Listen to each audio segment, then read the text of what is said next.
Jumpmaster Press is proud to present The Adventures of Sherlock Holmes by Sir Arthur Conan Doyle, originally published October 14th, 1892. Read by Rick McVey. The performance of this public domain work is copyright Jumpmaster Press 2020, all rights reserved. And now, The Adventures of Sherlock Holmes. A Scandal in Bohemia, Part 1. To Sherlock Holmes, she is always the woman. I have seldom heard him mention her under any other name. In his eyes, she eclipses and predominates the whole of her sex. It was not that he felt any emotion akin to love for Irene Adler. All emotions, and that one particularly, were abhorrent to his cold, precise, but admirably balanced mind. He was, I take it, the most perfect reasoning and observing machine that the world has seen. But as a lover, he would have placed himself in a false position. He never spoke of the softer passions, save with a jibe and a sneer. They were admirable things for the observer, excellent for drawing the veil from men's motives and actions, but for the trained reasoner to admit such intrusions into his own delicate and finely adjusted temperament was to introduce a distracting factor which might throw a doubt upon all his mental results. Grit in a sensitive instrument, or a crack in one of his own high-power lenses, would not be more disturbing than a strong emotion in a nature such as his. And yet there was but one woman to him, and that woman was the late Irene Adler, of dubious and questionable memory. I had seen little of Holmes lately. My marriage had drifted us away from each other. My own complete happiness and the home-centered interest which rise up around the man who first finds himself master of his own establishment were sufficient to absorb all my attention, while Holmes, who loathed every form of society with his whole Bohemian soul, remained in our lodgings in Baker Street, buried among his old books, and alternating from week to week between cocaine and ambition, the drowsiness of the drug and the fierce energy of his own keen nature. He was still, as ever, deeply attracted by the study of crime, and occupied his immense faculties and extraordinary powers of observation in following out those clues and clearing up those mysteries which had been abandoned as hopeless by the official police. From time to time I heard some vague account of his doings, of his summons to Odessa in the case of the Trepoff murder, of his clearing up of the singular tragedy of the Atkinson brothers at Trincomalee, and finally of the mission which he had accomplished so delicately and successfully for the reigning family of Holland. Beyond these signs of his activity, however, which I merely shared with all the readers of the daily press, I knew little of my former friend and companion. One night, it was on the 20th of March, 1888, I was returning from a journey to a patient, for I had now returned to civil practice, when my way led me through Baker Street. As I passed the well-remembered door, which must always be associated in my mind with my wooing and with the dark incidents of the study in scarlet, I was seized with a keen desire to see Holmes again, and to know how he was employing his extraordinary powers. His rooms were brilliantly lit, and, even as I looked up, I saw his tall, spare figure pass twice in a dark silhouette against the blind. He was pacing the room swiftly, eagerly, with his head sunk upon his chest, and his hands clasped behind him. To me, who knew his every mood and habit, his attitude and manner told their own story. He was at work again.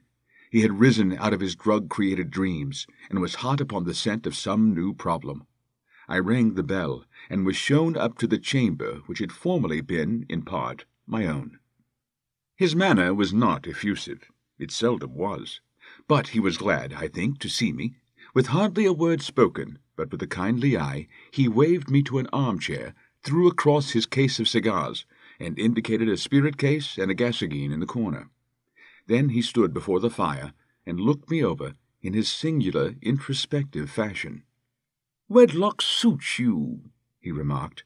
"I think, Watson, that you have put on 7.5 pounds since I saw you." "7," I answered. "Indeed, I should have thought a little more. Just a trifle more, I fancy, Watson. And in practice again, I observe. You did not tell me that you intended to go into harness." "Then how do you know?" I see it. I deduce it. How do I know that you have been getting yourself very wet lately, and that you have a most clumsy and careless servant girl?" "My dear Holmes," said I, "this is too much. You would certainly have been burned had you lived a few centuries ago. It is true that I had a country walk on Thursday, and came home in a dreadful mess. But as I have changed my clothes, I can't imagine how you deduce it. As to Mary Jane, she is incorrigible, and my wife has given her notice, but there, again, I fail to see how you work it out." He chuckled to himself and rubbed his long, nervous hands together. "It is simplicity itself," said he. "My eyes tell me that on the inside of your left shoe, just where the firelight strikes it, the leather is scored by 6 almost parallel cuts. Obviously, they have been caused by someone who has very carelessly scraped around the edges of the sole in order to remove crusted mud from it. Hence, you see, my double deduction that you had been out in vile weather, and that you had a particularly malignant boot-slitting specimen of the London slavey. As to your practice, if a gentleman walks into my room smelling of iodoform, with a black mark of nitrate of silver upon his right forefinger, and a bulge on the right side of his top hat to show where he has secreted his stethoscope, I must be dull indeed if I do not pronounce him to be an active member of the medical profession." I could not help laughing at the ease with which he explained his process of deduction.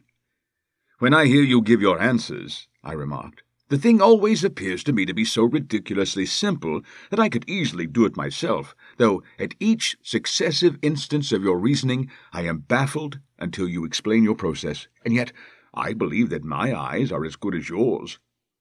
"Quite so," he answered, lighting a cigarette, and throwing himself down into an armchair. "You see, but you do not observe. The distinction is clear.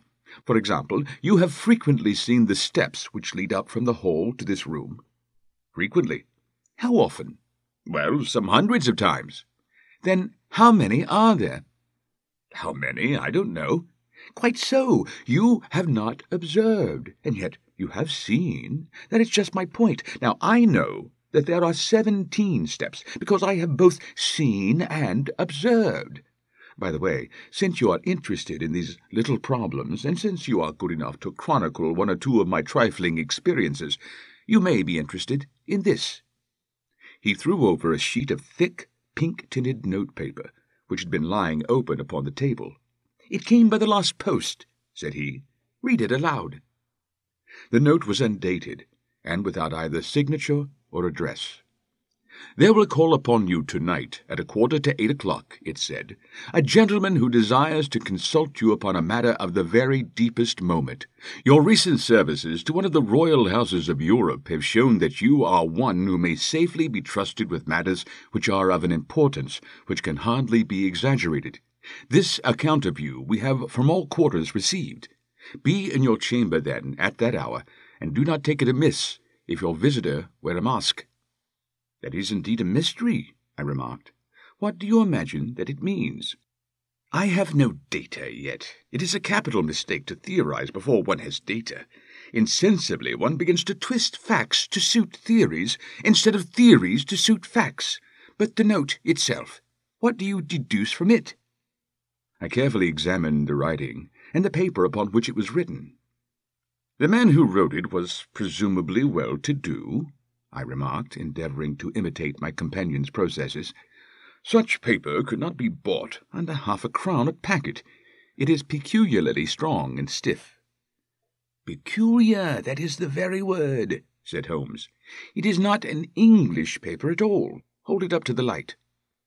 I did so, and saw a large E with a small g, a large P, and a large G with a small t woven into the texture of the paper. "What do you make of that?" asked Holmes. "The name of the maker, no doubt, or his monogram, rather." "Not at all. The G with the small t stands for Gesellschaft, which is the German for company. It is a customary contraction like our CO. P, of course, stands for papier. Now, for the EG, let us glance at a continental gazetteer." He took down a heavy brown volume from his shelves. "Eglo, Eglinitz, here we are. Egria. It is a German-speaking country in Bohemia, not far from Carlsbad, remarkable as being the scene of the death of Wallenstein, and for its numerous glass factories and paper mills. Ha, my boy, what do you make of that?" His eyes sparkled, and he sent up a great blue triumphant cloud from his cigarette. "The paper was made in Bohemia," I said. "Precisely, and the man who wrote the note is a German. Do you note the peculiar construction of the sentence? 'This account of you we have from all quarters received.' A Frenchman or Russian could not have written that. It is the German who is so uncourteous to his verbs. It only remains, therefore, to discover what is wanted by this German who writes upon Bohemian paper and prefers wearing a mask to showing his face. And here he comes, if I'm not mistaken, to resolve all our doubts." As he spoke, there was the sharp sound of horses' hoofs and grating wheels against the curb, followed by a sharp pull at the bell. Holmes whistled. "A pair, by the sound," said he. "Yes," he continued, glancing out of the window. "A nice little brougham and a pair of beauties. 150 guineas apiece. There's money in this case, Watson, if there is nothing else." "I think that I had better go, Holmes." "Not a bit, Doctor. Stay where you are. I am lost without my Boswell. And this promises to be interesting. It would be a pity to miss it." "But your client—" "Never mind him. I may want your help, and so may he. Here he comes. Sit down in the armchair, Doctor, and give us your best attention." A slow and heavy step, which had been heard upon the stairs and in the passage, paused immediately outside the door. Then there was a loud and authoritative tap. "Come in," said Holmes. A man entered who could hardly have been less than 6 feet 6 inches in height, with the chest and limbs of a Hercules. His dress was rich, with a richness which would, in England, be looked upon as akin to bad taste. Heavy bands of astrakhan were slashed across the sleeves and fronts of his double-breasted coat, while the deep blue cloak, which was thrown over his shoulders, was lined with flame-coloured silk and secured at the neck with a brooch which consisted of a single flaming beryl. Boots which extended halfway up his calves, and which were trimmed at the top with rich brown fur, completed the impression of barbaric opulence which was suggested by his whole appearance. He carried a broad-brimmed hat in his hand, while he wore across the upper part of his face, extending down past the cheekbones, a black vizard mask, which he apparently adjusted that very moment, for his hand was still raised to it as he entered. From the lower part of his face he appeared to be a man of strong character, with a thick, hanging lip and a long, straight chin, suggestive of resolution pushed to the length of obstinacy. "You had my note?" he asked, with a deep, harsh voice and a strong, marked German accent. "I told you that I would call." He looked from one to the other of us, as if uncertain which to address. "Pray, take a seat," said Holmes. "This is my friend and colleague, Dr. Watson, who is occasionally good enough to help me in my cases.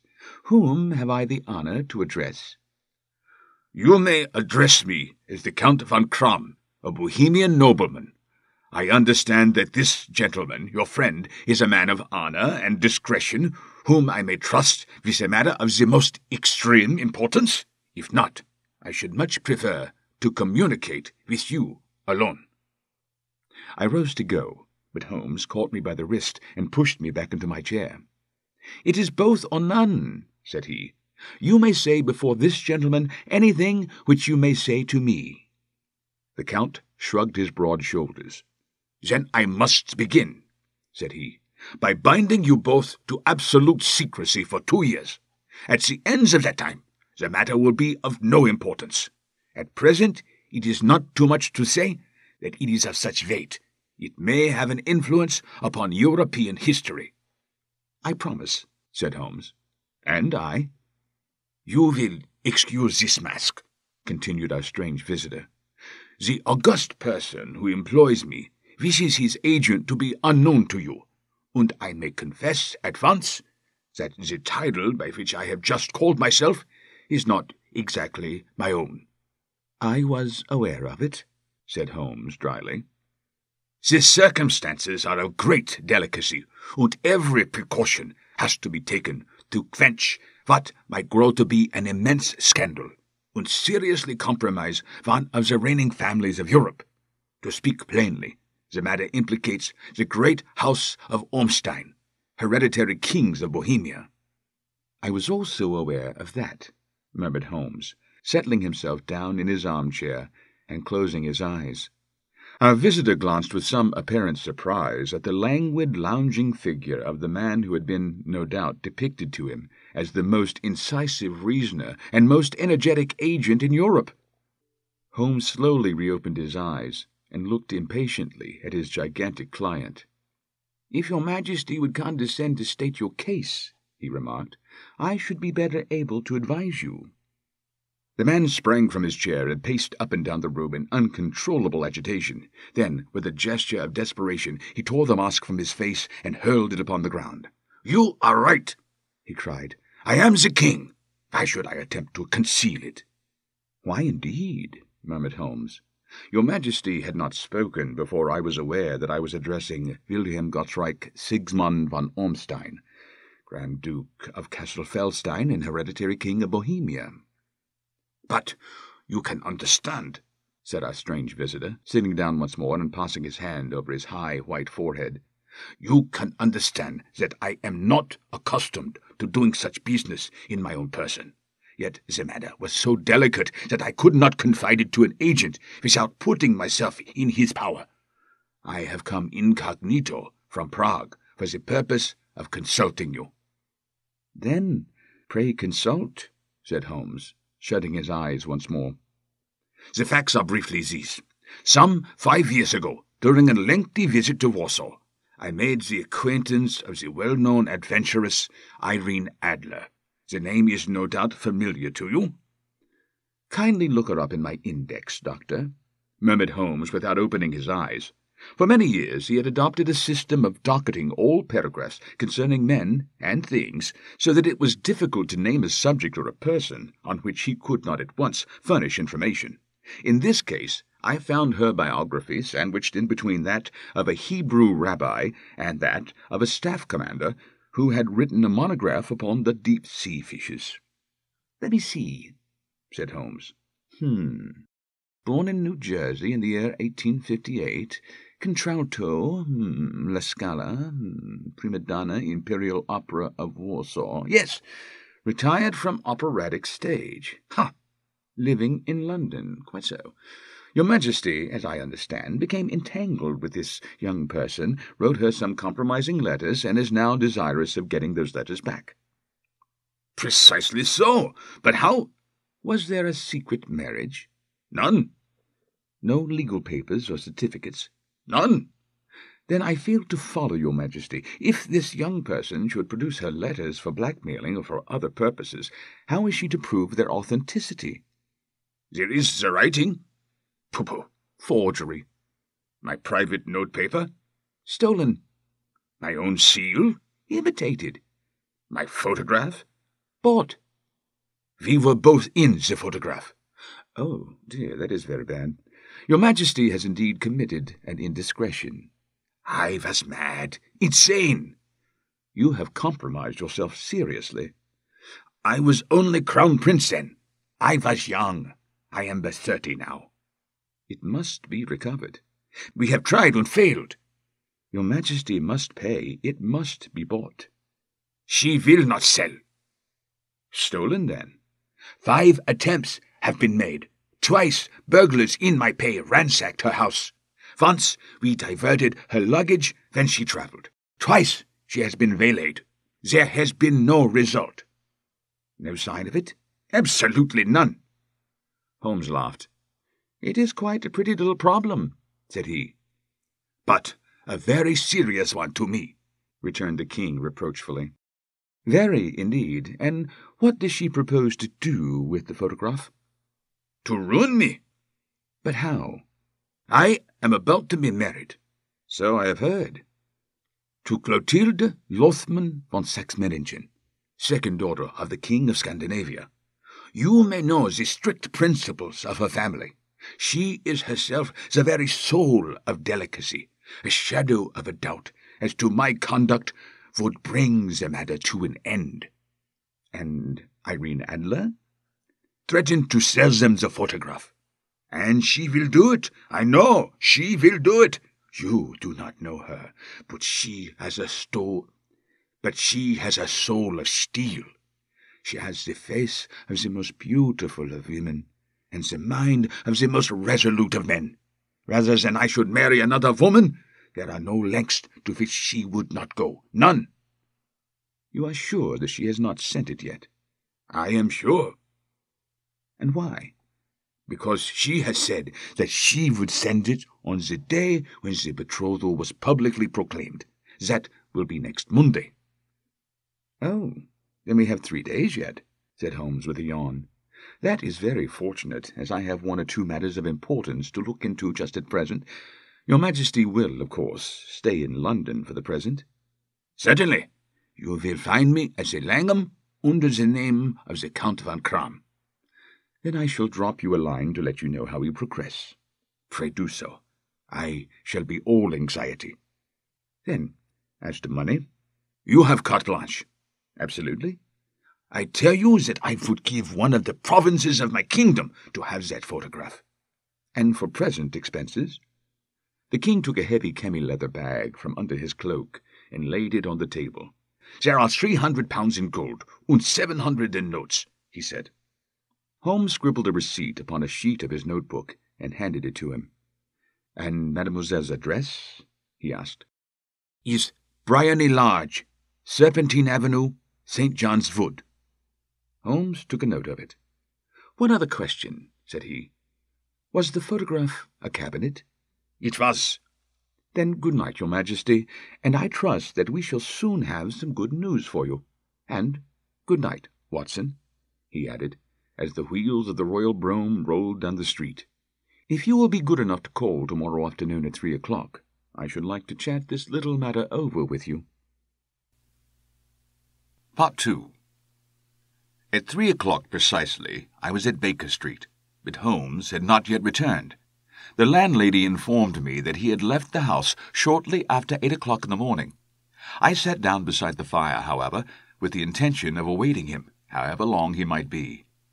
I was already deeply interested in his inquiry, for though it was surrounded by none of the grim and strange features which were associated with the 2 crimes which I have already recorded, still the nature of the case and the exalted station of his client gave it a character of its own.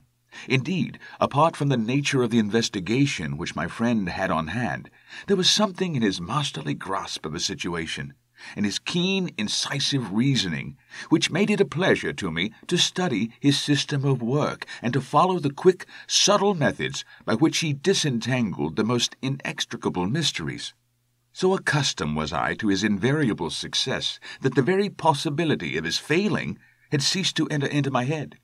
It was close upon 4 before the door opened, and a drunken-looking groom, ill-kempt and side-whiskered, with an inflamed face and disreputable clothes, walked into the room. Accustomed as I was to my friend's amazing powers in the use of disguises, I had to look 3 times before I was certain that it was indeed he. With a nod, he vanished into the bedroom, whence he emerged in 5 minutes, tweed-suited and respectable, as of old. Putting his hands into his pockets, he stretched out his legs in front of the fire and laughed heartily for some minutes. "Well, really," he cried, and then he choked and laughed again until he was obliged to lie back, limp and helpless, in the chair. "What is it?" "It's quite too funny. I am sure you could never guess how I employed my morning, or what I ended by doing." "I can't imagine. I suppose that you have been watching the habits and perhaps the house of Miss Irene Adler?" "Quite so. But the sequel was rather unusual. I will tell you, however, I left the house a little after 8 o'clock this morning in the character of a groom out of work. There is a wonderful sympathy and freemasonry among horsey men. Be one of them, and you will know all that there is to know. I soon found Bryony Lodge. It is a bijou villa, with a garden at the back, but built out in front, right up to the road, 2 stories. Chubb lock to the door. Large sitting-room on the right side, well furnished, with long windows almost to the floor, and those preposterous English window fasteners which a child could open. Behind there was nothing remarkable, save that the passage window could be reached from the top of the coach-house. I walked round it and examined it closely from every point of view, but without noting anything else of interest. I then lounged down the street and found, as I expected, that there was a mews in the lane which runs down by one wall of the garden. I lent the ostlers a hand in rubbing down the horses, and received in exchange twopence, a glass of half and half, 2 fills of shag tobacco, and as much information as I could desire about Miss Adler, to say nothing of half a dozen other people in the neighbourhood, in whom I was not in the least interested, but whose biographies I was compelled to listen to. "And what of Irene Adler?" I asked. "Oh, she has turned all the men's heads down in that part. She is the daintiest thing under a bonnet on this planet. So say the Serpentine Mews to a man. She lives quietly, sings at concerts, drives out at 5 every day, and returns at 7 sharp for dinner. Seldom goes out at other times, except when she sings. Is only one male visitor, but a good deal of him. He is dark, handsome, and dashing, never calls less than once a day, and often twice. He is a Mr. Godfrey Norton of the Inner Temple. See the advantages of a cabman as a confidant? They had driven him home a dozen times from Serpentine Mews, and knew all about him. When I had listened to all they had to tell, I began to walk up and down near Briony Lodge once more, and to think over my plan of campaign. This Godfrey Norton was evidently an important factor in the matter. He was a lawyer. That sounded ominous. What was the relation between them, and what the object of his repeated visits? Was she his client, his friend, or his mistress? If the former, she had probably transferred the photograph to his keeping. If the latter, it was less likely. On the issue of this question depended whether I should continue my work at Briony Lodge, or turn my attention to the gentlemen's chambers in the Temple. It was a delicate point, and it widened the field of my inquiry. I fear that I bore you with these details, but I have to let you see my little difficulties if you are to understand the situation. "I am following you closely," I answered. I was still balancing the matter in my mind when a hansom cab drove up to Briony Lodge, and a gentleman sprang out. He was a remarkably handsome man, dark, aquiline, and moustached, evidently the man of whom I had heard. He appeared to be in a great hurry, shouted to the cabman to wait, and brushed past the maid, who opened the door with the air of a man who was thoroughly at home. He was in the house about half an hour, and I could catch glimpses of him in the windows of the sitting-room, pacing up and down, talking excitedly, and waving his arms. Of her I could see nothing. Presently he emerged, looking even more flurried than before. As he stepped up to the cab, he pulled a gold watch from his pocket and looked at it earnestly. "Drive like the devil," he shouted. "First to Gross and Hankey's in Regent Street, and then to the church of St. Monica in the Edgware Road. Half a guinea if you do it in 20 minutes.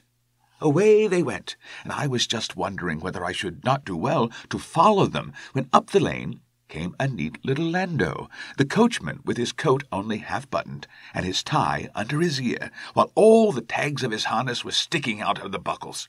It hadn't pulled up before she shot out of the hall door and into it. I only caught a glimpse of her at the moment, but she was a lovely woman, with a face that a man might die for. "The church at St. Monica, John," she cried, "and half a sovereign if you reach it in 20 minutes. This was quite too good to lose, Watson. I was just balancing whether I should run for it, or whether I should perch behind her landau, when a cab came through the street. The driver looked twice at such a shabby fare, but I jumped in before he could object. "The church of St. Monica," said I, "and half a sovereign if you reach it in 20 minutes. It was 25 minutes to 12, and of course it was clear enough what was in the wind. My cabby drove fast. I don't think I ever drove faster, but the others were there before us. The cab and the landau, with their steaming horses, were in front of the door when I arrived. I paid the man and hurried into the church. There was not a soul there save the 2 whom I had followed, and a surpliced clergyman, who seemed to be expostulating with them. They were all 3 standing in a knot in front of the altar. I lounged up the side aisle like any other idler who has dropped into a church. Suddenly, to my surprise, the 3 at the altar faced round to me, and Godfrey Norton came running as hard as he could towards me. "Thank God!" he cried. "You'll do. Come, come!" "What then?" I asked. "Come, man, Come, only 3 minutes, or it won't be legal."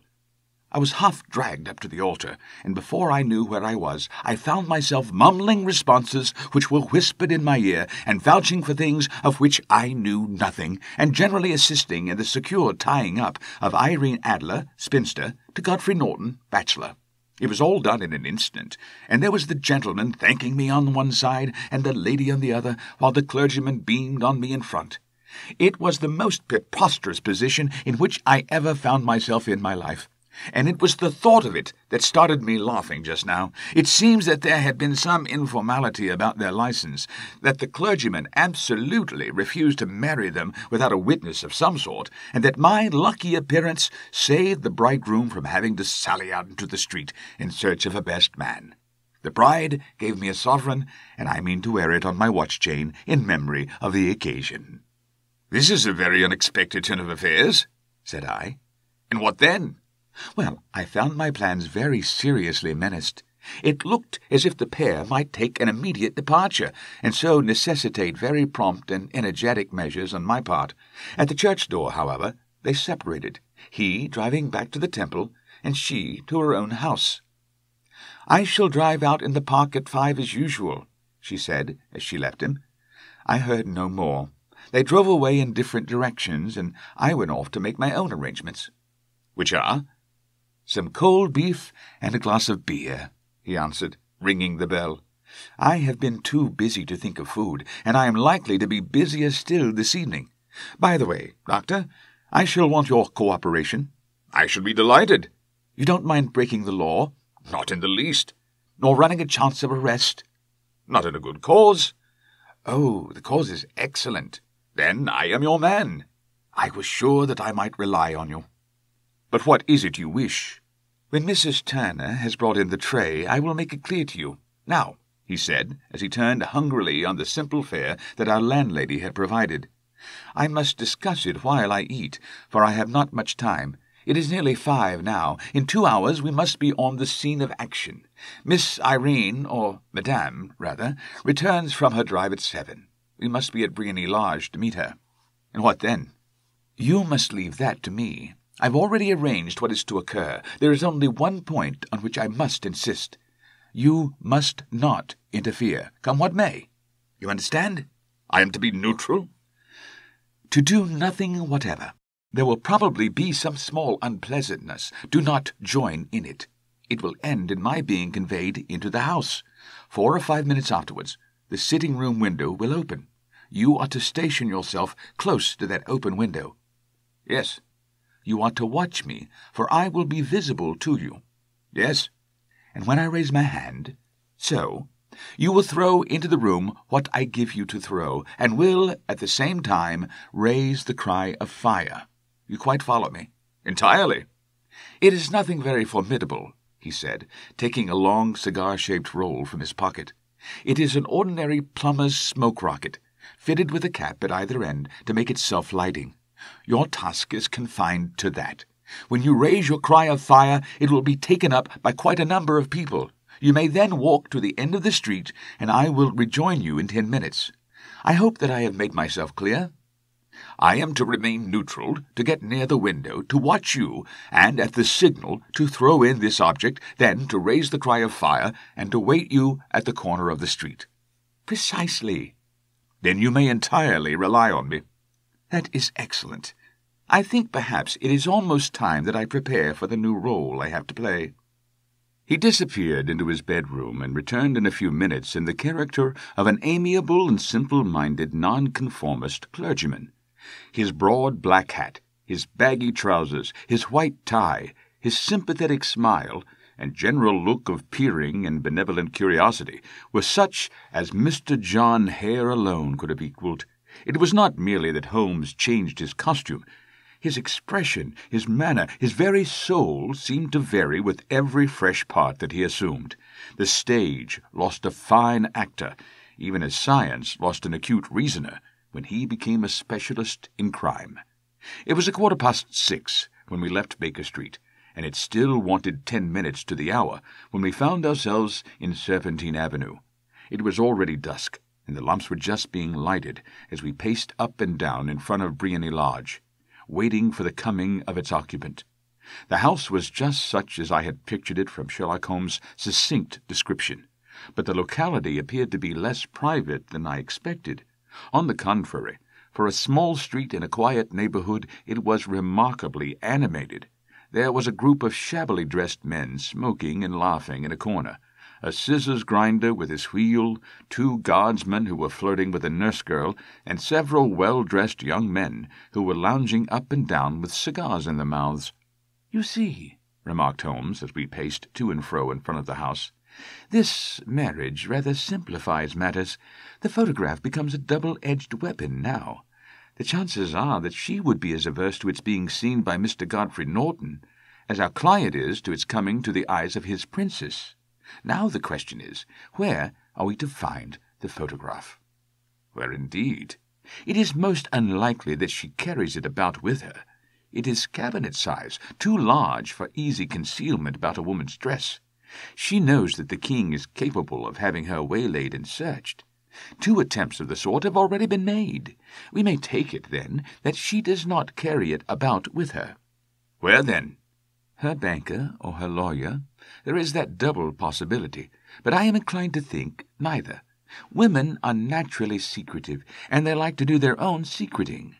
Why should she hand it over to anyone else? She could trust her own guardianship, but she could not tell what indirect or political influence might be brought to bear upon a businessman. Besides, remember that she had resolved to use it within a few days. It must be where she can lay her hands upon it. It must be in her own house." "But it has twice been burgled." "Pshaw! They did not know how to look." "But how will you look?" "I will not look." "What then?" "I will get her to show me." "But she will refuse." "She will not be able to. But I hear the rumble of wheels. It is her carriage. Now, carry out my orders to the letter." As he spoke, the gleam of the side lights of a carriage came round the curve of the avenue. It was a smart little landau which rattled up to the door of Briony Lodge. As it pulled up, one of the loafing men at the corner dashed forward to open the door in the hope of earning a copper, but was elbowed away by another loafer who had rushed up with the same intention.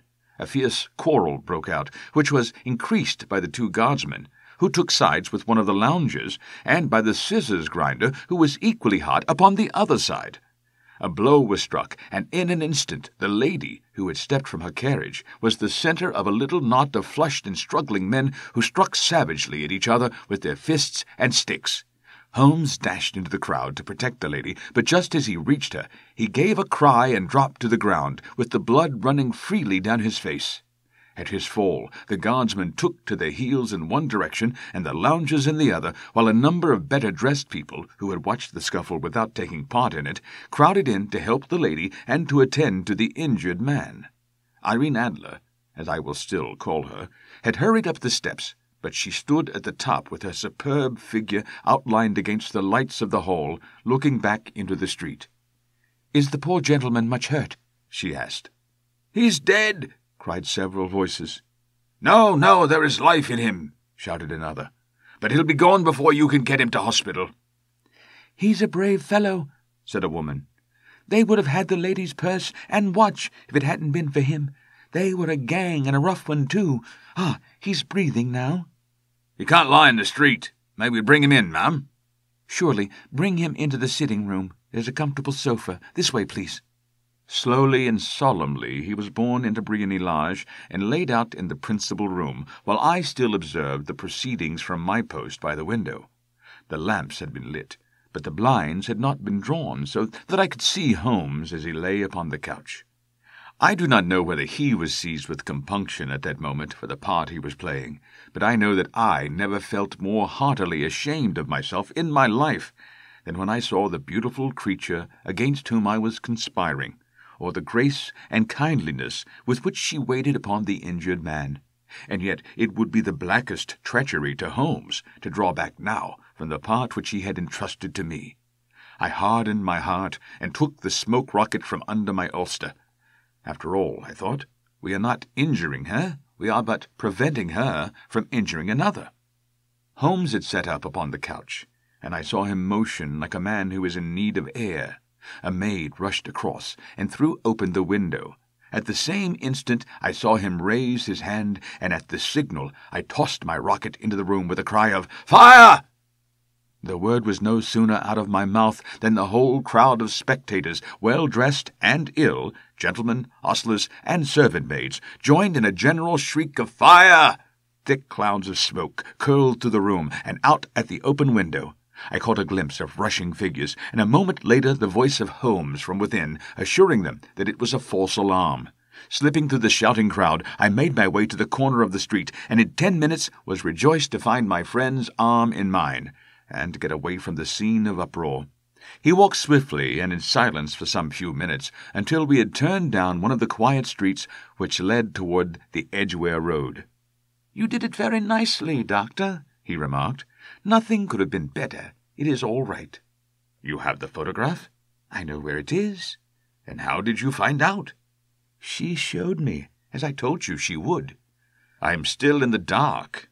"I do not wish to make a mystery," said he, laughing. "The matter was perfectly simple. You, of course, saw that everyone in the street was an accomplice. They were all engaged for the evening." "I guessed as much." "Then, when the row broke out, I had a little moist red paint in the palm of my hand. I rushed forward, fell down, clapped my hand to my face, and became a piteous spectacle. It is an old trick." "That also I could fathom." "Then they carried me in. She was bound to have me in. What else could she do? And into a sitting-room, which was the very room which I suspected. It lay between that and her bedroom, and I was determined to see which. They laid me on a couch. I motioned for air. They were compelled to open the window, and you had your chance." "How did that help you?" "It was all important. When a woman thinks that a house is on fire, her instinct is at once to rush to the thing which she values most. It is a perfectly overpowering impulse, and I have more than once taken advantage of it. In the case of the Darlington substitution scandal, it was of use to me, and also in the Arnsworth Castle business. A married woman grabs at her baby. An unmarried one reaches for her jewel box. Now it was clear to me that Our Lady of today had nothing in the house more precious to her than what we are in quest of. She would rush to secure it. The alarm of fire was admirably done. The smoke and shouting were enough to shake nerves of steel. She responded beautifully. The photograph is in a recess behind a sliding panel just above the right bell-pull. She was there in an instant, and I caught a glimpse of it as she half drew it out. When I cried out that it was a false alarm, she replaced it, glanced at the rocket, rushed from the room, and I have not seen her since. I rose, and, making my excuses, escaped from the house. I hesitated whether to attempt to secure the photograph at once, but the coachman had come in, and as he was watching me narrowly, it seemed safer to wait. A little over-precipitance may ruin all. "And now?" I asked. "Our quest is practically finished. I shall call with the king tomorrow, and with you, if you care to come with us. We will be shown into the sitting-room to wait for the lady, but it is probable that when she comes she may find neither us nor the photograph. It might be a satisfaction to His Majesty to regain it with his own hands." "And when will you call?" "At 8 in the morning. She will not be up, so that we shall have a clear field. Besides, we must be prompt, for this marriage may mean a complete change in her life and habits. I must wire to the king without delay." We had reached Baker Street and had stopped at the door. He was searching his pockets for the key when someone passing said, "Good night, Mr. Sherlock Holmes." There were several people on the pavement at the time, but the greeting appeared to come from a slim youth in an ulster who had hurried by. "I've heard that voice before," said Holmes, staring down the dimly lit street. "Now I wonder who the deuce that could have been." Part 3. I slept at Baker Street that night, and we were engaged upon our toast and coffee in the morning, when the King of Bohemia rushed into the room. "You have really got it?" he cried, grasping Sherlock Holmes by either shoulder and looking eagerly into his face. "Not yet." "But you have hopes?" "I have hopes." "Then come. I am all impatience to be gone." "We must have a cab." "No, my brougham is waiting." "Then that will simplify matters." We descended and started off once more for Briony Lodge. Irene Adler is married, remarked Holmes. Married? When? Yesterday. But to whom? To an English lawyer named Norton. But she could not love him. I am in hopes that she does. And why in hopes? Because it would spare your Majesty all fear of future annoyance. If the lady loves her husband, she does not love your Majesty. If she does not love your Majesty, there is no reason why she should interfere with your Majesty's plan. It is true. And yet, well, I wish she had been of my own station. What a queen she would have made! He relapsed into a moody silence, which was not broken until we drew up in Serpentine Avenue. The door of Briony Lodge was open, and an elderly woman stood upon the steps. She watched us with a sardonic eye as we stepped from the brougham. "Mr. Sherlock Holmes, I believe," said she. "I am Mr. Holmes," answered my companion, looking at her with a questioning and rather startled gaze. "Indeed, my mistress told me that you were likely to call. She left this morning with her husband by the 5:15 train from Charing Cross for the Continent." "What?" Sherlock Holmes staggered back, white with chagrin and surprise. "Do you mean that she has left England?" "Never to return." "And the papers?" asked the king hoarsely. "All is lost." "We shall see." He pushed past the servant and rushed into the drawing-room, followed by the king and myself. The furniture was scattered about in every direction, with dismantled shelves and open drawers, as if the lady had hurriedly ransacked them before her flight. Holmes rushed at the bell-pull, tore back a small sliding shutter, and plunging in his hand, pulled out a photograph and a letter. The photograph was of Irene Adler herself in evening dress.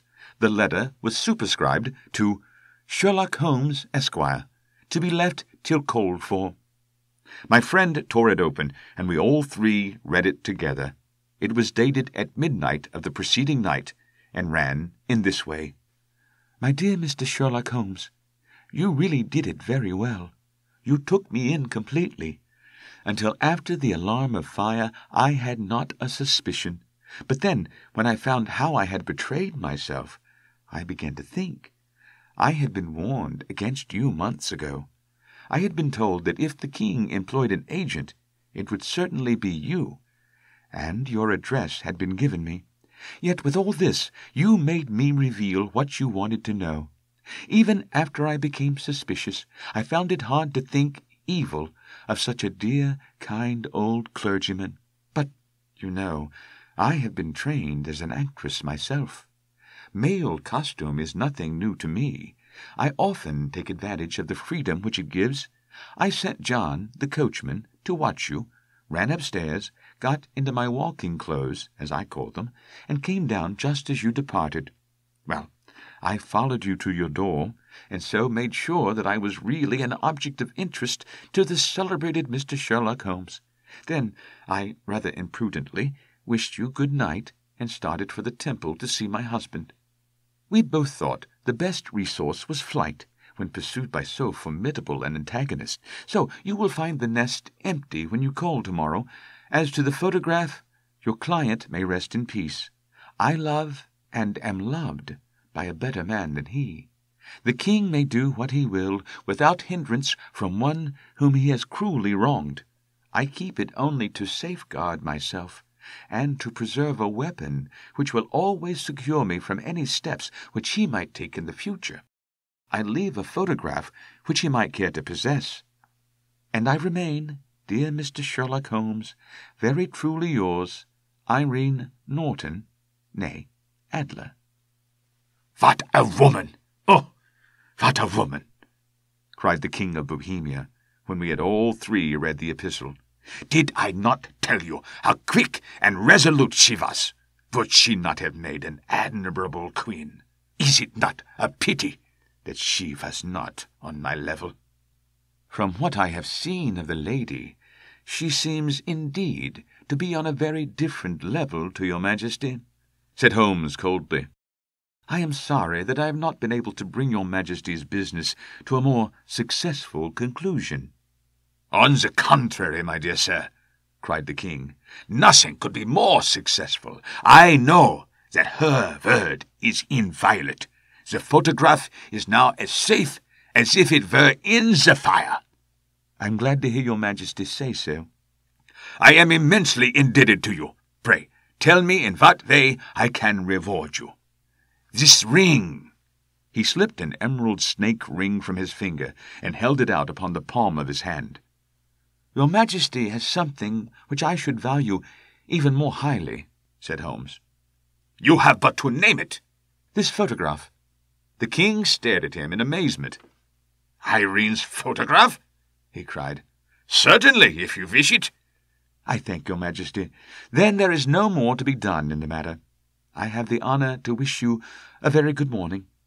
He bowed, and turning away without observing the hand which the king had stretched out to him, he set off in my company for his chambers.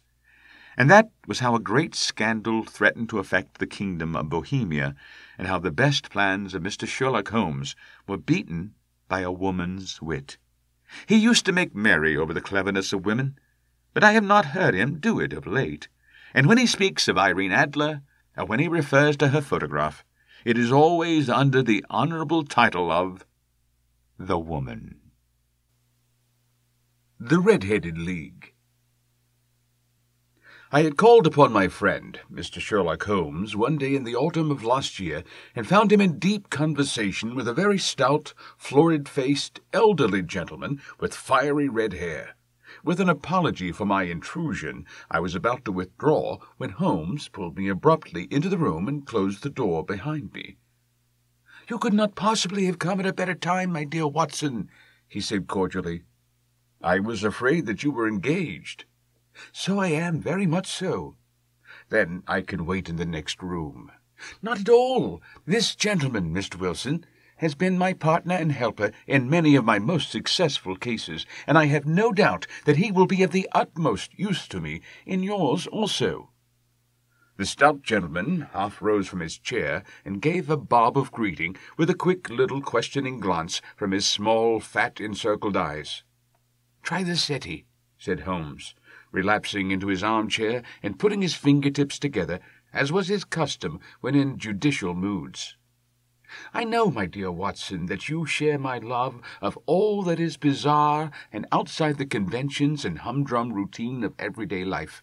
You have shown your relish for it by the enthusiasm which has prompted you to chronicle, and, if you will excuse my saying so, somewhat to embellish, so many of my own little adventures." "Your cases have indeed been of the greatest interest to me," I observed. "You will remember that I remarked the other day, just before we went into the very simple problem presented by Miss Mary Sutherland, that for strange effects and extraordinary combinations we must go to life itself, which is always far more daring than any effort of the imagination. A proposition which I took the liberty of doubting. You did, Doctor, but none the less you must come round to my view, for otherwise I shall keep on piling fact upon fact on you until your reason breaks down under them and acknowledges me to be right. Now, Mr. Jabez Wilson here has been good enough to call upon me this morning and to begin a narrative which promises to be one of the most singular which I have listened to for some time. You have heard me remark that the strangest and most unique things are very often connected not with the larger, but with the smaller crimes, and occasionally, indeed, where there is room for doubt whether any positive crime has been committed. As far as I have heard, it is impossible for me to say whether the present case is an instance of crime or not, but the course of events is certainly among the most singular that I have ever listened to. Perhaps, Mr. Wilson, you would have the great kindness to recommence your narrative. I ask you not merely because my friend Dr. Watson has not heard the opening part, but also because the peculiar nature of the story makes me anxious to have every possible detail from your lips.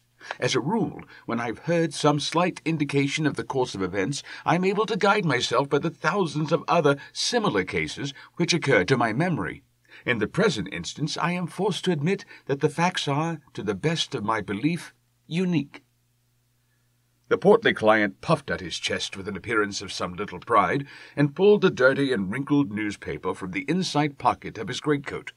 As he glanced down the advertisement column, with his head thrust forward and the paper flattened out upon his knee, I took a good look at the man and endeavoured, after the fashion of my companion, to read the indications which might be presented by his dress or appearance. I did not gain very much, however, by my inspection.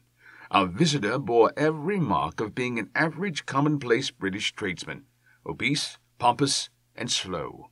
He wore rather baggy grey shepherd's check trousers, a not over-clean black frock-coat, unbuttoned in the front, and a drab waistcoat with a heavy, brassy Albert chain and a square pierced bit of metal dangling down as an ornament. A frayed top hat and a faded brown overcoat with a wrinkled velvet collar lay upon a chair beside him. Altogether, look as I would, there was nothing remarkable about the man save his blazing red hair, and the expression of extreme chagrin and discontent upon his features. Sherlock Holmes' quick eye took in my occupation, and he shook his head with a smile as he noticed my questioning glances. Beyond the obvious facts that he has at some time done manual labour, that he takes snuff, that he's a Freemason, that he has been in China, and that he has done a considerable amount of writing lately, I can deduce nothing else." Mr. Jabez Wilson started up in his chair, with his forefinger upon the paper, but his eyes upon my companion. "How in the name of good fortune did you know all that, Mr. Holmes?" he asked. "How did you know, for example, that I did manual labour? It's as true as gospel, for I began as a ship's carpenter." "Your hands, my dear sir. Your right hand is quite a size larger than your left. You've worked with it, and the muscles are more developed." "Well, the snuff, then, and the Freemasonry?" "I won't insult your intelligence by telling you how I read that, especially as, rather against the strict rules of your order, you use an arc and compass breastpin." "Ah, of course, I forgot that. But the writing?" "What else can be indicated by that right cuff so very shiny for 5 inches, and the left one with the smooth patch near the elbow where you rested upon the desk?" "Well, but China?" "The fish that you have tattooed immediately above your right wrist could only have been done in China. I've made a small study of tattoo marks, and have even contributed to the literature of the subject. That trick of staining the fish's scales of a delicate pink is quite peculiar to China. When, in addition, I see a Chinese coin hanging from your watch-chain, the matter becomes even more simple." Mr. Jabez Wilson laughed heavily. "Well, I never," said he. "I thought at first that you had done something clever, but I see that there was nothing in it after all." "I begin to think, Watson," said Holmes, "that I make a mistake in explaining. Omne ignotum pro magnifico, you know. And my poor little reputation, such as it is, will suffer shipwreck if I am so candid. Can you not find the advertisement, Mr. Wilson?" "Yes, I have got it now," he answered, with his thick red finger planted halfway down the column. "Here it is. This is what began it all. You just read it for yourself, sir." I took the paper from him and read as follows. "To the Red-Headed League. On account of the bequest of the late Ezekiah Hopkins of Lebanon, Pennsylvania, USA, there is now another vacancy open, which entitles a member of the League to a salary of £4 a week for purely nominal services. All red-headed men who are sound in body and mind, and above the age of 21 years, are eligible. Apply in person on Monday at 11 o'clock to Duncan Ross at the offices of the League, 7 Pope's Court, Fleet Street." "What on earth does this mean?" I ejaculated, after I had twice read over the extraordinary announcement. Holmes chuckled and wriggled in his chair, as was his habit when in high spirits. "It is a little off the beaten track, isn't it?" said he. "And now, Mr. Wilson, off you go at scratch and tell us all about yourself, your household, and the effect which this advertisement had upon your fortunes. You will first make a note, Doctor, of the paper and the date." "It is the Morning Chronicle of April 27th, 1890, just 2 months ago." "Very good. Now, Mr. Wilson?" "Well, it is just as I have been telling you, Mr. Sherlock Holmes," said Jabez Wilson, mopping his forehead. "I have a small pawnbroker's business at Coburg Square, near the city. It's not a very large affair, and of late years it has not done more than just give me a living. I used to be able to keep 2 assistants, but now I only keep 1, and I would have a job to pay him, but that he's willing to come for half wages so as to learn the business." "What is the name of this obliging youth?" asked Sherlock Holmes. "His name is Vincent Spaulding, and he's not such a youth either. It's hard to say his age. I should not wish a smarter assistant, Mr. Holmes, and I know very well that he could better himself and earn twice what I am able to give him. But, after all, if he is satisfied, why should I put ideas in his head?" "Why, indeed? You seem most fortunate in having an employee who comes under the full market price.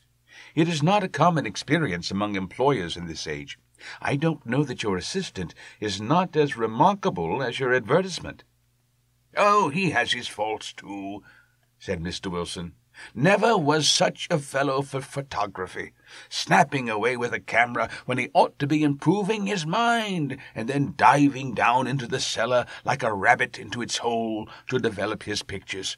That is his main fault, but on the whole he is a good worker. There's no vice in him." "He is still with you, I presume?" "Yes, sir. He and a girl of 14 who does a bit of simple cooking and keeps the place clean. That's all I have in the house, for I am a widower and never had any family. We live very quietly, sir, the 3 of us, and we keep a roof over our heads and pay our debts if we do nothing more. The first thing that put us out was that advertisement. Spaulding. He came down into the office just this day 8 weeks with this very paper in his hand, and he says, 'I wish to the Lord, Mr. Wilson, that I was a red-headed man.' 'Why's that?' I ask. 'Why,' says he, 'here's another vacancy on the League of the Red-Headed Men. It's worth quite a little fortune to any man who gets it, and I understand that there are more vacancies than there are men, so that the trustees are at their wits' end what to do with the money. If my hair would only change colour, here's a nice little crib all ready for me to step into.'" "Why, what is it then?" I asked. "You see, Mr. Holmes, I'm a very stay-at-home man, and as my business came to me instead of my having to go to it, I was often weeks on end without putting my foot over the doormat. In that way, I didn't know much of what was going on outside, and I was always glad of a bit of news." "Have you never heard of the League of Red-Headed Men?" he asked with his eyes open. "Never? Why, I wonder at that, for you are eligible yourself for one of the vacancies." "And what are they worth?" I asked. "Oh, merely a couple of hundred a year, but the work is slight, and it need not interfere very much with one's other occupations." Well, you can easily think that made me prick up my ears, for the business has not been over good for some years, and an extra couple of hundred would have been very handy. "Tell me about it," said I. "Well," said he, showing me the advertisement, "you can see for yourself that the League has a vacancy, and there is the address where you should apply for particulars. As far as I can make out, the League was founded by an American millionaire, Ezekiah Hopkins, who was very peculiar in his ways. He was himself red-headed, and he had a great sympathy for all red-headed men. So when he died, it was found that he had left his enormous fortune in the hands of trustees, with instructions to apply the interest to the providing of easy berths to men whose hair is of that color. From all I hear, it is splendid pay and very little to do." "But," said I, "there would be millions of red-headed men who would apply." "Not so many as you might think," he answered. "You see, it is really confined to Londoners and to grown men. This American had started from London when he was young, and he wanted to do the old town a good turn. Then, again, I have heard it is no use your applying if your hair is light red, or dark red, or anything but real bright, blazing, fiery red. Now, if you cared to apply, Mr. Wilson, you would just walk in, but perhaps it would hardly be worth your while to put yourself out of the way for the sake of a few £100. Now, it is a fact, gentlemen, as you may see for yourselves, that my hair is of a very full and rich tint, so that it seemed to me that if there was to be any competition in the matter, I stood as good a chance as any man that I'd ever met. Vincent Spaulding seemed to know so much about it that I thought he might prove useful, so I just ordered him to put up the shutters for the day and to come right away with me. He was very willing to have a holiday, so we shut the business up and started off for the address that was given to us in the advertisement. I never hoped to see such a sight as that again, Mr. Holmes. From north, south, east, and west, every man who had a shade of red in his hair had tramped into the city to answer the advertisement. Fleet Street was choked with red-headed folk, and Pope's Court looked like a rooster's orange barrel. I should not have thought there were so many in the whole country as were brought together by that single advertisement. Every shade of colour they were, straw, lemon, orange, brick, Irish setter, liver, clay, but, as Spaulding said, there were not many who had the real vivid, flame-coloured tint. When I saw how many were waiting, I would have given up in despair, but Spaulding would not hear of it. How he did it I could not imagine, but he pushed and pulled and butted until he got me through the crowd, and right up the steps which led to the office. There was a double stream upon the stair, some going up in hope, and some coming back, dejected. But we wedged in as well as we could, and soon found ourselves in the office. "Your experience has been a most entertaining one," remarked Holmes, as his client paused and refreshed his memory with a huge pinch of snuff. "Pray continue your very interesting statement." "There was nothing in the office but a couple of wooden chairs and a deal table, behind which sat a small man with a head that was even redder than mine. He said a few words to each candidate as he came up, and then he always managed to find some fault in them which would disqualify them. Getting a vacancy did not seem to be such a very easy matter after all. However, when our turn came, the little man was much more favourable to me than to any of the others, and he closed the door as we entered, so that he might have a private word with us. 'This is Mr. Jabez Wilson,' said my assistant, 'and he is willing to fill a vacancy in the League.' 'And he is admirably suited for it,' the other answered. 'He has every requirement. I cannot recall when I have seen anything so fine.' He took a step backward, cocked his head on one side, and gazed at my hair until I felt quite bashful. Then suddenly he plunged forward, wrung my hand, and congratulated me warmly on my success. 'It would be injustice to hesitate,' said he. 'You will, however, I am sure, excuse me for taking an obvious precaution.' With that, he seized my hair in both his hands and tugged until I yelled with the pain. 'There is water in your eyes,' said he as he released me. 'I perceive that all is as it should be, but we have to be careful, for we have twice been deceived by wigs and once by paint. I could tell you tales of cobbler's wax which would disgust you with human nature.' He stepped over to the window and shouted through it at the top of his voice that the vacancy was filled. A groan of disappointment came up from below, and the folk all trooped away in different directions until there was not a red head to be seen except my own and that of the stranger. 'My name,' said he, 'is Mr. Duncan Ross, and I am myself one of the pensioners upon the fund left by our noble benefactor. Are you a married man, Mr. Wilson? Have you a family?' I answered that I had not. His face fell immediately. 'Dear me,' he said gravely, 'that is very serious indeed. I am sorry to hear you say that. The fund was, of course, for the propagation and spread of the redheads, as well as for their maintenance. It is exceedingly unfortunate that you should be a bachelor.' My face lengthened at this, Mr. Holmes, for I thought that I was not to have the vacancy after all. But after thinking it over for a few minutes, he said that it would be all right. 'In the case of another,' said he, 'the objection might be fatal, but we must stretch a point in favour of a man with such a head of hair as yours. When shall you be able to enter upon your new duties?' 'Well, it is a little awkward, for I have a business already,' said I. 'Oh, never mind about that, Mr. Wilson. said Vincent Spaulding. "I should be able to look after that for you." "What would be the hours?" I asked. 10 to 2. Now, a pawnbroker's business is mostly done of an evening, Mr. Holmes, especially Thursday and Friday evening, which is just before payday, so it would suit me very well to earn a little in the mornings. Besides, I know that my assistant was a good man, and that he would see to anything that turned up. "That would suit me very well," said I. "And the pay?" "Is £4 a week." "And the work?" "Is purely nominal." "What do you call purely nominal?" "Well, you have to be in the office, or at least in the building, the whole time. If you leave, you forfeit your whole position forever. The will is very clear upon that point. You don't comply with the conditions if you budge from the office during that time." "It's only 4 hours a day, and I should not think of leaving," said I.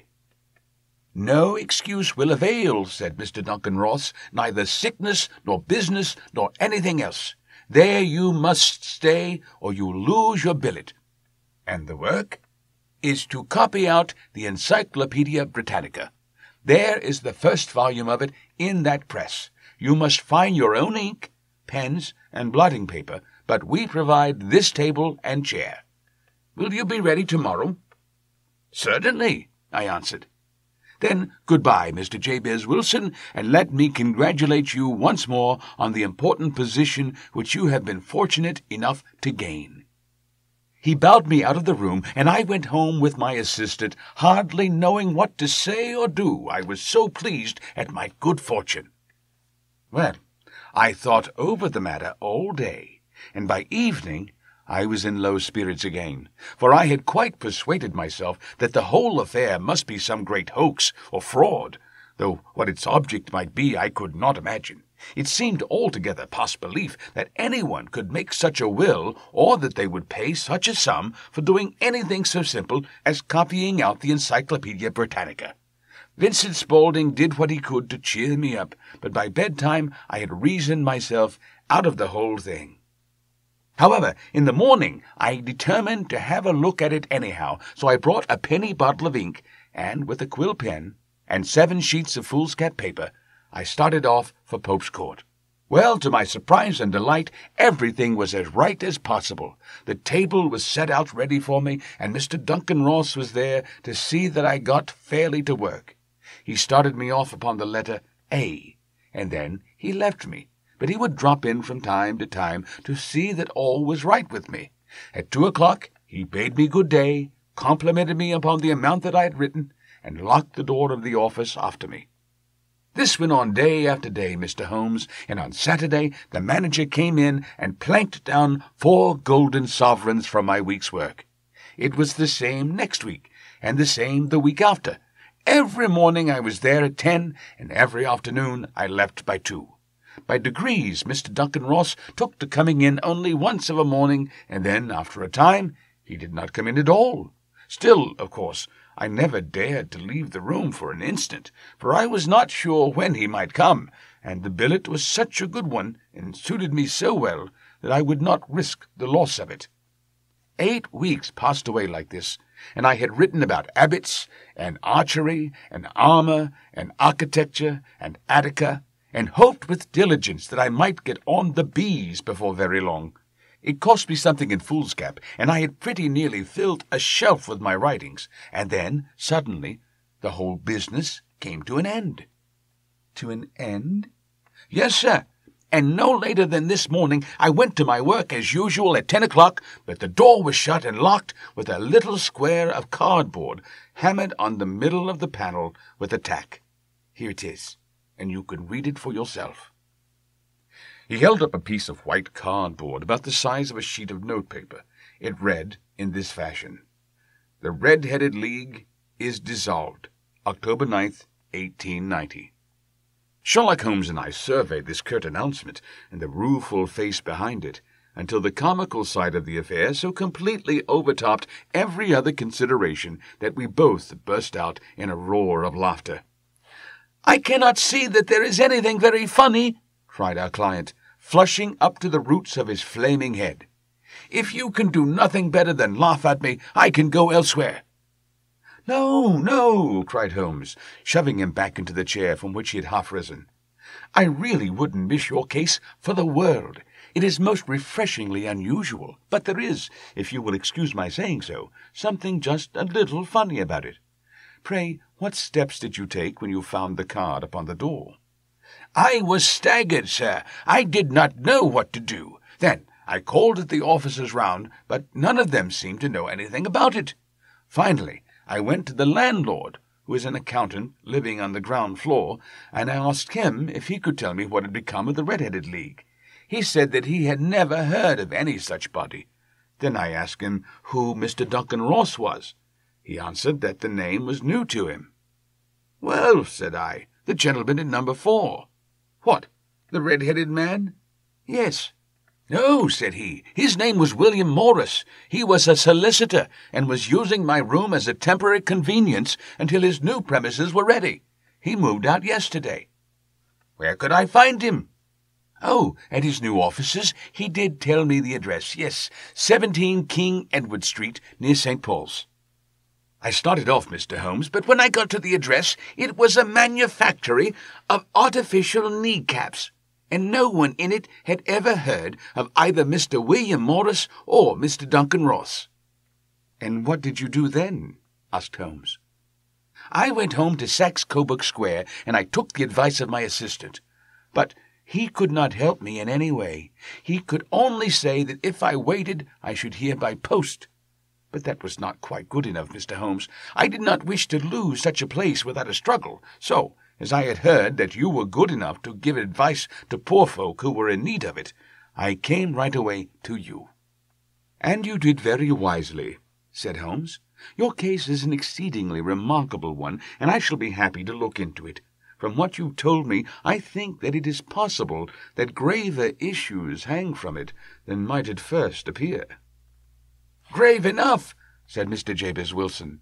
"Why, I have lost £4 a week." "As far as you are personally concerned," remarked Holmes, "I do not see that you have any grievance against this extraordinary league. On the contrary, you are, as I understand, richer by some £30, to say nothing of the minute knowledge which you have gained on every subject which comes under the letter A. You have lost nothing by them." "No, sir, but I want to find out about them, and who they are, and what their object was in playing this prank, if it was a prank, upon me. It was a pretty expensive joke for them, for it cost them £32. "We shall endeavour to clear up these points for you. And first, 1 or 2 questions, Mr. Wilson. This assistant of yours, who first called your attention to the advertisement, how long had he been with you?" "About a month, then." "And how did he come?" "In answer to an advertisement." "Was he the only applicant?" "No, I had a dozen." "Why did you pick him?" "Because he was handy, and would come cheap." "At half wages, in fact?" "Yes." "What is he like, this Vincent Spaulding?"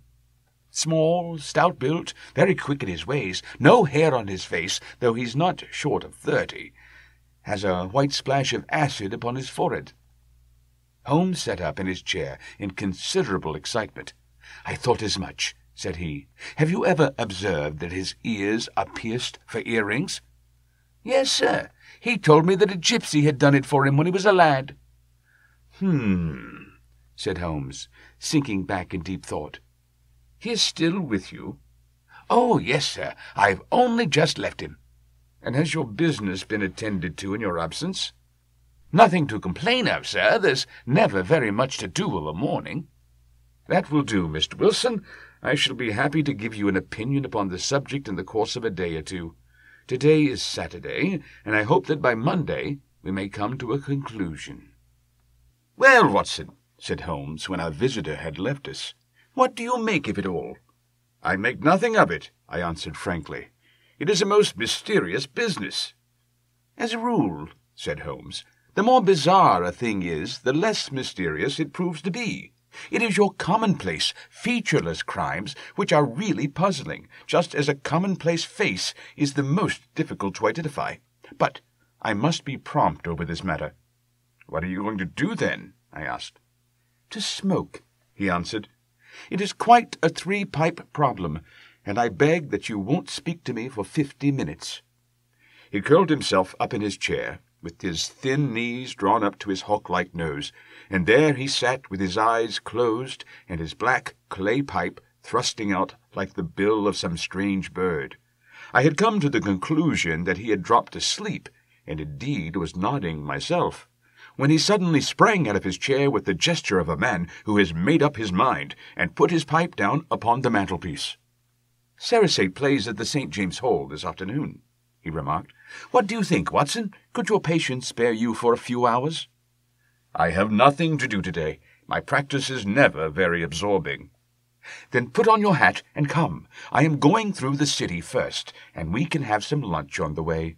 I observe that there is a good deal of German music on the program, which is rather more to my taste than Italian or French. It is introspective, and I want to introspect. Come along."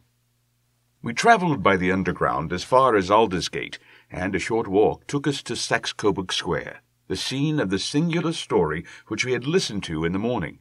It was a poky little shabby-genteel place, where 4 lines of dingy 2-storied brick houses looked out into a small railed-in enclosure, where a lawn of weedy grass and a few clumps of faded laurel bushes made a hard fight against a smoke-laden and uncongenial atmosphere. 3 gilt balls and a brown board with Jabez Wilson in white letters upon a corner house announced the place where our red-headed client carried on his business. Sherlock Holmes stopped in front of it with his head on one side and looked it all over, with his eyes shining brightly between puckered lids. Then he walked slowly up the street, and then down again to the corner, still looking keenly at the houses. Finally, he returned to the pawnbroker's, and, having thumped vigorously upon the pavement with his stick 2 or 3 times, he went up to the door and knocked. It was instantly opened by a bright-looking, clean-shaven young fellow who asked him to step in. "Thank you," said Holmes. "I only wish to ask you how you would go from here to the Strand." "Third right, 4th left," answered the assistant promptly, closing the door. "Smart fellow, that," observed Holmes as we walked away. "He is, in my judgment, the 4th smartest man in London, and for daring I am not sure that he has not a claim to be 3rd. I have known something of him before." "Evidently," said I. "Mr. Wilson's assistant counts for a good deal in this mystery of the Red-Headed League. I am sure that you inquired your way merely in order that you might see him." "Not him." "What then?" "The knees of his trousers." "And what did you see?" "What I expected to see." "Why did you beat the pavement?" "My dear doctor, this is a time for observation, not for talk. We are spies in an enemy's country. We know something of Saxe-Coburg Square. Let us now explore the parts which lie behind it." The road in which we found ourselves as we turned around the corner from the retired Saxe-Coburg Square presented as great a contrast to it as the front of a picture does to the back. It was one of the main arteries which conveyed the traffic of the city to the north and west. The roadway was blocked with the immense stream of commerce flowing in a double tide inward and outward, while the footpaths were black with the hurrying swarm of pedestrians. It was difficult to realize, as we looked at the line of fine shops and stately business premises, that they really abutted on the other side upon the faded and stagnant square which we had just quitted. "Let me see," said Holmes, standing at the corner and glancing along the line. "I should like just to remember the order of the houses here. It is a hobby of mine to have an exact knowledge of London. There is Mortimer's, the tobacconist, the little newspaper shop, the Coburg branch of the City and Suburban Bank, the vegetarian restaurant, and McFarlane's carriage-building depot. That carries us right on to the other block. And now, Doctor, we've done our work, so it's time we had some play. A sandwich and a cup of coffee, and then off to Violin Land, where all is sweetness and delicacy and harmony, and there are no red-headed clients to vex us with their conundrums." My friend was an enthusiastic musician, being himself not only a very capable performer, but a composer of no ordinary merit. All the afternoon he sat in the stalls, wrapped in the most perfect happiness, gently waving his long, thin fingers in time to the music, while his gently smiling face and his languid, dreamy eyes were as unlike those of Holmes the sleuth-hound, Holmes the relentless, keen-witted, ready-handed criminal agent, as it was possible to conceive. In his singular character, the dual nature alternately asserted itself, and his extreme exactness and astuteness represented, as I have often thought, the reaction against the poetic and contemplative mood which occasionally predominated in him. The swing of his nature took him from extreme languor to devouring energy, and, as I knew well, he was never so truly formidable as when, for days on end, he had been lounging in his armchair amid his improvisations and his black-letter editions. Then it was that the lust of the chase would suddenly come upon him, and that his brilliant reasoning power would rise to the level of intuition until those who were unacquainted with his methods would look askance at him as on a man whose knowledge was not that of other mortals. When I saw him that afternoon, so enwrapped in the music at St. James's Hall, I felt that an evil time might be coming upon those whom he had set himself to hunt down. "You want to go home, no doubt, Doctor?" he remarked as we emerged. "Yes, it would be as well. As I have some business to do which will take some hours. This business at Coburg Square is serious." "Why serious?" "A considerable crime is in contemplation. I have every reason to believe that we shall be in time to stop it, but today being Saturday rather complicates matters. I shall want your help tonight." "At what time?" 10 will be early enough. I shall be at Baker Street at 10. "Very well. And I say, Doctor, there may be some little danger, so kindly put your army revolver in your pocket." He waved his hand, turned on his heel, and disappeared in an instant among the crowd. I trust that I am not more dense than my neighbors, but I was always oppressed with a sense of my own stupidity in my dealings with Sherlock Holmes. Here I had heard what he had heard, I had seen what he had seen, and yet from his words it was evident that he saw clearly not only what had happened, but what was about to happen, while to me the whole business was still confused and grotesque. As I drove home to my house in Kensington, I thought over it all, from the extraordinary story of the red-headed copier of the Encyclopedia down to the visit to Saxe-Coburg Square, and the ominous words with which he had parted from me. What was this nocturnal expedition, and why should I go armed? Where were we going, and what were we to do?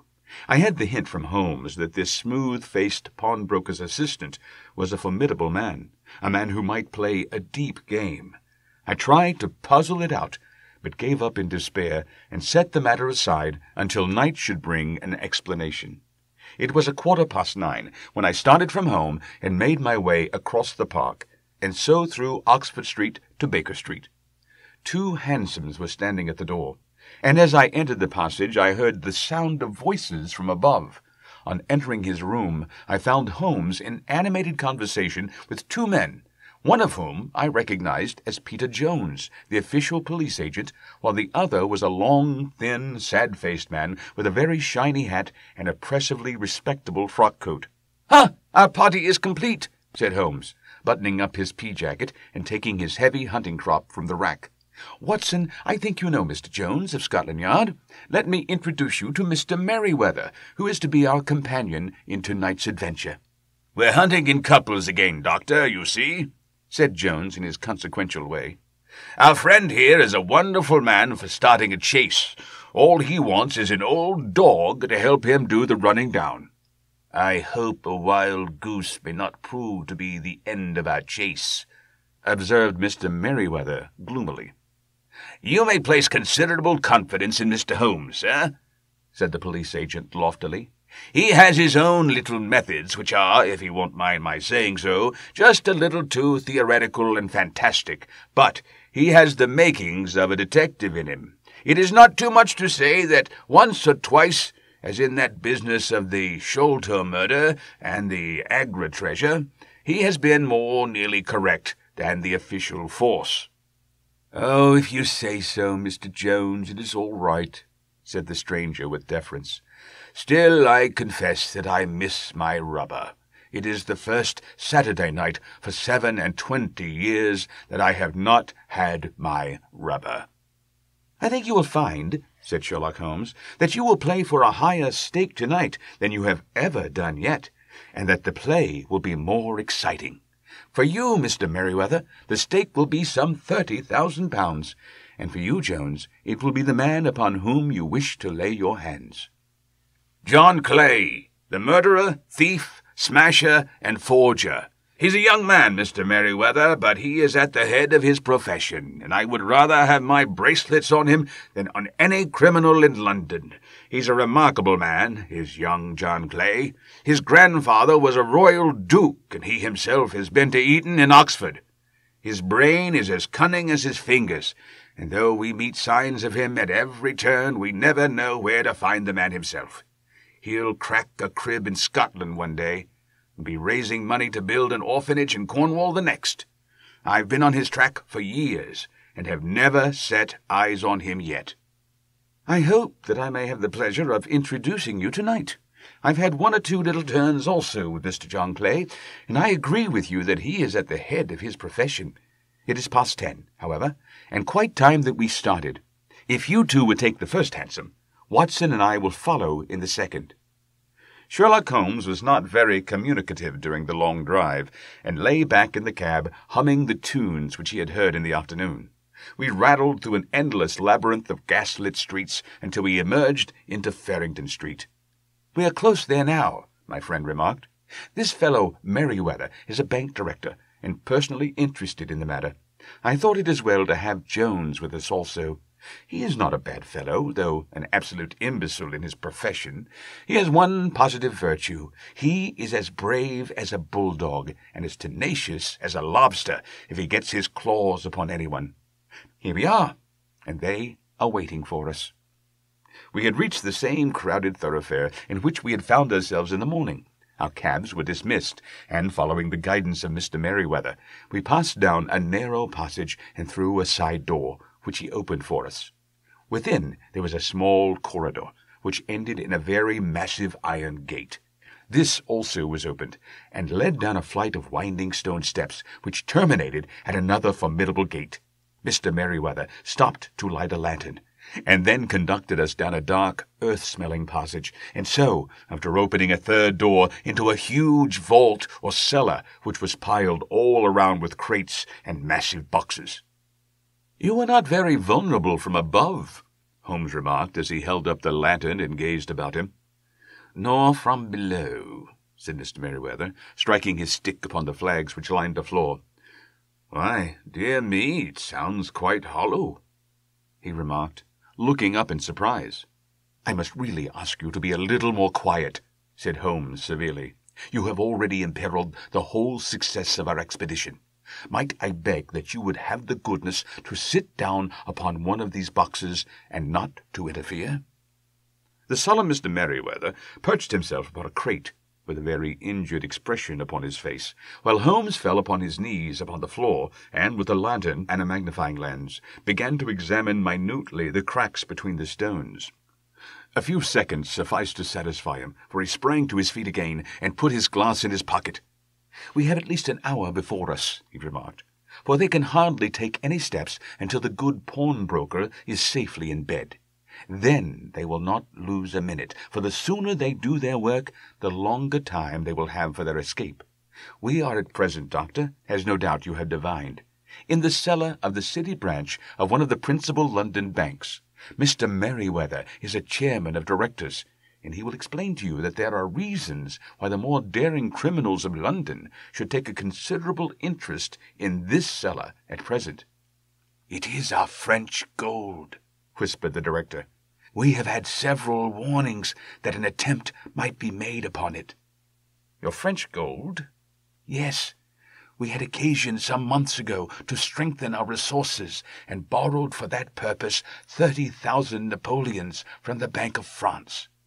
It has become known that we have never had occasion to unpack the money, and that it is still lying in our cellar. The crate upon which I sit contains 2,000 Napoleons, packed between layers of lead foil. Our reserve of bullion is much larger at present than is usually kept in a single branch office, and the directors have had misgivings upon the subject." "Which were very well justified," observed Holmes. "And now it is time that we arranged our little plans. I expect that within an hour matters will come to a head. In the meantime, Mr. Merriweather, we must put the screen over that dark lantern." "And sit in the dark?" "I'm afraid so. I had brought a pack of cards in my pocket, and I thought that, as we were a partie carrée, you might have had your rubber after all. But I see that the enemy's preparations have gone so far that we cannot risk the presence of a light. And, first of all, we must choose our positions. These are daring men, and though we shall take them at a disadvantage, they may do us some harm, unless we are careful.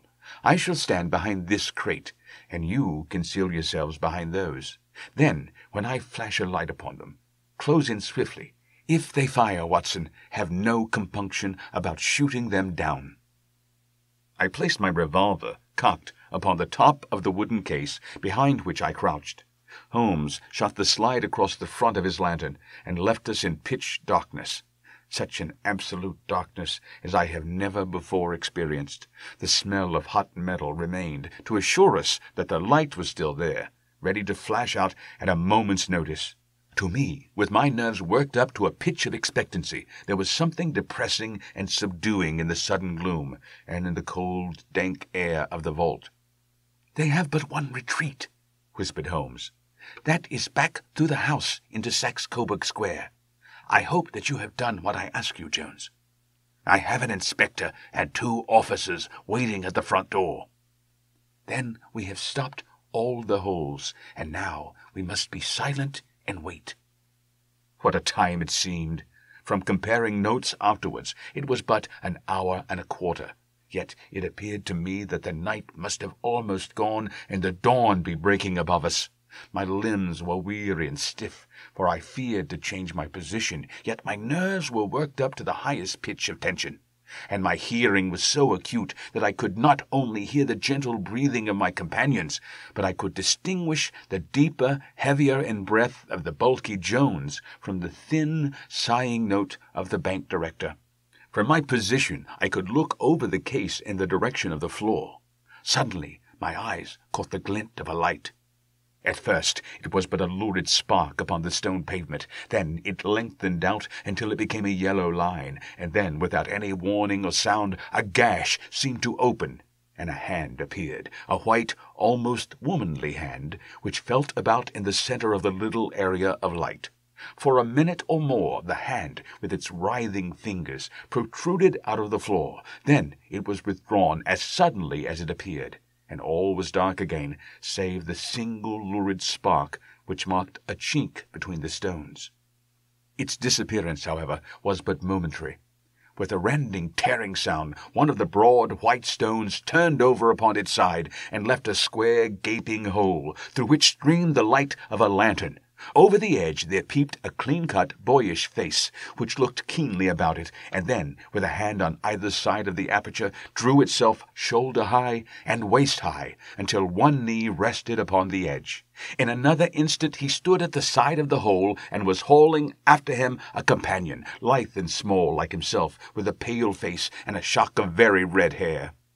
"It's all clear," he whispered. "Have you the chisel and the bags?" "Great Scott! Jump, Archie, jump, and I'll swing for it!" Sherlock Holmes had sprung out and seized the intruder by the collar. The other dived down the hole, and I heard the sound of rending cloth as Jones clutched at his skirts. The light flashed upon the barrel of a revolver, but Holmes' hunting crop came down on the man's wrist, and the pistol clinked upon the stone floor. "It's no use, John Clay," said Holmes blandly. "You have no chance at all." "So I see," the other answered with the utmost coolness. "I fancy that my pal is all right, though I see you have got his coat-tails." "There are 3 men waiting for him at the door," said Holmes. "Oh, indeed. You seem to have done the thing very completely. I must compliment you." "And I you," Holmes answered. "Your red-headed idea was very new and effective." "You'll see your pal again presently," said Jones. "He's quicker at climbing down holes than I am. Just hold out while I fix the derbies." "I beg that you will not touch me with your filthy hands," remarked our prisoner as the handcuffs clattered upon his wrists. "You may not be aware that I have royal blood in my veins.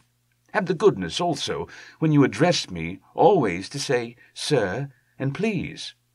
"All right," said Jones, with a stare and a snigger. "Well, would you please, sir, march upstairs, where we can get a cab to carry your highness to the police station?" "That is better," said John Clay serenely. He made a sweeping bow to the three of us, and walked quietly off in the custody of the detective. "Really, Mr. Holmes," said Mr. Merryweather as we followed them from the cellar, "I do not know how the bank can thank you or repay you. There is no doubt that you have detected and defeated in the most complete manner one of the most determined attempts at bank robbery that have ever come within my experience. I have had one or two little scores of my own to settle with Mr. John Clay," said Holmes. "I have been at some small expense over this matter, which I shall expect the bank to refund, but beyond that I am amply repaid by having had an experience which is in many ways unique, and by hearing the very remarkable narrative of the Red-Headed League. You see, Watson," he explained in the early hours of the morning as we sat over a glass of whisky and soda in Baker Street, "it was perfectly obvious from the first that the only possible object of this rather fantastic business of the advertisement of the League and the copying of the encyclopedia must be to get this not over-bright pawnbroker out of the way for a number of hours every day. It was a curious way of managing it, but really it would be difficult to suggest a better. The method was no doubt suggested to Clay's ingenious mind by the color of his accomplice's hair. The £4 a week was a lure which must draw him, and what was it to them who were playing for thousands? They put in the advertisement, one rogue has the temporary office, the other rogue incites the man to apply for it, and together they managed to secure his absence every morning in the week. From the time that I heard of the assistant having come for half wages, it was obvious to me that he had some strong motive for securing the situation. But how could you guess what the motive was? Had there been women in the house, I should have suspected a mere vulgar intrigue. That, however, was out of the question. The man's business was a small one. There was nothing in his house which could account for such elaborate preparations, and such an expenditure as they were at. It must, then, be something out of the house. What could it be? I thought of the assistant's fondness for photography, and his trick of vanishing into the cellar. The cellar! There was the end of this tangled clue. Then I made inquiries as to this mysterious assistant, and found that I had to deal with one of the coolest and most daring criminals in London. He was doing something in the cellar, something which took many hours a day for months on end. What could it be, once more? I could think of nothing save that he was running a tunnel to some other building. So far I had got when we went to visit the scene of action. I surprised you by beating upon the pavement with my stick. I was ascertaining whether the cellar stretched out in front or behind. It was not in front. Then I rang the bell, and, as I hoped, the assistant answered it. We've had some skirmishes, but we had never set eyes upon each other before. I hardly looked at his face. His knees were what I wished to see. You must yourself have remarked how worn, wrinkled, and stained they were. They spoke of those hours of burrowing. The only remaining point was what they were burrowing for. I walked round the corner, saw the City and Suburban Bank abutted on our friend's premises, and felt that I had solved my problem. When you drove home after the concert, I called upon Scotland Yard and upon the chairman of the bank directors, with the result that you have seen. "And how could you tell that they would make their attempt tonight?" I asked. "Well, when they closed their League offices, that was a sign that they cared no longer about Mr. Jabez Wilson's presence. In other words, that they had completed their tunnel. But it was essential that they should use it soon, as it might be discovered, or the bullion might be removed. Saturday would suit them better than any other day, as it would give them 2 days for their escape. For all these reasons, I expected them to come tonight. A case of identity. "My dear fellow," said Sherlock Holmes as we sat on either side of the fire in his lodgings at Baker Street, "life is infinitely stranger than anything which the mind of man could invent. We would not dare to conceive the things which are really mere commonplaces of existence.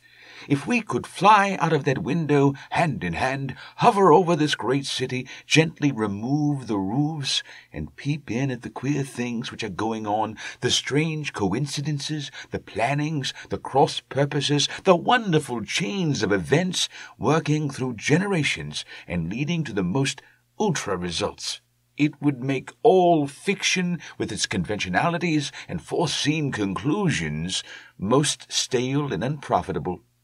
"And yet I am not convinced of it," I answered. "The cases which come to light in the papers are, as a rule, bold enough and vulgar enough. We have in our police reports realism pushed to its extreme limits, and yet the result is, it must be confessed, neither fascinating nor artistic." "A certain selection and discretion must be used in producing a realistic effect," remarked Holmes. "This is wanting in the police report, where more stress is laid, perhaps, upon the platitudes of the magistrate than upon the details which, to an observer, contain the vital essence of the whole matter. Depend upon it, there is nothing so unnatural as the commonplace." I smiled and shook my head. "I can quite understand your thinking so," I said.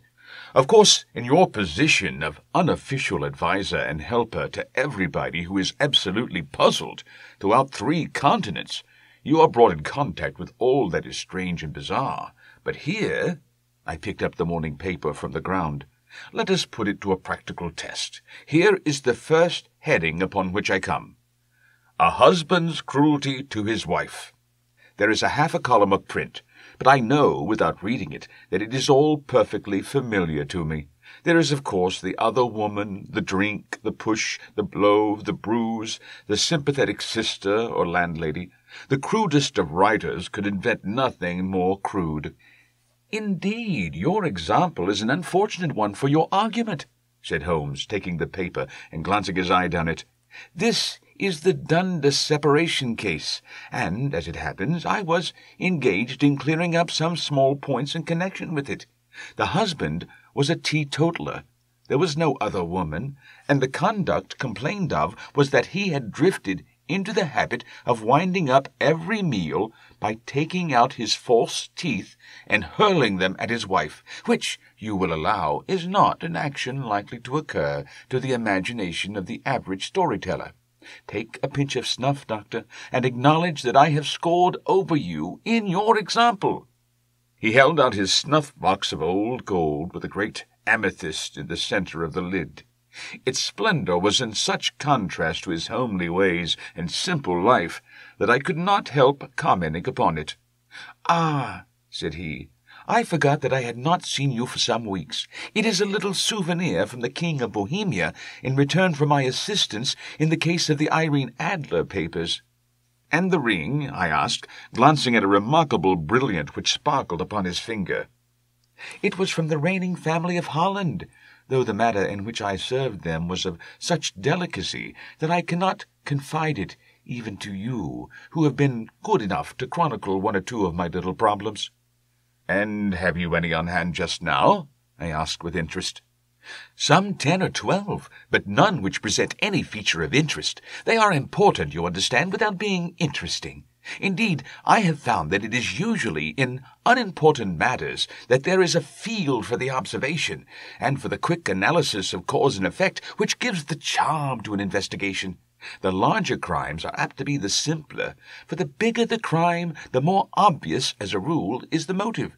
In these cases, save for one rather intricate matter which has been referred to me from Marseille, there is nothing which presents any features of interest.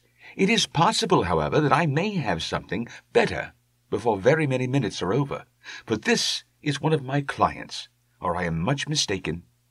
He had risen from his chair and was standing between the parted blinds, gazing down into the dull, neutral-tinted London street. Looking over his shoulder, I saw that on the pavement opposite there stood a large woman with a heavy fur boa around her neck, and a large curling red feather in a broad-brimmed hat, which was tilted in a coquettish Duchess of Devonshire fashion over her ear. From under this great panoply she peeped up in a nervous, hesitating fashion at our windows, while her body oscillated backward and forward, and her fingers fidgeted with her glove buttons. Suddenly, with a plunge, as of the swimmer who leaves the bank, she hurried across the road, and we heard the sharp clang of the bell. "I have seen these symptoms before," said Holmes, throwing his cigarette into the fire. "Oscillation upon the pavement always means an affaire de coeur. She would like advice, but is not sure that the matter is not too delicate for communication. And yet, even here we may discriminate. When a woman has been seriously wronged by a man, she no longer oscillates, and the usual symptom is a broken bell wire. Here we may take it that there is a love matter, but that the maiden is not so much angry as perplexed or grieved. But here she comes in person to resolve our doubts." As he spoke, there was a tap at the door, and the boy in buttons entered to announce Miss Mary Sutherland, while the lady herself loomed behind his small black figure like a full-sailed merchantman behind a tiny pilot-boat. Sherlock Holmes welcomed her with the easy courtesy for which he was remarkable, and, having closed the door and bowed her into an armchair, he looked her over in the minute and yet abstracted fashion which was peculiar to him. "Do you not find," he said, "that with your short sight it is a little trying to do so much typewriting?" "I did at first," she answered, "but now I know where the letters are without looking." Then, suddenly realizing the full purport of his words, she gave a violent start and looked up with fear and astonishment upon her broad, good-humoured face. "You've heard about me, Mr. Holmes," she cried. "Else how could you know all that?" "Never mind," said Holmes, laughing. "It is my business to know things. Perhaps I have trained myself to see what others overlook. If not, why should you come to consult me?" "I came to you, sir, because I heard of you from Mrs. Etheridge, whose husband you found so easy when the police and everyone had given him up for dead. Oh, Mr. Holmes, I wish you would do as much for me. I'm not rich, but still I have 100 a year in my own right, besides the little that I make by the machine, and I would give it all to know what has become of Mr. Hosmer Angel." "Why did you come away to consult me in such a hurry?" asked Sherlock Holmes, with his fingertips together and his eyes to the ceiling. Again a startled look came over the somewhat vacuous face of Miss Mary Sutherland. "Yes, I did bang out of the house," she said, "for it made me angry to see the easy way in which Mr. Windibank, that is, my father, took it all. He would not go to the police, and he would not go to you, and so, at last, as he would do nothing, and kept on saying that there was no harm done, it made me mad, and I just on with my things and came right away to you." "Your father?" said Holmes.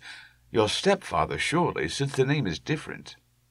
"Yes, my stepfather. I call him father, though it sounds funny, too, for he is only 5 years and 2 months older than myself." "And your mother is alive?"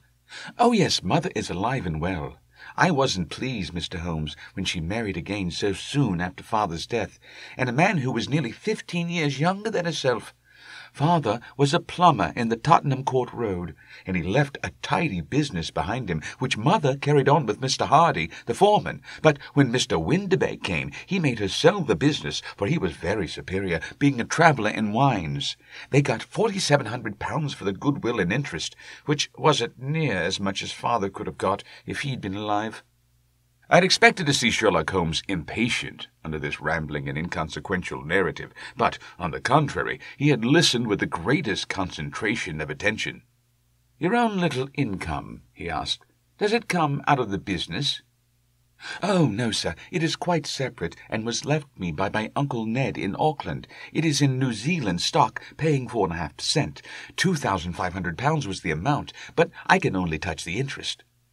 "You interest me extremely," said Holmes, "and since you draw so large a sum as 100 a year, with what you earn into the bargain, you no doubt travel a little, and indulge yourself in every way. I believe that a single lady can get on very nicely upon an income of about £60. "I could do with much less than that, Mr. Holmes, but you understand that as long as I live at home I don't wish to be a burden to them, and so they have the use of the money just while I'm staying with them. Of course, that is only just for the time. Mr. Windibank draws my interest every quarter and pays it over to Mother, and I find that I can do pretty well with what I earn at typewriting. It brings me twopence a sheet, and I can often do from 15 to 20 sheets a day." "You have made your position very clear to me," said Holmes. "This is my friend, Dr. Watson, before whom you can speak as freely as before myself. Kindly tell us now all about your connection with Mr. Hosmer Angel." A flush stole over Miss Sutherland's face, and she picked nervously at the fringe of her jacket. "I met him first at the gasfitters' ball," she said. "They used to send Father tickets when he was alive, and then afterwards they remembered us and sent them to Mother. Mr. Windibank did not wish us to go. He never did wish us to go anywhere. He would get quite mad if I wanted so much as to join a Sunday school treat. But this time I was set on going, and I would go. For what right had he to prevent?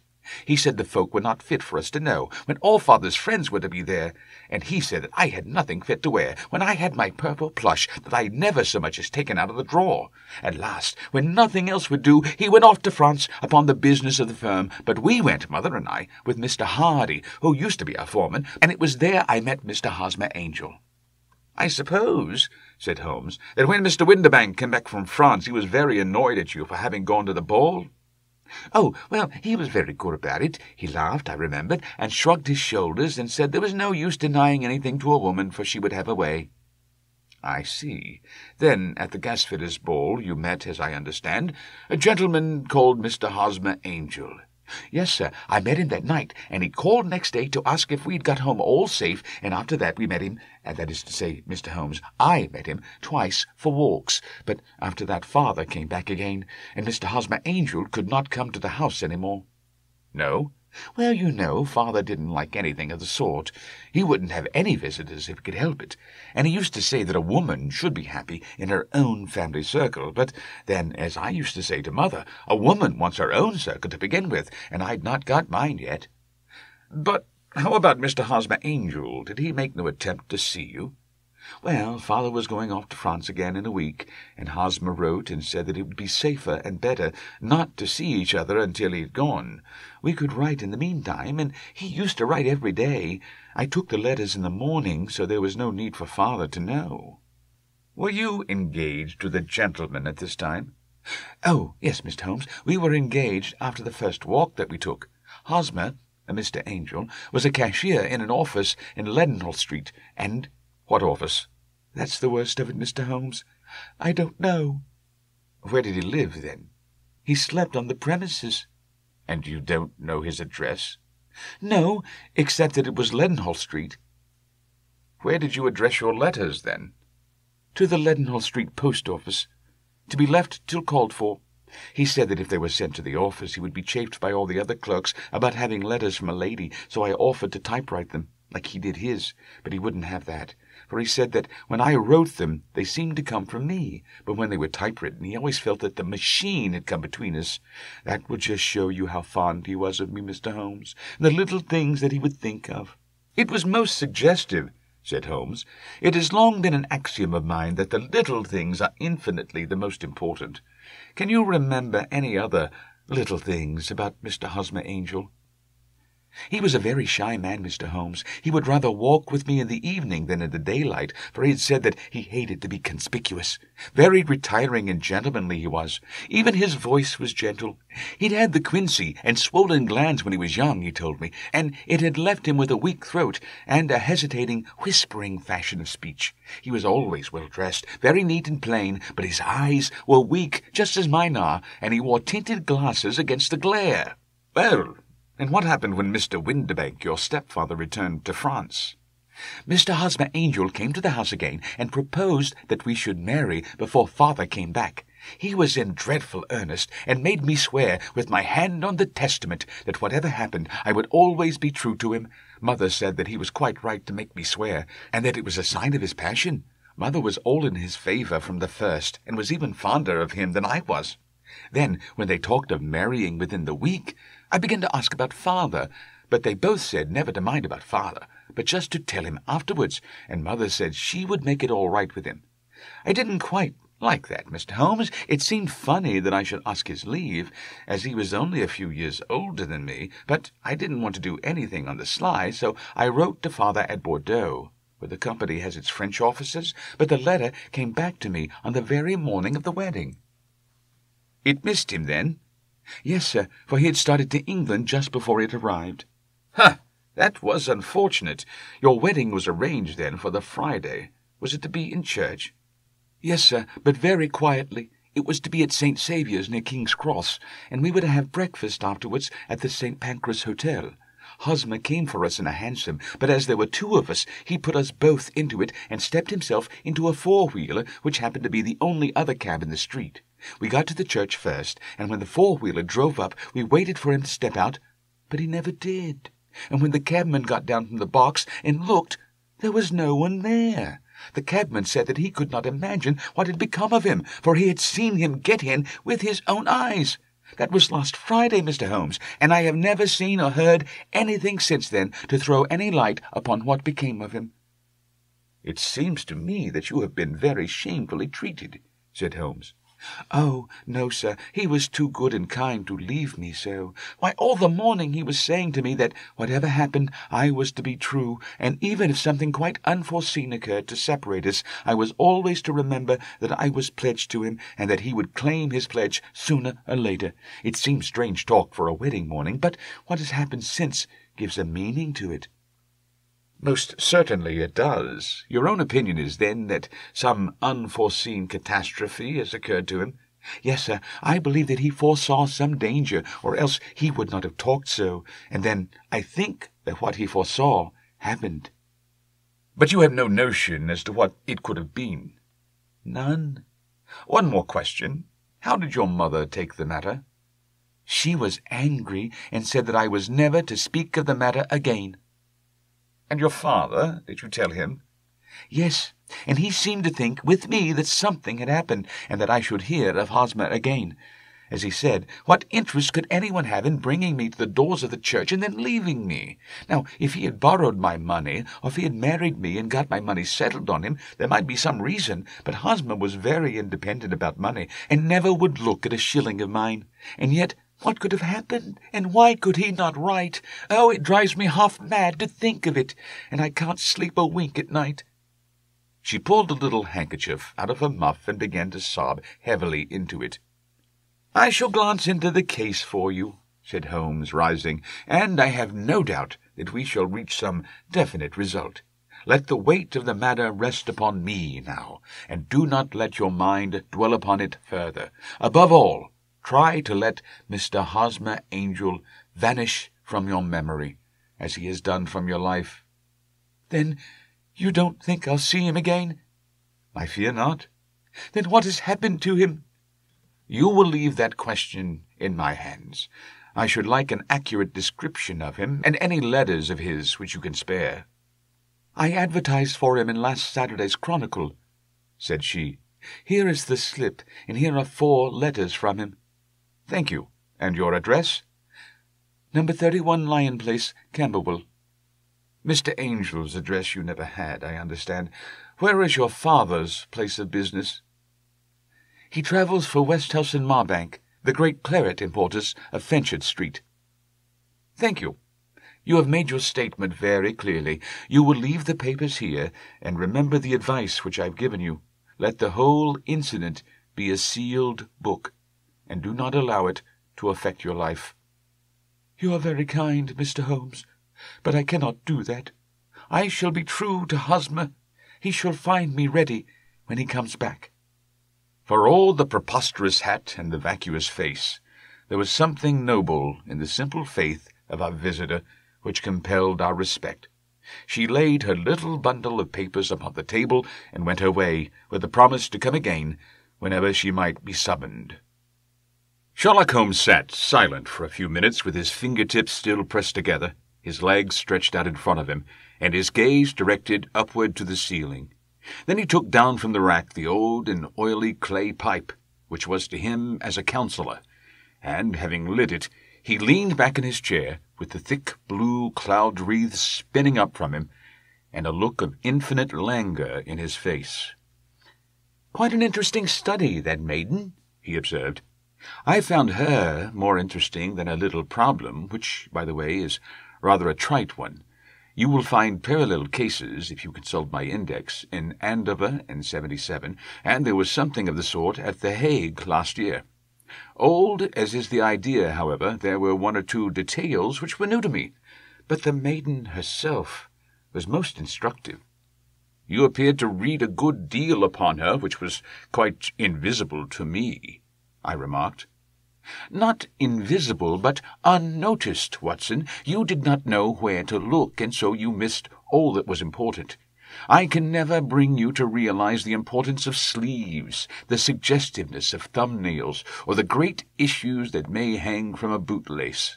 Now, what did you gather from that woman's appearance? Describe it."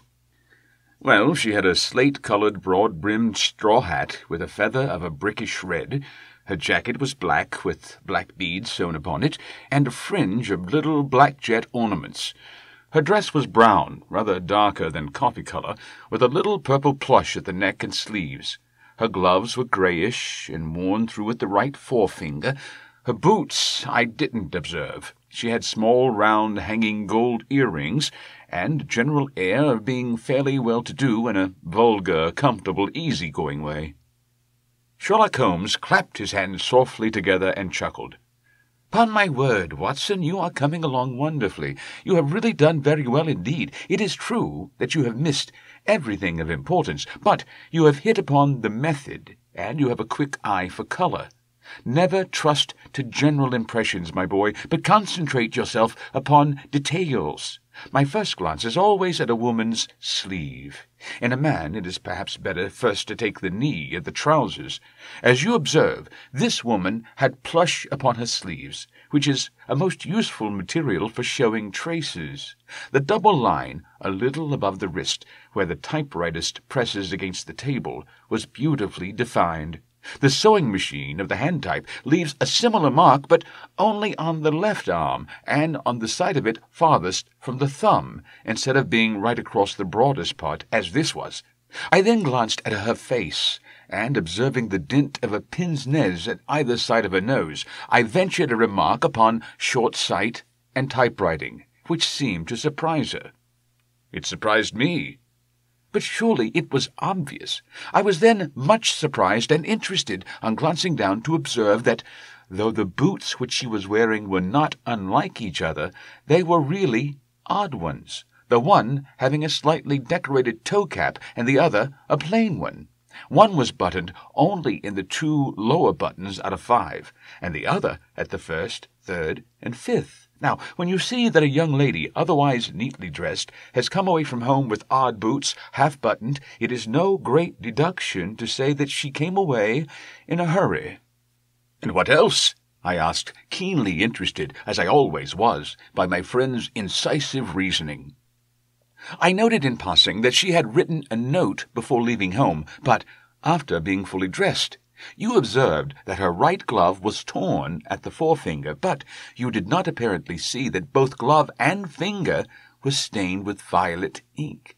She had written in a hurry and dipped her pen too deep.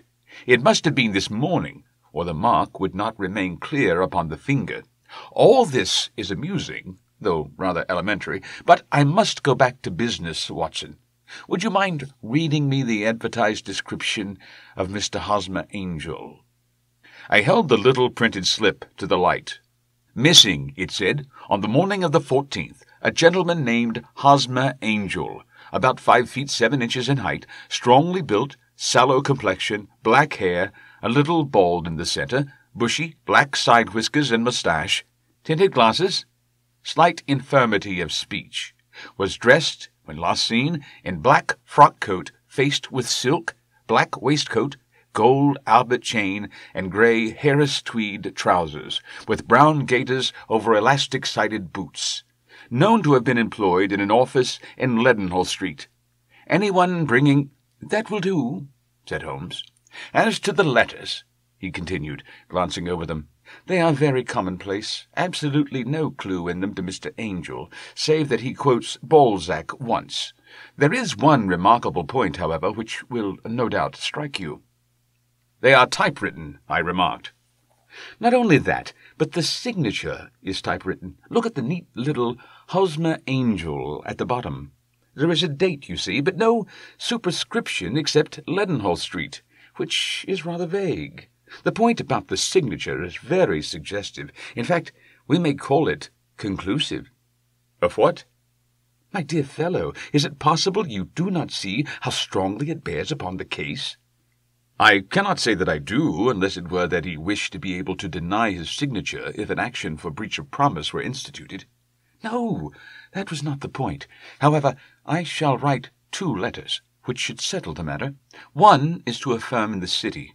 The other is to the young lady's stepfather, Mr. Windibank, asking him whether he could meet us here at 6 o'clock tomorrow evening. It is just as well that we should do business with the male relatives. And now, Doctor, we can do nothing until the answers to those letters come, so we may put our little problem upon the shelf for the interim." I had had so many reasons to believe in my friend's subtle powers of reasoning and extraordinary energy in action that I felt that he must have some solid grounds for the assured and easy demeanour with which he treated the singular mystery which he had been called upon to fathom. Once only had I known him to fail, in the case of the King of Bohemia and the Irene Adler photograph. But when I looked back to the weird business of the sign of 4 and the extraordinary circumstances connected with the study in scarlet, I felt that it would be a strange tangle indeed, which he could not unravel. I left him then, still puffing at his black clay pipe, with the conviction that when I came again on the next evening I would find that he held in his hands all the clues which would lead up to the identity of the disappearing bridegroom of Miss Mary Sutherland. A professional case of great gravity was engaging my own attention at the time, and the whole of next day I was busy at the bedside of the sufferer. It was not until close upon 6 o'clock that I found myself free and was able to spring into a hansom and drive to Baker Street, half afraid that I might be too late to assist at the denouement of the little mystery. I found Sherlock Holmes alone, however, half asleep, with his long, thin form curled up in the recesses of his armchair. A formidable array of bottles and test tubes, with the pungent, cleanly smell of hydrochloric acid, told me that he had spent his day in the chemical work which was so dear to him. "Well, have you solved it?" I asked as I entered. "Yes, it was the bisulfate of baryta." No, the mystery," I cried. "Oh, that, I thought of the salt that I've been working upon. There was never any mystery in the matter, though. As I said yesterday, some of the details are of interest. The only drawback is that there is no law, I fear, that can touch the scoundrel." "Who was he, then, and what was his object in deserting Miss Sutherland?" The question was hardly out of my mouth, and Holmes had not yet opened his lips to reply, when we heard a heavy footfall in the passage, and a tap on the door. "This is the girl's stepfather, Mr. James Windibank," said Holmes. "He has written to me to say that he would be here at 6. "Come in!" The man who entered was a sturdy, middle-sized fellow, some 30 years of age, clean-shaven and sallow-skinned, with a bland, insinuating manner, and a pair of wonderfully sharp and penetrating grey eyes. He shot a questioning glance at each of us, placed his shiny top-hat upon the sideboard, and with a slight bow sidled down into the nearest chair. "Good evening, Mr. James Windibank," said Holmes. "I think that this typewritten letter is from you, in which you made an appointment with me for 6 o'clock. "Yes, sir. I am afraid that I am a little late, but I am not quite my own master, you know. I am sorry that Miss Sutherland has troubled you about this little matter, for I think it is far better not to wash linen of the sort in public. It was quite against my wishes that she came, but she is a very excitable, impulsive girl, as you may have noticed, and she's not easily controlled when she has made up her mind on a point. Of course, I did not mind you so much, as you are not connected with the official police, but it is not pleasant to have a family misfortune like this noised abroad. Besides, it is a useless expense, for how could you possibly find this Hosmer angel?" "On the contrary," said Holmes quietly, "I have every reason to believe that I will succeed in discovering Mr. Hosmer Angel." Mr. Windibank gave a violent start and dropped his gloves. "I'm delighted to hear it," he said. "It is a curious thing," remarked Holmes, "that a typewriter has really quite as much individuality as a man's handwriting. Unless they are quite new, no two of them write exactly alike. Some letters get more worn than others, and some wear only on one side. Now, you remark in this note of yours, Mr. Windibank, that in every case there is some little slurring over of the E, and a slight defect in the tail of the R. There are 14 other characteristics, but those are the more obvious." "We do all our correspondence with this machine at the office, and no doubt it is a little worn," our visitor announced, glancing keenly at Holmes with his bright little eyes. "And now I will show you what is really a very interesting study, Mr. Windibank," Holmes continued. "I think of writing another little monograph some of these days on the typewriter and its relation to crime. It is a subject to which I have devoted some little attention. I have here 4 letters which purport to come from the missing man. They are all typewritten. In each case, not only are the E's slurred and the R's tailless, but you will observe, if you care to use my magnifying lens, that the 14 other characteristics to which I have alluded are there as well." Mr. Windibank sprang out of his chair and picked up his hat. "I cannot waste time over this sort of fantastic talk, Mr. Holmes," he said. "If you can catch the man, catch him, and let me know when you have done it." "Certainly," said Holmes, stepping over and turning the key in the door. "I let you know, then, that I have caught him." "What? Where?" shouted Mr. Windibank, turning white to his lips and glancing about him like a rat in a trap. "Oh, it won't do, really it won't," said Holmes suavely. "There is no possible getting out of it, Mr. Windibank. It is quite too transparent, and it was a very bad compliment when you said that it was impossible for me to solve so simple a question. That's right. Sit down, and let us talk it over." Our visitor collapsed into a chair, with a ghastly face and a glitter of moisture on his brow. It's not actionable," he stammered. "I am very much afraid that it is not. But between ourselves, Windibank, it was as cruel and selfish and heartless a trick in a petty way as ever came before me. Now let me just run over the course of events, and you will contradict me if I go wrong." The man sat huddled up in his chair, with his head sunk upon his breast, like one who is utterly crushed. Holmes stuck his feet upon the corner of the mantelpiece, and leaning back with his hands in his pockets, began talking, rather to himself, as it seemed, than to us. "The man married a woman very much older than himself for her money," said he, "and he enjoyed the use of the money of the daughter as long as she lived with them. It was a considerable sum for people in their position, and the loss of it would have made a serious difference. It was worth an effort to preserve it. The daughter was of a good, amiable disposition, but affectionate and warm-hearted in her ways, so that it was evident that with her fair personal advantages and her little income, she would not be allowed to remain single long. Now, her marriage would mean, of course, the loss of 100 a year. So what does her stepfather do to prevent it? He takes the obvious course of keeping her at home and forbidding her to seek the company of people of her own age. But soon he found that she would not answer forever. She became restive, insisted upon her rights, and finally announced her positive intention of going to a certain ball. What does her clever stepfather do then? He conceives an idea more creditable to his head than to his heart. With the connivance and assistance of his wife, he disguised himself, covered those keen eyes with tinted glasses, masked the face with a moustache and a pair of bushy whiskers, sunk that clear voice into an insinuating whisper, and doubly secure on account of the girl's short sight, he appears as Mr. Hosmer Angel, and keeps off other lovers by making love himself. "It was only a joke at first," groaned our visitor. "We never thought that she would have been so carried away." "Very likely not. However that may be, the young lady was very decidedly carried away, and having quite made up her mind that her stepfather was in France, the suspicion of treachery never for an instant entered her mind. She was flattered by the gentleman's attentions, and the effect was increased by the loudly expressed admiration of her mother. Then Mr. Angel began to call, for it was obvious that the matter should be pushed as far as it would go if a real effect were to be produced. There were meetings and an engagement, which would finally secure the girl's affections from turning toward anyone else. But the deception could not be kept up forever.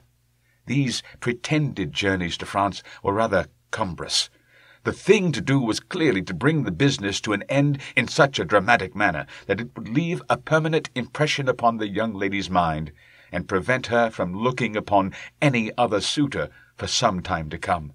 Hence those vows of fidelity exacted upon a testament, and hence also the allusions to a possibility of something happening on the very morning of the wedding. James Windibank wished Miss Sutherland to be so bound to Hosmer Angel, and so uncertain as to his fate, that for 10 years to come, at any rate, she would not listen to another man. As far as the church door he brought her, and then, as he could go no farther, he conveniently vanished away by the old trick of stepping in one door of a four-wheeler and out at the other. I think that was the chain of events, Mr. Windibank." Our visitor had recovered something of his assurance while Holmes had been talking, and he rose from his chair now with a cold sneer upon his pale face. "It may be so, or it may not, Mr. Holmes," said he. "But if you are so very sharp, you ought to be sharp enough to know that it is you who are breaking the law now, and not me. I have done nothing actionable from the first, but as long as you keep that door locked, you lay yourself open to an action for assault and illegal constraint." "The law cannot, as you say, touch you," said Holmes, unlocking and throwing open the door. "Yet there never was a man who deserved punishment more. If the young lady has a brother or a friend, he ought to lay a whip across your shoulders. By Jove!" he continued, flushing up at the sight of the bitter sneer upon the man's face. "It is not part of my duties to my client, but here's a hunting crop handy, and I think I shall just treat myself to—" He took 2 swift steps to the whip, but before he could grasp it, there was a wild clatter of steps upon the stairs, the heavy hall door banged, and from the window we could see Mr. James Windibank running at the top of his speed down the road. "There's a cold-blooded scoundrel," said Holmes, laughing, as he threw himself down into his chair once more. "That fellow will rise from crime to crime until he does something very bad, and ends on a gallows. The case has, in some respects, been not entirely devoid of interest." "I cannot now entirely see all the steps of your reasoning," I remarked. "Well, of course it was obvious from the first that this Mr. Hosmer Angel must have some strong object for his curious conduct, and it was equally clear that the only man who really profited by the incident, as far as we could see, was the stepfather. Then the fact that the 2 men were never together, but that one always appeared when the other was away, was suggestive. So were the tinted spectacles and the curious voice, which both hinted at a disguise, as did the bushy whiskers. My suspicions were all confirmed by his peculiar action in typewriting his signature, which, of course, inferred that his handwriting was so familiar to her that she would recognize even the smallest sample of it. You see, all these isolated facts, together with many minor ones, all pointed in the same direction." "And how did you verify them?" "Having once spotted my man, it was easy to get corroboration. I knew the firm for which this man worked. Having taken the printed description, I eliminated everything from it which could be the result of a disguise, the whiskers, the glasses, the voice, and I sent it to the firm with a request that they would inform me whether it answered to the description of any of the travellers. I had already noticed the peculiarities of the typewriter, and I wrote to the man himself at his business address, asking him if he would come here. As I expected, his reply was typewritten and revealed the same trivial but characteristic defects. The same post brought me a letter from Westhouse and Marbank of Fenchurch Street to say that the description tallied in every respect with that of their employee, James Windbag. Voilà tout. And Miss Sutherland? If I tell her, she will not believe me. You may remember the old Persian saying, "There is danger for him who taketh the tiger cub, and danger also for whoso snatches a delusion from a woman." There is as much sense in Hafiz as in Horace, and as much knowledge of the world. The Boscombe Valley Mystery. We were seated at breakfast one morning, my wife and I, when the maid brought in a telegram. It was from Sherlock Holmes, and ran in this way. "Have you a couple of days to spare? Have just been wired for from the west of England in connection with Boscombe Valley tragedy. Shall be glad if you will come with me. Air and scenery perfect. Leave Paddington by the 11:15. "What do you say, dear?" said my wife, looking across at me. "Will you go?" "I really don't know what else to say. I have a fairly long list at present." "Oh, Anstruther would do your work for you. You've been looking a little pale lately. I think that the change would do you good, and you're always so interested in Mr. Sherlock Holmes's cases." "I should be ungrateful if I would not, seeing what I gain through one of them," I answered. "But if I am to go, I must pack at once, for I have only half an hour." My experience of camp life in Afghanistan had at least had the effect of making me a prompt and ready traveller. My wants were few and simple, so that in less than the time stated, I was in a cab with my valise, rattling away to Paddington Station. Sherlock Holmes was pacing up and down the platform, his tall, gaunt figure made even gaunter and taller by his long grey travelling cloak and his close-fitting cloth cap.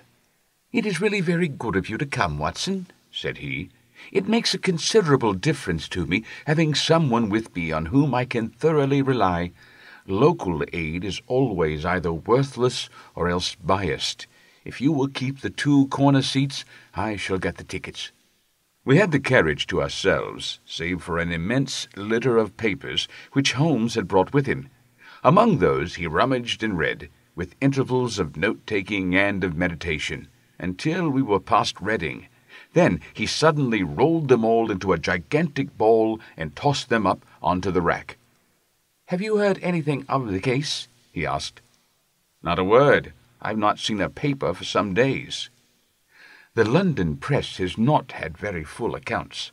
I've just been looking through all the recent papers in order to master the particulars. It seems, from what I gather, to be one of those simple cases which are so extremely difficult." "That sounds a little paradoxical." "But it is profoundly true. Singularity is almost invariably a clue. The more featureless and commonplace a crime is, the more difficult it is to bring it home. In this case, however, they have established a very serious case against the son of the murdered man." "It is a murder, then?" "Well, it is conjectured to be so. I shall take nothing for granted until I have the opportunity of looking personally into it. I will explain the state of things to you, as far as I've been able to understand it, in a very few words. Boscombe Valley is a country district not very far from Ross, in Herefordshire. The largest landed proprietor in that part is a Mr. John Turner, who made his money in Australia and returned some years ago to the old country. One of the farms he held, that of Hatherley, was let to Mr. Charles McCarthy, who was also an ex-Australian. The men had known each other in the colonies, so it was not unnatural that when they came to settle down, they should do so as near each other as possible. Turner was apparently the richer man, so McCarthy became his tenant, but still remained, it seems, upon terms of perfect equality, as they were frequently together. McCarthy had one son, a lad of 18, and Turner had an only daughter of the same age, but neither of them had wives living.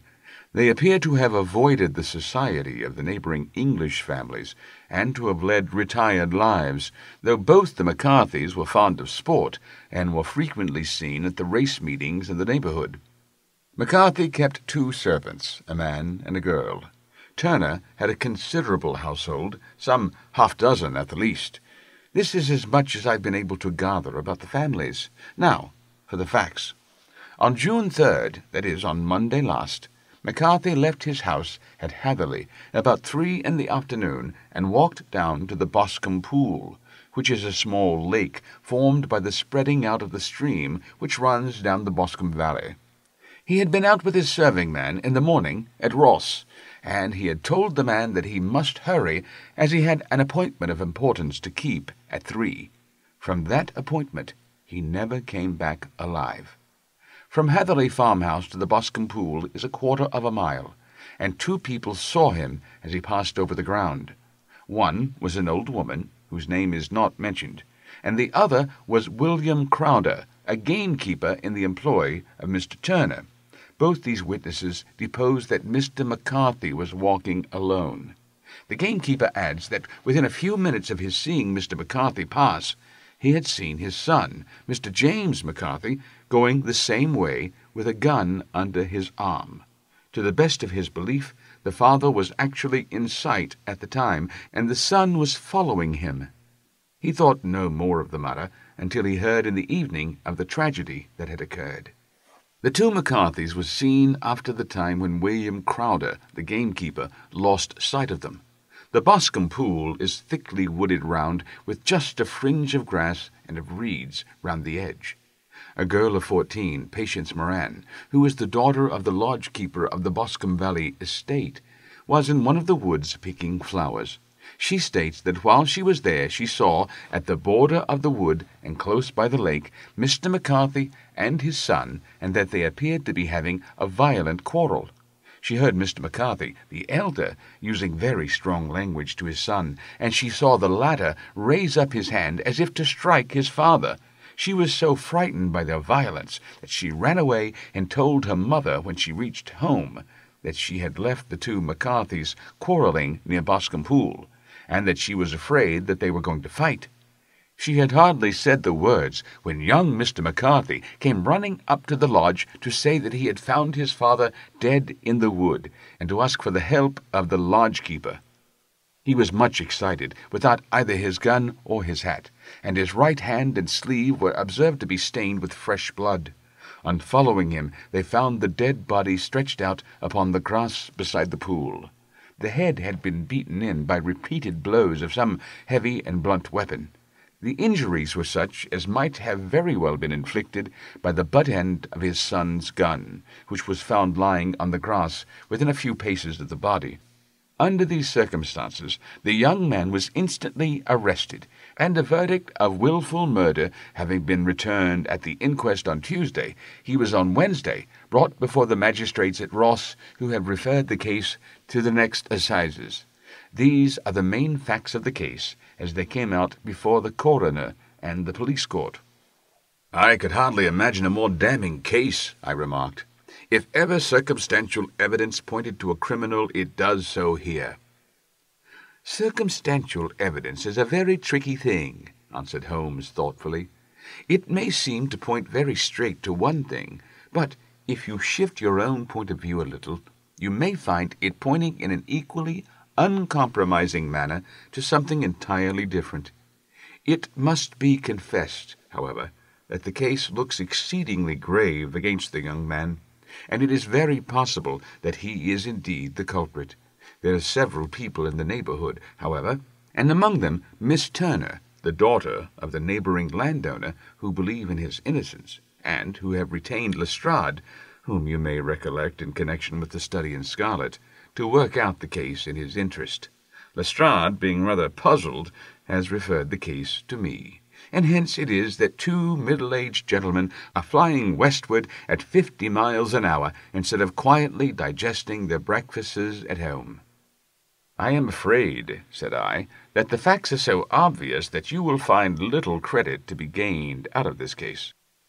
"There is nothing more deceptive than an obvious fact," he answered, laughing. "Besides, we may chance to hit upon some other obvious facts, which may have been by no means obvious to Mr. Lestrade. You know me too well to think that I am boasting when I say that I shall either confirm or destroy his theory by means which he is quite incapable of employing, or even of understanding. To take the first example to hand, I very clearly perceive that in your bedroom the window is upon the right-hand side, and yet I question whether Mr. Lestrade would have noticed even so evident a thing as that." "How on earth—" "My dear fellow, I know you well. I know the military neatness which characterizes you. You shave every morning, and in this season you shave by the sunlight. But since your shaving is less and less complete as we get farther back on the left side, until it becomes positively slovenly as we get round the angle of the jaw, it is surely very clear that that side is less illuminated than the other. I could not imagine a man of your habits looking at himself in an equal light and being satisfied with such a result. I only quote this as a trivial example of observation and inference. Therein lies my métier, and it is just possible that it may be of some service in the investigation which lies before us. There are one or two minor points which were brought out in the inquest, and which are worth considering." "What are they?" "It appears that his arrest did not take place at once, but after the return to Hatherley Farm. On the Inspector of Constabulary informing him that he was a prisoner, he remarked that he was not surprised to hear it, and that it was no more than his deserts. This observation of his had the natural effect of removing any traces of doubt which might have remained in the minds of the coroner's jury." "It was a confession," I ejaculated. "No, for it was followed by a protestation of innocence." Coming on the top of such a damning series of events, it was at least a most suspicious remark. "On the contrary," said Holmes, "it is the brightest rift which I can at present see in the clouds. However innocent he might be, he could not be such an absolute imbecile as not to see that the circumstances were very black against him. Had he appeared surprised at his own arrest, or feigned indignation at it, I should have looked upon it as highly suspicious, because such surprise or anger would not be natural under the circumstances, and yet might appear to be the best policy to a scheming man. His frank acceptance of the situation marks him as either an innocent man, or else as a man of considerable self-restraint and firmness. As to his remark about his deserts, it was also not unnatural if you consider that he stood beside the dead body of his father, and that there is no doubt that he had that very day so far forgotten his filial duty as to bandy words with him, and even, according to the little girl whose evidence is so important, to raise his hand as if to strike him. The self-reproach and contrition which are displayed in his remark appear to me to be the signs of a healthy mind rather than of a guilty one." I shook my head. "Many men have been hanged on far slighter evidence," I remarked. "So they have, and many men have been wrongfully hanged." "What is the young man's own account of the matter?" "It is, I am afraid, not very encouraging to his supporters, though there are one or two points in it which are suggestive. You will find it here, and may read it for yourself." He picked out from his bundle a copy of the local Herefordshire paper, and having turned down the sheet, he pointed out the paragraph in which the unfortunate young man had given his own statement of what had occurred. I settled myself down in the corner of the carriage and read it very carefully. It ran in this way. "Mr. James McCarthy, the only son of the deceased, was then called and gave evidence as follows. I'd been away from home for 3 days at Bristol, and had only just returned upon the morning of last Monday, the 3rd. My father was absent from home at the time of my arrival, and I was informed by the maid that he had driven over to Ross with John Cobb, the groom. Shortly after my return, I heard the wheels of his trap in the yard, and, looking out of my window, I saw him get out and walk rapidly out of the yard, though I was not aware in which direction he was going. I then took my gun and strolled out in the direction of the Boscombe pool, with the intention of visiting the rabbit warren, which is upon the other side. On my way, I saw William Crowder, the gamekeeper, as he had stated in his evidence, but he's mistaken in thinking that I was following my father. I had no idea that he was in front of me. When about 100 yards from the pool, I heard a cry of "Cooey!" which was a usual signal between my father and myself. I then hurried forward and found him standing by the pool.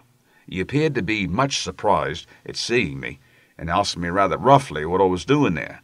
A conversation ensued which led to high words, and almost blows, for my father was a man of very violent temper. Seeing that his passion was becoming ungovernable, I left him and returned toward Hatherley Farm.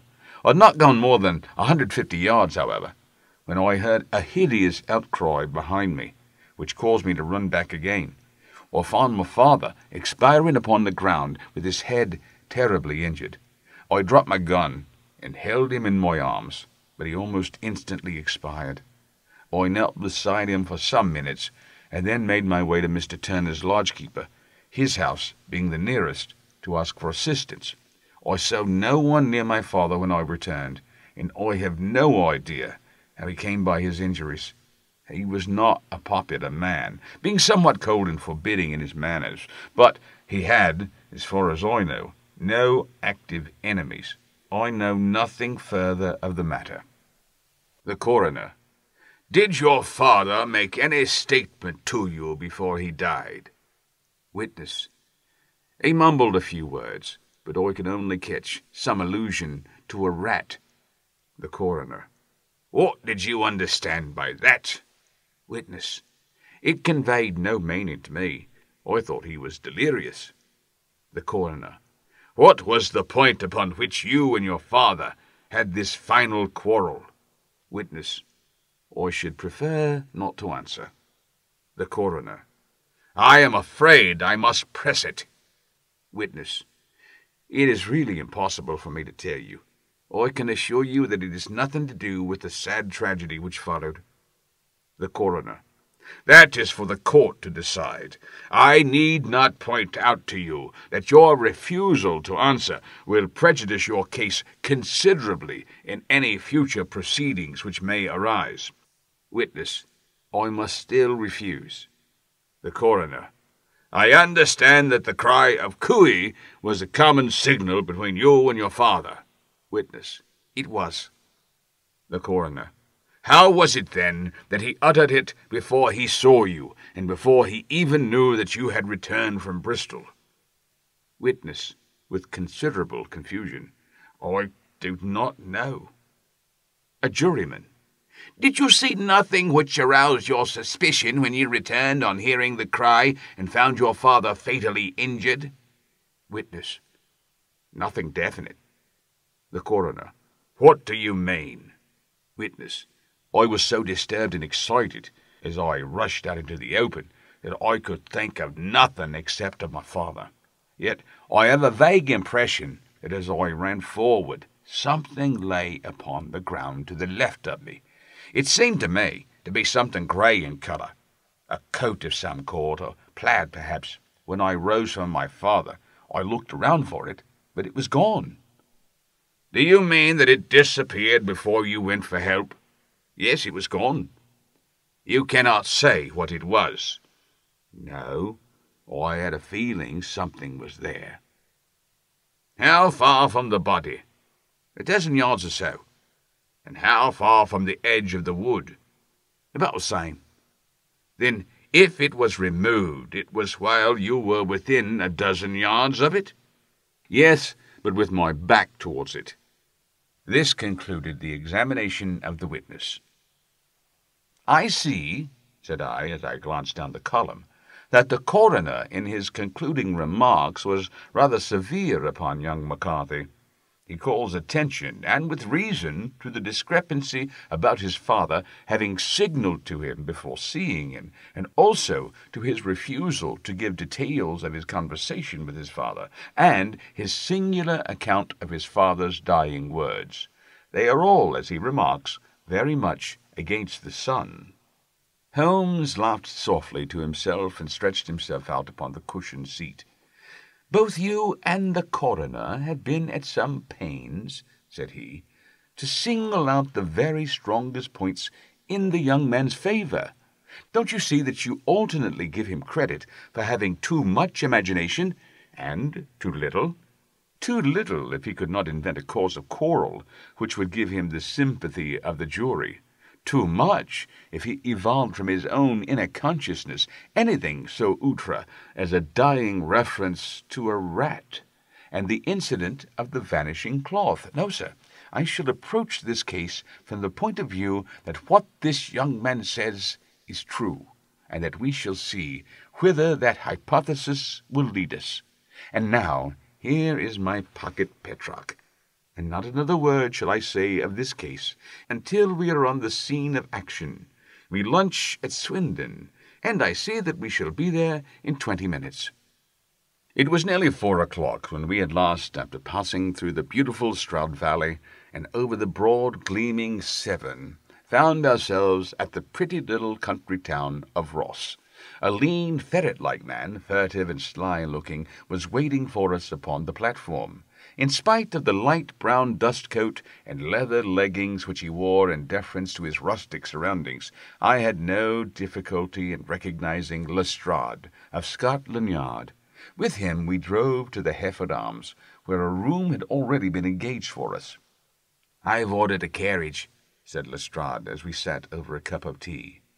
"I knew your energetic nature, and that you would not be happy until you'd been on the scene of the crime." "It was very nice and complimentary of you," Holmes answered. "It is entirely a question of barometric pressure." Lestrade looked startled. "I do not quite follow," he said. "How is the glass? 29, I see. No wind, and not a cloud in the sky. I have a caseful of cigarettes here which need smoking, and the sofa is very much superior to the usual country hotel abomination. I do not think that it is probable that I shall use the carriage tonight." Lestrade laughed indulgently. "You have, no doubt, already formed your conclusion from the newspapers," he said. "The case is as plain as a pikestaff. The more one goes into it, the plainer it becomes. Still, of course, one can't refuse a lady, and such a very positive one, too. She has heard of you, and would have your opinion, though I repeatedly told her that there was nothing which you could do which I had not already done. Why, bless my soul, here is her carriage at the door." He had hardly spoken before there rushed into the room one of the most lovely young women that I have ever seen in my life. Her violet eyes shining, her lips parted, a pink flush upon her cheeks, all thought of her natural reserve lost in her overpowering excitement and concern. "Oh, Mr. Sherlock Holmes!" she cried, glancing from one to the other of us, and finally, with a woman's quick intuition, fastening upon my companion. "I am so glad that you've come. I have driven down to tell you so. I know that James didn't do it. I know it, and I want you to start upon your work knowing it too. Never let yourself doubt upon that point. We have known each other since we were little children, and I know his faults as no one else does. But he is too tender-hearted to hurt a fly. Such a charge is absurd to anyone who really knows him." "I hope we may clear him, Miss Turner," said Sherlock Holmes. "You may rely upon my doing all that I can." "But you have read the evidence. You have formed some conclusion. Do you not see some loophole, some flaw? Do you not yourself think that he is innocent?" "I think that it is very probable." "There now," she cried, throwing back her head and looking defiantly at Lestrade. "You hear? He gives me hopes." Lestrade shrugged his shoulders. "I am afraid that my colleague has been a little quick in forming his conclusions," he said. "But he is right. Oh, I know that he is right. James never did it. And about his quarrel with his father, I am sure that the reason why he would not speak about it to the coroner was because I was concerned in it." "In what way?" asked Holmes. "It is no time for me to hide anything. James and his father had many disagreements about me. Mr. McCarthy was very anxious that there should be a marriage between us. James and I have always loved each other as brother and sister, but of course he is young and has seen very little of life yet, and, well, he naturally did not wish to do anything like that yet. So there were quarrels, and this, I am sure, was one of them." "And your father?" asked Holmes. "Was he in favor of such a union?" "No, he was averse to it also. No one but Mr. McCarthy was in favour of it." A quick blush passed over her fresh young face as Holmes shot one of his keen, questioning glances at her. "Thank you for this information," said he. "May I see your father if I call tomorrow?" "I'm afraid the doctor won't allow it." "The doctor?" "Yes. Have you not heard? Poor father has never been strong for years back, but this has broken him down completely. He is taken to his bed, and Dr. Willows says that he is a wreck, and that his nervous system is shattered. Mr. McCarthy was the only man alive who had known Dad in the old days in Victoria." "Ha! In Victoria. That is important." "Yes, at the mines." "Quite so, at the gold mines, where, as I understand it, Mr. Turner made his money." "Yes, certainly." "Thank you, Miss Turner. You have been of material assistance to me.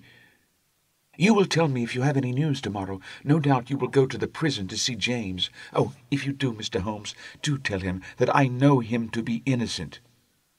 "I will, Miss Turner." "I must go home now, for Dad is very ill, and he misses me so if I leave him. Good-bye, and God help you in your undertaking." She hurried from the room as impulsively as she had entered, and we heard the wheels of a carriage rattle off down the street. "I am ashamed of you, Holmes," said Lestrade with dignity after a few minutes' silence. "Why should you raise up hopes which you are bound to disappoint? I am not over-tender of heart, but I call it cruel." "I think that I see my way to clearing James McCarthy," said Holmes. "Have you an order to see him in prison?" "Yes, but only for you and me." "Then I shall reconsider my resolution about going out. We have still time to take a train to Hereford and see him tonight." "Ample." "Then let us do so. Watson, I fear that you will find it very slow, but I shall only be away a couple of hours." I walked down to the station with them, and then wandered through the streets of the little town, finally returning to the hotel, where I lay upon the sofa and tried to interest myself in a yellow-backed novel. The puny plot of the story was so thin, however, when compared to the deep mystery through which we were groping, and I found my attention wander so continually from the action to the fact that I at last flung it across the room and gave myself up entirely to a consideration of the events of the day. Supposing that this unhappy young man's story were absolutely true, then what hellish thing, what absolutely unforeseen and extraordinary calamity could have occurred between the time when he parted from his father and the moment when, drawn back by his screams, he rushed into the glade? It was something terrible and deadly. What could it be? Might not the nature of the injuries reveal something to my medical instincts? I rang the bell and called for the weekly county paper, which contained a verbatim account of the inquest. In the surgeon's deposition, it was stated that the posterior third of the left parietal bone and the left half of the occipital bone had been shattered by a heavy blow from a blunt weapon. I marked the spot upon my own head. Clearly, such a blow must have been struck from behind. That was to some extent in favor of the accused, as when seen quarreling he was face to face with his father. Still, it did not go for very much, for the older man might have turned his back before the blow fell. Still, it might be worthwhile to call Holmes's attention to it. Then there was the peculiar dying reference to a rat. What could that mean? It could not be delirium. A man dying from a sudden blow does not commonly become delirious. No, it was more likely to be an attempt to explain how he met his fate. But what could it indicate? I cudgelled my brains to find some possible explanation. And then the incident of the grey cloth seen by young McCarthy. If that were true, the murderer must have dropped some part of his dress, presumably his overcoat, in his flight, and must have had the hardihood to return and carry it away at the instant when the son was kneeling, with his back turned not a dozen paces off. What a tissue of mysteries and improbabilities the whole thing was! I did not wonder at Lestrade's opinion, and yet I had so much faith in Sherlock Holmes's insight that I could not lose hope as long as every fresh fact seemed to strengthen his conviction of young McCarthy's innocence. It was late before Sherlock Holmes returned. He came back alone, for Lestrade was staying in lodgings in the town. "The glass still keeps very high," he remarked as he sat down. It is of importance that it should not rain before we are able to go over the ground. On the other hand, a man should be at his very best and keenest for such nice work as that, and I did not wish to do it when fagged by a long journey. I have seen young McCarthy." "And what did you learn from him?" "Nothing." "Could he throw no light?" "Not at all. I was inclined to think at one time that he knew who had done it and was screening him or her, but I am convinced now that he is as puzzled as everyone else. He is not a very quick-witted youth, though comely to look at, and I should think sound at heart." "I cannot admire his taste," I remarked, "if it is indeed a fact that he was averse to a marriage with so charming a young lady as this Miss Turner." "Ah, thereby hangs a rather painful tale. This fellow is madly, insanely in love with her, but some 2 years ago, when he was only a lad, and before he really knew her, for she had been away 5 years at a boarding school, what does the idiot do but go get into the clutches of a barmaid in Bristol and marry her at a registry office? No one knows a word of the matter, but you can imagine how maddening it must be to him to be upbraided for not doing what he would give his very eyes to do, but what he knows to be absolutely impossible. It was sheer frenzy of this sort which made him throw his hands up into the air when his father, at their last interview, was goading him on to propose to Miss Turner. On the other hand, he had no means of supporting himself, and his father, who was by all accounts a very hard man, would have thrown him over utterly had he known the truth. It was with his barmaid wife that he had spent the last 3 days in Bristol, and his father did not know where he was. Mark that point. It is of importance. Good has come out of evil, however, for the barmaid, finding from the papers that he is in serious trouble and likely to be hanged, has thrown him over utterly, and has written to him to say that she has a husband already in the Bermuda dockyard, so that there is really no tie between them. I think that that bit of news has consoled young McCarthy for all that he has suffered." "But if he is innocent, who has done it?" "Ah, who? I would call your attention very particularly to 2 points. One is that the murdered man had an appointment with someone at the pool, and that the someone could not have been his son, for his son was away, and he did not know when he would return. The second is that the murdered man was heard to cry, 'Cooey,' before he knew that his son had returned. Those are the crucial points upon which the case depends. And now, let us talk about George Meredith, if you please, and we shall leave all minor matters until tomorrow." There was no rain, as Holmes had foretold, and the morning broke bright and cloudless. At 9 o'clock Lestrade called for us with the carriage, and we set off for Hatherley Farm and the Boscombe pool. "There is serious news this morning," Lestrade observed. "It is said that Mr. Turner of the Hall is so ill that his life is despaired of." "An elderly man, I presume?" said Holmes. "About 60, but his constitution has been shattered by his life abroad, and he has been in failing health for some time. This business has had a very bad effect upon him. He was an old friend of McCarthy's, and, I may add, a great benefactor to him, for I have learned that he gave him Hatherley Farm rent-free." "Indeed, that is interesting," said Holmes. "Oh, yes, in 100 other ways he has helped him. Everybody about here speaks of his kindness to him." "Really? Does it not strike you as a little singular that this McCarthy, who appears to have had little of his own, and to have been under such obligations to Turner, should still talk of marrying his son to Turner's daughter, who is presumably heiress to the estate, and that in such a very cocksure manner, as if it were merely a case of proposal and all else would follow? It is the more strange, since we know that Turner himself was averse to the idea. The daughter told us as much. Do you not deduce something from that?" "We have got to the deductions and the inferences," said Lestrade, winking at me. "I find it hard enough to tackle facts, Holmes, without flying away after theories and fancies." "You are right," said Holmes demurely.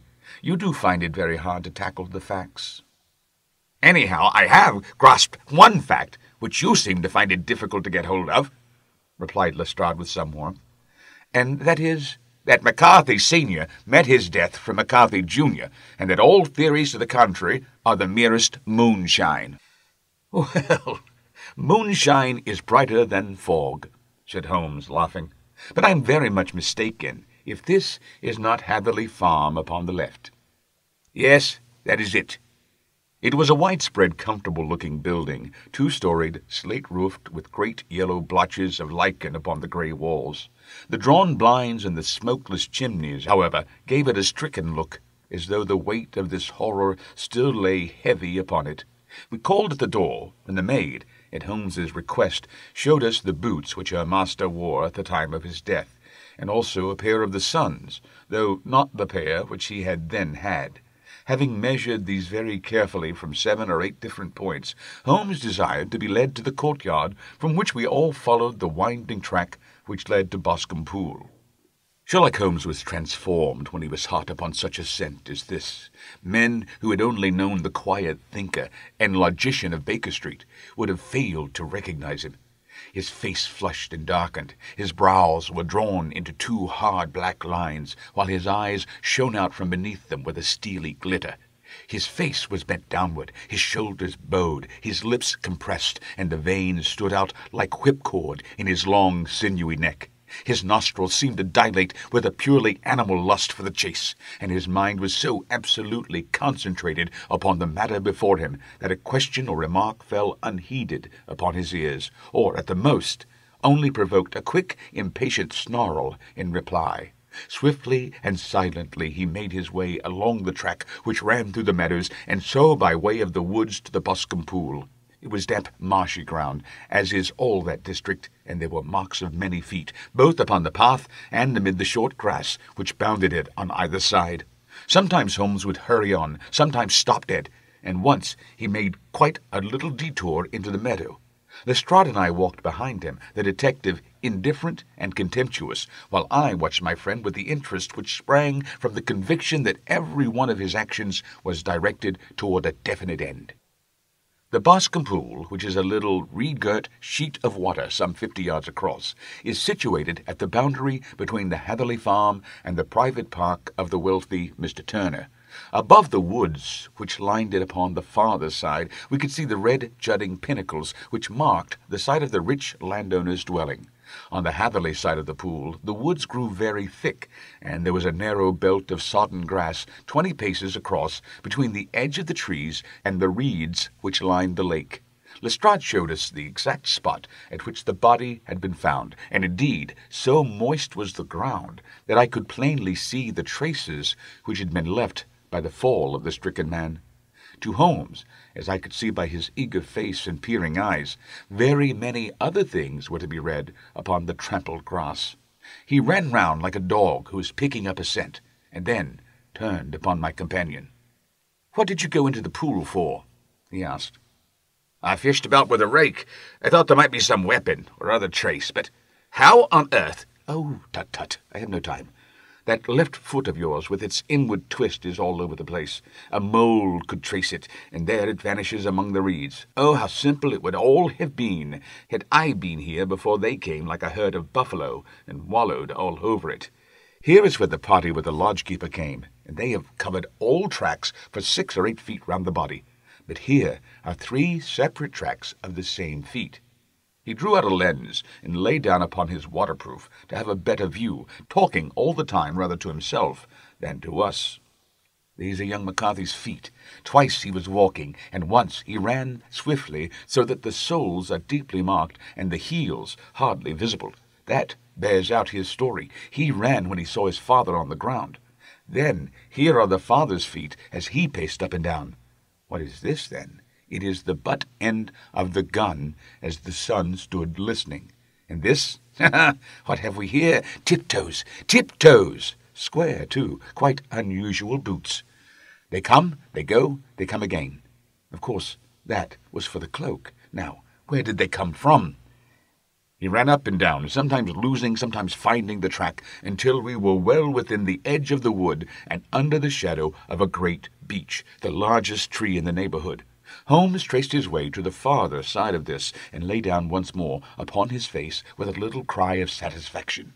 For a long time he remained there, turning over the leaves and dried sticks, gathering up what seemed to me to be dust into an envelope, and examining with his lens not only the ground, but even the bark of the tree as far as he could reach.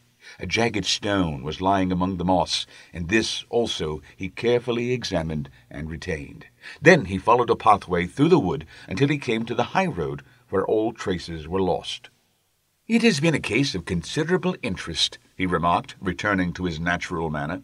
"I fancy that this grey house on the right must be the lodge. I think that I will go in and have a word with Moran, and perhaps write a little note. Having done that, we may drive back to our luncheon. You may walk to the cab, and I shall be with you presently." It was about 10 minutes before we regained our cab and drove back into Ross, Holmes still carrying with him the stone which he had picked up in the wood. "This may interest you, Lestrade," he remarked, holding it out. "The murder was done with it."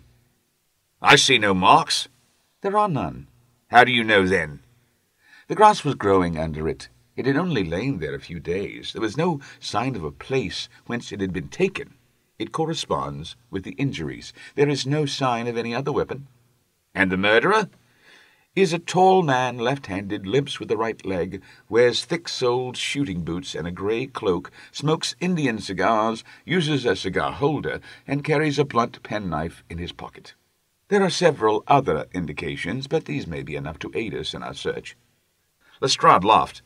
"I am afraid that I am still a skeptic," he said. "Theories are all very well, but we have to deal with a hard-headed British jury." "Nous verrons," answered Holmes calmly. "You work your own method, and I shall work mine. I shall be busy this afternoon, and shall probably return to London by the evening train." "And leave your case unfinished?" "No, finished." "But the mystery?" "It is solved." "Who was the criminal, then?" "The gentleman I describe." "But who is he?" "Surely it would not be difficult to find out. This is not such a populous neighbourhood." Lestrade shrugged his shoulders. "I am a practical man," he said, "and I really cannot undertake to go about the country looking for a left-handed gentleman with a game leg. I should become the laughing-stock of Scotland Yard." "All right," said Holmes quietly. "I have given you the chance. Here are your lodgings. Goodbye. I shall drop you a line before I leave." Having left Lestrade at his rooms, we drove to our hotel, where we found lunch upon the table. Holmes was silent and buried in thought, with a pained expression upon his face, as one who finds himself in a perplexing position. "Look here, Watson," he said when the cloth was cleared. "Just sit down in this chair and let me preach to you for a little. I don't know quite what to do, and I should value your advice. Light a cigar, and let me expound." "Pray do so." "Well, now, in considering this case, there are 2 points about young McCarthy's narrative which struck us both instantly, although they impressed me in his favour and you against him. One was the fact that his father should, according to his account, cry "cooey" before seeing him.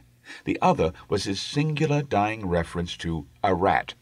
He mumbled several words, you understand, but that was all that caught the son's ear. Now, from this double point, our research must commence, and we will begin it by presuming that what the lad says is absolutely true." "What of this cooey, then?" "Well, obviously, it could not have been meant for the son. The son, as far as he knew, was in Bristol. It was mere chance that he was within earshot. The cooey was meant to attract the attention of whoever it was that he had the appointment with. But cooey is a distinctly Australian cry, and one which is used between Australians. There is a strong presumption that the person whom McCarthy expected to meet him at Boscombe was someone who had been in Australia." "What of the rat, then?" Sherlock Holmes took a folded paper from his pocket and flattened it out on the table. "This is a map of the colony of Victoria," he said. "I wired to Bristol for it last night." He put his hand over part of the map. "What do you read?" "A rat," I read. "And now?" He raised his hand. "Ballarat." "Quite so." That was the word the man uttered, and of which his son only caught the last 2 syllables. He was trying to utter the name of his murderer, so-and-so of Ballarat. "It is wonderful!" I exclaimed. "It is obvious. And now you see, I had narrowed the field down considerably. The possession of a grey garment was the 3rd point which, granting the son's statement to be correct, was a certainty. We have come now out of mere vagueness to the definite conception of an Australian from Ballarat with a grey cloak. Certainly. And one who was at home in the district, for the pool can only be approached by the farm or by the estate, where strangers could hardly wander. Quite so. Then comes our expedition of today. By an examination of the ground, I gained the trifling details which I gave to that imbecile Lestrade as to the personality of the criminal. But how did you gain them? You know my method. It is founded upon the observation of trifles. His height, I know, that you might roughly judge from the length of his stride. His boots, too, might be told from their traces. Yes, they were peculiar boots. But his lameness?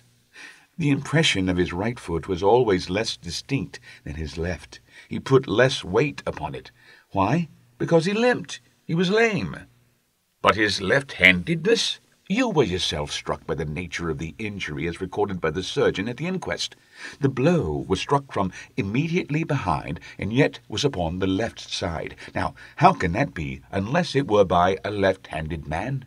He had stood behind that tree during the interview between the father and son. He had even smoked there.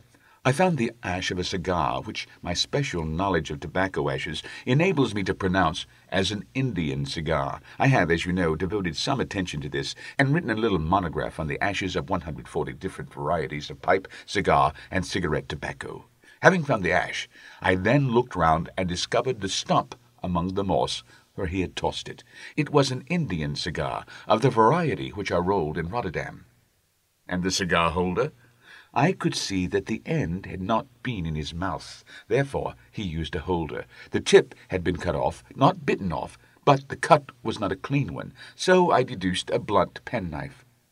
"Holmes," I said, "you have drawn a net round this man from which he cannot escape, and you have saved an innocent human life as truly as if you had cut the cord which was hanging him.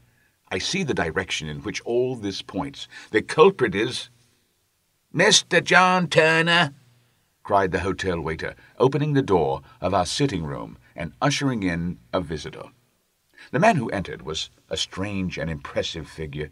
His slow, limping step and bowed shoulders gave the appearance of decrepitude, and yet his hard, deep-lined, craggy features and his enormous limbs showed that he was possessed of unusual strength of body and of character. His tangled beard, grizzled hair, and outstanding drooping eyebrows combined to give an air of dignity and power to his appearance, but his face was of an ashen white, while his lips and the corners of his nostrils were tinged with a shade of blue.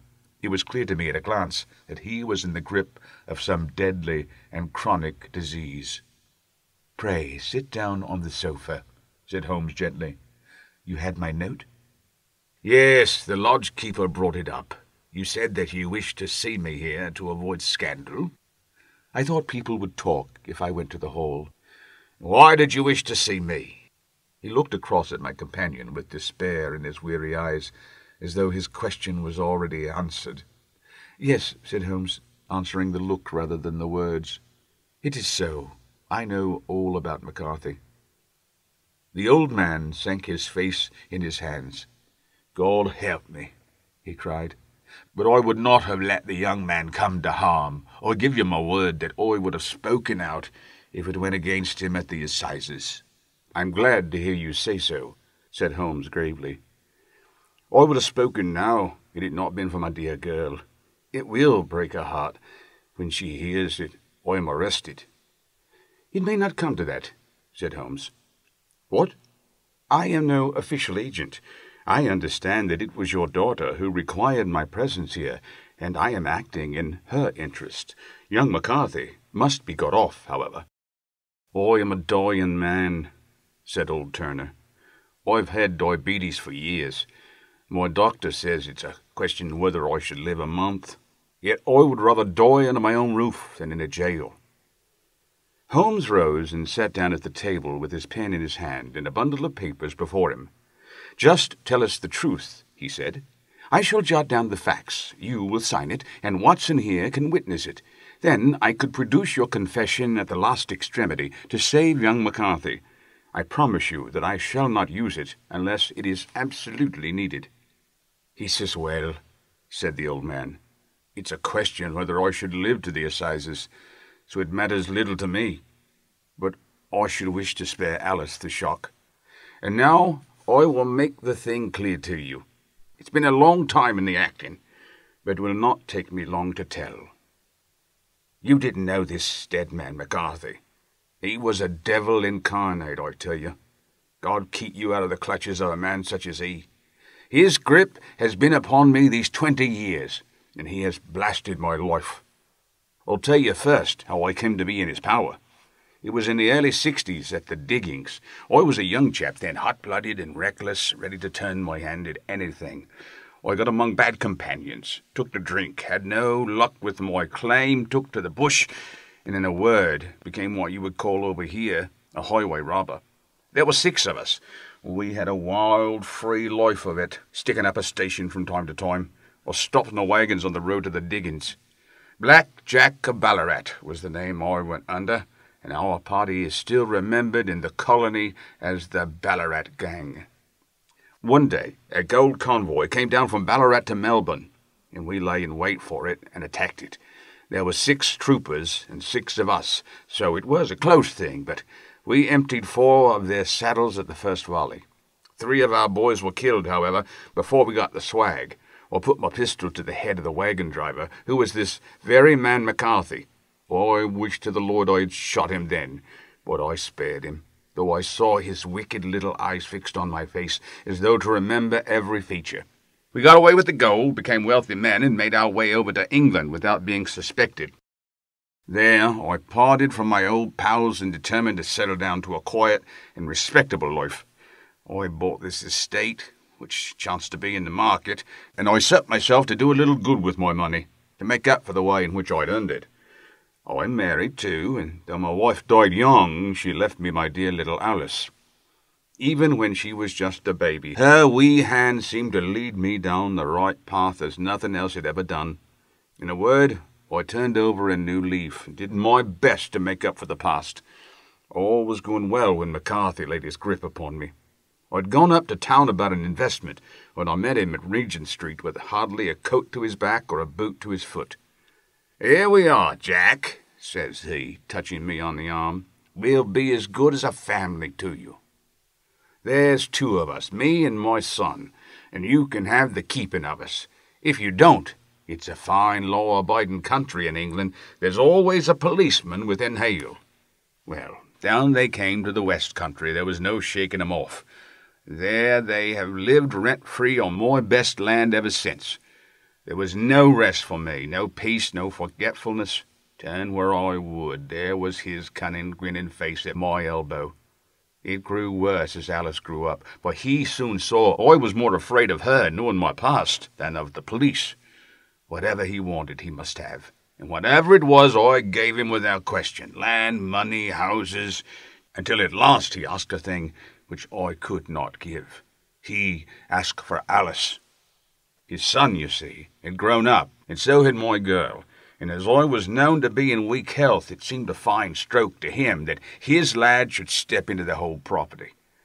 But there I was firm. I would not have his cursed stock mixed with mine. Not that I had any dislike to the lad, but his blood was in him, and that was enough. I stood firm.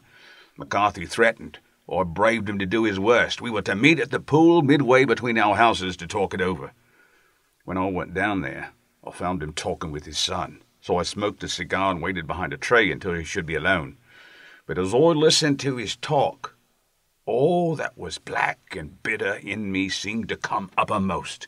He was urging his son to marry my daughter, with as little regard for what she might think as if she were a slut from off the street. It drove me mad to think that I, and all that I held most dear, should be in the power of such a man as this. Could I not snap the bond? I was already a dying and desperate man. Though clear of mind and fairly strong of limb, I knew that my own fate was sealed. But my memory and my girl both could be saved, if I could but silence that foul tongue. I did it, Mr. Holmes. I would do it again. Deeply as I have sinned, I have led a life of martyrdom to atone for it. But that my girl should be entangled in the same meshes which held me was more than I could suffer. I struck him down with no more compunction than if he'd been some foul and venomous beast, His cry had brought back his son, but I had gained the cover of the wood, so I was forced to go back to fetch the cloak which I had dropped in my flight. That is the true story, gentlemen, of all that occurred." "Well, it is not for me to judge you," said Holmes, as the old man signed the statement which had been drawn out. "I pray that we may never be exposed to such a temptation." "Or pray not, sir. And what do you intend to do?" "In view of your health, nothing. You are yourself aware that you will soon have to answer for your deed at a higher court than the assizes. I will keep your confession, and if McCarthy is condemned, I shall be forced to use it. If not, it shall never be seen by mortal eye, and your secret, whether you be alive or dead, shall be safe with us." "Farewell, then," said the old man solemnly. "Your own deathbeds, when they come, will be the easier for the thought of the peace which you have given to mine." Tottering and shaking in all his giant frame, he stumbled slowly from the room. "God help us," said Holmes after a long silence. "Why does fate play such tricks with poor helpless worms? I never hear of such a case as this, that I do not think of Baxter's words and say, 'There, but for the grace of God, goes Sherlock Holmes.'" James McCarthy was acquitted at the assizes on the strength of a number of objections which had been drawn out by Holmes and submitted to the defending counsel. Old Turner lived for 7 months after our interview, but he is now dead, and there is every prospect that the son and daughter may come to live happily together in ignorance of the black cloud which rests upon their past. The 5 Orange Pips. When I glance over my notes and records of the Sherlock Holmes cases between the years of 82 and 90, I am faced by so many which present strange and interesting features that it's no easy matter to know which to choose and which to leave. Some, however, have already gained publicity through the papers, and others have not offered a field for those peculiar qualities which my friend possessed in so high a degree, and which it is the object of these papers to illustrate. Some, too, have baffled his analytical skill, and would be, as narratives, beginnings without an ending, while others have been but partially cleared up, and have their explanations founded rather upon conjecture and surmise than on that absolute logical proof which was so dear to him. There is, however, one of these last, which was so remarkable in its details and so startling in its results, that I am tempted to give some account of it, in spite of the fact that there are points in connection with it which never have been and probably never will be entirely cleared up. The year 87 furnished us with a long series of cases of greater or less interest, of which I retain the records. Among my headings under this 12 months, I find an account of the adventure of the Peridol Chamber, of the Amateur Mendicant Society, who held a luxurious club in the lower vault of a furniture warehouse, of the facts connected with the loss of the British bark, Sophie Anderson, of the singular adventures of the Grice Pattersons in the island of Uffa, and finally of the Camberwell poisoning case. In the latter, as may be remembered, Sherlock Holmes was able, by winding up the dead man's watch, to prove that it had been wound up 2 hours before, and that therefore the deceased had gone to bed within that time, a deduction which was of the greatest importance in clearing up the case. All these I may sketch out at some future date, but none of them present such singular features as the strange train of circumstances which I have now taken up my pen to describe. It was in the latter days of September, and the equinoctial gales had set in with exceptional violence. All day the wind had screamed, and the rain had beaten against the windows, so that even here in the heart of great handmade London we were forced to raise our minds for the instant from the routine of life, and to recognize the presence of those great elemental forces which shriek at mankind through the bars of his civilization like untamed beasts in a cage. As evening grew in, the storm grew higher and louder, and the wind cried and sobbed like a child in the chimney. Sherlock Holmes sat moodily at one side of the fireplace, cross-indexing his records of crime, while I, at the other, was deep in one of Clark Russell's fine sea stories, until the howl of the gale from without seemed to blend with the text, and the splash of the rain to lengthen out into the long swash of the sea waves. My wife was on a visit to her mother's, and for a few days I was a dweller once more in my old quarters at Baker Street. "Why," said I, glancing up at my companion, "that was surely the bell. Who could come tonight? Some friend of yours, perhaps?" "Except yourself, I have none," he answered. "I do not encourage visitors." "A client, then?" "If so, it is a serious case. Nothing less would bring a man out on such a day and at such an hour, but I take it that it is more likely to be some crony of the landlady's."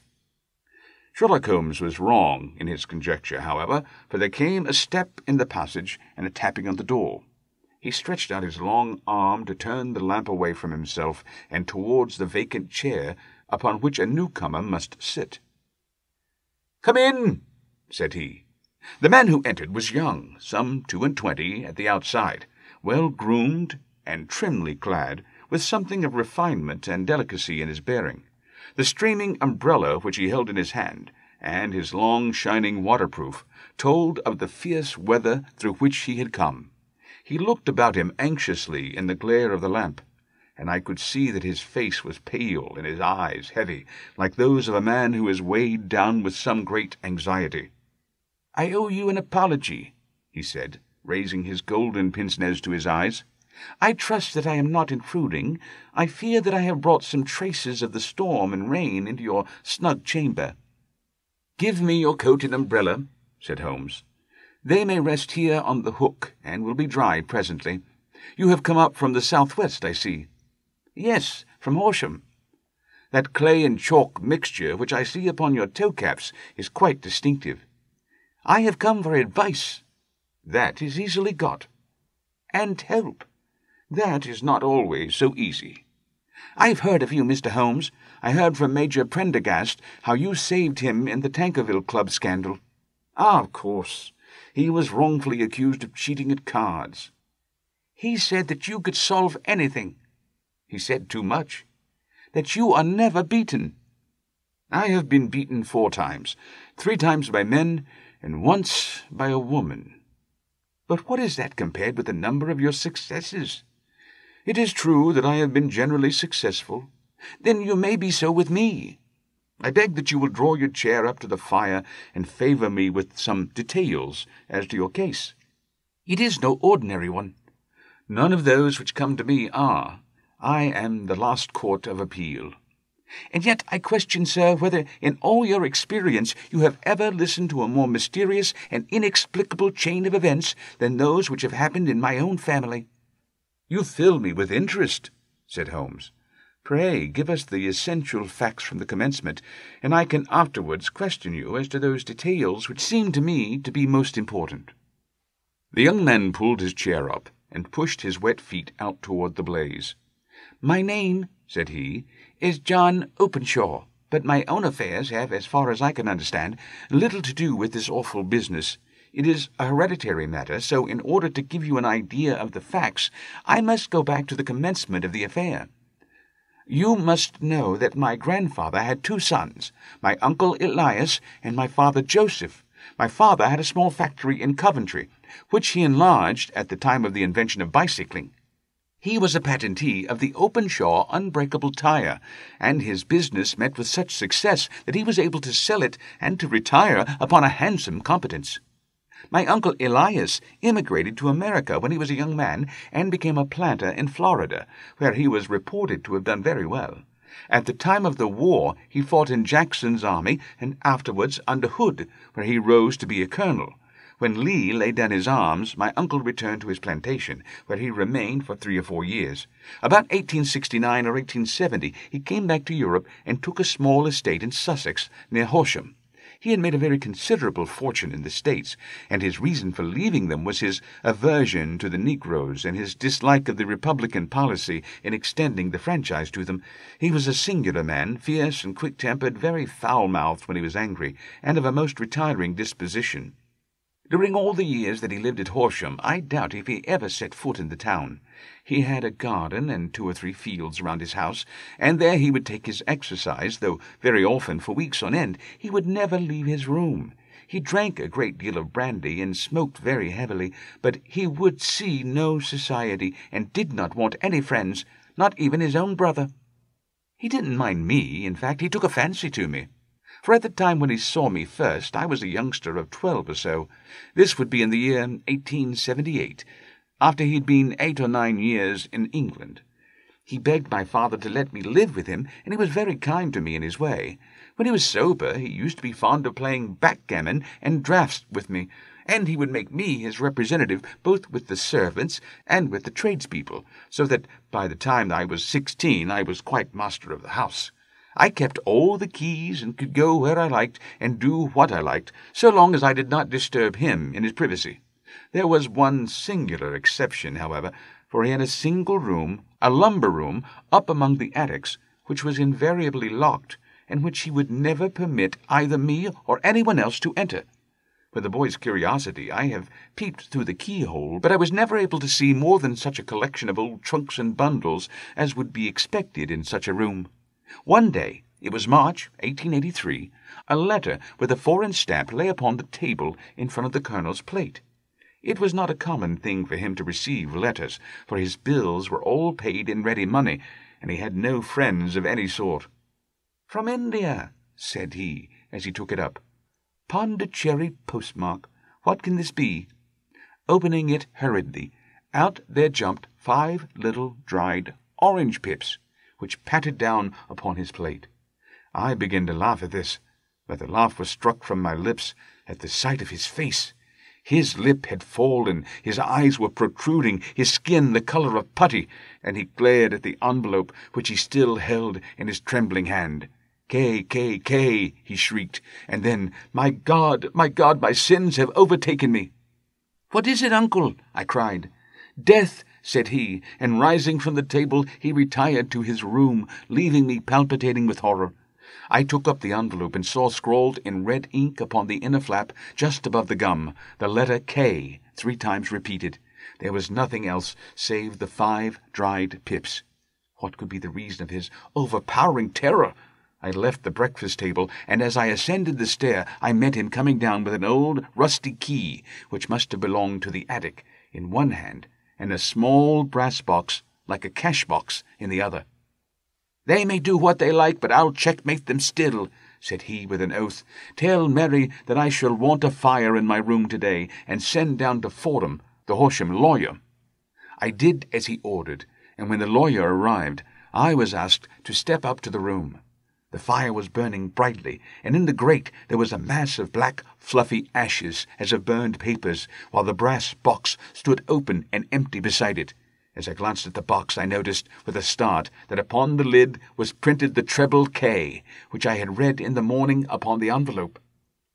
"I wish you, John," said my uncle, "to witness my will. I leave my estate, with all its advantages and all its disadvantages, to my brother, your father, whence it will, no doubt, descend to you. If you can enjoy it in peace, well and good. If you find you cannot, take my advice, my boy, and leave it to your deadliest enemy. I'm sorry to give you such a 2-edged thing, but I can't say what turn things are going to take. Kindly sign the paper where Mr. Fordham shows you." I signed the paper as directed, and the lawyer took it away with him. The singular incident made, as you may think, the deepest impression upon me, and I pondered over it and turned it every way in my mind without being able to make anything of it. Yet I could not shake off the vague feeling of dread which it left behind, though the sensation grew less keen as the weeks passed and nothing happened to disturb the usual routine of our lives. I could see a change in my uncle, however. He drank more than ever, and he was less inclined for any sort of society.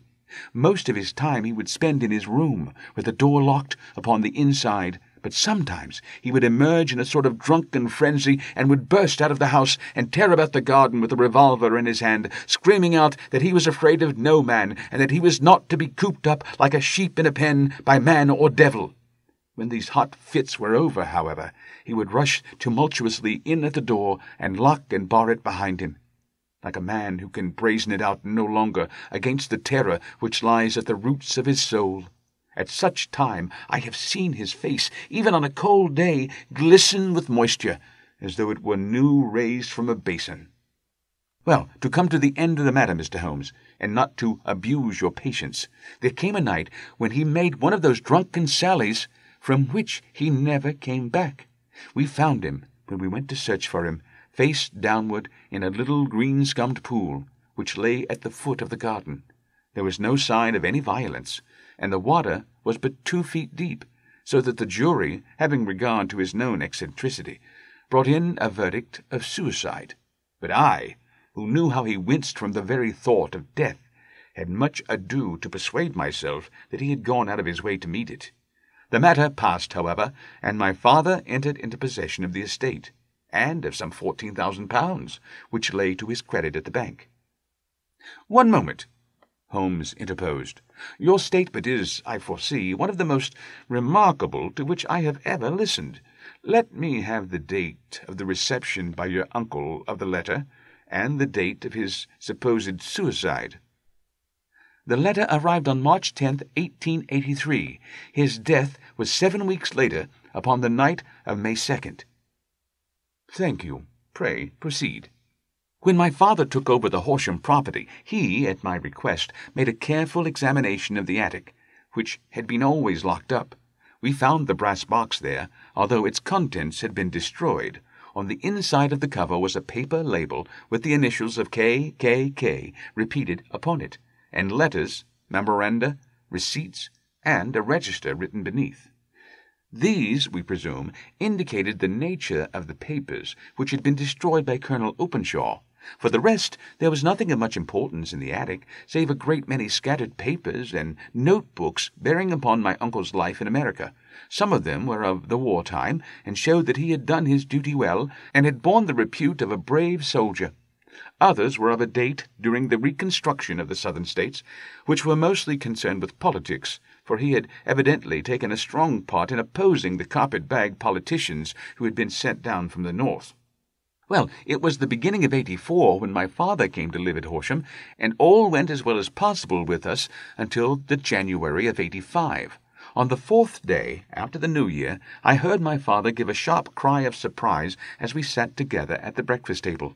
There he was, sitting with a newly opened envelope in one hand, and 5 dried orange pits in the outstretched palm of the other one. He had always laughed at what he called my cock-and-bull story about the colonel, but he looked very scared and puzzled now that the same thing had come upon himself. "Why, what on earth does this mean, John?" he stammered. My heart had turned to lead. "It is K.K.K., said I. He looked inside the envelope. "So it is," he cried. "Here are the very letters, but what is this written above them?" "Put the papers on the sundial," I read, peeping over his shoulder. "What papers? What sundial?" he asked. "The sundial in the garden. There is no other," said I. "But the papers must be those that are destroyed." "Pooh," said he, gripping hard at his courage. "We are in a civilized land here, and we can't have tomfoolery of this kind. Where does this thing come from?" "From Dundee," I answered, glancing at the postmark. "Some preposterous practical joke," said he. "What have I to do with sundials and papers? I shall take no notice of such nonsense." "I should certainly speak to the police," I said. "And be laughed at for my pains? Nothing of the sort." "Then let me do so?" "No, I forbid it. I won't have a fuss made about such nonsense." It was in vain to argue with him, for he was a very obstinate man. I went about, however, with a heart which was full of forebodings. On the 3rd day after the coming of the letter, my father went from home to visit an old friend of his, Major Freebody, who is in command of one of the forts upon Portsdown Hill. I was glad that he should go, for it seemed to me that he was farther from danger when he was away from home. In that, however, I was in error. Upon the 2nd day of his absence, I received a telegram from the Major imploring me to come at once. My father had fallen over one of the deep chalk pits which abound in the neighbourhood, and was lying senseless with a shattered skull. I hurried to him, but he passed away, without ever having recovered his consciousness. He had, as it appears, been returning from Fareham in the twilight, and as the country was unknown to him, and the chalk pit unfenced, the jury had no hesitation in bringing in a verdict of death from accidental causes. Carefully as I examined every fact connected with his death, I was unable to find anything which could suggest the idea of murder. There were no signs of violence, no footmarks, no robbery, no record of strangers having been seen upon the roads, and yet I need not tell you that my mind was far from at ease, and that I was well nigh certain that some foul plot had been woven round him. In this sinister way I came into my inheritance. You will ask me why I did not dispose of it? I answer because I was well convinced that our troubles were in some way dependent upon an incident in my uncle's life, and that the danger would be as pressing in one house as in another. It was in January 85 that my poor father met his end, and 2 years and 8 months have elapsed since then. During that time I have lived happily at Horsham, and I had begun to hope that this curse had passed away from the family, and that it had ended with the last generation. I had begun to take comfort too soon, however. Yesterday morning the blow fell in the very shape in which it had come upon my father. The young man took from his waistcoat a crumpled envelope, and turning to the table he shook out upon it 5 little dried orange pips. "This is the envelope," he continued. "The postmark is London, Eastern Division. Within are the very words which were upon my father's last message, KKK, and then put the papers on the sundial." "What have you done?" asked Holmes. "Nothing." "Nothing?" "To tell the truth," he sank his face into his thin white hands, "I have felt helpless. I have felt like one of those poor rabbits when the snake is writhing towards it. I seemed to be in the grasp of some resistless, inexorable evil, which no foresight and no precautions can guard against." "Tut, tut!" cried Sherlock Holmes. "You must act, man, or you are lost. Nothing but energy can save you. This is no time for despair." "I have seen the police." "Ah, but they listened to my story with a smile. I am convinced that the inspector has formed the opinion that the letters are all practical jokes, and that the deaths of my relations were really accidents, as the jury stated, and were not to be connected with the warnings." Holmes shook his clenched hands in the air. "Incredible imbecility!" he cried. "They have, however, allowed me a policeman who may remain in the house with me." "Has he come with you tonight?" "No, his orders were to stay in the house." Again Holmes raved in the air. "Why did you come to me?" he cried. "And above all, why did you not come at once?" "I did not know. It was only today that I spoke to Major Prendergast about my troubles, and was advised by him to come to you." "It is really 2 days since you had the letter.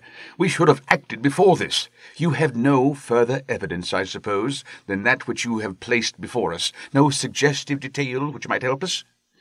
"There is one thing," said John Openshaw. He rummaged in his coat pocket, and drawing out a piece of discoloured, blue-tinted paper, he laid it out upon the table. "I have some remembrance," said he, "that on the day when my uncle burned the papers, I observed that the small unburned margins which lay amid the ashes were of this particular colour. I found this single sheet upon the floor of his room, and I am inclined to think that it may be one of the papers which has, perhaps, fluttered out from among the others, and in that way has escaped destruction. Beyond the mention of pips, I do not see that it helps us much. I think myself that it is a page from some private diary.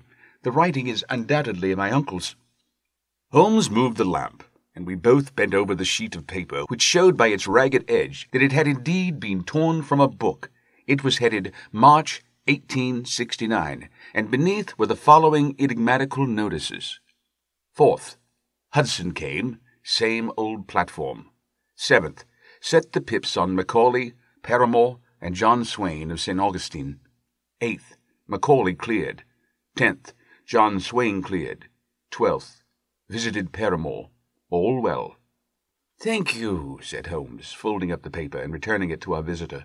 "And now you must on no account lose another instant. We cannot spare time even to discuss what you have told me. You must get home instantly and act." "What shall I do?" "There is but one thing to do. It must be done at once. You must put this piece of paper, which you have shown us, into the brass box, which you have described, you must also put in a note to say that all the other papers were burned by your uncle, and that this is the only one which remains. You must assert that in such words as will carry conviction with them. Having done this, you must at once put the box out upon the sundial, as directed. Do you understand? Entirely. Do not think of revenge, or anything of the sort, at present. I think that we may gain that by means of the law, but we have our web to weave, while theirs is already woven. The first consideration is to remove the pressing danger which threatens you. The second is to clear up the mystery and to punish the guilty parties. I thank you, said the young man, rising and pulling on his overcoat. You have given me fresh life and hope. I shall certainly do as you advise. Do not lose an instant, and above all, take care of yourself in the meanwhile, for I do not think that there can be a doubt that you are threatened by a very real and imminent danger. How do you go back? By train from Waterloo. It is not yet 9. The streets will be crowded, so I trust that you may be in safety, and yet you cannot guard yourself too closely. I am armed. That is well. Tomorrow I shall set to work upon your case. I shall see you at Horsham, then? No. Your secret lies in London. It is there that I shall seek it. Then I shall call upon you in a day, or in 2 days, with news as to the box and the papers. I shall take your advice in every particular. He shook hands with us and took his leave. Outside, the wind still screamed, and the rain splashed and pattered against the windows. This strange, wild story seemed to have come to us from amid the mad elements, blown in upon us like a sheet of seaweed in a gale, and now to have been reabsorbed by them once more.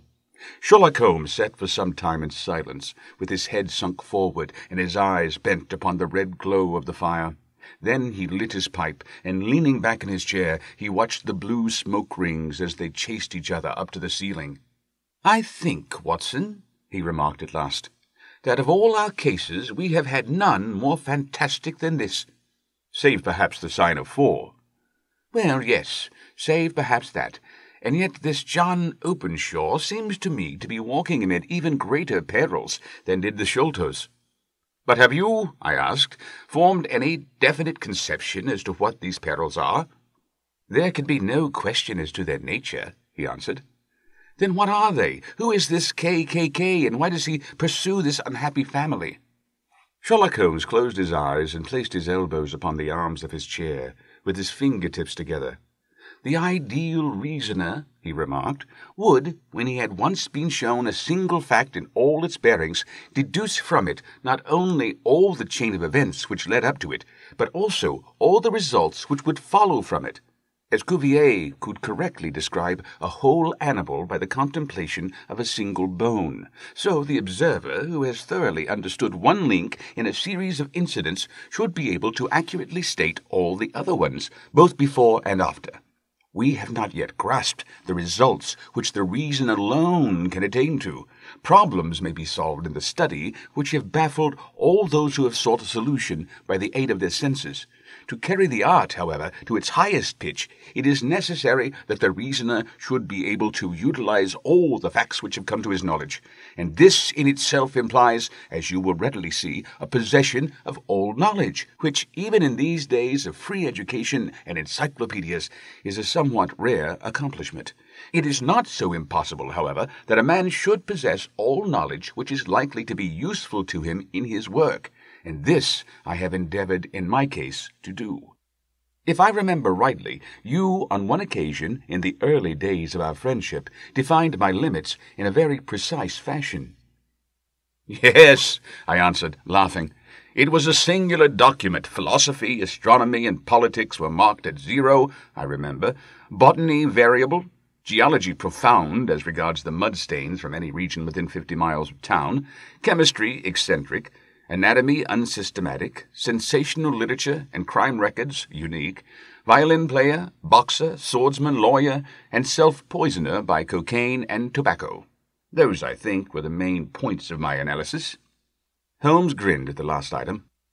Well, he said, I say now, as I said then, that a man should keep his little brain attic stocked with all the furniture that he is likely to use, and the rest he can put away in the lumber room of his library, where he can get it if he wants it. Now, for such a case as the one which has been submitted to us tonight, we need certainly to muster all our resources.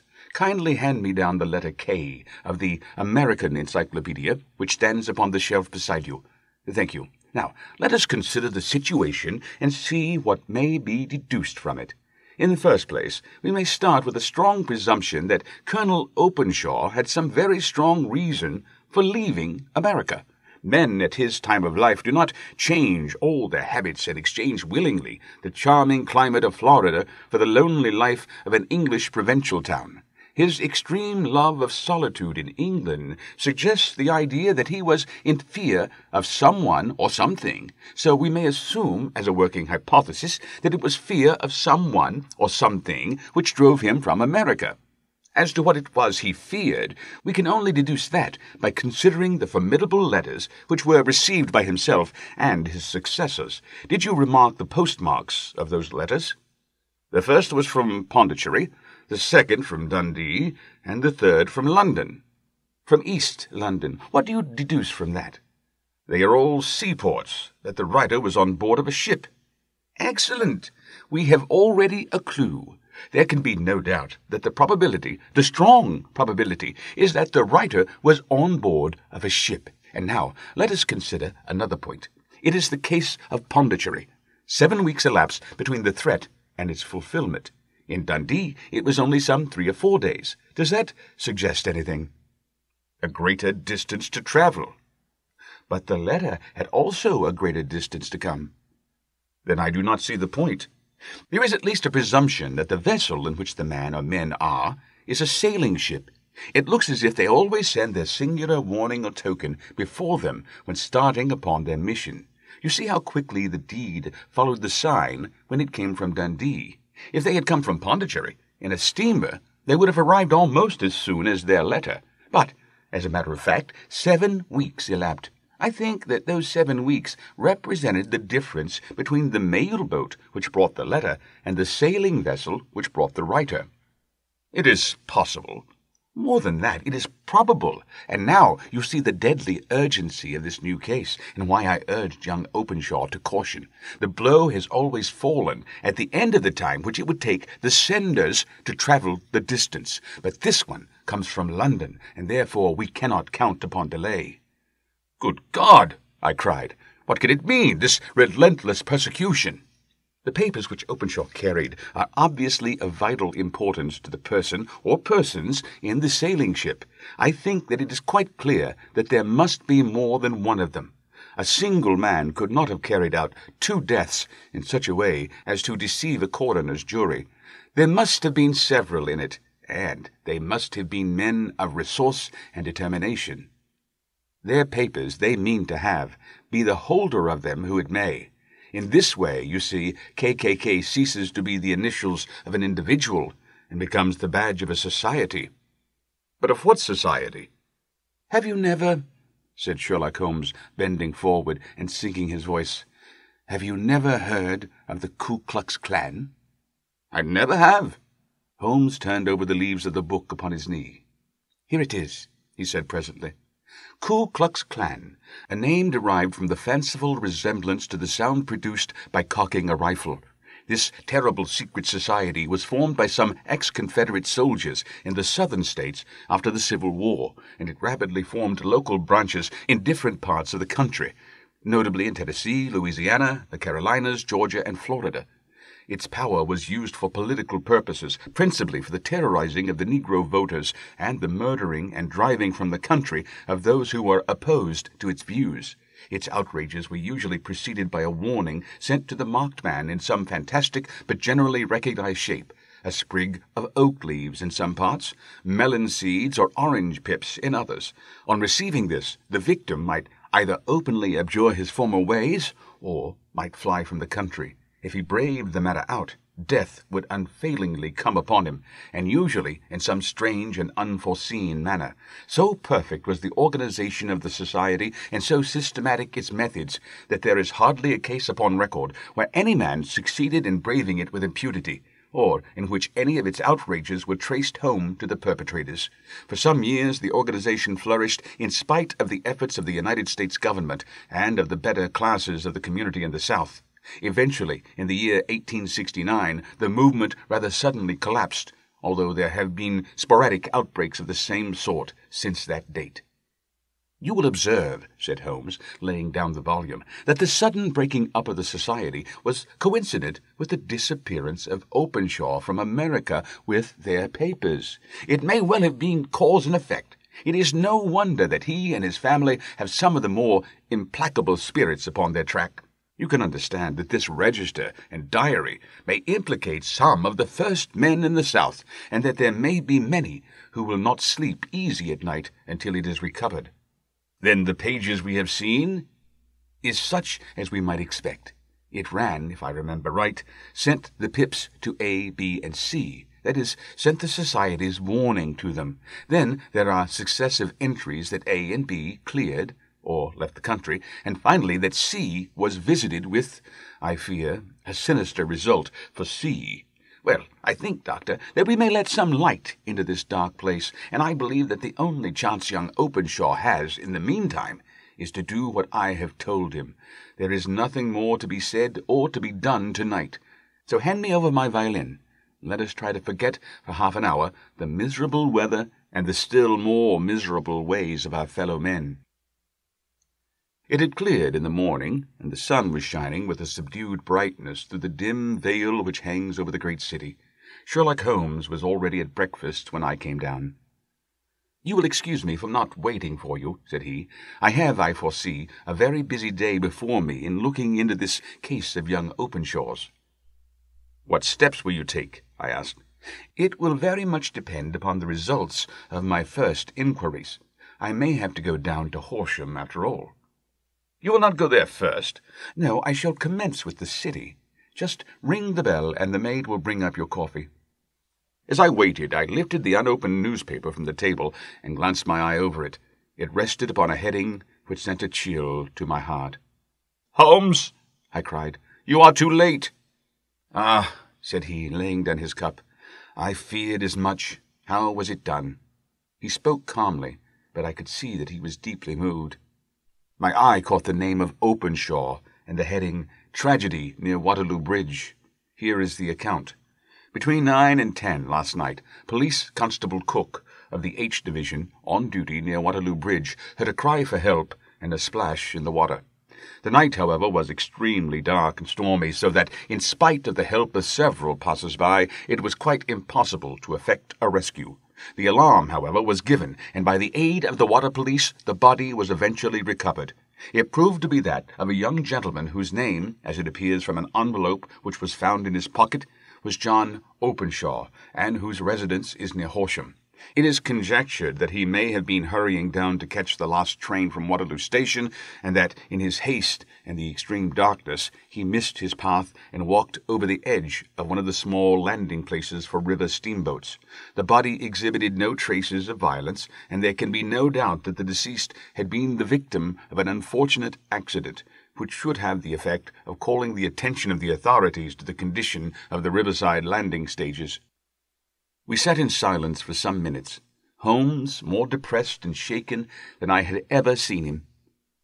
"That hurts my pride, Watson," he said at last.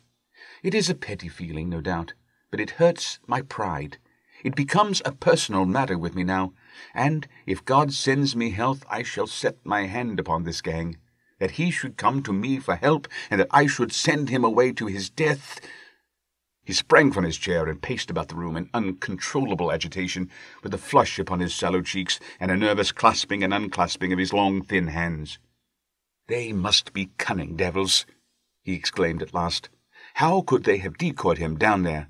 The embankment is not on the direct line to the station. The bridge, no doubt, was too crowded, even on such a night, for their purpose.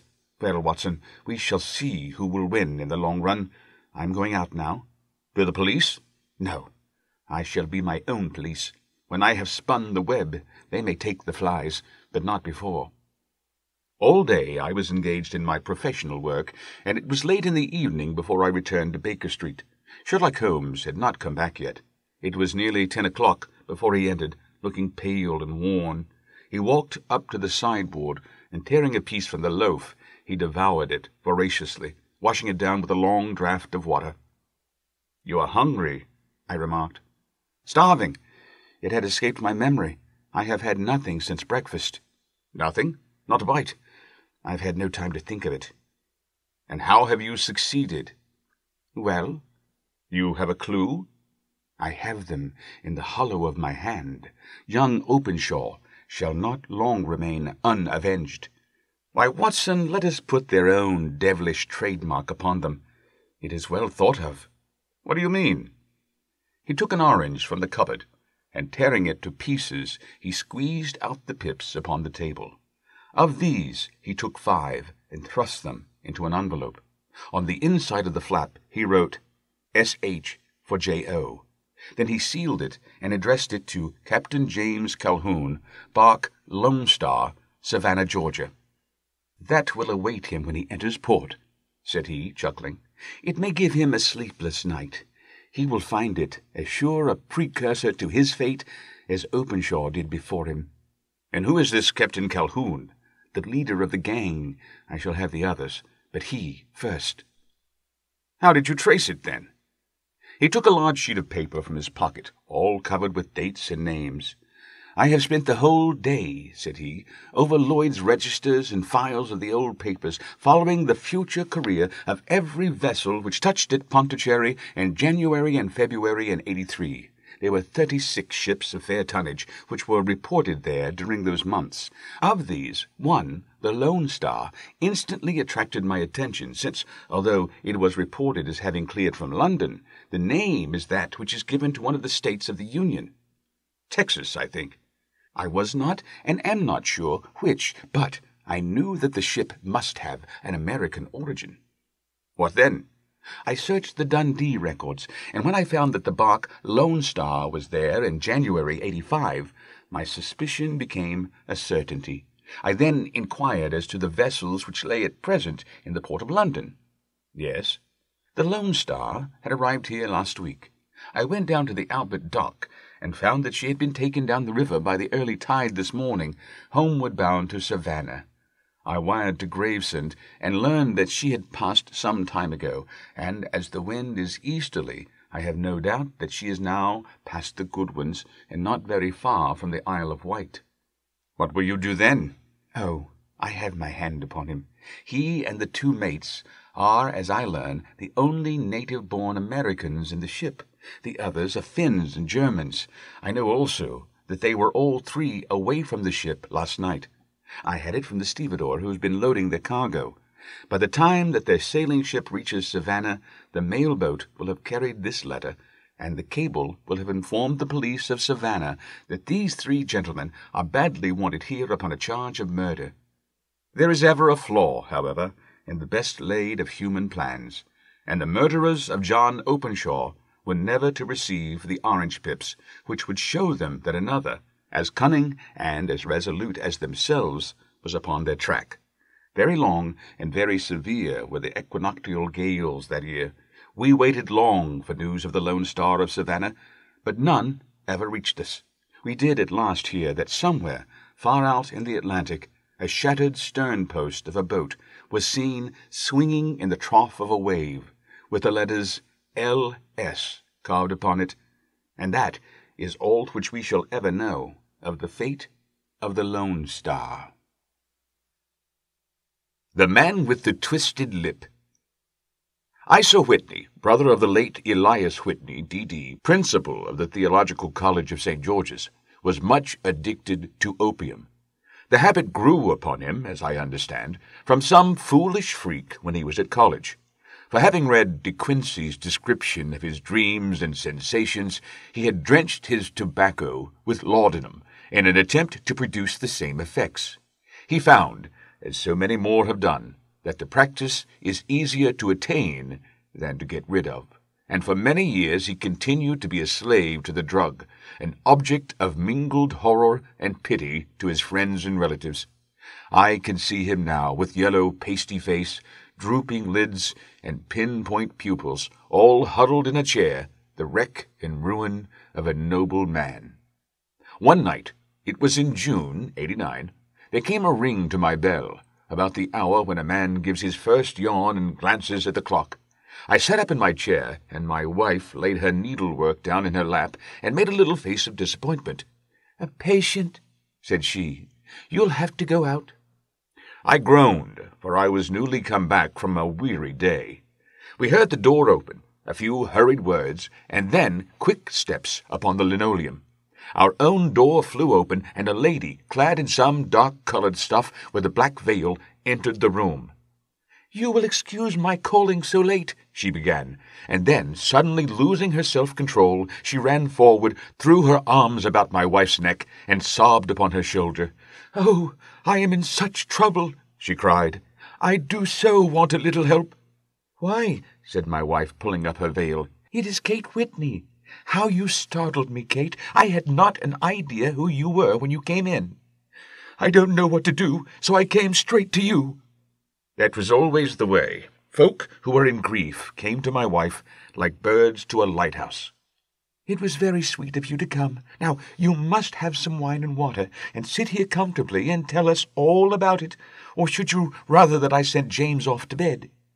"Oh, no, I want the doctor's advice and help, too. It's about Isa. He has not been home for 2 days. I am so frightened about him." It was not the first time that she had spoken to us of her husband's trouble, to me as a doctor, to my wife as an old friend and school companion. We soothed and comforted her by such words as we could find. Did she know where her husband was? Was it possible that we could bring him back to her? It seemed that it was. She had the surest information that of late he had, when the fit was on him, made use of an opium den in the farthest east of the city. Hitherto his orgies had always been confined to one day, and he had come back, twitching and shattered, in the evening. But now the spell had been upon him 48 hours, and he lay there, doubtless among the dregs of the docks, breathing in the poison or sleeping off the effects. There he was to be found, she was sure of it, at the Bar of Gold in Upper Swandam Lane. But what was she to do? How could she, a young and timid woman, make her way into such a place and pluck her husband out from among the ruffians who surrounded him? There was the case, and of course there was but one way out of it. Might I not escort her to this place?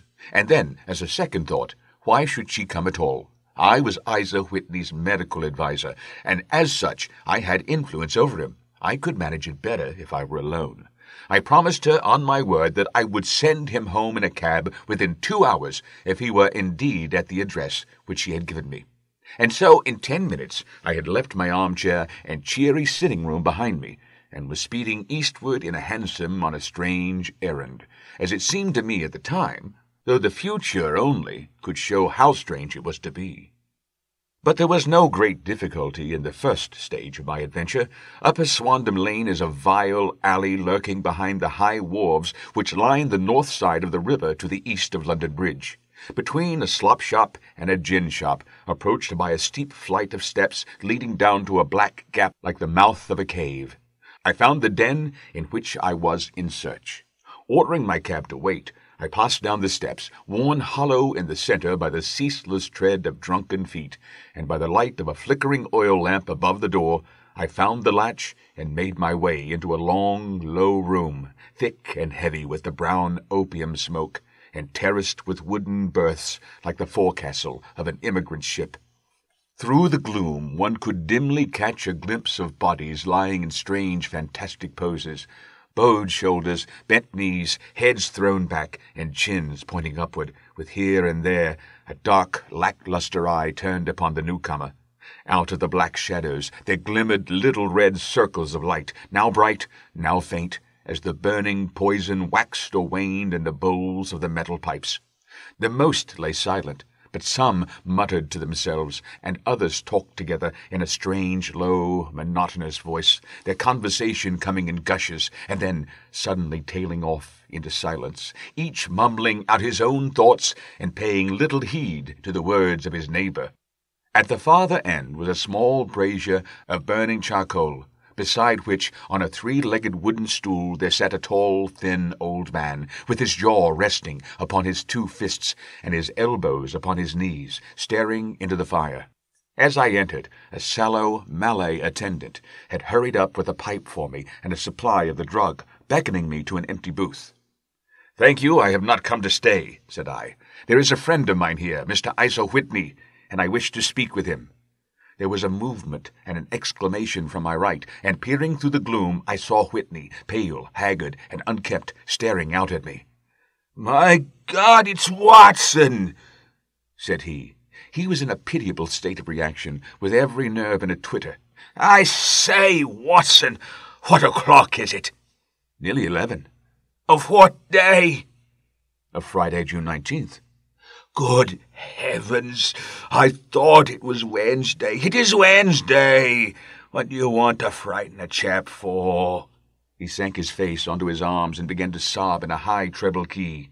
"I tell you it is Friday, man. Your wife has been waiting this 2 days for you. You should be ashamed of yourself." "So I am, but you've got mixed, Watson, for I have only been here a few hours, 3 pipes, 4 pipes, I forget how many, but I'll go home with you. I wouldn't frighten Kate. Poor little Kate. Give me your hand. Have you a cab?" "Yes, I have one waiting." "Then I shall go in it, but I must owe something. Find what I owe, Watson. I am all off colour. I can do nothing for myself." I walked down the narrow passage between the double rows of sleepers, holding my breath to keep out the vile, stupefying fumes of the drug, and looking about for the manager. As I passed the tall man who sat by the brazier, I felt a sudden pluck at my skirt, and a low voice whispered, "Walk past me, and then look back at me." The words fell quite distinctly upon my ear. I glanced down. They could only have come from the old man at my side, and yet he sat now as absorbed as ever, very thin, very wrinkled, bent with age, an opium pipe dangling down from between his knees, as though it had dropped in sheer lassitude from his fingers. I took 2 steps forward and looked back.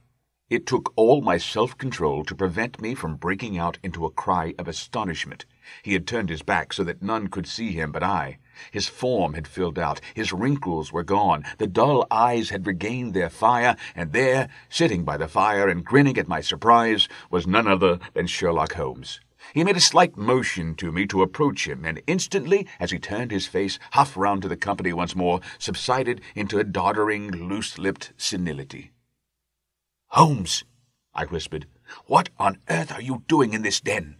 "As low as you can," he answered. "I have excellent ears. If you would have the great kindness to get rid of that sottish friend of yours, I should be exceedingly glad to have a little talk with you." "I have a cab outside." "Then pray send him home in it. You may safely trust him, for he appears to be too limp to get into any mischief. I should recommend you also to send a note by the cabman to your wife to say that you have thrown in your lot with me. If you will wait outside, I shall be with you in 5 minutes." It was difficult to refuse any of Sherlock Holmes' requests, for they were always so exceedingly definite, and put forward with such a quiet air of mastery. I felt, however, that when Whitney was once confined in the cab, my mission was practically accomplished, and for the rest, I could not wish anything better than to be associated with my friend in one of those singular adventures which were the normal condition of his existence. In a few minutes I had written my note, paid Whitney's bill, led him out to the cab, and seen him driven through the darkness. In a very short time a decrepit figure had emerged from the opium den, and I was walking down the street with Sherlock Holmes. For 2 streets he shuffled along with a bent back and an uncertain foot. Then, glancing quickly round, he straightened himself out and burst into a hearty fit of laughter. "I suppose, Watson," said he, "that you imagine that I have added opium smoking to cocaine injections and all the other little weaknesses on which you have favoured me with your medical views. I was certainly surprised to find you there, but not more so than I to find you. I came to find a friend, and I to find an enemy." "An enemy?" Yes, one of my natural enemies, or shall I say, my natural prey. Briefly, Watson, I am in the midst of a very remarkable inquiry, and I have hoped to find a clue in the incoherent ramblings of these sots, as I have done before now. Had I been recognized in that den, my life would not have been worth an hour's purchase, for I have used it before now for my own purposes, and the rascally Lascar who runs it has sworn to have revenge upon me. There is a trap-door at the back of that building, near the corner of Paul's Wharf, which could tell some strange tales of what has passed through it upon the moonless nights. What? You do not mean bodies? Aye, bodies, Watson. We should be rich men if we had £1,000 for every poor devil who has been done to death in that den. It is the vilest murder trap on the whole riverside, and I fear that Neville St. Clair has entered it never to leave it more. But our trap should be here. He put his 2 forefingers between his teeth and whistled shrilly.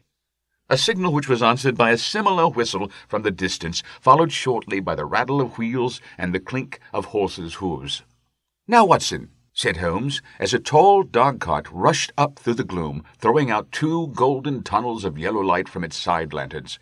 "You'll come with me, won't you?" "If I can be of use." "Oh, a trusty comrade is always of use, and a chronicler still more so. My room at the Cedars is a double-bedded one." "The Cedars?" "Yes, that is Mr. St. Clair's house. I am staying there while I conduct the inquiry." "Where is it, then?" "Near Lee, in Kent. We have a 7-mile drive before us." "But I am all in the dark." "Of course you are. You'll know all about it presently. Jump in here. All right, John, we shall not need you. Here's half a crown. Look out for me tomorrow about 11. Give her her head. So long, then." He flicked the horse with his whip, and we dashed away through the endless succession of sombre and deserted streets, which widened gradually until we were flying across a broad balustraded bridge, with the murky river flowing sluggishly beneath us. Beyond lay another dull wilderness of bricks and mortar, its silence broken only by the heavy, regular footfalls of the policemen, or the songs and shouts of some belated party of revellers. A dull wrack was drifting slowly across the sky, and a star or 2 twinkled dimly here and there through the rifts of the clouds.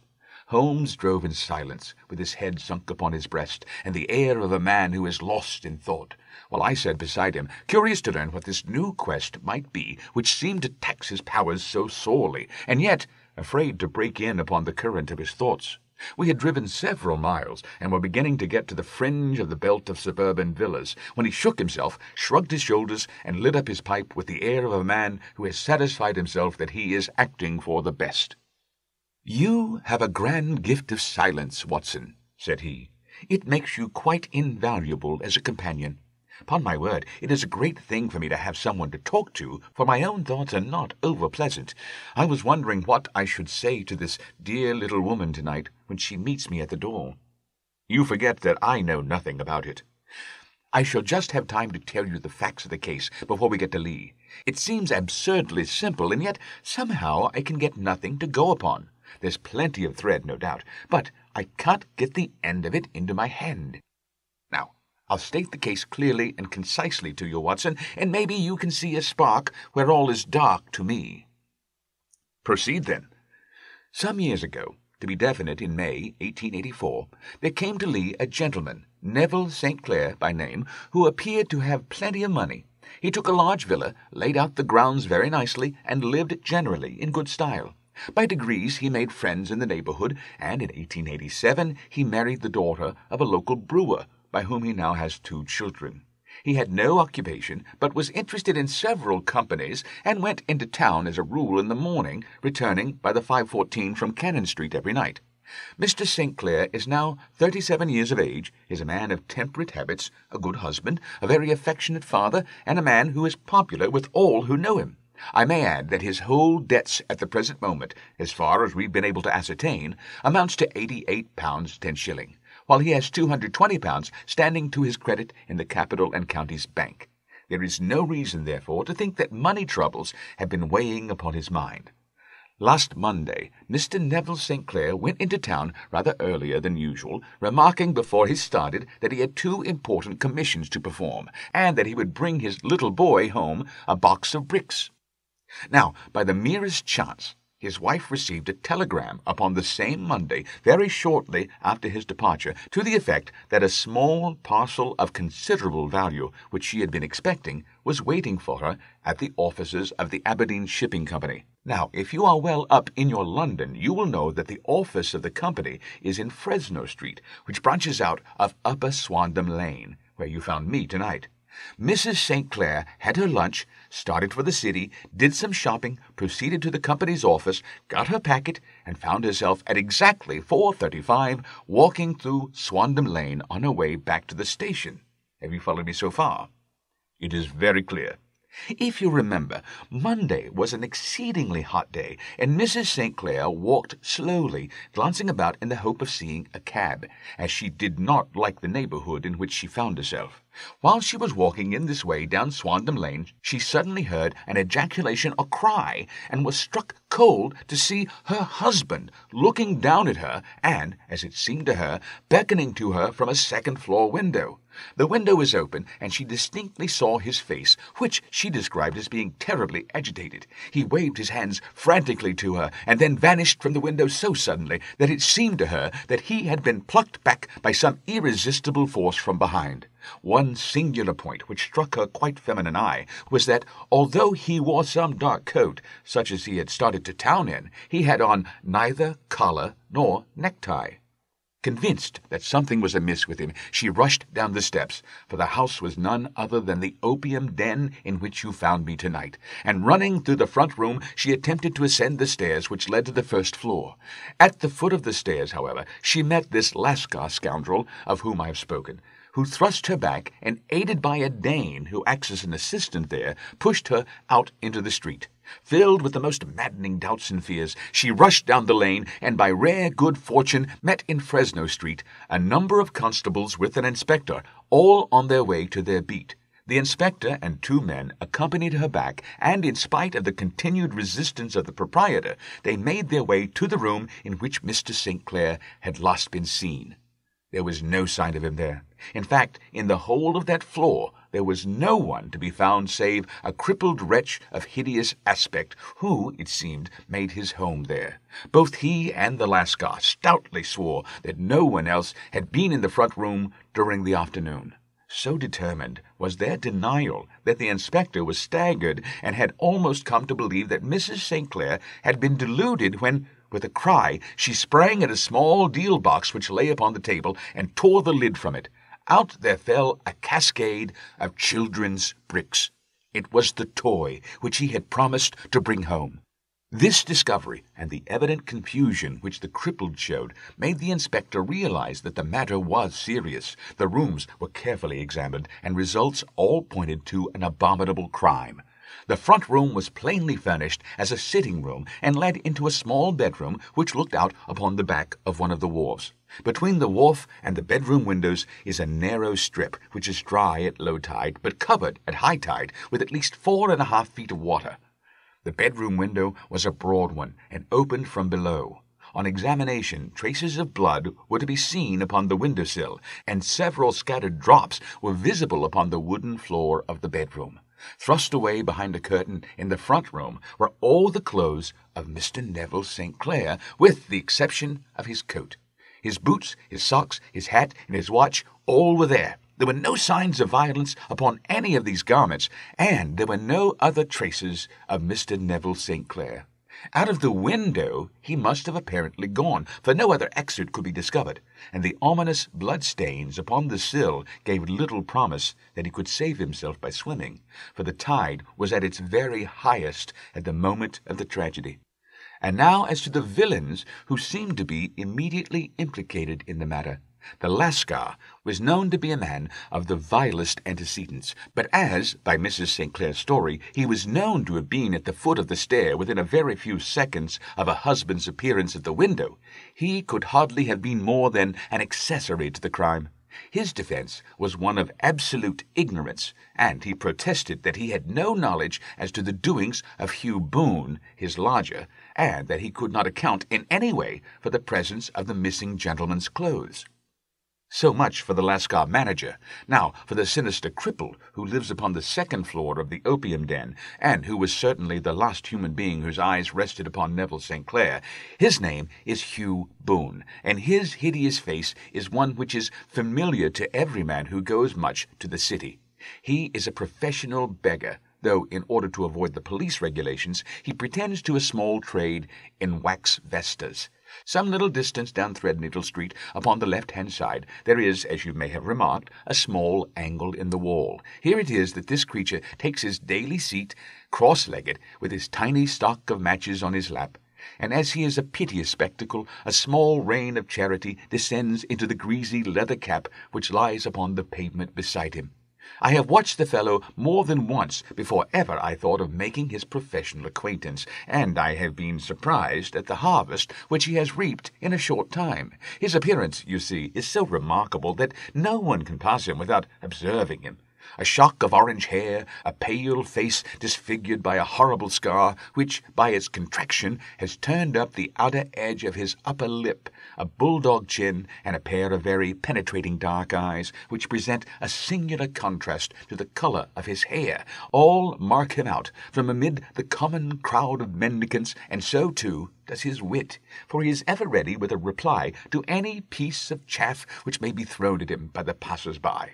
This is the man whom we now learn to have been the lodger at the opium den, and to have been the last man to see the gentleman of whom we are in quest. "But a cripple," said I. "What could he have done single-handed against a man in the prime of life?" "He is a cripple in the sense that he walks with a limp, but in other respects he appears to be a powerful and well-nurtured man. Surely your medical experience would tell you, Watson, that weakness in one limb is often compensated for by exceptional strength in the others. Pray continue your narrative." Mrs. St. Clair had fainted at the sight of the blood upon the window, and she was escorted home in a cab by the police, as her presence could be of no help to them in their investigations. Inspector Barton, who had charge of the case, made a very careful examination of the premises, but without finding anything which threw any light upon the matter. One mistake had been made in not arresting Boone instantly, as he was allowed some few minutes during which he might have communicated with his friend, the Lascar, but this fault was soon remedied, and he was seized and searched without anything being found which could incriminate him. There were, it is true, some bloodstains upon his right shirt-sleeve, but he pointed to his ring finger, which had been cut near the nail, and explained that the bleeding came from there, adding that he had been to the window not long before, and the stains which had been observed there came doubtless from the same source. He denied strenuously having ever seen Mr. Neville St. Clair, and swore that the presence of the clothes in his room was as much a mystery to him as to the police. As to Mrs. St. Clair's assertion that she had actually seen her husband at the window, he declared that she must have been either mad or dreaming. He was removed, loudly protesting, to the police station, while the inspector remained upon the premises in the hope that the ebbing tide might afford some fresh clue. As it did, though they hardly found upon the mudbank what they feared to find. It was Neville St. Clair's coat, and not Neville St. Clair, which lay uncovered as the tide receded. And what do you think they found in the pockets? I cannot imagine. Now, I don't think you would guess. Every pocket stuffed with pennies and halfpennies, 421 pennies and 270 halfpennies. It was no wonder that it had not been swept away by the tide. But a human body is a different matter. There is a fierce eddy between the wharf and the house. It seemed likely enough that the weighted coat had remained when the stripped body had been sucked away into the river. But I understand that all the other clothes were found in the room. Would the body be dressed in a coat alone? No, sir, but the facts might be met speciously enough. Suppose that this man Boone had thrust Neville St. Clair through the window. There is no human eye which could have seen the deed. What would he do then? It would, of course, instantly strike him that he must get rid of the telltale garments. He would seize the coat then, and be in the act of throwing it out, when it would occur to him that it would swim and not sink. He has little time, for he has heard the scuffle downstairs when the wife tried to force her way up, and perhaps he has already heard from his Lascar confederate that the police are hurrying up the street. there is not an instant to be lost. He rushes to some secret hoard where he has accumulated the fruits of his beggary, and he stuffs all the coins upon which he can lay his hands into the pockets to make sure of the coat's sinking. He throws it out, and would have done the same with the other garments had not he heard the rush of steps below, and only just had time to close the window when the police appeared. It certainly sounds feasible. Well, we will take it as a working hypothesis for want of a better. Boone, as I have told you, was arrested and taken to the station, but it could not be shown that there had ever before been anything against him. He had for years been known as a professional beggar, but his life appeared to have been a very quiet and innocent one. There the matter stands at present, and the questions which have to be solved, what Neville St. Clair was doing in the opium den, what happened to him when there, where he is now, and what Hugh Boone has to do with his disappearance, are all as far from a solution as ever. I confess that I cannot recall any case within my experience which looked at the first glance so simple, and yet which presented such difficulties. While Sherlock Holmes had been detailing this singular series of events, we had been whirling through the outskirts of the great town until the last straggling house had been left behind, and we rattled along with a country hedge upon either side of us. Just as he finished, however, we drove through 2 scattered villages where a few lights still glimmered in the windows. "We are on the outskirts of Lee," said my companion. "We have touched on 3 English counties in our short drive, starting in Middlesex, passing over an angle of Surrey, and ending in Kent. See that light among the trees? That is the Cedars, and beside that lamp sits a woman whose anxious ears have already, I have little doubt, caught the clink of our horses' feet." "But why are you not conducting the case from Baker Street?" I asked. "Because there are many inquiries which must be made out here. Mrs. St. Clair has most kindly put 2 rooms at my disposal, and you may rest assured that she will have nothing but a welcome for my friend and colleague. I hate to meet her, Watson, for I have no news of her husband. Here we are. Whoa, whoa there, whoa!" We had pulled up in front of a large villa which stood within its own grounds. A stable boy had run out to the horse's head, and, springing down, I followed Holmes up the small, winding gravel drive which led to the house. As we approached, the door flew open, and a little blonde woman stood in the opening, clad in some sort of light mousseline de soie, with a touch of fluffy pink chiffon at her neck and wrists. She stood with her figure outlined against the flood of light, one hand upon the door, one half raised in her eagerness, her body slightly bent, her head and face protruded, with eager eyes and parted lips, a standing question. "Well," she cried, "well?" And then, seeing that there were 2 of us, she gave a cry of hope, which sank into a groan as she saw that my companion shook his head and shrugged his shoulders. "No good news?" "None." "No bad?" "No." "Thank God for that. But come in. You must be weary, for you've had a long day. This is my friend Dr. Watson. He has been of most vital use to me in several of my cases, and a lucky chance has made it possible for me to bring him out and associate him with this investigation." "I am delighted to see you," said she, pressing my hand warmly. "You will, I am sure, forgive anything that may be wanting in our arrangements when you consider the blow which has come so suddenly upon us." "My dear madam," said I am an old campaigner, and if I were not, I can very well see that no apology is needed. If I can be of any assistance, either to you or to my friend here, I shall be indeed happy." "Now, Mr. Sherlock Holmes," said the lady, as we entered a well-lit dining-room, upon the table of which a cold supper had been laid out, "I should very much like to ask you 1 or 2 plain questions, to which I beg that you will give a plain answer." "Certainly, madam." "Do not trouble about my feelings. I'm not hysterical, nor given to fainting. I simply wish to hear your real opinion." "Upon what point?" "In your heart of hearts, do you think that Neville is alive?" Sherlock Holmes seemed to be embarrassed by the question. "Frankly, now," she repeated, standing upon the rug and looking keenly down at him as he leaned back in a basket chair. "Frankly, madam, I do not." "You think that he is dead?" "I do." "Murdered?" "I don't say that. Perhaps." "And on what day did he meet his death?" On Monday. Then perhaps, Mr. Holmes, you will be good enough to explain how it is that I have received a letter from him today." Sherlock Holmes sprang out of his chair as if he had been galvanized. "What?" he roared. "Yes, today." She stood smiling, holding up a little slip of paper in the air. "May I see it?" "Certainly." He snatched it from her in his eagerness, and smoothing it out upon the table, he drew over the lamp and examined it intently. I had left my chair and was gazing at it over his shoulder. The envelope was a very coarse one, and was stamped with the Gravesend postmark, and with the date of that very day, or rather of the day before, for it was considerably after midnight. "Coarse writing," murmured Holmes. "Surely this is not your husband's writing, madam?" "No, but the enclosure is." "I perceive also that whoever addressed the envelope had to go and inquire as to the address."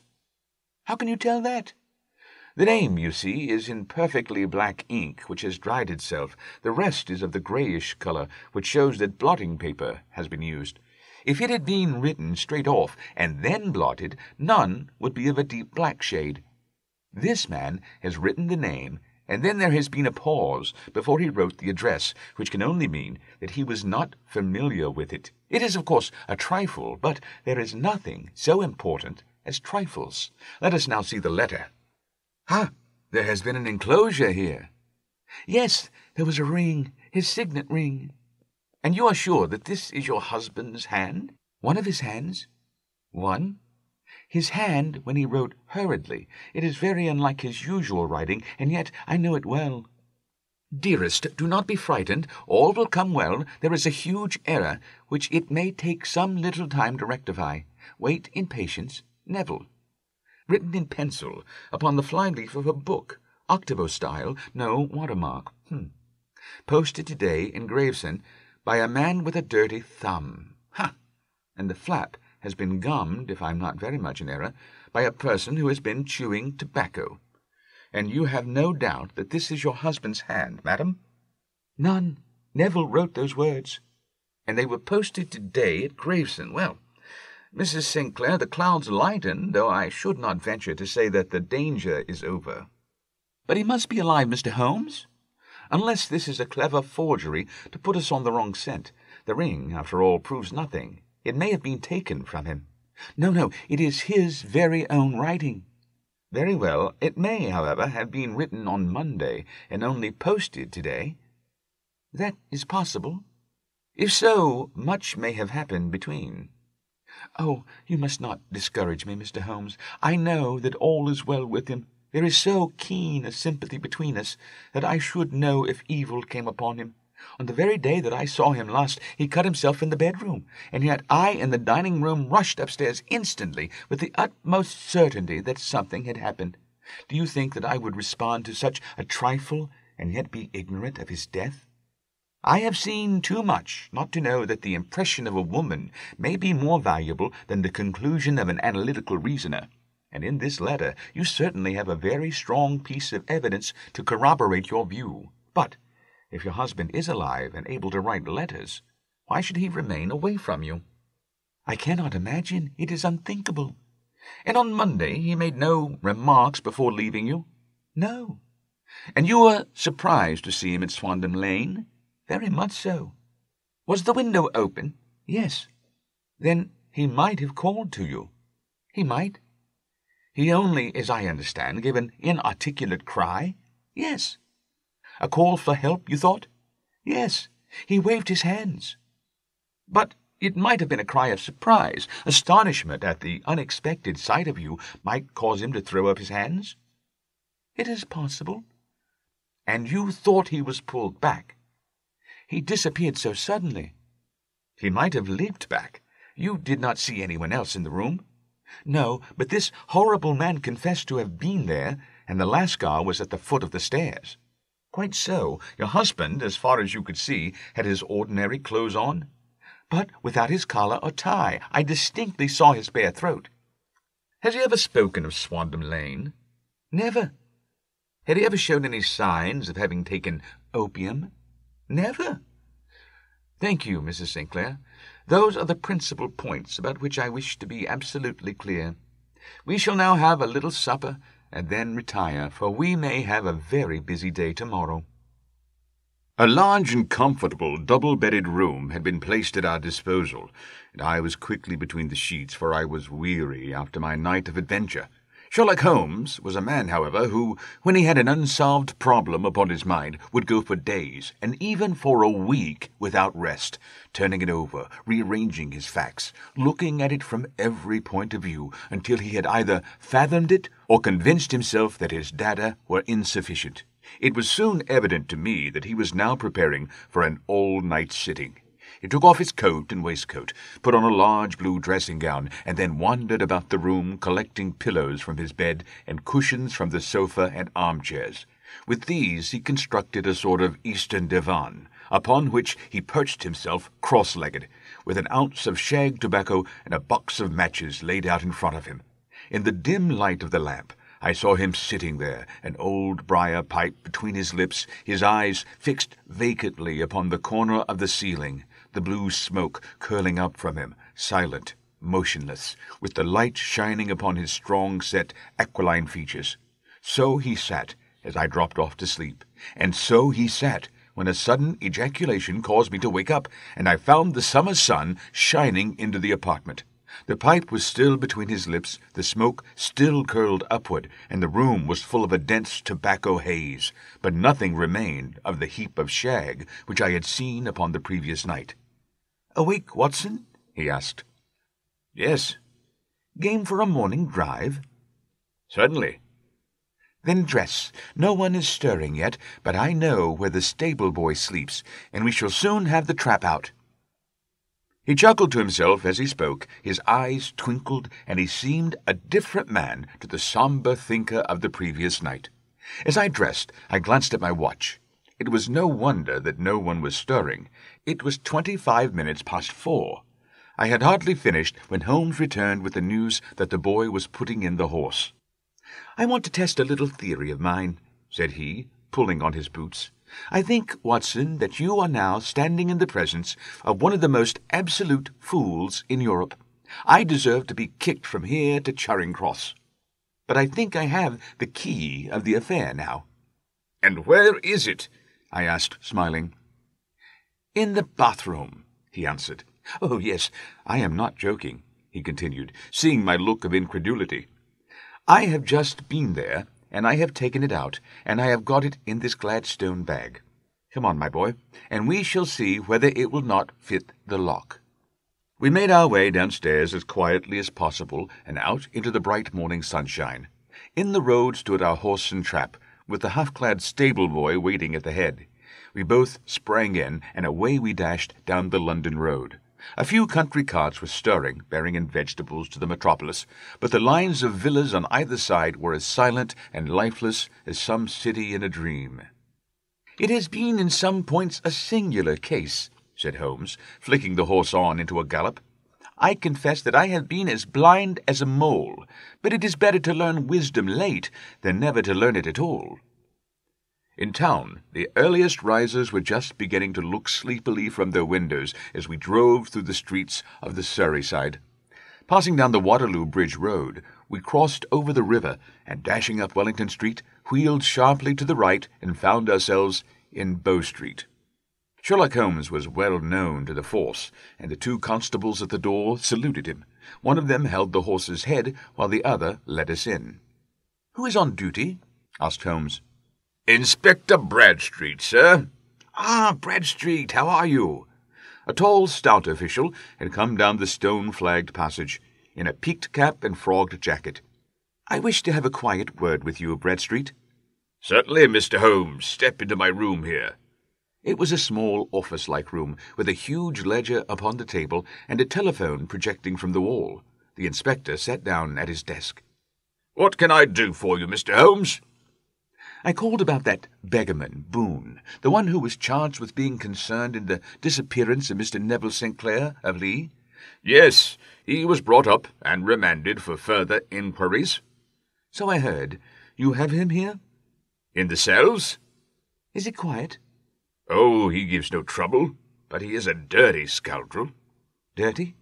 Yes, it is all we can do to make him wash his hands. His face is as black as a tinker's. Well, when once his case has been settled, we will have a regular prison bath, and I think if you saw him you would agree with me that he needed it." "I should like to see him very much." "Would you? That is easily done. Come this way. You can leave your bag." "No, I think I'll take it." "Very good. Come this way, if you please." He led us down a passage, opened a barred door, passed down a winding stair, and brought us to a whitewashed corridor with a line of doors on each side. "The third on the right is his," said the inspector. "Here it is." He quietly shot back a panel in the upper part of the door and glanced through. "He is asleep," said he. "You can see him very well." We both put our eyes to the grating. The prisoner lay with his face towards us, in a very deep sleep, breathing slowly and heavily. He was a middle-sized man, coarsely clad, as became his calling, with a coloured shirt protruding through the rent in his tattered coat. He was, as the inspector had said, extremely dirty, but the grime which covered his face could not conceal its repulsive ugliness. A broad wheal from an old scar ran right across it from eye to chin, and by its contraction had turned up one side of the upper lip, so that 3 teeth were exposed in a perpetual snarl. A shock of very bright red hair grew low over his eyes and forehead. "He's a beauty, isn't he?" said the inspector. "He certainly needs a wash," remarked Holmes. "I had an idea that he might, but I took the liberty of bringing the tools with me." He opened the Gladstone bag as he spoke and took out, to my astonishment, a very large bath sponge. "You are a funny one," chuckled the inspector. "Now, if you will have the great goodness to open that door very quietly, we will soon make him cut a much more respectable figure." "Well, I don't know why not," said the inspector. "He doesn't look a credit to the Bow Street cells, does he?" He slipped his key into the lock, and we all very quietly entered the cell. The sleeper half turned, and then settled down once more into a deep slumber. Holmes stooped to the water jug, moistened his sponge, and then rubbed it twice vigorously across and down the prisoner's face. "Let me introduce you," he shouted, "to Mr. Neville St. Clair of Lee in the county of Kent." Never in my life have I seen such a sight. The man's face peeled off under the sponge like the bark from a tree. Gone was the coarse brown tint. Gone, too, was the horrid scar which had seamed it across, and the twisted lip which had given the repulsive sneer in the face. A twitch brought away the tangled red hair, and there, sitting up in his bed, was a pale, sad-faced, refined-looking man, black-haired and smooth-skinned, rubbing his eyes and staring about him with sleepy bewilderment. Then, suddenly realizing the exposure, he broke into a scream and threw himself down with his face to the pillow. "Good heavens!" cried the inspector. "It is indeed the missing man! I know him from the photograph." The prisoner turned with the reckless air of a man who abandons himself to his destiny. "Be it so," said he. "And pray, what am I charged with?" "With making away with Mr. Neville St. Oh, come, you can't be charged with that unless they make a case of attempted suicide with it," said the inspector with a grin. "Well, I have been 27 years in the force, but this really takes the cake." "If I am Mr. Neville St. Clair, then it is obvious that no crime has been committed, and that therefore I am illegally detained." "No crime, but a very great error has been committed," said Holmes. "You would have done better to have trusted your wife." "It was not the wife, it was the children," groaned the prisoner. "God help me, I would not have them ashamed of their father. My God, what an exposure! What can I do?" Sherlock Holmes sat down beside him on the couch and patted him kindly on the shoulder. "If you leave it to a court of law to clear the matter up," said he, "of course you can hardly avoid publicity. On the other hand, if you convince the police authorities that there is no possible case against you, I do not know that there is any reason that the details should find their way into the papers. Inspector Bradstreet would, I am sure, make notes upon anything which you might tell us and submit it to the proper authorities. The case would then never go into court at all." "God bless you!" cried the prisoner passionately. I would have endured imprisonment, aye, even execution, rather than have left my miserable secret as a family blot to my children. You are the first who have ever heard my story. My father was a schoolmaster in Chesterfield, where I received an excellent education. I travelled in my youth, took to the stage, and finally became a reporter on an evening paper in London. One day my editor wished to have a series of articles upon begging in the metropolis, and I volunteered to supply them. There was the point from which all my adventures started. It was only by trying begging as an amateur that I could get the facts upon which to base my articles. When an actor, I had, of course, learned all the secrets of making up and had been famous in the green room for my skill. I took advantage now of my attainments. I painted my face, and to make myself as pliable as possible, I made a good scar and fixed one side of my lip in a twist by the aid of a small slip of flesh-coloured plaster.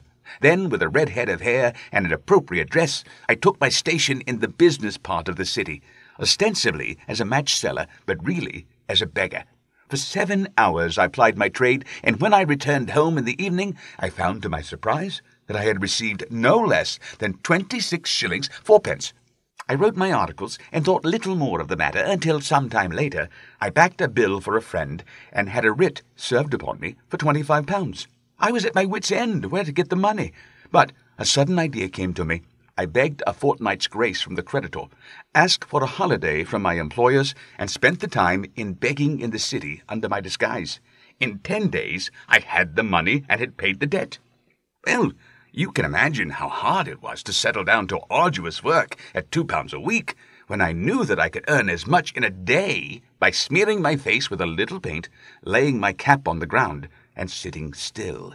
It was a long fight between my pride and the money. But the dollars won at last, and I threw up reporting and sat day after day in the corner which I had first chosen, inspiring pity by my ghastly face, and filling my pockets with coppers. Only one man knew my secret.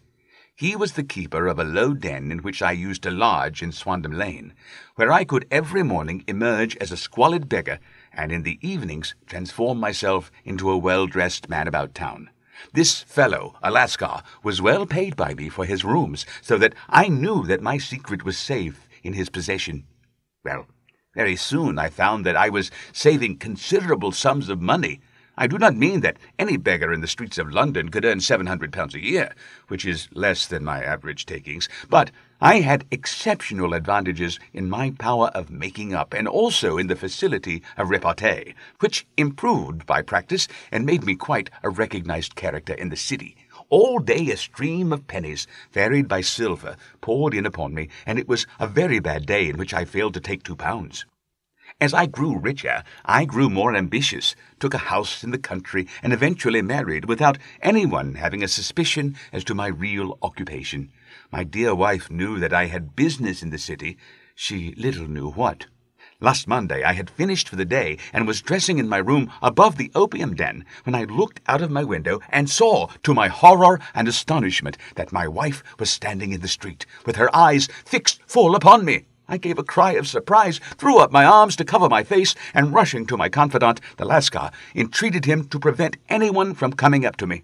I heard her voice downstairs, but I knew that she could not ascend. Swiftly I threw off my clothes, pulled on those of a beggar, and put on my pigments and wig. Even a wife's eyes could not pierce so complete a disguise.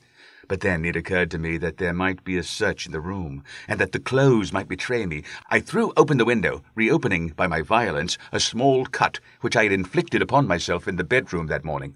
Then I seized my coat, which was weighted by the coppers which I had just transferred to it from the leather bag in which I carried my takings. I hurled it out of the window, and it disappeared into the Thames.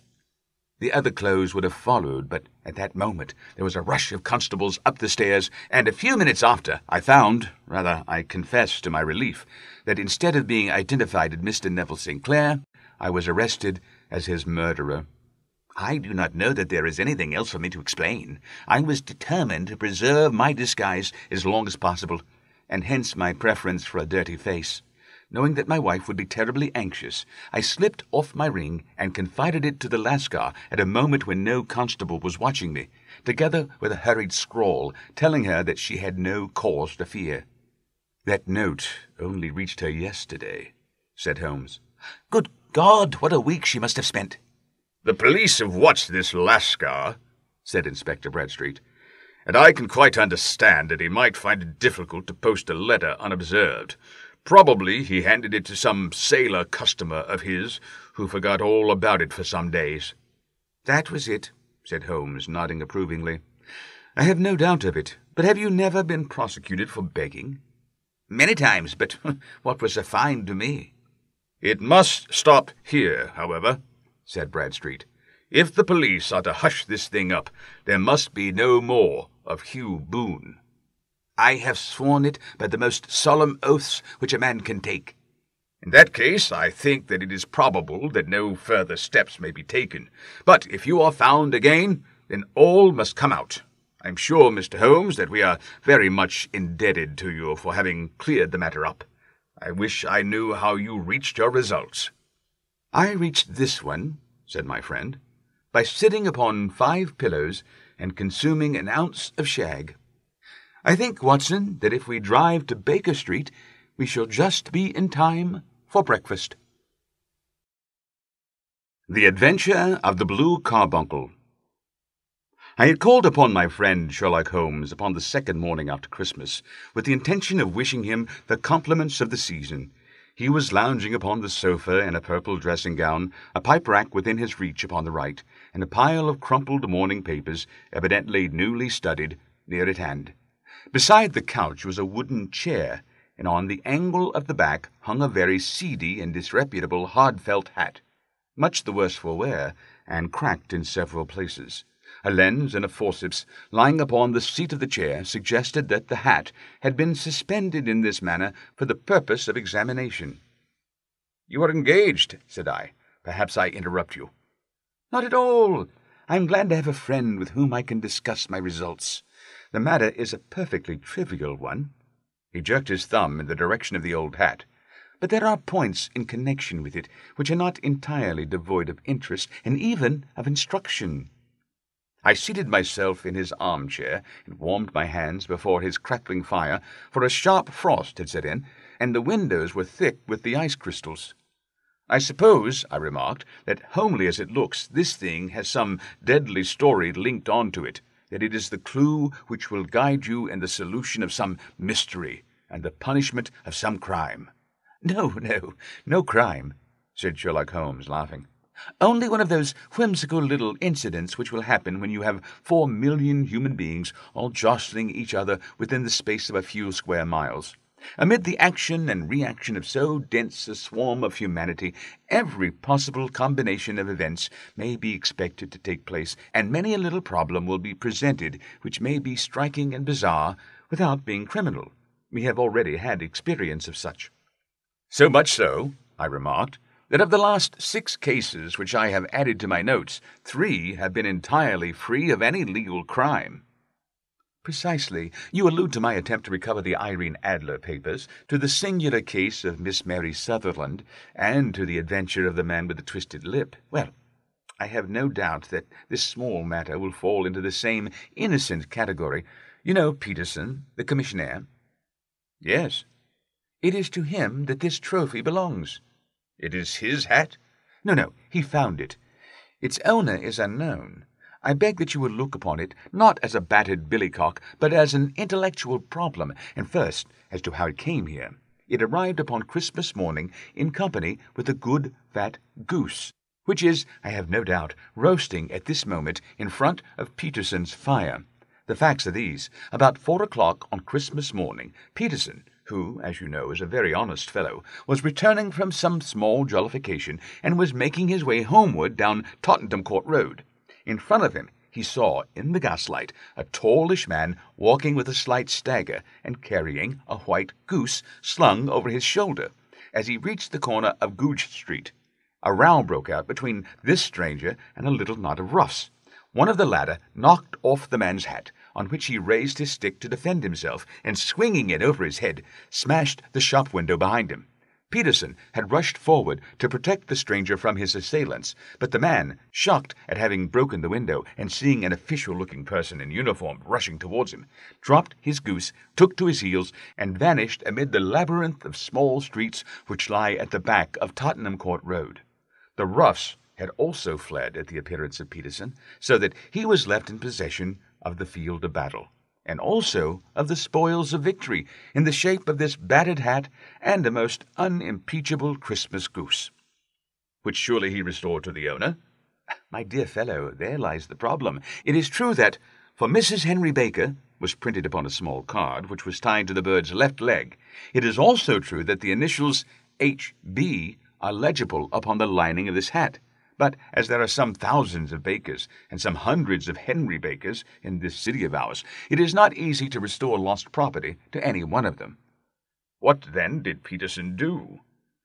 He brought round both hat and goose to me on Christmas morning, knowing that even the smallest problems are of interest to me. The goose we retained until this morning, when there were signs that, in spite of the slight frost, it would be well that it should be eaten without unnecessary delay. Its finder has carried it off, therefore, to fulfill the ultimate destiny of a goose, while I continue to retain the hat of the unknown gentleman who lost his Christmas dinner. Did he not advertise? No. Then what clue could you have as to his identity? Only as much as we can deduce. From his hat? Precisely. But you are joking. What can you gather from this old battered felt? Here is my lens. You know my methods. What can you gather yourself as to the individuality of the man who has worn this article? I took the tattered object in my hands and turned it over rather ruefully. It was a very ordinary black hat of the usual round shape, hard and much the worse for wear. The lining had been of red silk, but was a good deal discoloured. There was no maker's name, but, as Holmes had remarked, the initials H.B. were scrawled upon one side. It was pierced in the brim for a hat securer, but the elastic was missing. For the rest, it was cracked, exceedingly dusty, and spotted in several places, although there seemed to have been some attempt to hide the discoloured patches by smearing them with ink. "I can see nothing," said I, handing it back to my friend. "On the contrary, Watson, you see everything. You fail, however, to reason from what you see. You are too timid in drawing your inferences." "Then pray tell me what it is that you can infer from this hat." He picked it up and gazed at it in the peculiar introspective fashion which was characteristic of him. "It is perhaps less suggestive than it might have been," he remarked, "and yet there are a few inferences which are very distinct, and a few others which represent at least a strong balance of probability. That the man was highly intellectual is of course obvious upon the face of it, and also that he was fairly well-to-do within the last 3 years, although he has now fallen upon evil days. He had foresight, but has less now than formerly, pointing to a small moral retrogression, which, when taken with the decline of his fortunes, seems to indicate some evil influence, probably drink, at work upon him. This may account also for the obvious fact that his wife has ceased to love him." "My dear Holmes!" "He has, however, retained some degree of self-respect," he continued, disregarding my remonstrance. "He is a man who leads a sedentary life, goes out little, is out of training entirely, is middle-aged, has grizzled hair, which he has had cut within the last few days, and which he anoints with lime cream. These are the more patent facts which are to be deduced from his hat.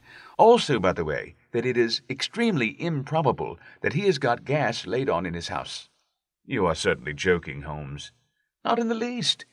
Is it possible that even now, when I give you these results, you are unable to see how they are attained?" "I have no doubt that I am very stupid, but I must confess that I am unable to follow you. For example, how did you deduce that this man was intellectual?" For answer, Holmes clapped the hat upon his head. It came right over the forehead and settled upon the bridge of his nose. "It is a question of cubic capacity," said he. "A man with so large a brain must have something in it." "The decline of his fortunes, then?" "This hat is 3 years old. These flat brims curled at the edge came in then. It is a hat of the very best quality. Look at the band of ribbed silk and the excellent lining. If this man could afford to buy so expensive a hat 3 years ago, and has had no hat since, then he has assuredly gone down in the world. Well, that is clear enough, certainly. But how about the foresight and the moral regression? Sherlock Holmes laughed. Here is the foresight, said he, putting his finger upon the little disc and loop of the hat securer. They are never sold upon hats. If this man ordered one, it is a sign of a certain amount of foresight, since he went out of his way to take this precaution against the wind. But since we see that he has broken the elastic, and has not troubled to replace it, it is obvious that he has less foresight now than formerly, which is a distinct proof of a weakening nature. On the other hand, he has endeavored to conceal some of these stains upon the felt by daubing them with ink, which is a sign that he has not entirely lost his self-respect. Your reasoning is certainly plausible. The further points, that he is middle-aged, that his hair is grizzled, that it has been recently cut, and that he uses lime cream, are all to be gathered from a close examination of the lower part of the lining. The lens discloses a large number of hair ends, clean cut by the scissors of the barber.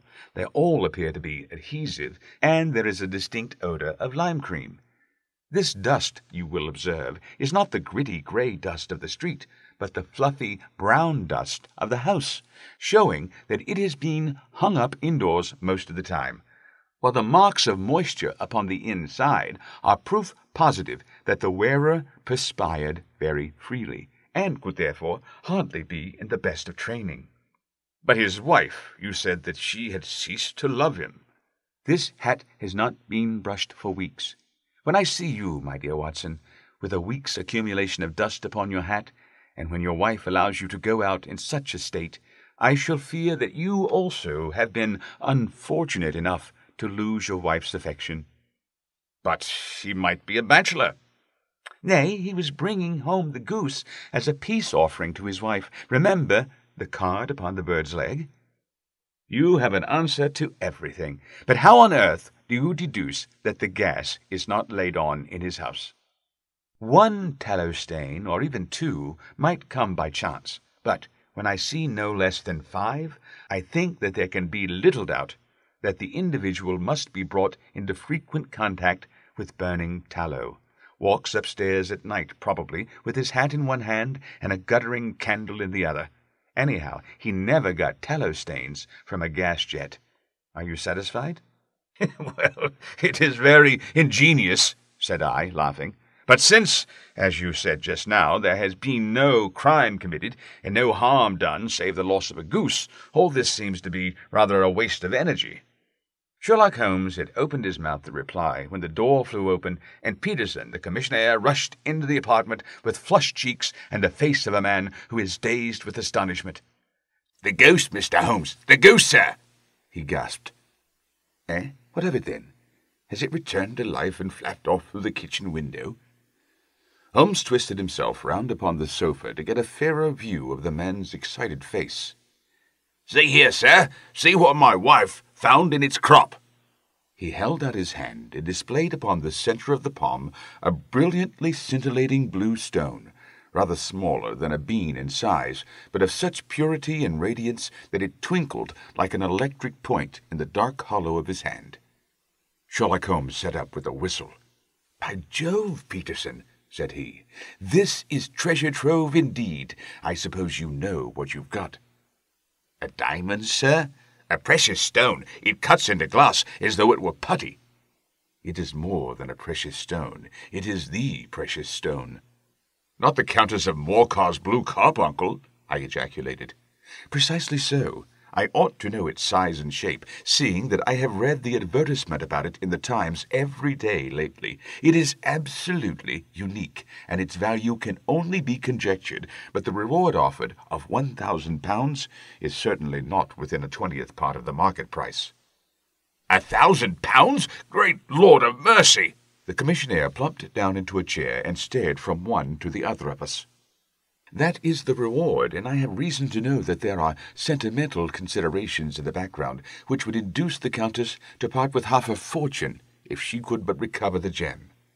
"It was lost, if I remember aright, at the Hotel Cosmopolitan," I remarked. "Precisely so. On December 22nd, just 5 days ago, John Horner, a plumber, was accused of having abstracted it from the lady's jewel case. The evidence against him was so strong that the case has been referred to the assizes. I have some account of the matter here, I believe." He rummaged amid his newspapers, glancing over the dates until at last he smoothed one out, doubled it over, and read the following paragraph. "Hotel Cosmopolitan jewel robbery. John Horner, 26, plumber, was brought up upon the charge of having upon the 22nd instant abstracted from the jewel case of the Countess of Morcar the valuable gem known as the blue carbuncle. James Ryder, upper attendant at the hotel, gave his evidence to the effect that he had shown Horner up to the dressing-room of the Countess of Morcar upon the day of the robbery, in order that he might solder the second bar of the grate, which was loose. He had remained with Horner some little time, but had finally been called away. On returning, he found that Horner had disappeared, that the bureau had been forced open, and that the small morocco casket in which, as it afterwards transpired, the Countess was accustomed to keep her jewel, was lying empty upon the dressing-table. Ryder instantly gave the alarm, and Horner was arrested the same evening. But the stone could not be found either upon his person or in his rooms. Catherine Cusack, maid to the Countess, deposed to having heard Ryder's cry of dismay on discovering the robbery, and to having rushed into the room, where she found matters as described by the last witness. Inspector Bradstreet, B Division, gave evidence as to the arrest of Horner, who struggled frantically and protested his innocence in the strongest terms.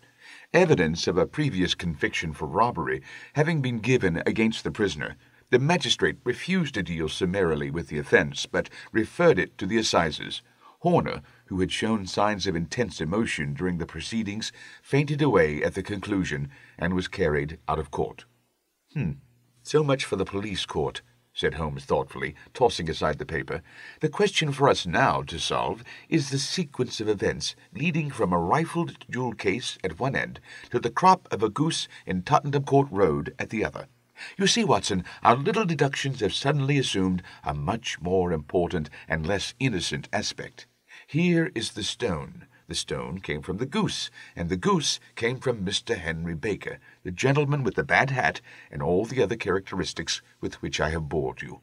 So now we must set ourselves very seriously to finding this gentleman and ascertaining what part he has played in this little mystery. To do this, we must try the simplest means first, and these lie undoubtedly in an advertisement in all the evening papers. If this fail, I shall have recourse to other methods." "What will you say?" "Give me a pencil and that slip of paper. Now then, found at the corner of Goodge Street, a goose and a black felt hat. Mr. Henry Baker can have the same by applying at 6:30 this evening at 221B Baker Street. That is clear and concise." "Very. But will he see it?" "Well, he's sure to keep an eye on the papers, since to a poor man the loss was a heavy one. He was clearly so scared by his mischance in breaking the window, and by the approach of Peterson, that he thought of nothing but flight. But since then he must have bitterly regretted the impulse which caused him to drop his bird. Then again, the introduction of his name will cause him to see it, for everyone who knows him will direct his attention to it. Here you are, Peterson. Run down to the advertising agency and have this put in the evening papers." "In which, sir?" "Oh, in the Globe, Star, Pall Mall, St. James, Evening News, Standard, Echo, and any others that occur to you." "Very well, sir. And this stone?" "Ah, yes, I shall keep the stone, thank you. And I say, Peterson, just buy a goose on your way back, and leave it here with me, for we must have one to give to this gentleman, in place of the one which your family is now devouring." When the commissionaire had gone, Holmes took up the stone and held it against the light. "It's a bonny thing," said he. "Just see how it glints and sparkles. Of course it is a nucleus and focus of crime. Every good stone is. They are the devil's pet baits. In the larger and older jewels, every facet may stand for a bloody deed. This stone is not yet 20 years old.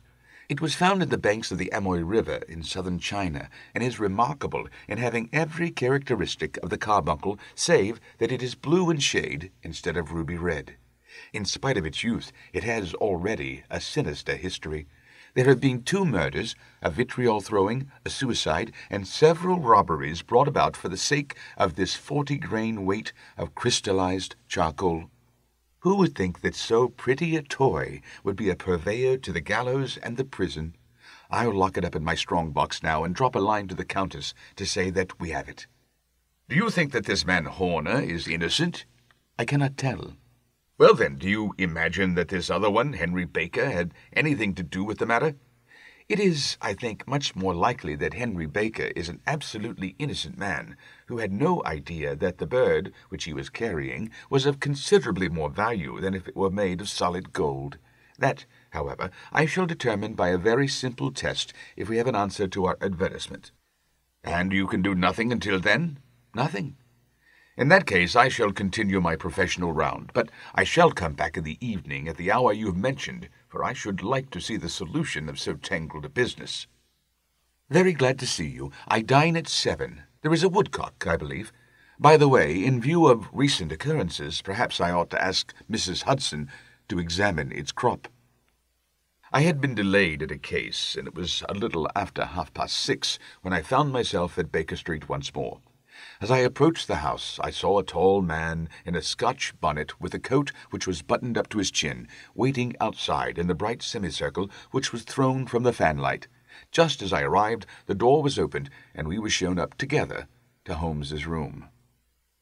"Mr. Henry Baker, I believe," said he, rising from his armchair, and greeting his visitor with an easy air of geniality which he could so readily assume. "Pray take this chair by the fire, Mr. Baker. It is a cold night, and I observe that your circulation is more adapted for summer than for winter. Ah, Watson, you have just come at the right time. Is that your hat, Mr. Baker?" "Yes, sir, that is undoubtedly my hat." He was a large man with rounded shoulders, a massive head, and a broad, intelligent face sloping down to a pointed beard of grizzled brown. A touch of red in nose and cheeks, with a slight tremor of his extended hand, recalled Holmes's surmise as to his habits. His rusty black frock-coat was buttoned right up in front, with the collar turned up, and his lank wrists protruding from his sleeves without a sign of cuff or shirt. He spoke in a slow staccato fashion, choosing his words with care, and gave the impression generally of a man of learning and letters who had ill usage at the hands of fortune. "We have retained these things for some days," said Holmes, "because we expected to see an advertisement from you giving your address. I am at a loss to know now why you did not advertise." Our visitor gave a rather shamefaced laugh. "Shillings have not been so plentiful with me as they once were," he remarked. "I had no doubt that the gang of roughs who assaulted me had carried off both my hat and the bird. I did not care to spend more money in a hopeless attempt at recovering them." "Very naturally. By the way, about the bird, we were compelled to eat it." "To eat it?" Our visitor half rose from his chair in his excitement. "Yes, it would have been of no use to anyone had we not done so, but I presume that this other goose upon the sideboard, which is about the same weight and perfectly fresh, will answer your purpose equally well." "Oh, certainly," answered Mr. Baker with a sigh of relief. "Of course, we still have the feathers, legs, crop, and so on of your own bird, if you so wish." The man burst into a hearty laugh. "Oh, they might be useful to me as relics of my adventure," said he. "But beyond that, I can hardly see what use the disjecta membra of my late acquaintance are going to be to me. No, sir, I think that with your permission I will confine my attentions to the excellent bird which I perceive upon the sideboard." Sherlock Holmes glanced sharply across at me with a slight shrug of his shoulders. "There is your hat, then, and there your bird," said he. "By the way, would it bore you to tell me where you got the other one from? I am somewhat of a fowl fancier, and I have seldom seen a better-grown goose." "Certainly, sir," said Baker, who had risen and tucked his newly gained property under his arm. "There are a few of us who frequent the Alpha Inn near the museum. We are to be found in the museum itself during the day, you understand. This year our good host, Windigate by name, instituted a goose club, by which, on consideration of some few pence every week, we were each to receive a bird at Christmas. My pence was duly paid, and the rest is familiar to you. I am much indebted to you, sir, for a Scotch bonnet is fitted neither to my years nor my gravity." With a comical pomposity of manner, he bowed solemnly to both of us and strode off upon his way. "So much for Mr. Henry Baker," said Holmes, when he had closed the door behind him. "It is quite certain that he knows nothing whatever about the matter. Are you hungry, Watson?" "Not particularly."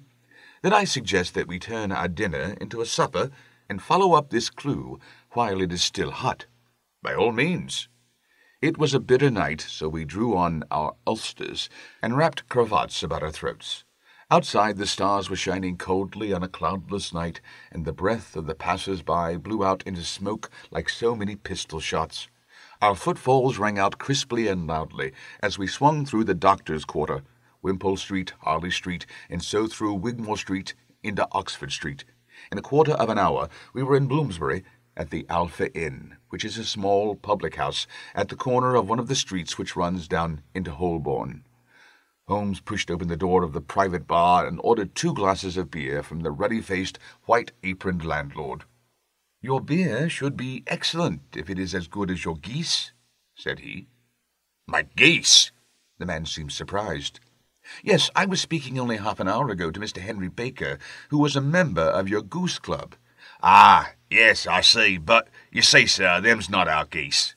"Indeed? Whose, then?" "Well, I got the 2 dozen from a salesman in Covent Garden."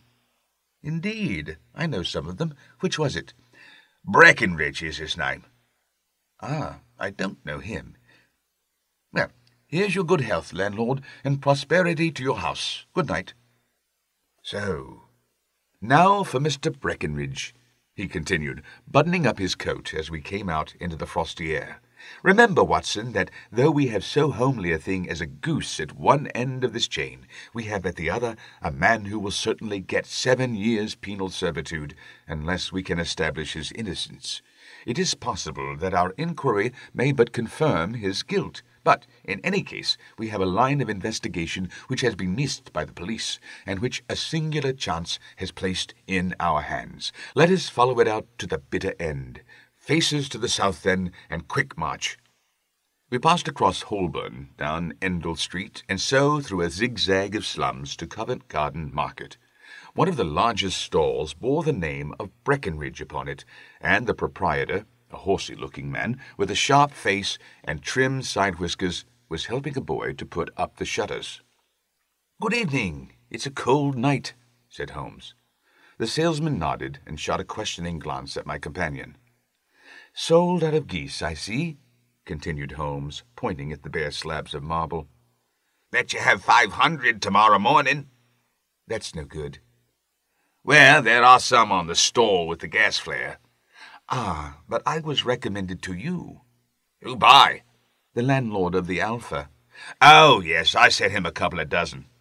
"Fine birds they were, too. Now, where did you get them from?" To my surprise, the question provoked a burst of anger from the salesman. "Now then, mister," said he, with his head cocked and his arms akimbo, "what are you driving at? Let's have it straight now." "It is straight enough. I should like to know who sold you the geese which you supplied to the Alpha." "Well, then I shan't tell you. So now." "Oh, it is a matter of no importance, but I don't know why you should be so warm over such a trifle." "Warm? You'd be as warm, maybe, if you were pestered as I am. When I pay good money for a good article, there should be an end of the business. But it's, where are the geese, and who did you sell the geese to, and what will you take for the geese? One would think they were the only geese in the world to hear the fuss that's made over them." "Well, I have no connection with any other people who have been making inquiries," said Holmes carelessly. "If you won't tell us, the bet is off, that is all. But I'm always ready to back my opinion on a matter of fowls, and I have a fiver on it that the bird I ate is country bred." "Well, then you've lost your fiver, for it's town bred," snapped the salesman. "It's nothing of the kind." "I say it is. I don't believe it.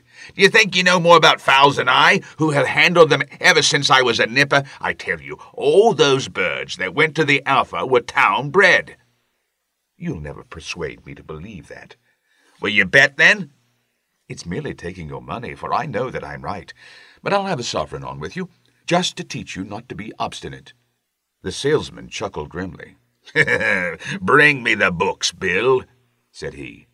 The small boy brought round a small thin volume and a great greasy-backed one, laying them out together beneath the hanging lamp.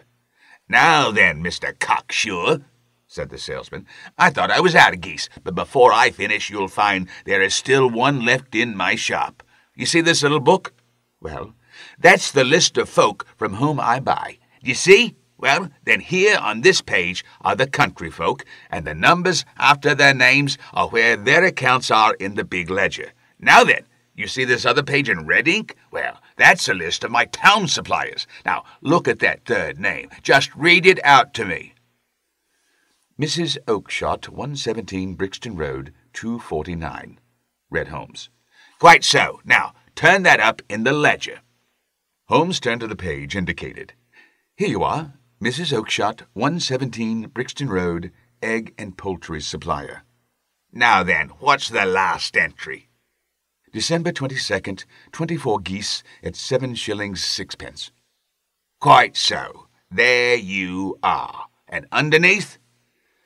"Sold to Mr. Windigate of the Alpha at 12 shillings. "What have you to say now?"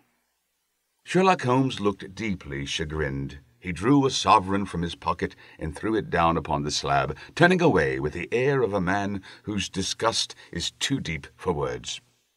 A few yards off he stopped under a lamp-post and laughed in the hearty, noiseless fashion which was peculiar to him.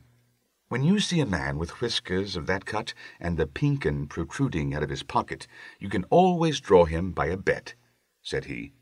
I dare say that if I had put £100 down in front of him, that man would not have given me such complete information as was drawn from him by the idea that he was doing me on a wager. Well, Watson, we are, I fancy, nearing the end of our quest, and the only point which remains to be determined is whether we should go on to this Mrs. Oakshott tonight, or whether we should reserve it for tomorrow. It is clear from what that surly fellow said that there are others besides ourselves who are anxious about the matter, and I should— His remarks were suddenly cut short by a loud hubbub which broke out from the stall which we had just left. Turning round, we saw a little rat-faced man standing in the centre of the circle of yellow light which was thrown upon the swinging lamp, while Breckenridge, the salesman, framed in the door of his stall, was shaking his fist fiercely at the cringing figure. "I've had enough of you and your geese," he shouted. "I wish you were all at the devil together. If you come pestering me any more with your silly talk, I'll set the dog at you. You bring Mrs. Oakshott here, and I'll answer her. But what have you got to do with it? Did I buy the geese off you?" "No, but one of them was mine all the same," whined the little man. "Well then, ask Mrs. Oakshott for it." "She told me to ask you." "Well, you can ask the King of Prussia for all I care. I've had enough of it. Get out of this." He rushed fiercely forward, and the inquirer flitted away into the darkness. "This may save us a visit to Brixton Road," whispered Holmes. "Come with me, and we will see what is to be made of this fellow." Striding through the scattered knots of people who lounged round the flaring stalls, my companion speedily overtook the little man and touched him upon the shoulder. He sprang round, and I could see in the gaslight that every vestige of colour had been driven from his face. "Who are you, then? What do you want?" he asked in a quavering voice. "You will excuse me," said Holmes blandly, "but I could not help overhearing the questions which you put to the salesman just now. I think that I could be of assistance to you." "You? Who are you? How could you know anything of the matter?" "My name is Sherlock Holmes. It is my business to know what other people don't know." "But you can know nothing of this?" "Excuse me, I know everything of it. You are endeavouring to trace some geese which were sold by Mrs. Oakshott at Brixton Road to a salesman named Breckenridge, by him in turn to Mr. Windigate of the Alpha, and by him to his club, of which Mr. Henry Baker is a member." "Oh, sir, you are the very man whom I've longed to meet," cried the little fellow with outstretched hands and quivering fingers. "I can hardly explain to you how interested I am in this matter." Sherlock Holmes hailed a four-wheeler which was passing. "In that case, we had better discuss it in a cozy room rather than in this wind-swept marketplace," said he. "But pray tell me, before we go farther, who is it that I have the pleasure of assisting?" The man hesitated for a moment. "My name is John Robinson," he answered with a sidelong glance. No, the real name," said Holmes sweetly. "It is always awkward doing business with an alias." A flush sprang to the white cheeks of the stranger. "Well, then," said he, "my real name is James Ryder." "Precisely so. Head attendant at the Hotel Cosmopolitan. Pray step into the cab, and I shall soon be able to tell you everything which you would wish to know." The little man stood glancing from one to the other of us, with half-frightened, half-hopeful eyes, as one who is not sure whether he is on the verge of a windfall or of a catastrophe. Then he stepped into the cab, and in half an hour we were back in the sitting-room at Baker Street. Nothing had been said during our drive, but the high, thin breathing of our new companion and the claspings and unclaspings of his hands spoke of the nervous tension within him. "Here we are," said Holmes cheerily, as we filed into the room. "The fire looks very seasonable in this weather. You look cold, Mr. Ryder. Pray take the basket chair. I will just put on my slippers before we settle this little matter of yours. Now then, you want to know what became of those geese?" "Yes, sir." "Or rather, I fancy, of that goose. It was one bird, I imagine, in which you were interested, white, with a black bar across the tail?" Ryder quivered with emotion. "Oh, sir," he cried, "can you tell me where it went to?" "It came here." "Here?" "Yes, and a most remarkable bird it proved. I don't wonder that you should take an interest in it. It laid an egg after it was dead, the bonniest, brightest little blue egg that ever was seen. I have it here in my museum." Our visitor staggered to his feet and clutched the mantelpiece with his right hand. Holmes unlocked his strong box and held up the blue carbuncle, which shone out like a star with a cold, brilliant, many-pointed radiance. Ryder stood glaring with a drawn face, uncertain whether to claim or to disown it. "The game's up, Ryder," said Holmes quietly. "Hold up, man, or you'll be into the fire. Give him an arm back into his chair, Watson. He's not got blood enough to go in for felony with impunity. Give him a dash of brandy. So, now he looks a little more human. What a shrimp it is, to be sure." For a moment he had staggered and nearly fallen, but the brandy brought a tinge of colour into his cheeks, and he sat staring with frightened eyes at his accuser. "I have almost every link in my hands, and all the proofs which I could possibly need, so there is little which you need tell me. Still, that little may as well be cleared up as to make the case complete. You had heard, Ryder, of this blue stone of the Countess of Morcar's?" "It was Catherine Cusack who told me of it," said he in a crackling voice. "I see. Her ladyship's waiting-maid. Well, the temptation of sudden wealth so easily acquired was too much for you, as it has been for better men before you, but you were not very scrupulous in the means you used. It seems to me, Ryder, that there is the making of a very pretty villain in you. You knew that this man, Horner, the plumber, had been concerned in some such matter before, and that suspicion would rest the more readily upon him. What did you do then? You made some small job in my lady's room, you and your confederate, Cusack, and you managed that he should be the man sent for. Then, when he had left, you rifled the jewel case, raised the alarm, and had the unfortunate man arrested. You then—" Ryder threw himself down suddenly upon the rug and clutched at my companion's knees. "For God's sake, have mercy!" he shrieked. "Think of my father, of my mother. It would break their hearts. I never went wrong before. I never will again. I swear it. I swear it on a Bible. Oh, don't bring it into court. For Christ's sake, don't." "Get back into your chair," said Holmes sternly. "It is very well to cringe and crawl now, but you thought very little enough of this poor Horner in the dock for a crime of which he knew nothing." "I will fly, Mr. Holmes. I will leave the country, sir. Then the charge against him will break down." We will talk about that. And now let us hear a true account of the next act. How came the stone into the goose, and how came the goose into the open market? Tell us the truth, for there lies your only hope of safety. Ryder passed his tongue over his parched lips. I will tell you just as it happened, sir, said he.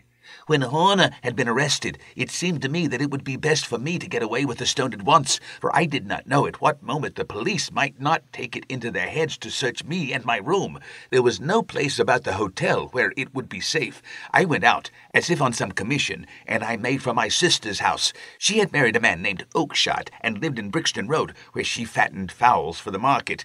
All the way there, every man I met seemed to me to be a policeman or a detective, and for all that it was a cold night, the sweat was pouring down my face before I came to the Brixton Road. My sister asked me what was the matter and why I was so pale, but I told her that I had been upset by the jewel robbery at the hotel. Then I went back into the backyard and smoked a pipe and wondered what it would be best to do. I had a friend once called Maudsley who went to the bad and has just been serving his time in Pentonville. One day he had met me and fell into talk about the way of thieves and how they could get rid of what they stole. I knew that he would be true to me, for I knew one or two things about him. So I made up my mind to go right on to Kilburn, where he lived, and take him into my confidence. He would show me how to turn the stone into money, but how to get to him in safety. I thought of the agonies I had gone through in coming from the hotel. I might at any moment be seized and searched, and there would be the stone in my waistcoat pocket. I was leaning against the wall at the time and looking at the geese, which were waddling about round my feet, and suddenly an idea came into my head which showed me how I could beat the best detective that ever lived. My sister had told me some weeks before that I might have the pick of her geese for a Christmas present, and I knew that she was always as good as her word. I would take my goose now, and in it I would carry my stone to Kilburn. There was a little shed in the yard, and behind this I drove one of the birds, a fine big one, white with a barred tail. I caught it, and prying its bill open, I thrust the stone down its throat as far as my fingers could reach. The bird gave a gulp, and I felt the stone pass along its gullet and down into its crop. But the creature flapped and struggled, and out came my sister to know what was the matter. As I turned to speak to her, the brute broke loose and fluttered off among the others. "Whatever were you doing with that bird, Jim?" says she. "Well," said I, "you said you'd give me one for Christmas, and I was feeling which was the fattest." "Oh," says she, "we've set yours aside for you. Jem's bird, we call it. It's the big white one over yonder. There's 26 of them, which makes one for you, one for us, and 2 dozen for the market." "Thank you, Maggie," says I, "but if it is all the same to you, I'd rather have that one I was handling just now."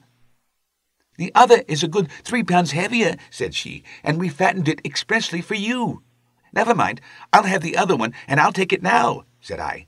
"Oh, just as you like," said she, a little huffed. "Which is it you want, then?" That white one with the barred tail right in the middle of the flock." "Oh, very well. Kill it and take it with you." Well, I did what she said, Mr. Holmes, and I carried the bird all the way to Kilburn. I told my pal what I had done, for he was a man that it was easy to tell a thing like that to. He laughed until he choked, and we got a knife and opened the goose. My heart turned to water, for there was no sign of the stone, and I knew that some terrible mistake had occurred. I left the bird, rushed back to my sister's, and hurried into the backyard. There was not a bird to be seen there. "Where are they all, Maggie?" I cried. "Gone to the dealers, Jem." "Which dealers?" "Breckenridge, of Covent Garden." "But there was another with a barred tail," I asked, "the same as the one I chose?" "Yes, Jem, there were 2 barred-tailed ones, and I could never tell them apart." "Well, then, of course, I saw it all, and I ran off as hard as my feet would carry me to this man Breckenridge. But he had sold the lot at once, and not one word would he tell me as to where they had gone. You heard him yourselves tonight. Well, he has always answered me like that. My sister thinks that I'm going mad. Sometimes I think that I am myself. And now I am myself a branded thief without ever having touched the wealth for which I sold my character. God help me! God help me!" He burst into convulsive sobbing, with his face buried in his hands. There was a long silence, broken only by his heavy breathing and by the measured tapping of Sherlock Holmes's fingertips upon the edge of the table. Then my friend rose and threw open the door. "Get out," said he. "What, sir? Oh, heaven bless you!" "No more words. Get out." And no more words were needed. There was a rush, a clatter upon the stairs, the bang of a door, and the crisp rattle of running footfalls from the street. "After all, Watson," said Holmes, reaching up his hand for his clay pipe, "I am not retained by the police to supply their deficiencies. If Horner were in danger, it would be another thing, but this fellow would not appear against him, and the case must collapse. I suppose that I am commuting a felony, but it is just possible that I am saving a soul. This fellow will not go wrong again, for he is too terribly frightened. Send him to jail now, and you make him a jailbird for life. Besides, it is the season of forgiveness. Chance has put in our way a most singular and whimsical problem, and its solution is its own reward. If you will have the goodness to touch the bell, Doctor, we will begin another investigation, in which also a bird will be the chief feature." The Adventure of the Speckled Band. On glancing over my notes of the 70-odd cases in which I have, during the last 8 years, studied the methods of my friend Sherlock Holmes, I find many tragic, some comic, a large number merely strange, but none commonplace. For, working as he did, rather for the love of his art than for the acquirement of wealth, he refused to associate himself with any investigation which did not tend toward the unusual and even the fantastic. Of all these varied cases, however, I cannot recall any which presented more singular features than that which was associated with the well-known Surrey family of the Roylotts of Stoke Moran. The events in question occurred in the early days of my association with Holmes, when we were sharing rooms as bachelors in Baker Street. It is possible that I might have placed them upon record before, but a promise of secrecy was made at the time, from which I have only been freed during the last month by the untimely death of the lady to whom the pledge was given. It is perhaps as well that the facts should now come to light, for I have reasons to know that there are widespread rumors as to the death of Dr. Grimesby Roylott, which tend to make the matter even more terrible than the truth. It was early in April, in the year 83, that I woke one morning to find Sherlock Holmes standing fully dressed by the side of my bed. He was a late riser, as a rule, and as the clock on the mantelpiece showed me that it was only 7:15, I blinked up at him in some surprise, and perhaps just a little resentment, for I was myself regular in my habits. "Very sorry to have knocked you up, Watson," said he, "but it's the common lot this morning. Mrs. Hudson has been knocked up. She retorted upon me, and I on you." "What is it, then, a fire?" "No, a client.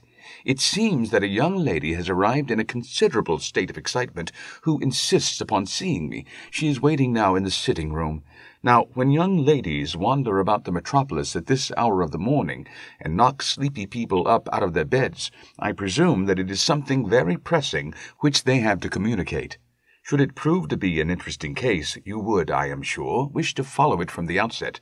I thought, at any rate, that I should call you and give you the chance." "My dear fellow, I would not miss it for anything." I had no keener pleasure than in following Holmes in his professional investigations, and in admiring the rapid deductions, as swift as intuitions, and yet always founded on a logical basis, with which he unravelled the problems which was submitted to him. I rapidly threw on my clothes, and was ready in a few minutes to accompany my friend down to the sitting-room. A lady dressed in black and heavily veiled, who had been sitting in the window, rose as we entered. "Good morning, madam," said Holmes cheerily. "My name is Sherlock Holmes. This is my intimate friend and associate, Dr. Watson, before whom you can speak as freely as before myself. I'm glad to see that Mrs. Hudson had the good sense to light the fire. Pray draw up to it, and I shall order you a cup of hot coffee, for I observe that you are shivering." "It is not cold which makes me shiver," said the woman in a low voice, changing her seat as requested. "What then?" "It is fear, Mr. Holmes. It is terror." She raised her veil as she spoke, and we could see that she was indeed in a pitiable state of agitation, her face all drawn and grey, with restless, frightened eyes, like those of some hunted animal. Her features and figure were those of a woman of 30, but her hair was shot with premature grey, and her expression was weary and haggard. Sherlock Holmes ran her over with one of his quick, all-comprehensive glances. "You must not fear," said he soothingly, bending forward and patting her forearm. "We shall soon set matters right, I have no doubt. You have come in by train this morning, I see." "You know me, then?" "No, but I observed the second half of a return ticket in the palm of your left glove. You must have started early, and yet you had a good drive in a dog-cart along heavy roads before you reached the station." The lady gave a violent start and stared in bewilderment at my companion. "There is no mystery, my dear madam," said he, smiling. "The left arm of your jacket is spattered with mud in no less than 7 places. The marks are perfectly fresh. There is no vehicle save a dog-cart which throws up mud in that way, and then only when you sit on the left-hand side of the driver." "Whatever your reasons may be, you are perfectly correct," said she. "I started from home before 6, reached Leatherhead at 20 past, and came in by the first train to Waterloo.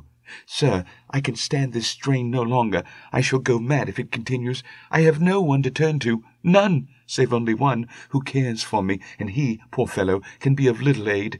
I have heard of you, Mr. Holmes. I have heard of you from Mrs. Farintosh, whom you helped in the hour of her sore need. It was from her that I had your address. Oh, sir, do you not think that you could help me too, and at least throw a little light through the dense darkness which surrounds me?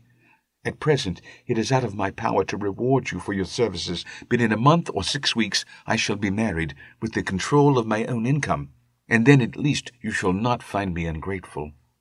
Holmes turned to his desk, and, unlocking it, drew out a small case-book, which he consulted. "Farintosh," said he. "Ah, yes, I recall the case. It was concerned with an opal tiara. I think it was before your time, Watson. I can only say, madam, that I shall be happy to devote the same care to your case as I did to that of your friend. As to reward, my profession is its own reward, but you are at liberty to defray whatever expenses I may be put to at the time which suits you best. And now I beg that you will lay before us everything that may help us in forming an opinion upon the matter."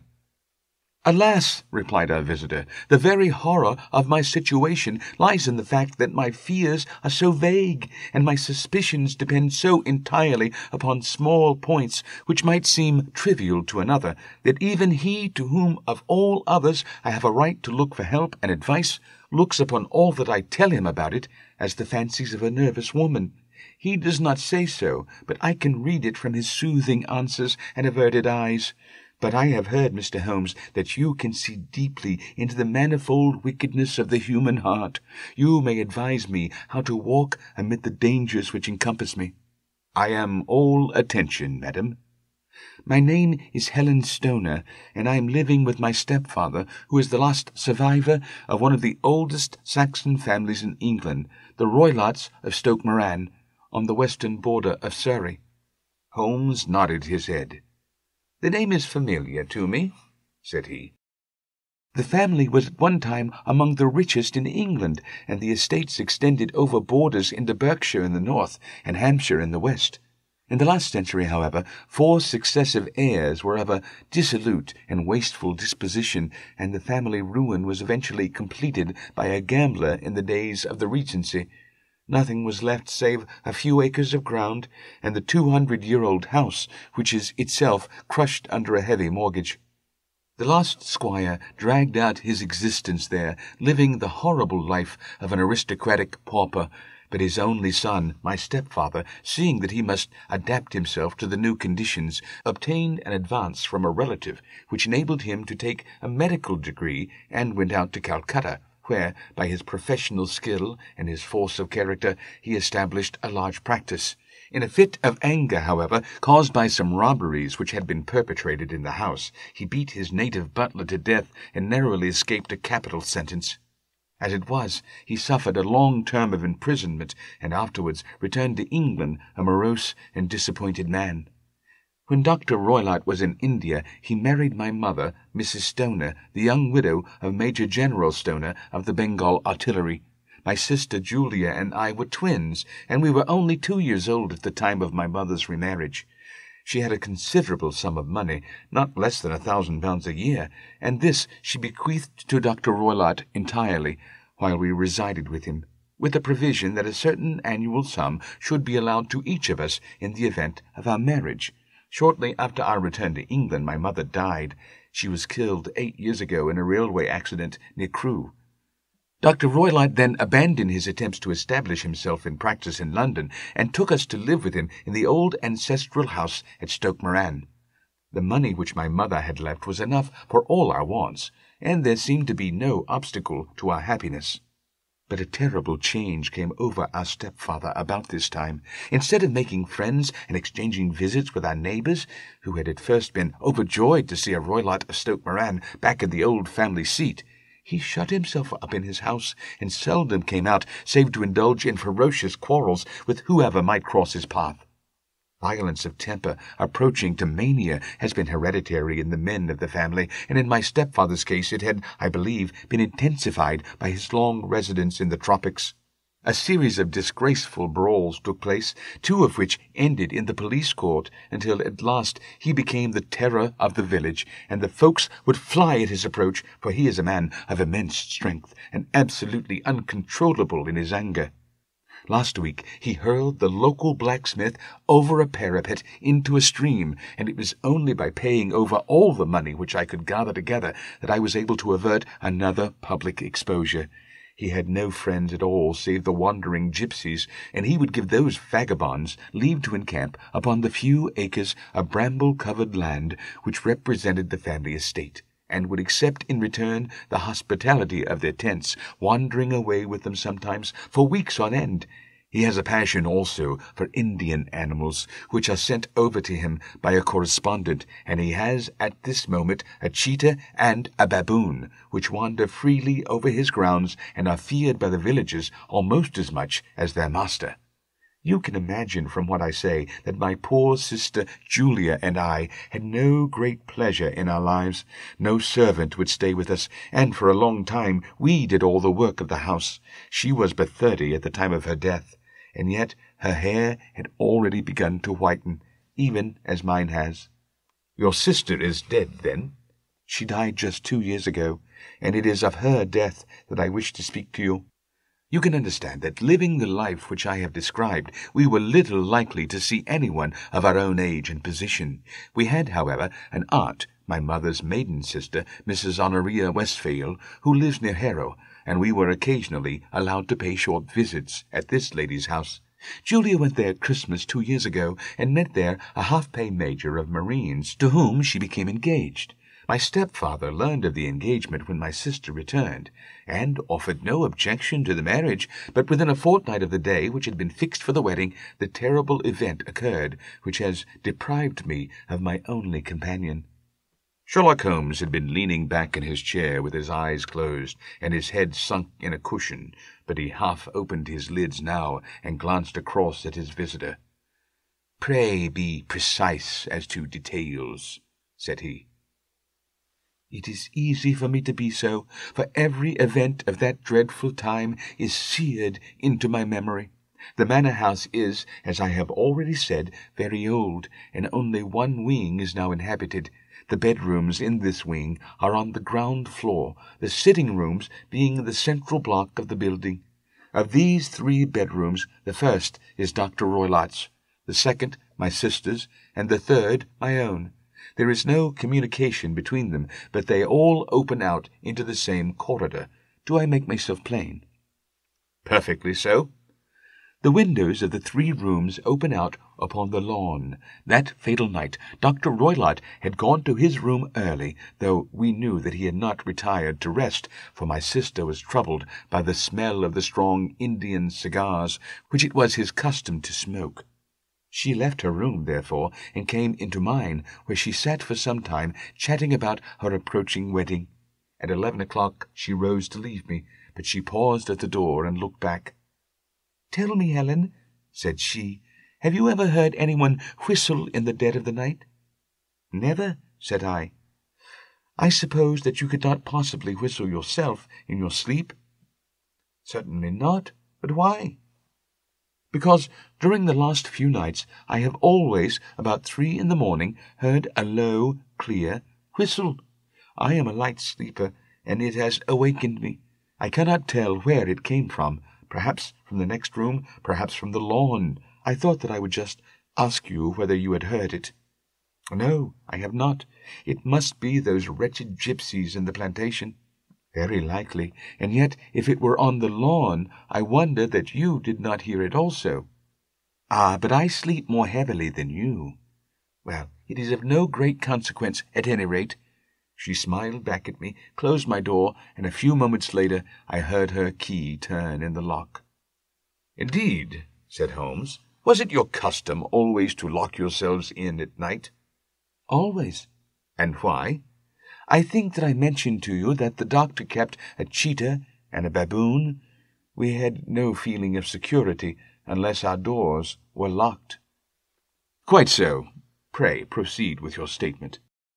I could not sleep that night. A vague feeling of impending misfortune impressed me. My sister and I, you will recollect, were twins, and you know how subtle are the links which bind two souls which are so closely allied. It was a wild night.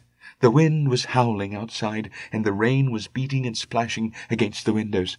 Suddenly, amid all the hubbub of the gale, there burst forth the wild scream of a terrified woman. I knew that it was my sister's voice. I sprang from my bed, wrapped a shawl around me, and rushed into the corridor. As I opened my door, I seemed to hear a low whistle, such as my sister described, and a few moments later a clanging sound, as if a mass of metal had fallen. As I ran down the passage, my sister's door was unlocked and revolved slowly upon its hinges. I stared at it, horror-stricken, not knowing what was about to issue from it. By the light of the corridor lamp, I saw my sister appear at the opening, her face blanched with terror, her hands groping for help, her whole figure swaying to and fro like that of a drunkard. I ran to her and threw my arms around her, but at that moment her knees seemed to give way, and she fell to the ground. She writhed as one who is in terrible pain, and her limbs were dreadfully convulsed. At first I thought that she had not recognized me, but as I bent over her, she suddenly shrieked out in a voice which I shall never forget, "Oh, my God, Helen, it was the band, the Speckled band!" There was something else which she would fain have said, and she stabbed with her finger into the air in the direction of the doctor's room. But a fresh convulsion seized her and choked her words. I rushed out, calling loudly for my stepfather, and I met him hastening from his room in his dressing gown. When he reached my sister's side, she was unconscious, and though he poured brandy down her throat and sent for medical aid from the village, all efforts were in vain, for she slowly sank and died without having recovered her consciousness. Such was the dreadful end of my beloved sister. "One moment," said Holmes. "Are you sure about this whistle and metallic sound? Could you swear to it?" That was what the county coroner asked me at the inquiry. It is my strong impression that I heard it, and yet, among the crash of the gale and the creaking of an old house, I may possibly have been deceived. "Was your sister dressed?" No, she was in her nightdress. In her right hand was found the charred stump of a match, and in her left a matchbox. "Showing that she had struck a light and looked about her when the alarm took place. That is important. And what conclusion did the coroner come to?" He investigated the case with great care, for Dr. Roylott's conduct had long been notorious in the county, but he was unable to find any satisfactory cause of death. My evidence showed that the door had been fastened upon the inner side, and the windows were blocked by old-fashioned shutters with broad iron bars, which were secured every night. The walls were carefully sounded, and were shown to be quite solid all round, and the flooring was also thoroughly examined, with the same result. The chimney is wide, but is barred by 4 large staples. It is certain, therefore, that my sister was quite alone when she met her end. Besides, there were no marks of any violence upon her. "How about poison?" The doctors examined her for it, but without success. "What do you think that this unfortunate lady died of, then?" It is my belief that she died of pure fear and nervous shock, though what it was that frightened her I cannot imagine. "Were there gypsies in the plantation at the time?" Yes, There are nearly always some there. Ah, and what did you gather from this allusion to a band, a speckled band? Sometimes I've thought that it was merely the wild talk of delirium, sometimes that it may have referred to some band of people, perhaps to these very gypsies in the plantation. I do not know whether the spotted handkerchiefs which so many of them wear over their heads might have suggested the strange adjective which she used. Holmes drew his head like a man who is far from being satisfied. "These are very deep waters," said he. "Pray go on with your narrative." 2 years have passed since then, and my life has been until lately lonelier than ever. A month ago, however, a dear friend, whom I have known for many years, has done me the honour to ask my hand in marriage. His name is Armitage, Percy Armitage, the second son of Mr. Armitage of Cranewater, near Reading. My stepfather has offered no opposition to the match, and we are to be married in the course of the spring. 2 days ago some repairs were started in the west wing of the building, and my bedroom wall has been pierced, so that I've had to move into the chamber in which my sister died, and to sleep in the very bed in which she slept. Imagine then my thrill of terror when last night, as I lay awake, thinking over her terrible fate, I suddenly heard in the silence of the night the low whistle, which had been the herald of her own death. I sprang up and lit the lamp, but nothing was to be seen in the room. I was too shaken to go to bed again, however, so I dressed, and as soon as it was daylight, I slipped down, got a dog-cart at the Crown Inn, which is opposite, and drove to Leatherhead, from whence I have come on this morning with the one object of seeing you and asking your advice." "You have done wisely," said my friend. "But have you told me all?" "Yes, all." "Miss Roylott, you have not. You are screening your stepfather." "Why, what do you mean?" For answer, Holmes pushed back the frill of black lace which fringed the hand that lay upon our visitor's knee. 5 little livid spots, the marks of 4 fingers and a thumb, were printed upon the white wrist. "You have been cruelly used," said Holmes. The lady coloured deeply, and covered over her injured wrist. "He is a hard man," she said, "and perhaps he hardly knows his own strength." There was a long silence, during which Holmes leaned his chin upon his hands and stared into the crackling fire. "This is a very deep business," he said at last. "There are 1,000 details which I should desire to know before I decide upon our course of action, yet we have not a moment to lose. If we were to come to Stoke Moran today, would it be possible for us to see over these rooms without the knowledge of your stepfather?" "As it happens, he spoke of coming into town today upon some most important business. It is probable that he will be away all day, and that there would be nothing to disturb you. We have a housekeeper now, but she is old and foolish, and I could easily get her out of the way." "Excellent. You are not averse to this trip, Watson?" "By no means." "Then we shall both come. What are you going to do yourself?" "I have 1 or 2 things which I would wish to do now that I am in town, but I shall return by the 12 o'clock train, so as to be there in time for your coming." "And you may expect us early in the afternoon. I have myself some small business matters to attend to. Will you not wait and breakfast?" "No, I must go. My heart is lightened already, since I have confided my trouble to you. I shall look forward to seeing you again this afternoon."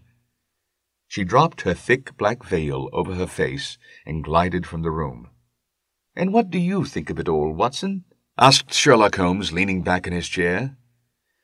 "It seems to me to be a most dark and sinister business." "Dark enough and sinister enough."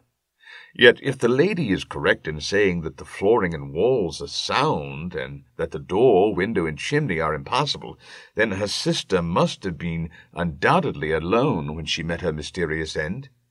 What becomes then of these nocturnal whistles, and what are the very peculiar words of the dying woman?" "I cannot think."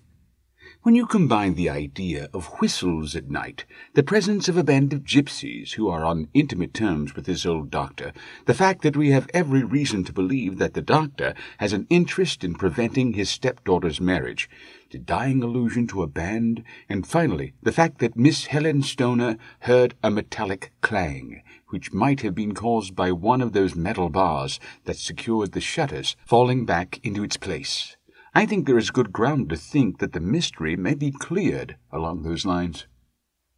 But what then did the gypsies do? I cannot imagine.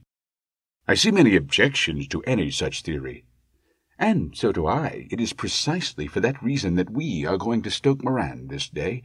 I want to see whether the objections are fatal, or if they may be explained away. But what in the name of the devil? The ejaculation had been drawn from my companion by the fact that our door had been suddenly dashed open, and that a huge man had framed himself in the aperture. His costume was a peculiar mixture of the professional and of the agricultural, having a black top hat, a long frock coat, and a pair of high gaiters, with a hunting crop swinging in his hand. So tall was he that his hat actually brushed the crossbar of the doorway, and his breadth seemed to span it across from side to side. A large face, seared with 1,000 wrinkles, burned yellow with the sun, and marked with every evil passion, was turned from one to the other of us, while his deep-set, bile-shot eyes and his high, thin, fleshless nose gave him somewhat the resemblance to a fierce old bird of prey. "Which of you is Holmes?" asked this apparition. "My name, sir, but you have the advantage of me," said my companion quietly. "I am Dr. Grimesby Roylott of Stoke Moran." "Indeed, doctor," said Holmes blandly. "Pray take a seat." "I will do nothing of the kind. My stepdaughter has been here. I have traced her. What has she been saying to you?" "It is a little cold for the time of the year," said Holmes. "What has she been saying to you?" screamed the old man furiously. "But I have heard that the crocuses promise well," continued my companion imperturbably. "Ha! You put me off, do you?"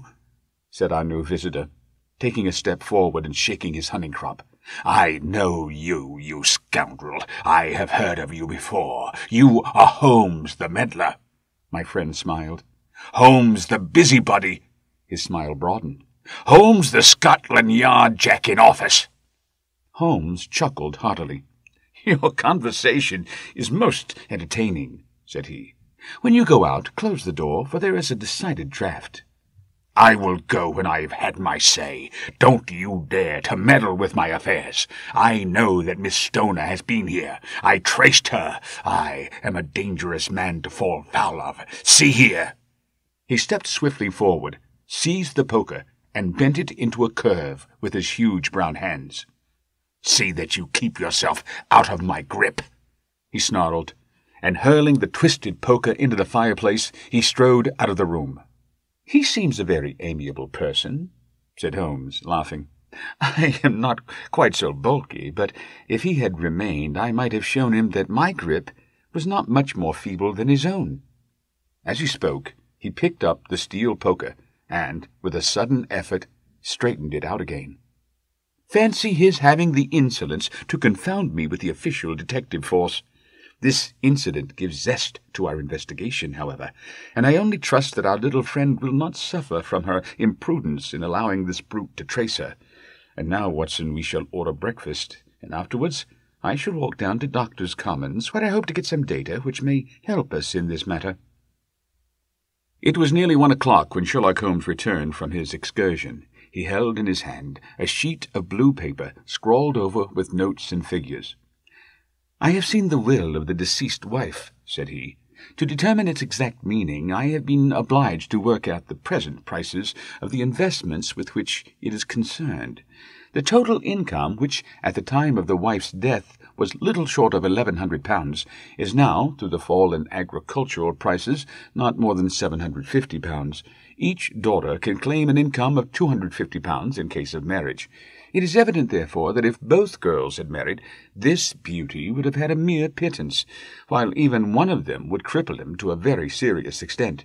My morning's work has not been wasted, since it has proved that he has the very strongest motives for standing in the way of anything of the sort.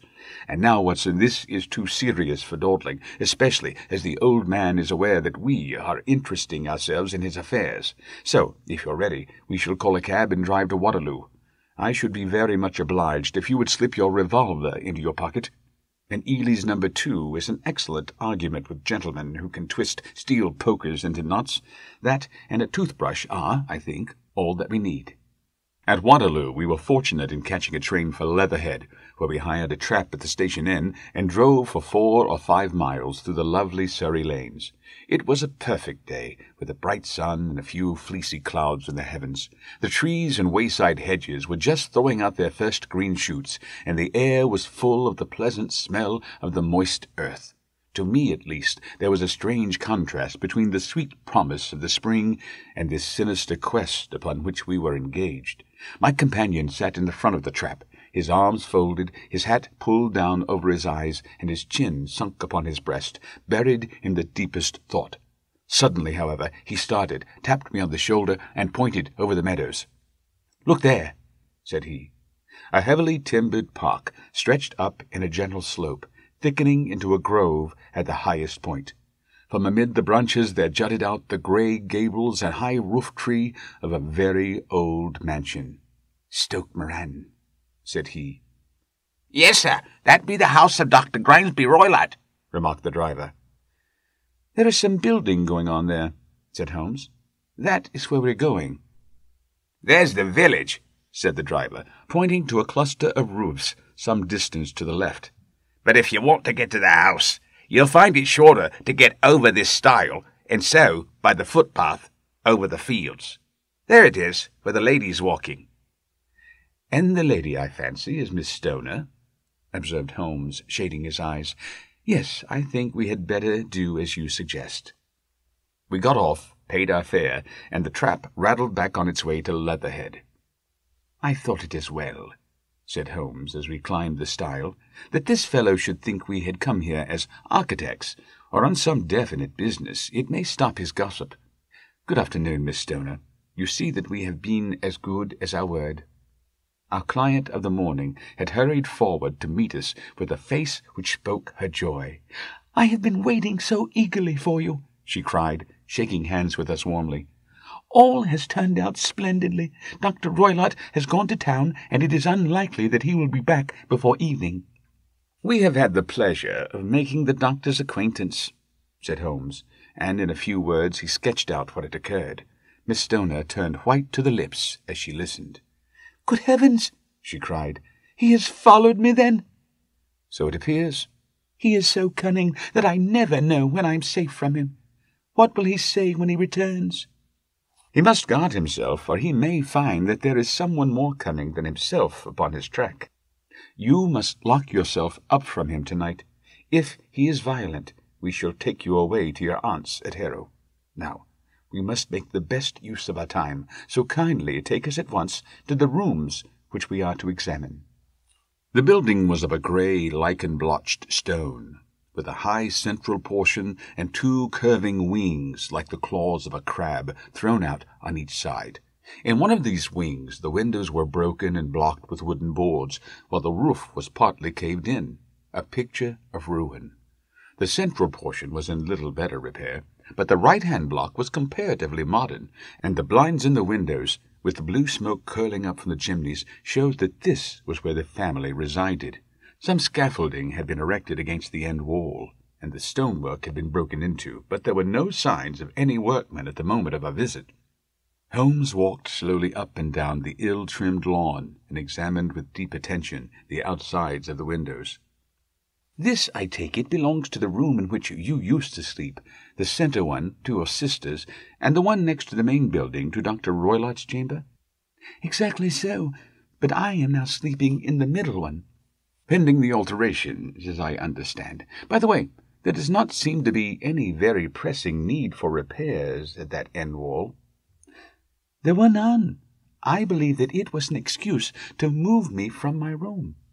"Ah, that is suggestive. Now, on the other side of this narrow wing runs the corridor from which these 3 rooms open. There are windows in it, of course. Yes, but very small ones, too narrow for anyone to pass through. As you both locked your doors at night, your rooms were unapproachable from that side. Now, would you have the kindness to go into your room and bar your shutters?" Miss Stoner did so, and Holmes, after a careful examination through the open window, endeavoured in every way to force the shutter open, but without success. There was no slit through which a knife could be placed to raise the bar. Then, with his lens, he tested the hinges, but they were of solid iron, built firmly into the massive masonry. Said he, scratching his chin in some perplexity. "My theory certainly presents some difficulties. No one could pass these shutters if they were bolted. Well, we shall see if the inside throws any light upon the matter." A small side door led into the whitewashed corridor from which the 3 bedrooms opened. Holmes refused to examine the 3rd chamber, so he passed at once to the 2nd, that in which Miss Stoner was now sleeping, and in which her sister had met with her fate. It was a homely little room, with a low ceiling and a gaping fireplace, after the fashion of old country houses. A brown chest of drawers stood in one corner, a narrow white counterpaned bed in another, and a dressing-table on the left-hand side of the window. These articles, with 2 small wicker-work chairs, made up all the furniture in the room, save for a square of Wilton carpet in the centre. The boards round and the panelling of the walls were of brown worm-eaten oak, so old and discoloured that it may have dated from the original building of the house. Holmes drew one of the chairs into a corner and sat silent, while his eyes travelled round and up and down, taking in every detail of the apartment. "Where does that bell communicate with?"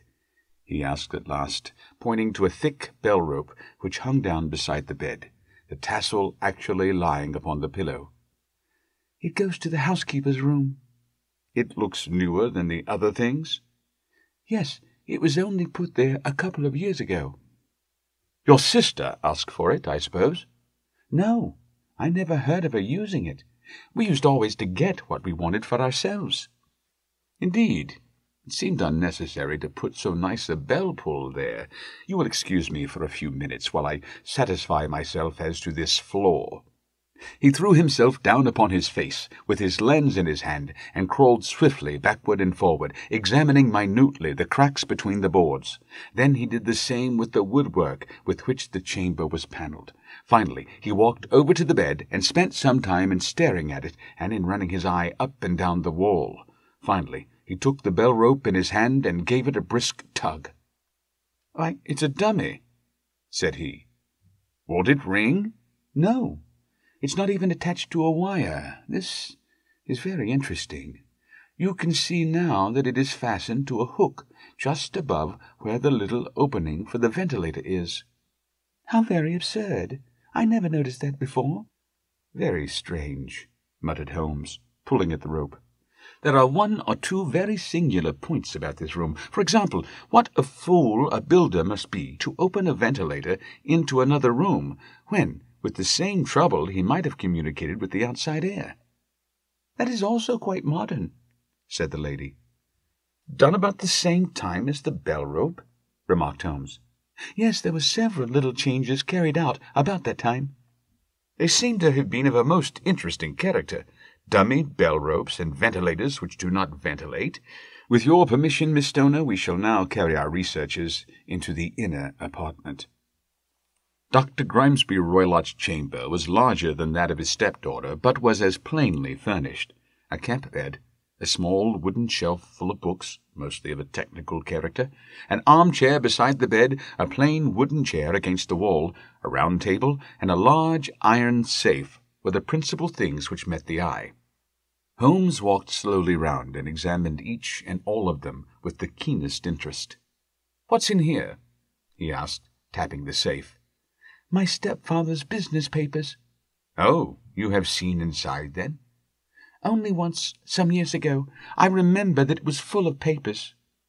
"There isn't a cat in it, for example?" "No. What a strange idea." "Well, look at this." He took up a small saucer of milk, which stood on the top of it. "No, we don't keep a cat. But there is a cheetah and a baboon. Ah, yes, of course. Well, a cheetah is just a big cat, and yet a saucer of milk does not go very far in satisfying its wants, I dare say. There is one point which I should wish to determine. He squatted down in front of the wooden chair and examined the seat of it with the greatest attention. "Thank you, that is quite settled," said he, rising and putting his lens in his pocket. "Hello, here is something interesting." The object which had caught his eye was a small dog lash hung on one corner of the bed. The lash, however, was curled upon itself and tied so as to make a loop of whipcord. "What do you make of that, Watson?" "It's a common enough lash, but I don't know why it should be tied." "That is not quite so common, is it? Ah, me! It's a wicked world, and when a clever man turns his brains to crime, it is the worst of all. I think that I have seen enough now, Miss Stoner, and with your permission, we shall walk out upon the lawn." I had never seen my friend's face so grim, or his brow so dark, as it was when we turned from the scene of this investigation. We had walked several times up and down the lawn, neither Miss Stoner nor myself liking to break in upon his thoughts before he roused himself from his reverie. "It is very essential, Miss Stoner," said he, "that you should absolutely follow my advice in every respect." "I shall most certainly do so." "The matter is too serious for any hesitation. Your life may depend upon your compliance." "I assure you that I am in your hands." "In the first place, both my friend and I must spend the night in your room." Both Miss Stoner and I gazed at him in astonishment. "Yes, it must be so. Let me explain. I believe that is the village inn over there?" "Yes, that is the Crown." "Very good. Your windows would be visible from there?" "Certainly." "You must confine yourself to your room on pretense of a headache when your stepfather comes back. Then, when you hear him retire for the night, you must open the shutters of your window, undo the hasp, put your lamp there as a signal to us, and then withdraw quietly with everything which you are likely to want into the room which you used to occupy. I have no doubt that, in spite of the repairs, you could manage there for one night." "Oh, yes, easily." "The rest you will leave in our hands." "But what will you do?" "We shall spend the night in your room, and we shall investigate the cause of this noise which has disturbed you." "I believe, Mr. Holmes, that you have already made up your mind," said Miss Stoner, laying her hand upon my companion's sleeve. "Perhaps I have." "Then, for pity's sake, tell me what was the cause of my sister's death." "I should prefer to have clearer proofs before I speak." "You can at least tell me whether my own thought is correct, and if she died from some sudden fright?" "No, I do not think so. I think that there was probably some more tangible cause. And now, Miss Stoner, we must leave you, for if Dr. Roylott returned and saw us, our journey would be in vain. Good-bye, and be brave, for if you will do what I have told you, you may rest assured that we shall soon drive away the dangers that threaten you." Sherlock Holmes and I had no difficulty in engaging a bedroom and sitting-room at the Crown Inn. They were on the upper floor, and from our window we could command a view of the avenue gate and of the inhabited wing of Stoke Moran Manor House. At dusk we saw Dr. Grimesby Roylott drive past, his huge form looming up beside the little figure of the lad who drove him. The boy had some slight difficulty in undoing the heavy iron gates, and we heard the hoarse roar of the doctor's voice and saw the fury with which he shook his clenched fists at him. The trap drove on, and a few minutes later we saw a sudden light spring up among the trees as the lamp was lit in one of the sitting-rooms. "Do you know, Watson," said Holmes, as we sat together in the gathering darkness, "I have really some scruples as to taking you tonight. There is a distinct element of danger." "Can I be of assistance?" "Your presence might be invaluable." "Then I shall certainly come." "It is very kind of you." "You speak of danger. You have evidently seen more in these rooms than was visible to me." "No, but I fancy I may have deduced a little more. I imagine that you saw all that I did." "I saw nothing remarkable save the bell-rope, and what purpose that could answer, I confess, is more than I can imagine." "You saw the ventilator, too?" Yes, but I do not think that it is such a very unusual thing to have a small opening between two rooms. It was so small that a rat could hardly pass through. I knew that we should find a ventilator before we ever came to Stoke Moran. My dear Holmes! Oh, yes, I did. You remember in her statement that she said that her sister could smell Dr. Roylott's cigar. Now, of course, that suggested at once that there must be a communication between the two rooms. It could only be a small one, or it would have been remarked upon at the coroner's inquiry. I deduced a ventilator. But what harm can there be in that? Well, there is at least a curious coincidence of dates. A ventilator is made, a cord is hung, and a lady who sleeps in the bed dies. Does that not strike you? I cannot as yet see any connection. Did you observe anything very peculiar about that bed? No. It was clamped to the floor. Did you ever see a bed fastened like that before? I cannot say that I have. The lady could not move her bed. It must always be in the same relative position to the ventilator and to the rope, or so we may call it, since it was clearly never meant for a bell pull. "Holmes!" I cried. "I seem to see dimly what you're hinting at. We are only just in time to prevent some subtle and horrible crime." Subtle enough and horrible enough. When a doctor does go wrong, he is the first of criminals. He has nerve, and he has knowledge. Palmer and Pritchard were among the heads of the profession. This man strikes even deeper, but I think, Watson, that we shall be able to strike deeper still. But we shall have horrors enough before the night is over. For goodness' sake, let us have a quiet pipe, and turn our minds for a few hours to something more cheerful." About 9 o'clock, the light among the trees was extinguished, and all was dark in the direction of the manor-house. 2 hours passed slowly away, and then, suddenly, just at the stroke of 11, a single bright light shone out right in front of us. "That is our signal," said Holmes, springing to his feet. "It comes from the middle window." As we passed out, he exchanged a few words with the landlord, explaining that we were going on a late visit to an acquaintance, and that it was possible that we might spend the night there. A moment later, we were out on the dark road, a chill wind blowing in our faces, and one yellow light twinkling in front of us through the gloom to guide us on our sombre errand. There was little difficulty in entering the grounds, for unrepaired breaches gaped in the old park wall. Making our way among the trees, we reached the lawn, crossed it, and were about to enter through the window, when out from a clump of laurel bushes there darted what seemed to be a hideous and distorted child, who threw itself upon the grass with writhing limbs, and then ran swiftly across the lawn into the darkness. "My God!" I whispered. "Did you see it?" Holmes was for the moment as startled as I. His hand closed like a vice upon my wrist in his agitation. Then he broke into a low laugh, and put his lips to my ear. "It is a nice household," he murmured. "That is the baboon." I had forgotten the strange pets which the doctor affected. There was a cheetah, too. Perhaps we might find it upon our shoulders at any moment. I confess that I felt easier in my mind when, after following Holmes's example and slipping off my shoes, I found myself inside the bedroom. My companion noiselessly closed the shutters, moved the lamp onto the table, and cast his eyes round the room.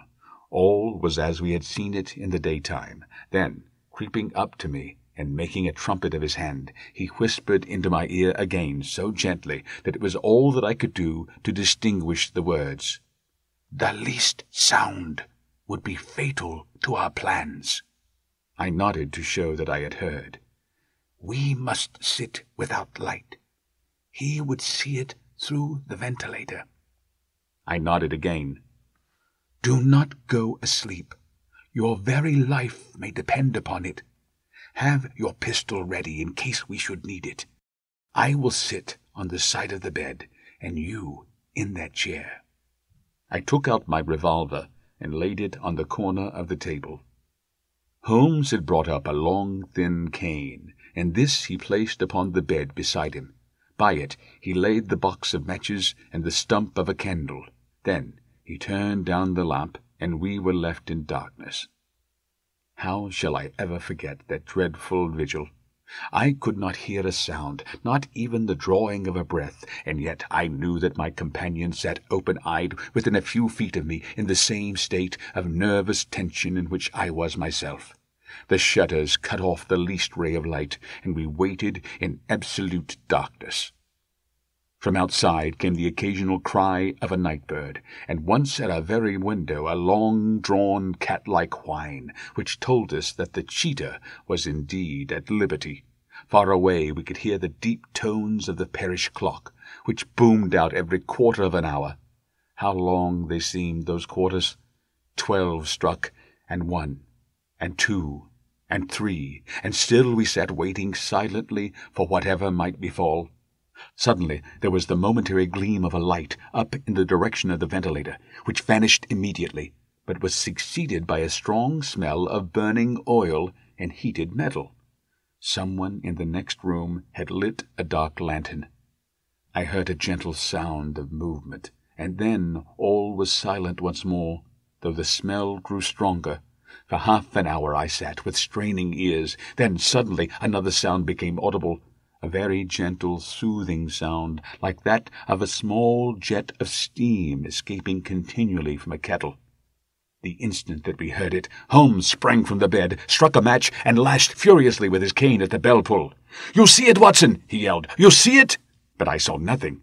At the moment when Holmes struck the light, I heard a low, clear whistle, but the sudden glare flashing into my weary eyes made it impossible for me to tell what it was at which my friend lashed so savagely. I could, however, see that his face was deadly pale and filled with horror and loathing. He had ceased to strike, and was gazing up at the ventilator, when suddenly there broke from the silence of the night the most horrible cry to which I've ever listened. It swelled up louder and louder, a hoarse yell of pain and fear and anger, all mingled in the one dreadful shriek. They say that away down in the village, and even in the distant parsonage, that cry raised the sleepers from their beds. It struck cold to our hearts, and I stood gazing at Holmes, and he at me, until the last echoes of it had died away into the silence from which it rose. "What can it mean?" I gasped. "It means that it is all over," Holmes answered, "and perhaps, after all, it is for the best. Take your pistol, and we will enter Dr. Roylott's room." With a grave face, he lit the lamp and led the way down the corridor. Twice he struck at the chamber door without any reply from within. Then he turned the handle and entered, I at his heels, with the cocked pistol in my hand. It was a singular sight which met our eyes. On the table stood a dark lantern, with the shutter half open, throwing a brilliant beam of light upon the iron safe, the door of which was ajar. Beside this table, on the wooden chair, sat Dr. Grimesby Roylott, clad in a long grey dressing-gown, his bare ankles protruding beneath, and his feet thrust into red, heelless Turkish slippers. Across his lap lay the short stock with the long lash which we had noticed during the day. His chin was cocked upward, and his eyes were fixed in a dreadful, rigid stare at the corner of the ceiling. Round his brow he had a peculiar yellow band, with brownish speckles, which seemed to be bound tightly round his head. As we entered, he made neither sound nor motion. "The band! The speckled band!" whispered Holmes. I took a step forward. In an instant his strange headgear began to move, and there reared itself from among his hair the squat, diamond-shaped head and puffed neck of a loathsome serpent. "It is a swamp adder," cried Holmes, "the deadliest snake in India. He has died within 10 seconds of being bitten. Violence does, in truth, recoil upon the violent, and the schemer falls into the pit which he digs for another. Let us thrust this creature back into its den, and we can then remove Miss Stoner to some place of shelter and let the county police know what has happened." As he spoke, he drew the dog-whip swiftly from the dead man's lap, and throwing the noose around the reptile's neck, he drew it from its horrid perch, and carrying it at arm's length, threw it into the iron safe, which he closed upon it. Such are the true facts of the death of Dr. Grimesby Roylott of Stoke Moran. It is not necessary that I should prolong a narrative which has already run to too great a length by telling how he broke the sad news to the terrified girl, how we conveyed her by the morning train to the care of her good aunt at Harrow, of how the slow process of official inquiry came to the conclusion that the doctor met his fate while indiscreetly playing with a dangerous pet. The little which I had yet to learn of the case was told me by Sherlock Holmes as we travelled back next day. "I had," said he, "come to an entirely erroneous conclusion, which shows, my dear Watson, how dangerous it always is to reason from insufficient data. The presence of the gipsies and the use of the word band, which was used by the poor girl, no doubt, to explain the appearance which she had caught a hurried glimpse of by the light of a match, was sufficient to put me upon an entirely wrong scent. I can only claim the merit that I instantly reconsidered my position when, however, it became clear to me that whatever danger threatened an occupant of the room could not come either from the window or the door. My attention was speedily drawn, as I have already remarked to you, to this ventilator and to the bell rope which hung down to the bed. The discovery that this was a dummy, and that the bed was clamped to the floor, instantly gave rise to the suspicion that the rope was there as a bridge for something passing through the hole and coming to the bed. The idea of a snake instantly occurred to me, and when I coupled it with my knowledge that the doctor was furnished with a supply of creatures from India, I felt that I was probably on the right track. The idea of using a form of poison which could not possibly be discovered by any chemical test, was just such a one as would occur to a clever and ruthless man who had had an Eastern training. The rapidity with which such a poison would take effect would also, from his point of view, be an advantage. It would be a sharp-eyed coroner indeed, who could distinguish the two little dark punctures which would show where the poisoned fangs had done their work. Then I thought of the whistle. Of course, he must recall the snake before the morning light revealed it to the victim. He had trained it, probably by the use of the milk which we saw, to return to him when summoned. He would put it through this ventilator at the hour that he thought best, with the certainty that it would crawl down the rope and land on the bed. It might or might not bite the occupant. Perhaps she might escape every night for a week, but sooner or later she must fall a victim. I had come to these conclusions before ever I had entered his room. An inspection of his chair showed me that he had been in the habit of standing on it, which of course would be necessary in order that he should reach the ventilator. The sight of the safe, the saucer of milk, and the loop of whipcord were enough to finally dispel any doubts which may have remained. The metallic clang heard by Miss Stoner was obviously caused by her stepfather hastily closing the door of his safe upon its terrible occupant. Having once made up my mind, you know the steps which I took in order to put the matter to the proof. I heard the creature hiss, as I have no doubt that you did also, and I instantly lit the light and attacked it, with the result of driving it through the ventilator, and also with the result of causing it to turn upon its master at the other side. Some of the blows of my cane came home, and roused its snakish temper, so that it flew upon the first person it saw. In this way I am, no doubt, indirectly responsible for Dr. Grimesby Roylott's death, and I cannot say that it is likely to weigh very heavily upon my conscience. The Adventure of the Engineer's Thumb. Of all the problems which have been submitted to my friend Mr. Sherlock Holmes for solution during the years of our intimacy, there were only two which I was the means of introducing to his notice, that of Mr. Hatherley's thumb and that of Colonel Warburton's madness. Of these, the latter may have afforded a finer field for an acute and original observer, but the other was so strange in its inception and so dramatic in its details that it may be the more worthy of being placed upon record, even if it gave my friend fewer openings for those deductive methods of reasoning by which he achieved such remarkable results. The story has, I believe, been told more than once in the newspapers, but, like all such narratives, its effect is much less striking when set forth en bloc in a single half-column of print than when the facts slowly evolve before your own eyes, and the mystery clears gradually away as each new discovery furnishes a step which leads on to the complete truth.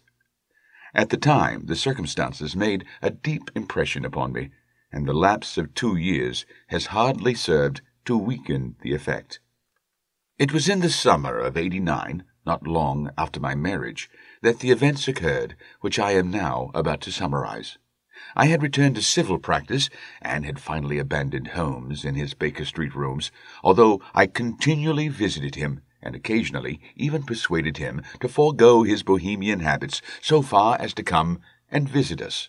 My practice had steadily increased, and as I happened to live at no very great distance from Paddington Station, I got a few patients from among the officials. One of these, whom I had cured of a painful and lingering disease, was never weary of advertising my virtues, and of endeavoring to send me on every sufferer over whom he might have any influence. One morning, at a little before 7 o'clock, I was awakened by the maid tapping at the door to announce that 2 men had come from Paddington and were waiting in the consulting room. I dressed hurriedly, for I knew by experience that railway cases were seldom trivial, and hastened downstairs. As I descended, my old ally, the guard, came out of the room and closed the door tightly behind him. "I've got him here," he whispered, jerking his thumb over his shoulder. "He's all right." "What is it, then?" I asked, for his manner suggested that it was some strange creature which he had caged up in my room. "It's a new patient," he whispered. "I thought I'd bring him round myself. Then he couldn't slip away. There he is, all safe and sound. I must go now, Doctor. I have my duties, just the same as you." And off he went, this trusty tout, without even giving me time to thank him. I entered my consulting room and found a gentleman seated by the table. He was quietly dressed in a suit of heather tweed with a soft cloth cap, which he had laid down upon my books. Round one of his hands he had a handkerchief wrapped, which was mottled all over with bloodstains. He was young, not more than 25, I should say, with a strong masculine face.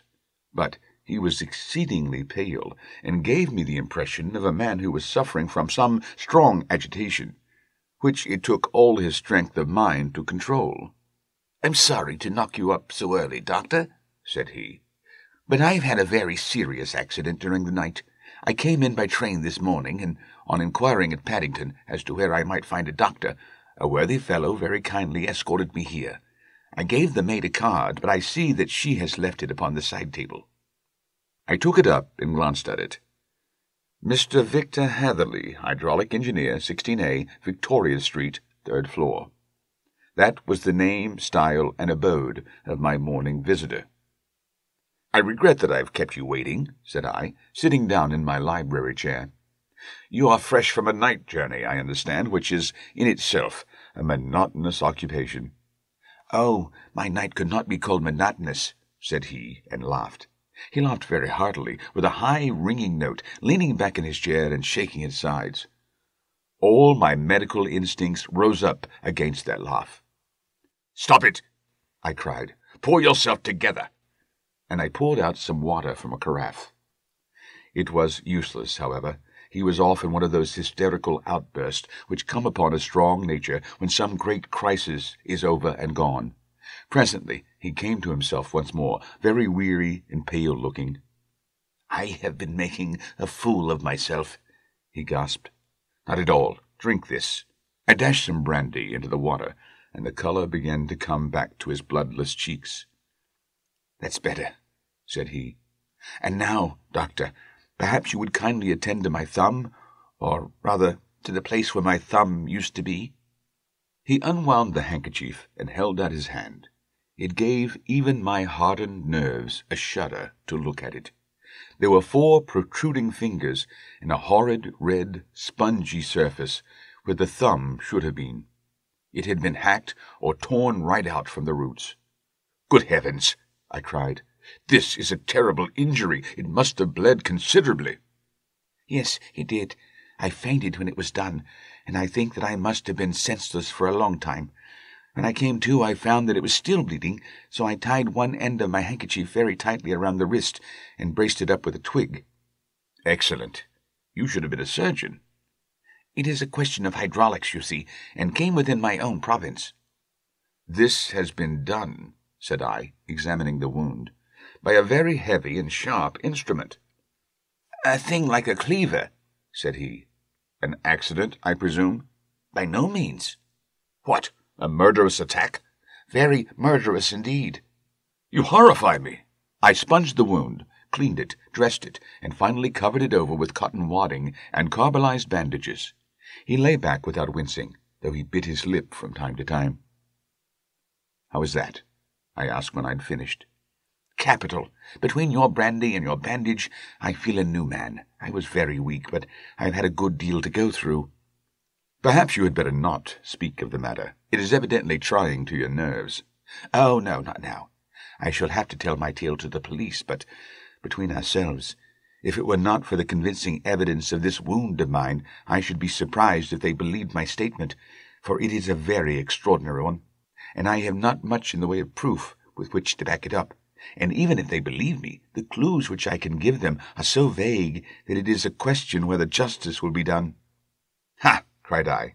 "If it is anything in the nature of a problem which you desire to see solved, I should strongly recommend you to come to my friend Mr. Sherlock Holmes before you go to the official police." "Oh, I have heard of that fellow," answered my visitor, "and I should be very glad if he would take the matter up, though, of course, I must use the official police as well. Would you give me an introduction to him?" "I'll do better. I'll take you round to him myself." "I should be immensely obliged to you." "We'll call a cab and go together. We shall just be in time to have a little breakfast with him. Do you feel equal to it?" "Yes, I shall not feel easy until I have told my story." "Then my servant will call a cab, and I shall be with you in an instant." I rushed upstairs, explained the matter shortly to my wife, and in 5 minutes was inside a hansom, driving with my new acquaintance to Baker Street. Sherlock Holmes was, as I expected, lounging about his sitting-room in his dressing-gown, reading the agony column of the Times and smoking his before-breakfast pipe, which was composed of all the plugs and dottles left from his smokes of the day before, all carefully dried and collected on the corner of the mantelpiece. He received us in his quiet, genial fashion, ordered fresh rashers and eggs, and joined us in a hearty meal. When it was concluded, he settled our new acquaintance upon the sofa, placed a pillow beneath his head, and laid a glass of brandy and water within his reach. "It is easy to see that your experience has been no common one, Mr. Hatherley," said he. "Pray, lie down there and make yourself absolutely at home. Tell us what you can, but stop when you're tired, and keep up your strength with a little stimulant." "Thank you," said my patient, "but I have felt another man since the doctor bandaged me, and I think that your breakfast has completed the cure. I shall take up as little of your valuable time as possible, so I shall start at once upon my peculiar experiences." Holmes sat in his big armchair with the weary, heavy-lidded expression which veiled his keen and eager nature, while I sat opposite to him, and we listened in silence to the strange story which our visitor detailed to us. "You must know," said he, "that I am an orphan and a bachelor, residing alone in lodgings in London. By profession I am a hydraulic engineer, and I have had considerable experience of my work during the 7 years that I was apprenticed to Venner and Matheson, the well-known firm of Greenwich.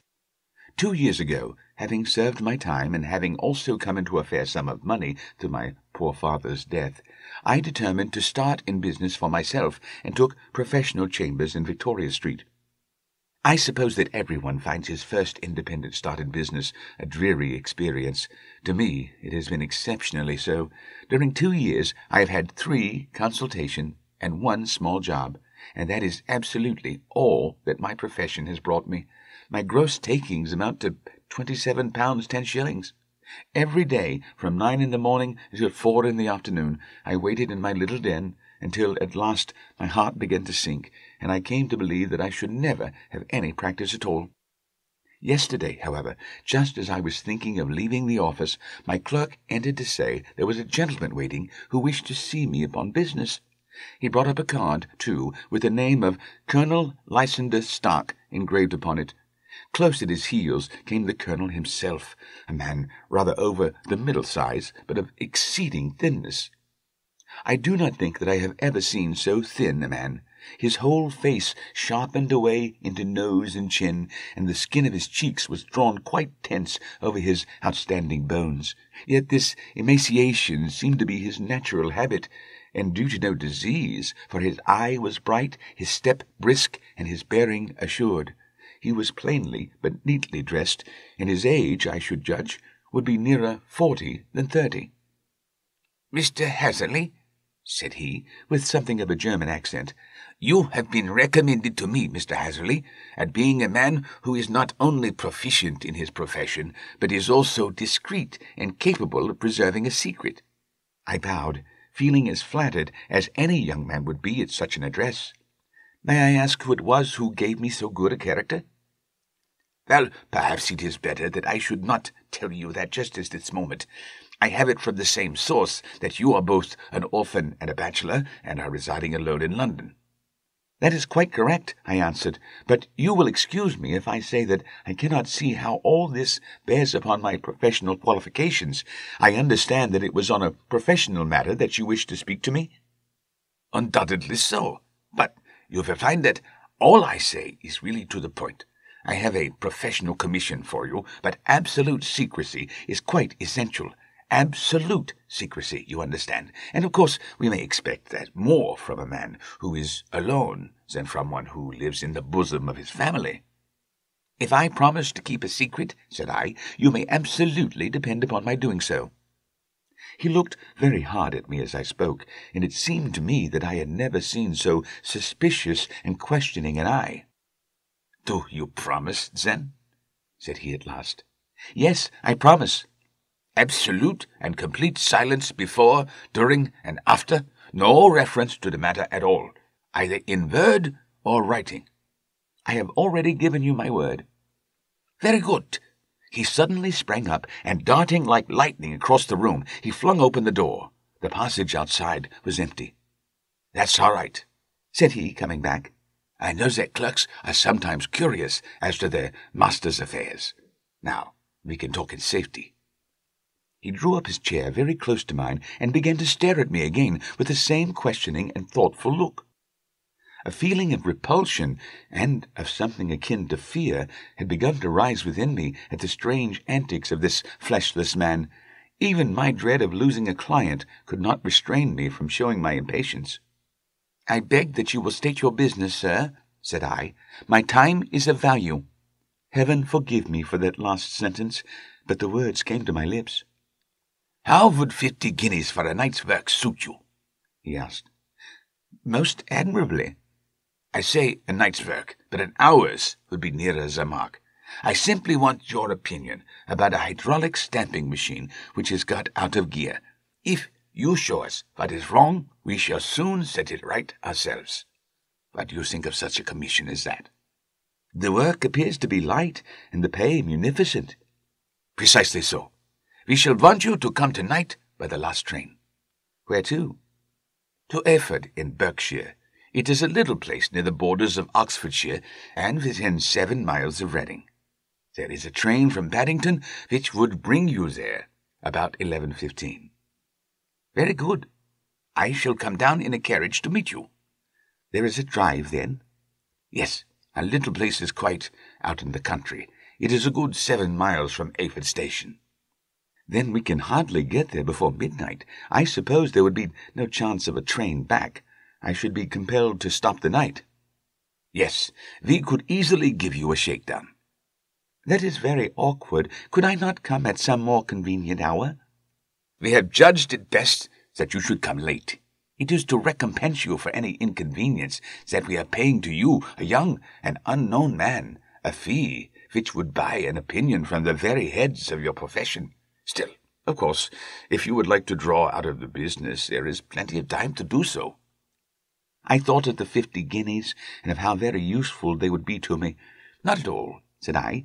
"I shall be very happy to accommodate myself to your wishes. I should like, however, to understand a little more clearly what it is that you wish me to do."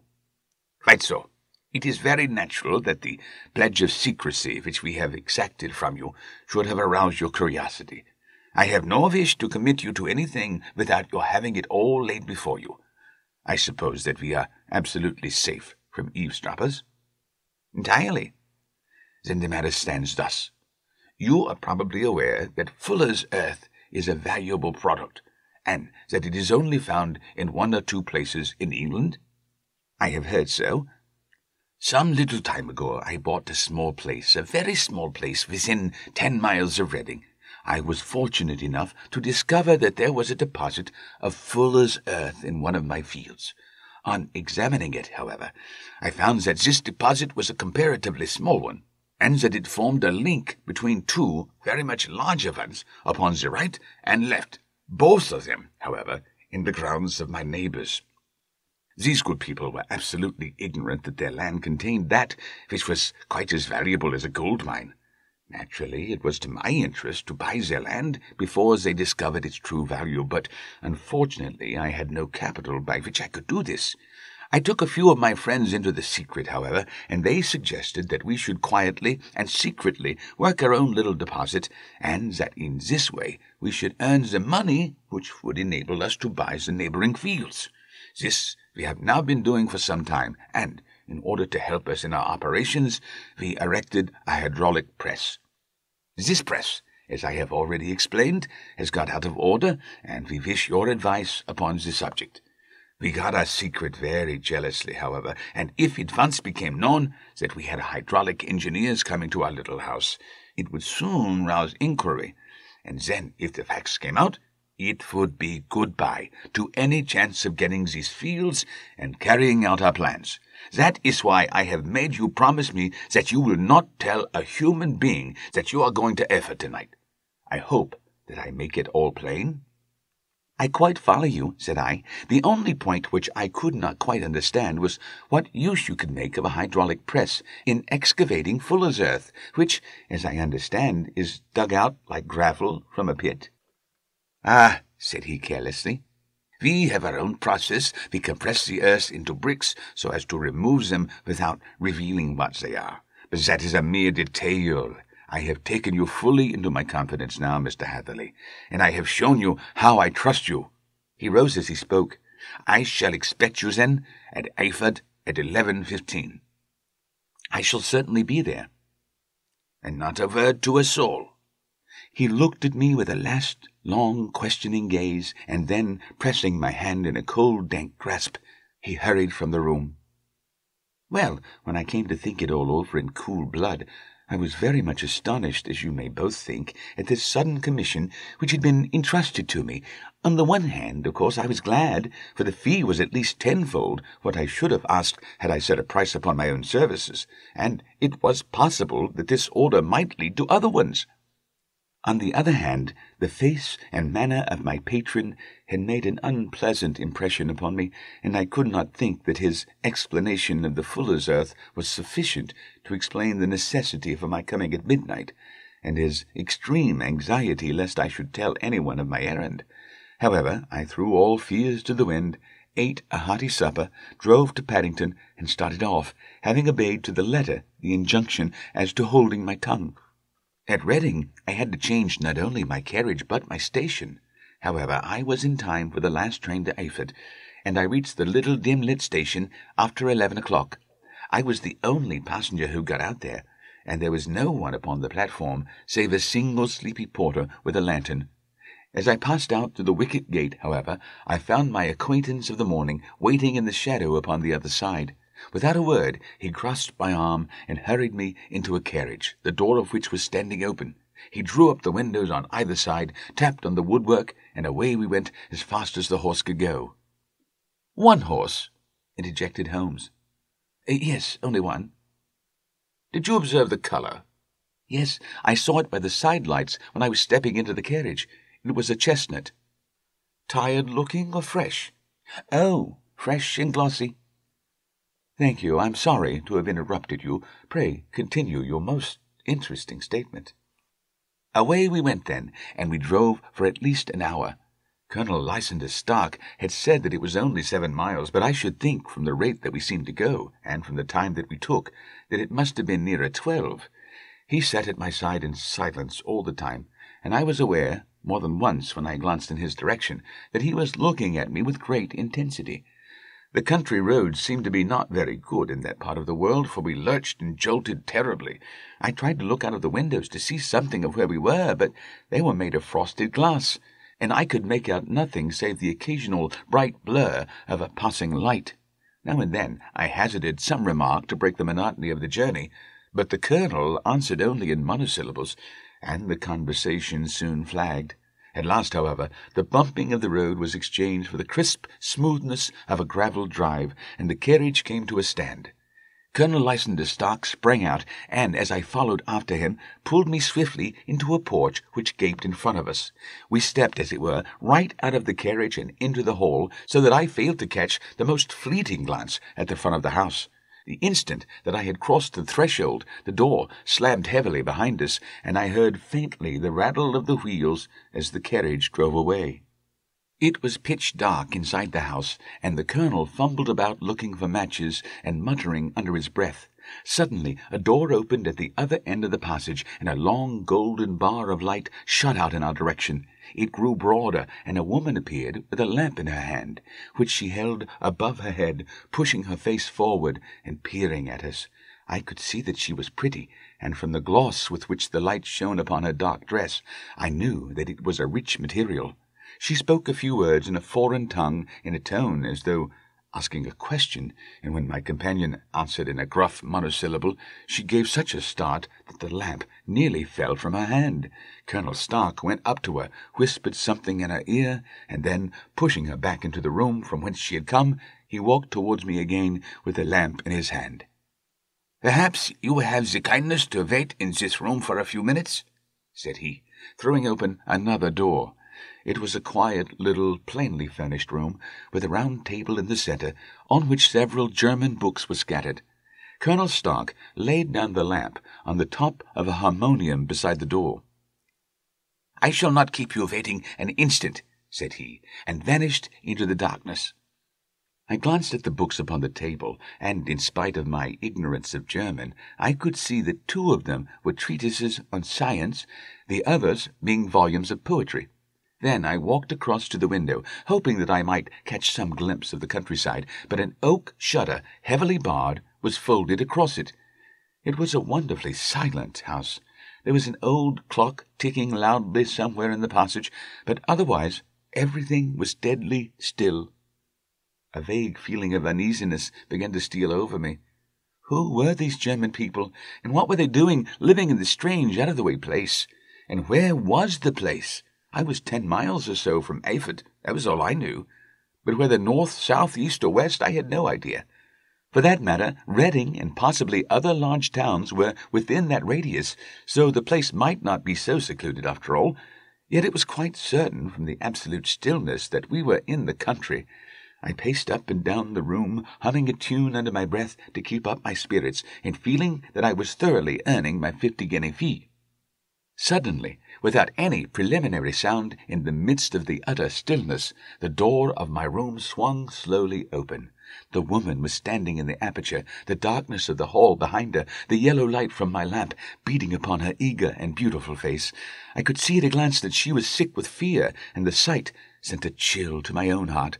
She held up one shaking finger to warn me to be silent, and she shot a few whispered words of broken English at me, her eyes glancing back like those of a frightened horse into the gloom behind her. "I would go," said she, trying hard, as it seemed to me, to speak calmly. "I would go. I should not stay here. There is no good for you to do." "But, madam," said I have not yet done what I came for. I cannot possibly leave until I've seen the machine." "It is not worth your while to wait," she went on. "You can pass through the door. No one hinders." And then, seeing that I smiled and shook my head, she suddenly threw aside her constraint and made a step forward with her hands wrung together. "For the love of heaven," she whispered, "get away from here before it is too late." But I am somewhat headstrong by nature, and the more ready to engage in an affair when there is some obstacle in the way. I thought of my 50-guinea fee, of my wearisome journey, and of the unpleasant night which seemed to be before me. Was it all to go for nothing? Why should I slink away without having carried out my commission, and without the payment which was my due? This woman might, for all I know, be a monomaniac. With a stout bearing, therefore, though her manner had shaken me more than I cared to confess, I still shook my head and declared my intention of remaining where I was. She was about to renew her entreaties when a door slammed overhead, and the sound of several footsteps was heard upon the stairs. She listened for an instant, threw up her hands with a despairing gesture, and vanished as suddenly and as noiselessly as she had come. The newcomers were Colonel Lysander Stark and a short, thick man with a chinchilla beard growing out of the creases of his double chin, who was introduced to me as Mr. Ferguson. "This is my secretary and manager," said the Colonel. "By the way, I was under the impression that I left this door shut just now. I fear that you have felt the draught." "On the contrary," said I opened the door myself because I felt the room to be a little close. He shot one of his suspicious looks at me. "Perhaps we had better proceed to business, then," said he. "Mr. Ferguson and I will take you up to see the machine." "I'd better put my hat on, I suppose." "Oh, no, it is in the house." "What? You dig Fuller's earth in the house?" No. This is only where we compress it. But never mind that. All we wish you to do is to examine the machine and to let us know what is wrong with it." We went upstairs together, the Colonel first with the lamp, the fat manager and I behind him. It was a labyrinth of an old house, with corridors, passages, narrow winding staircases, and little low doors, the thresholds of which were hollowed out by the generations who had crossed them. There were no carpets and no signs of any furniture above the ground floor, while the plaster was peeling off the walls, and the damp was breaking through in green, unhealthy blotches. I tried to put on as unconcerned an air as possible, but I had not forgotten the warnings of the lady, even though I disregarded them, and I kept a keen eye upon my two companions. Ferguson appeared to be a morose and silent man, but I could see from the little that he said that he was at least a fellow countryman. Colonel Lysander Stark stopped at last before a low door, which he unlocked. Within was a small, square room, in which the three of us could hardly get at one time. Ferguson remained outside, and the Colonel ushered me in. "We are now," said he, "actually within the hydraulic press, and it would be a particularly unpleasant thing for us if anyone were to turn it on. The ceiling of this small chamber is really the end of the descending piston, and it comes down with the force of many tons upon this metal floor. There are small lateral columns of water outside which receives the force, and which transmit and multiply it in the manner which is familiar to you. The machine goes readily enough, but there is some stiffness in the working of it, and it has lost a little of its force. Perhaps you will have the goodness to look it over and show us how we can set it right." I took the lamp from him, and I examined the machine very thoroughly. It was indeed a gigantic one, and capable of exercising enormous pressure. When I passed outside, however, and pressed down the levers which controlled it, I knew at once by the whishing sound that there was a slight leakage, which allowed a regurgitation of water through one of the side cylinders. An examination showed that one of the india-rubber bands, which was round the head of a driving rod, had shrunk so as not quite to fill the socket along which it worked. This was clearly the cause of the loss of power, and I pointed it out to my companions, who followed my remarks very carefully, and asked several practical questions as to how they should proceed to set it right. When I had made it clear to them, I returned to the main chamber of the machine and took a good look at it to satisfy my own curiosity.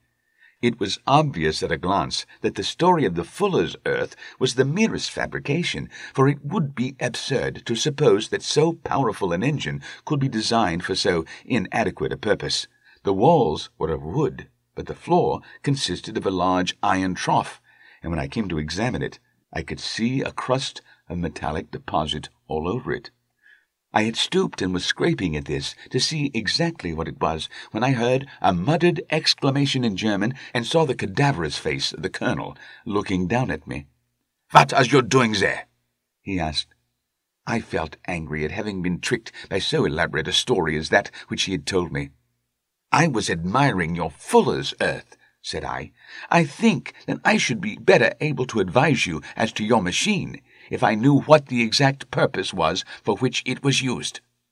The instant that I uttered the words, I regretted the rashness of my speech.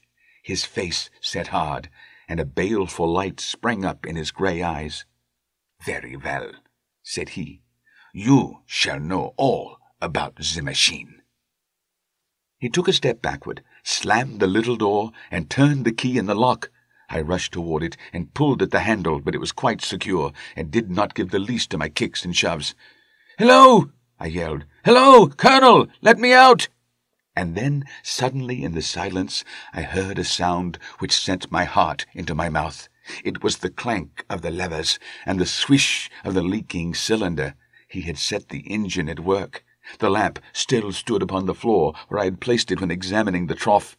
By its light I saw that the black ceiling was coming down upon me, slowly, jerkily, but as none knew better than myself, with a force which must within a minute grind me to a shapeless pulp. I threw myself screaming against the door, and dragged with my nails at the lock. I implored the Colonel to let me out, but the remorseless clanking of the levers drowned my cries. The ceiling was only a foot or two above my head, and with my hand upraised I could feel its hard, rough surface. Then it flashed through my mind that the pain of my death would depend very much upon the position in which I met it.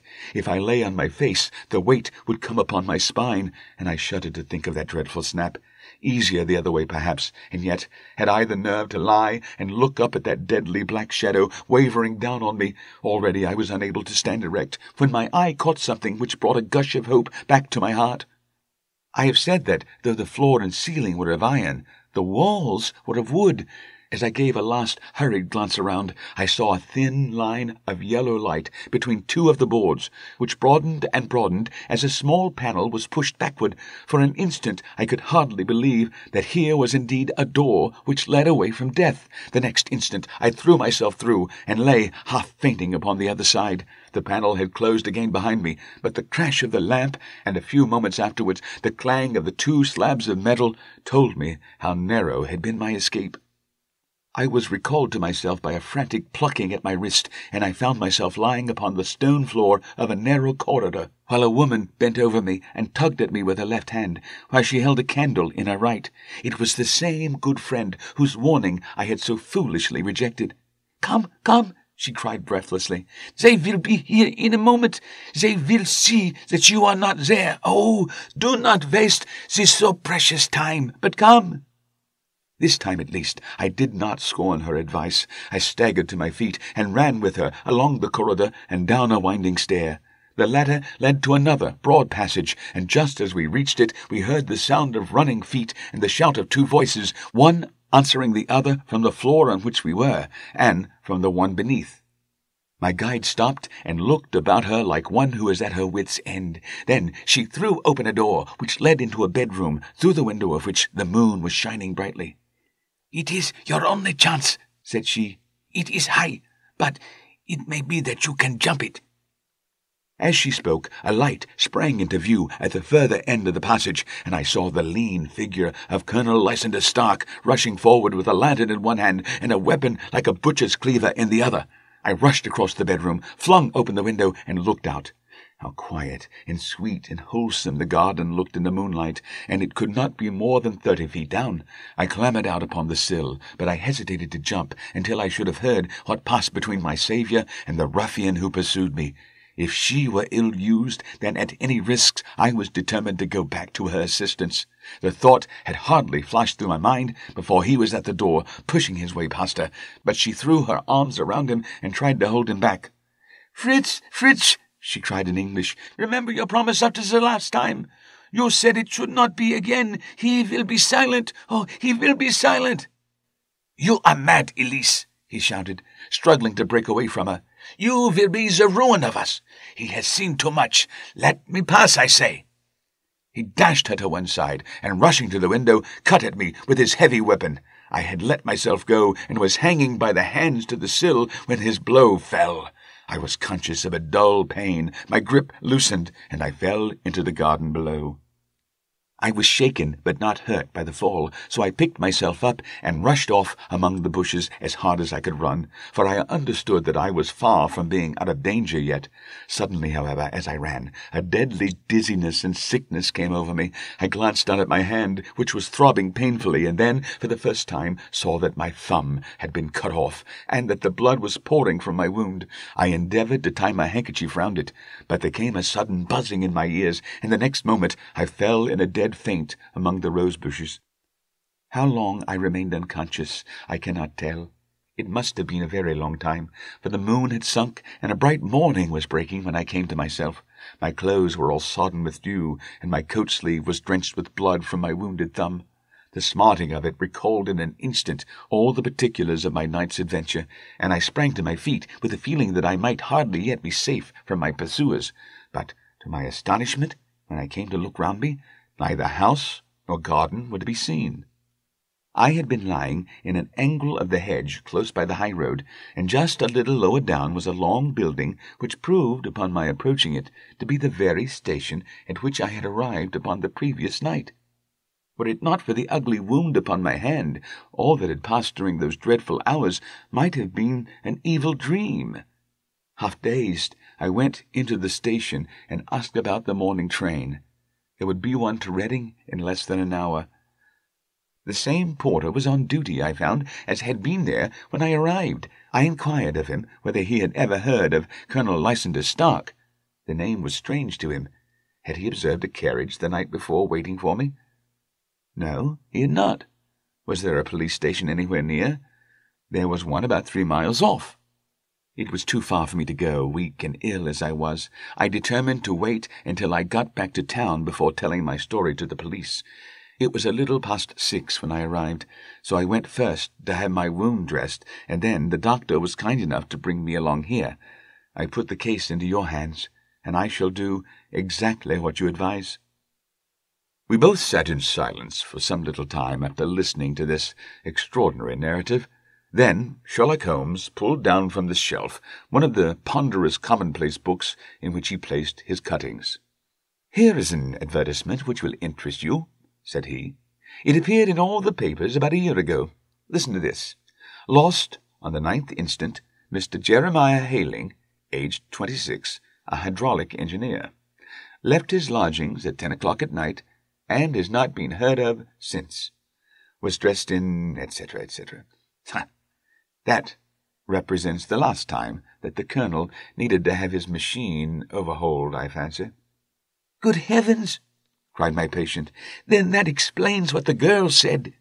"Undoubtedly. It is quite clear that the Colonel was a cool and desperate man who was absolutely determined that nothing should stand in the way of his little game, like those out-and-out pirates who will leave no survivor from a captured ship. Well, every moment now is precious, so if you feel equal to it, we shall go down to Scotland Yard at once, as a preliminary to starting for Eyford." Some 3 hours or so afterwards we were all in the train together, bound from Reading to the little Berkshire village.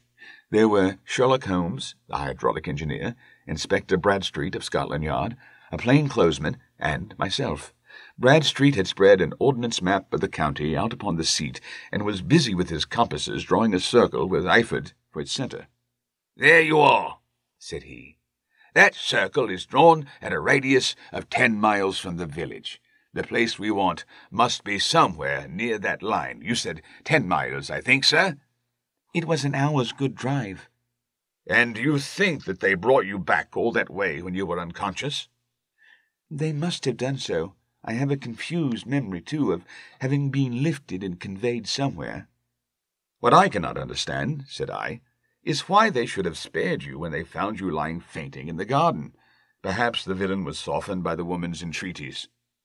"I hardly think that likely. I never saw a more inexorable face in my life." "Oh, we shall soon clear up all that," said Bradstreet.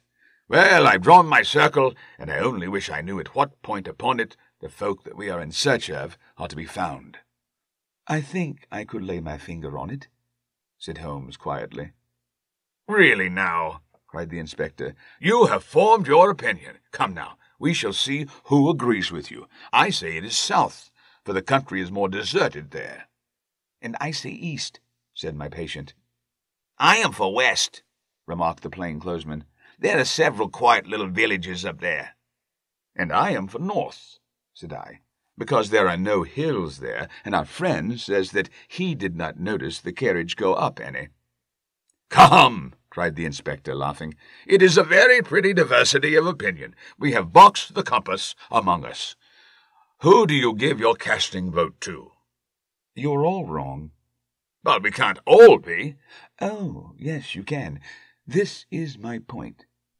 He placed his finger in the center of the circle. This is where we shall find them.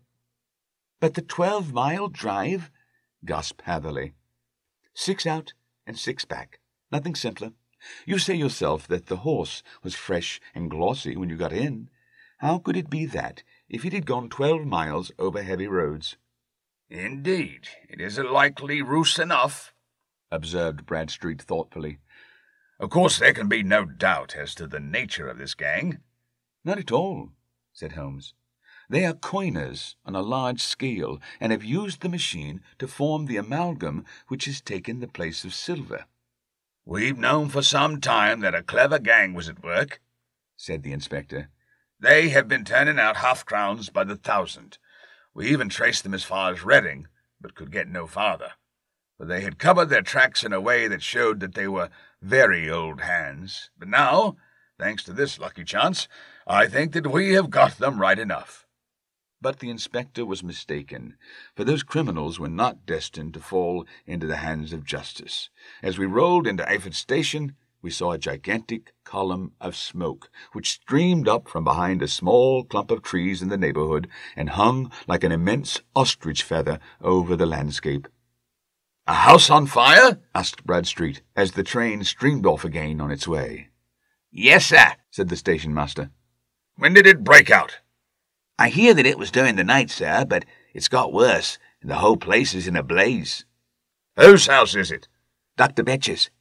"Tell me," broke in the engineer, "is Dr. Beecher a German, very thin, with a long, sharp nose?"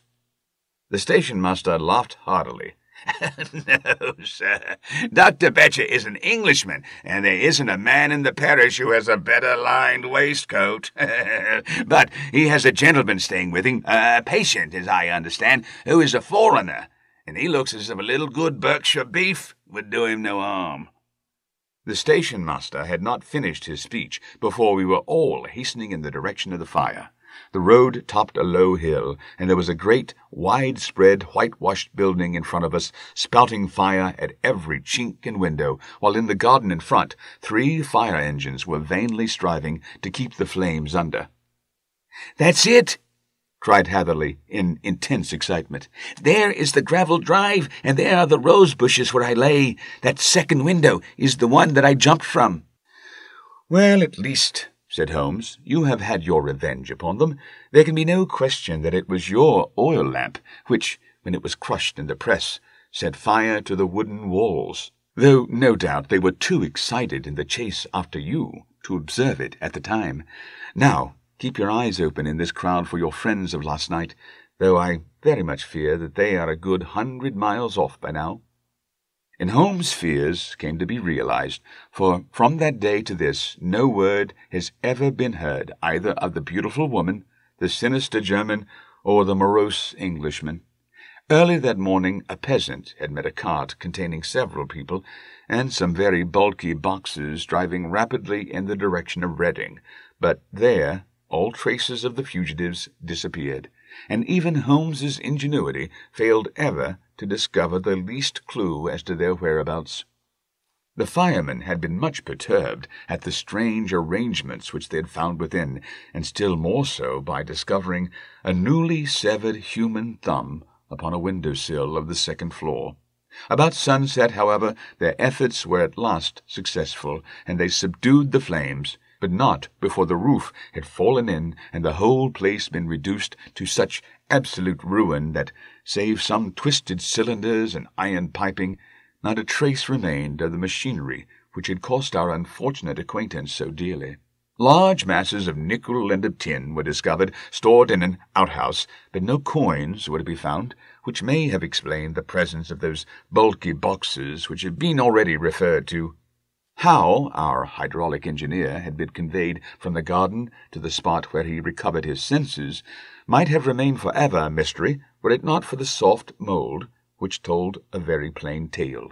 He had evidently been carried down by 2 persons, one of whom had remarkably small feet, and the other unusually large ones.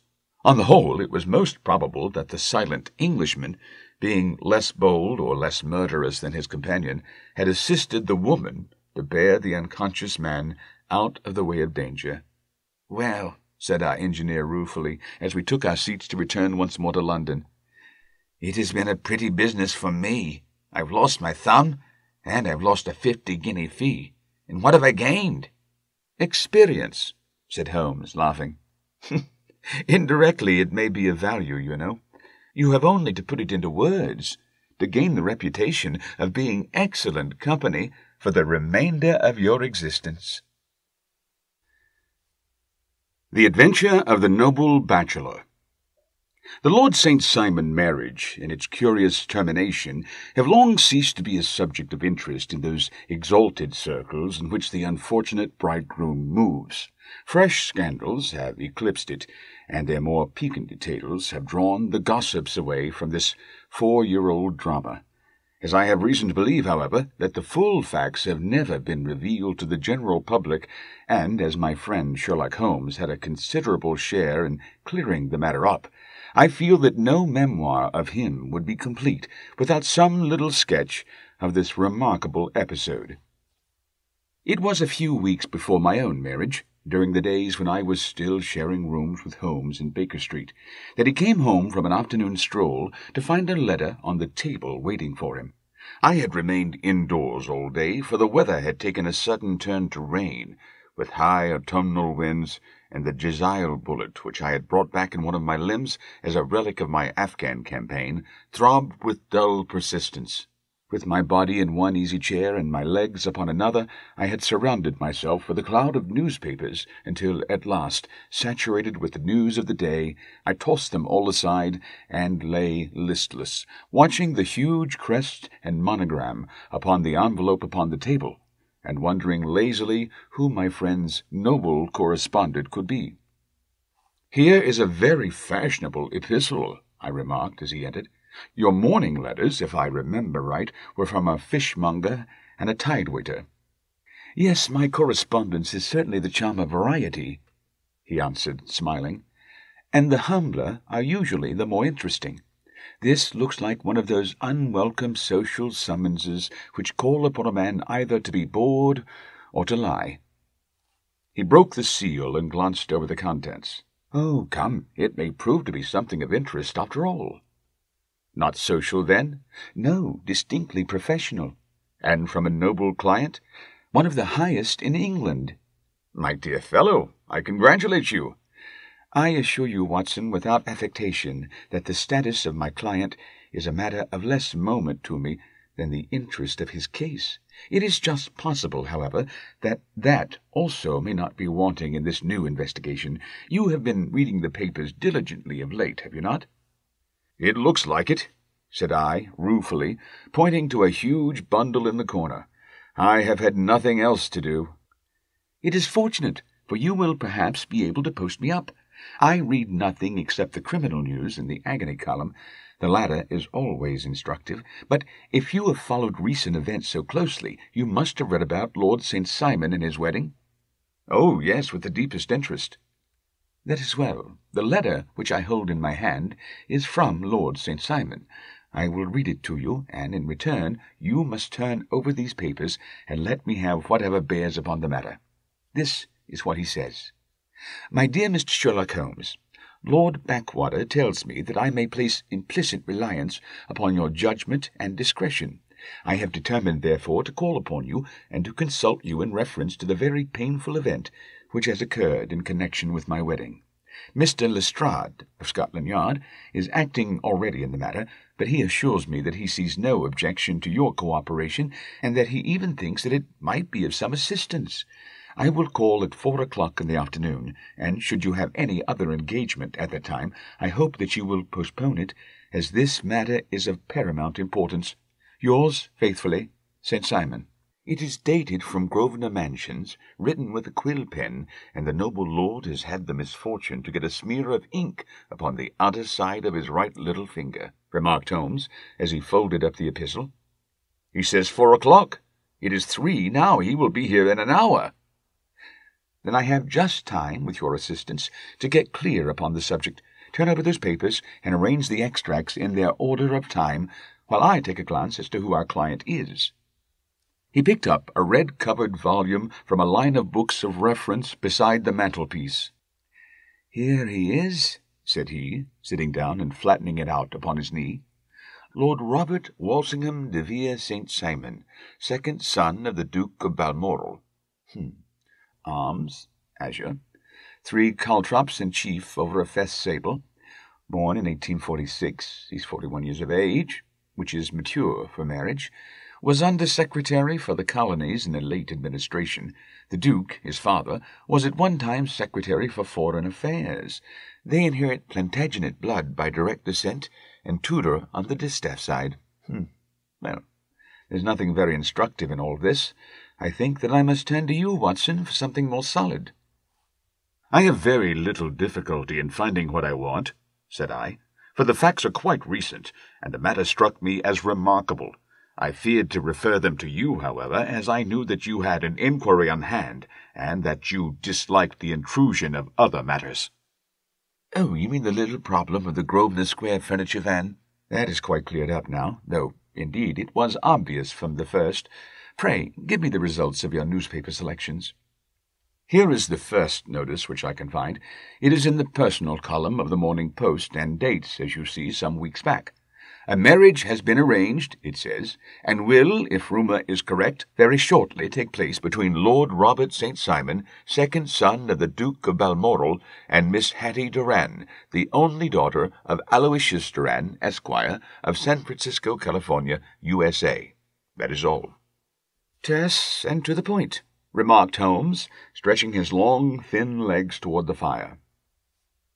There was a paragraph amplifying this in one of the society papers of the same week. Here it is.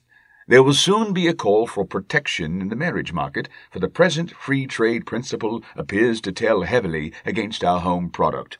One by one the management of the noble houses of Great Britain is passing into the hands of our fair cousins from across the Atlantic. An important addition has been made during the last week to the list of the prizes which had been borne away by these charming invaders.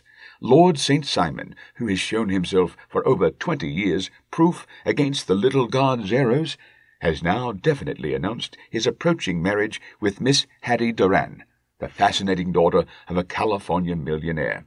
Miss Doran, whose graceful figure and striking face attracted much attention at the Westbury House festivities, is an only child, and is currently reported that her dowry will run to considerably over the 6 figures, with expectancies for the future.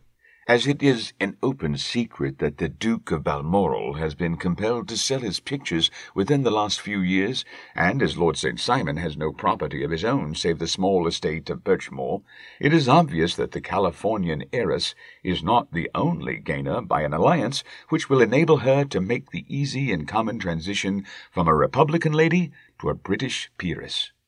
"Anything else?" asked Holmes, yawning. "Oh, yes, plenty. There is another note in the Morning Post to say that the marriage would be an absolutely quiet one, that it would be at St. George's, Hanover Square, that only half a dozen intimate friends would be invited, and that the party would return to the furnished house at Lancaster Gate, which has been taken by Mr. Aloysius Doran. 2 days later, that is, on Wednesday last, there is a curt announcement that the wedding had taken place, and that the honeymoon would be passed at Lord Backwater's place near Petersfield. Those are all the notices which appeared before the disappearance of the bride." "Before the what?" asked Holmes with a start. "The vanishing of the lady." "When did she vanish, then?" "At the wedding breakfast." "Indeed. This is more interesting than it promised to be. Quite dramatic, in fact." "Yes, it struck me as being a little out of the common." "They often vanish before the ceremony, and occasionally during the honeymoon, but I cannot call to mind anything quite so prompt as this. Pray let me have the details." "I warn you that they are very incomplete." "Perhaps we may make them less so." "Such as they are set forth in a single article of a morning paper of yesterday, which I will read to you. It is headed, 'Singular Occurrence at a Fashionable Wedding.'" The family of Lord Robert St. Simon has been thrown into the greatest consternation by the strange and painful episodes which have taken place in connection with his wedding. The ceremony, as shortly announced in the papers of yesterday, occurred on the previous morning, but it is only now that it has been possible to confirm the strange rumours which have been so persistently floating about. In spite of the attempts of the friends to hush the matter up, so much public attention is now being drawn to it that no good purpose can be served by affecting to disregard what is a common subject for conversation. The ceremony, which was performed at St. George's, Hanover Square, was a very quiet one, no one being present save the father of the bride, Mr. Aloysius Doran, the Duchess of Balmoral, Lord Backwater, Lord Eustace, and Lady Clara St. Simon, the younger brother and sister of the bridegroom, and Lady Alicia Whittington. The whole party proceeded afterwards to the house of Mr. Aloysius Doran at Lancaster Gate, where breakfast had been prepared. It appears that some little trouble was caused by a woman whose name has not been ascertained, who endeavoured to force her way into the house after the bridal party, alleging that she had some claim upon Lord St. Simon. It was only after a painful and prolonged scene that she was ejected by the butler and the footman. The bride, who had fortunately entered the house before this unpleasant interruption, had sat down to breakfast with the rest, when she complained of a sudden indisposition and retired to her room.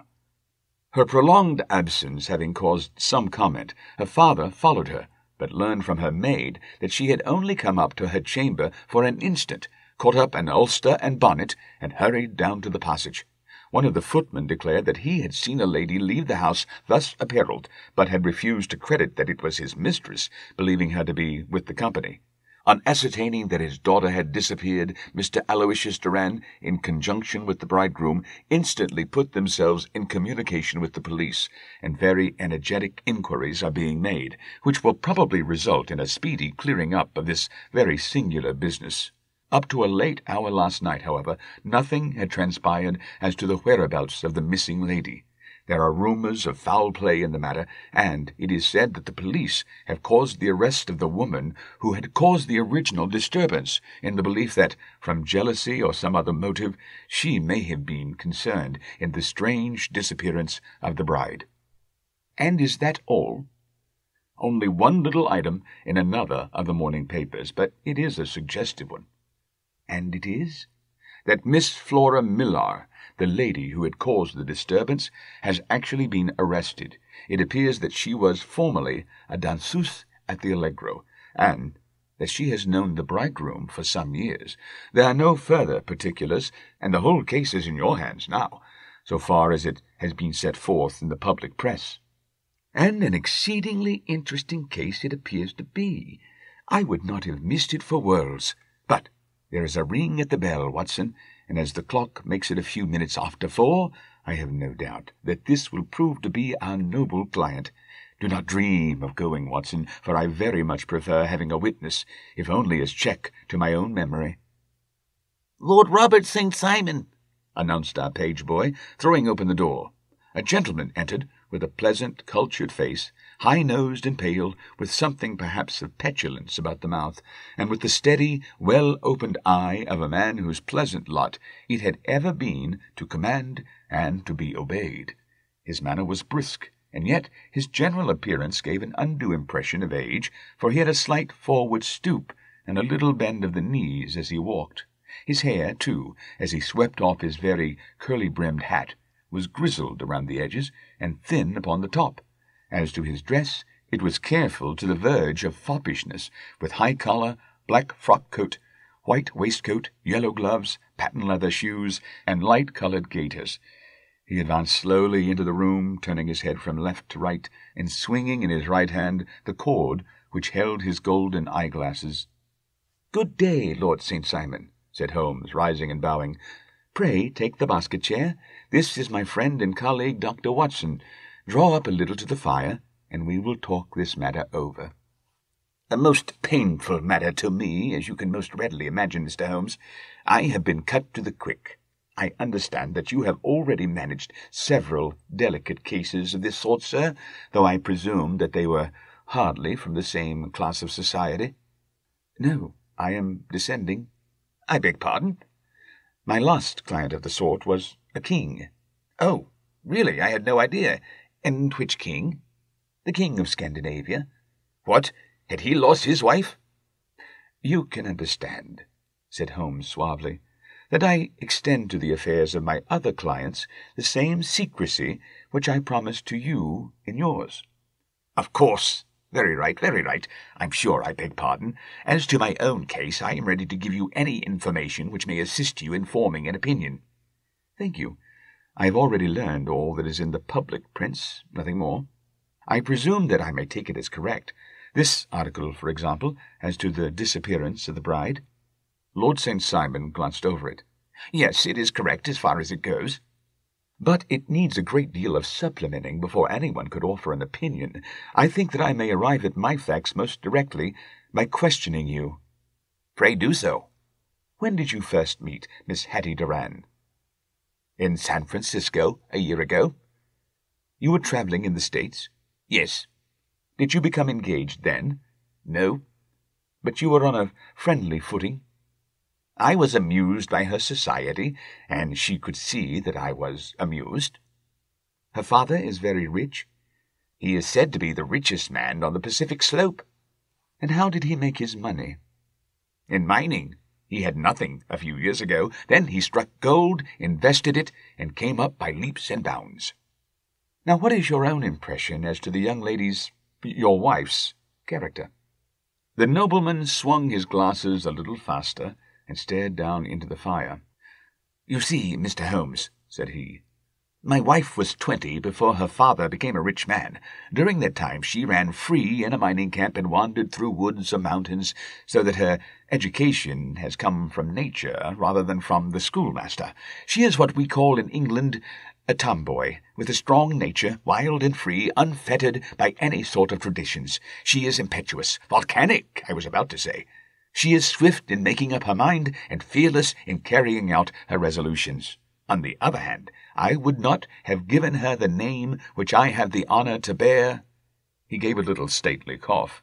Had I not thought her to be, at bottom, a noble woman. I believe that she is capable of heroic self-sacrifice, and that anything dishonourable would be repugnant to her. Have you her photograph? I brought this with me. He opened a locket and showed us the full face of a very lovely woman. It was not a photograph, but an ivory miniature, and the artist had brought out the full effect of the lustrous black hair, the large dark eyes, and the exquisite mouth. Holmes gazed long and earnestly at it. Then he closed the locket and handed it back to Lord St. Simon. The young lady came to London then, and you renewed your acquaintance? Yes, her father brought her over for this last London season. I met her several times, became engaged to her, and have now married her. She brought, I understand, a considerable dowry. A fair dowry, not more than is usual in my family. And this, of course, remains to you, since the marriage is a fait accompli. I really have made no inquiries on this subject. Very naturally not. Did you see Miss Doran on the day before the wedding? Yes. Was she in good spirits? Never better. She kept talking of what we should do in our future lives. Indeed, that is very interesting. And on the morning of the wedding? She was as bright as possible, at least until after the ceremony. And did you observe any change in her then? Well, to tell the truth, I saw then the first signs that I had ever seen that her temper was just a little sharp.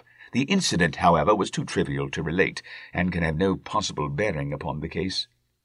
Pray let us have it for all that. Oh, it is childish. She dropped her bouquet as we went toward the vestry. She was passing the front pew at the time, and it fell over into the pew. There was a moment's delay, but the gentleman in the pew handed it up to her again, and it did not appear to be the worse for the fall. Yet when I spoke to her of the matter, she answered me abruptly, and in the carriage on our way home she seemed absurdly agitated over this trifling cause. Indeed, you say that there was a gentleman in the pew. Some of the general public were present then? Oh, yes, it is impossible to exclude them when the church is open. This gentleman was not one of your wife's friends? No, I call him a gentleman by courtesy, but he was quite a common-looking person. I hardly noticed his appearance, but really I think that we are wandering rather far from the point. Lady St. Simon, then, returned from the wedding in a less cheerful frame of mind than she had gone to it. What did she do on re-entering her father's house? I saw her in conversation with her maid. And who is her maid? Alice is her name. She's an American and came from California with her. A confidential servant? A little too much so. It seemed to me that her mistress allowed her to take great liberties. Still, of course, in America they look upon these things in a different way. How long did she speak to this Alice? Oh, a few minutes. I had something else to think of. You did not overhear what they said? Lady St. Simon said something about jumping a claim. She was accustomed to use slang of the kind. I have no idea what she meant.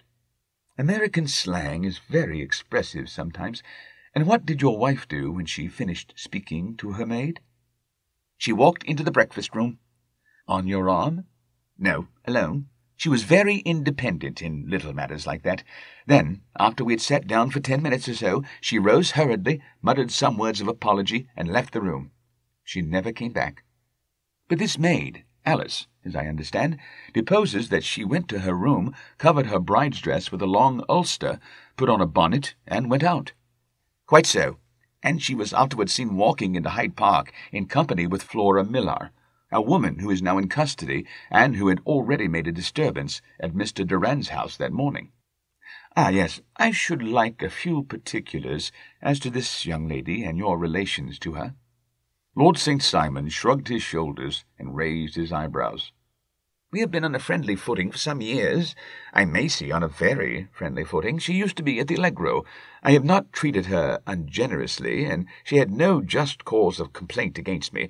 But you know what women are, Mr. Holmes. Flora was a dear little thing, but exceedingly hot-headed and devotedly attached to me. She wrote me dreadful letters when she heard that I was about to be married, and, to tell the truth, the reason why I had the marriage celebrated so quietly was that I feared lest there might be a scandal in the church. She came to Mr. Durand's door just after we returned, and she endeavoured to push her way in, uttering very abusive expressions towards my wife, and even threatening her. But I had foreseen the possibility of something of the sort, and I had 2 police fellows there in private clothes, who soon pushed her out again. She was quiet when she saw there was no good in making a row. Did your wife hear all this? No, thank goodness she did not. And she was seen walking with this very woman afterwards? Yes, that is what Mr. Lestrade of Scotland Yard looks upon as so serious. It is thought that Flora decoyed my wife out and laid some terrible trap for her. Well, it is a possible supposition. You think so too? I did not say a probable one, but you do not yourself look upon this as likely? I do not think Flora would hurt a fly. Still, jealousy is a strange transformer of characters. Pray, what is your own theory as to what took place? Well, really, I came to seek a theory, not to propound one. I have given you all the facts. Since you ask me, however, I may say that it has occurred to me as possible that the excitement of this affair, the consciousness that she had made so immense a social stride, had the effect of causing some little nervous disturbance in my wife. In short, that she had become suddenly deranged? Well, really, when I consider that she has turned her back, I will not say upon me, but upon so much that many have aspired to without success, I can hardly explain it in any other fashion. Well, certainly that is also a conceivable hypothesis, said Holmes, smiling. And now, Lord St. Simon, I think that I have nearly all my data. May I ask whether you were seated at the breakfast table so that you could see out of the window? We could see the other side of the road and the park. Quite so. Then I do not think that I need to detain you longer. I shall communicate with you. Should you be fortunate enough to solve this problem, said our client, rising. I have solved it. Eh? What was that? I say that I have solved it. Where then is my wife? That is a detail which I shall speedily supply. Lord St. Simon shook his head.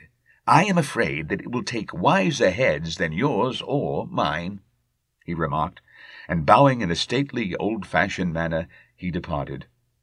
It is very good of Lord St. Simon to honour my head by putting it on a level with his own, said Sherlock Holmes, laughing. I think that I shall have a whisky and soda and a cigar after all this cross-questioning. I had formed my conclusions as to the case before our client came into the room. "My dear Holmes, I have notes of several similar cases, though none, as I remarked before, which were quite as prompt. My whole examination served to turn my conjecture into a certainty.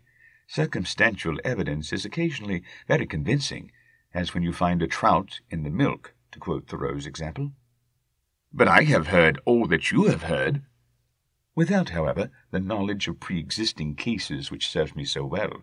There was a parallel instance in Aberdeen some years back, and something on very much the same lines at Munich the year after the Franco-Prussian War.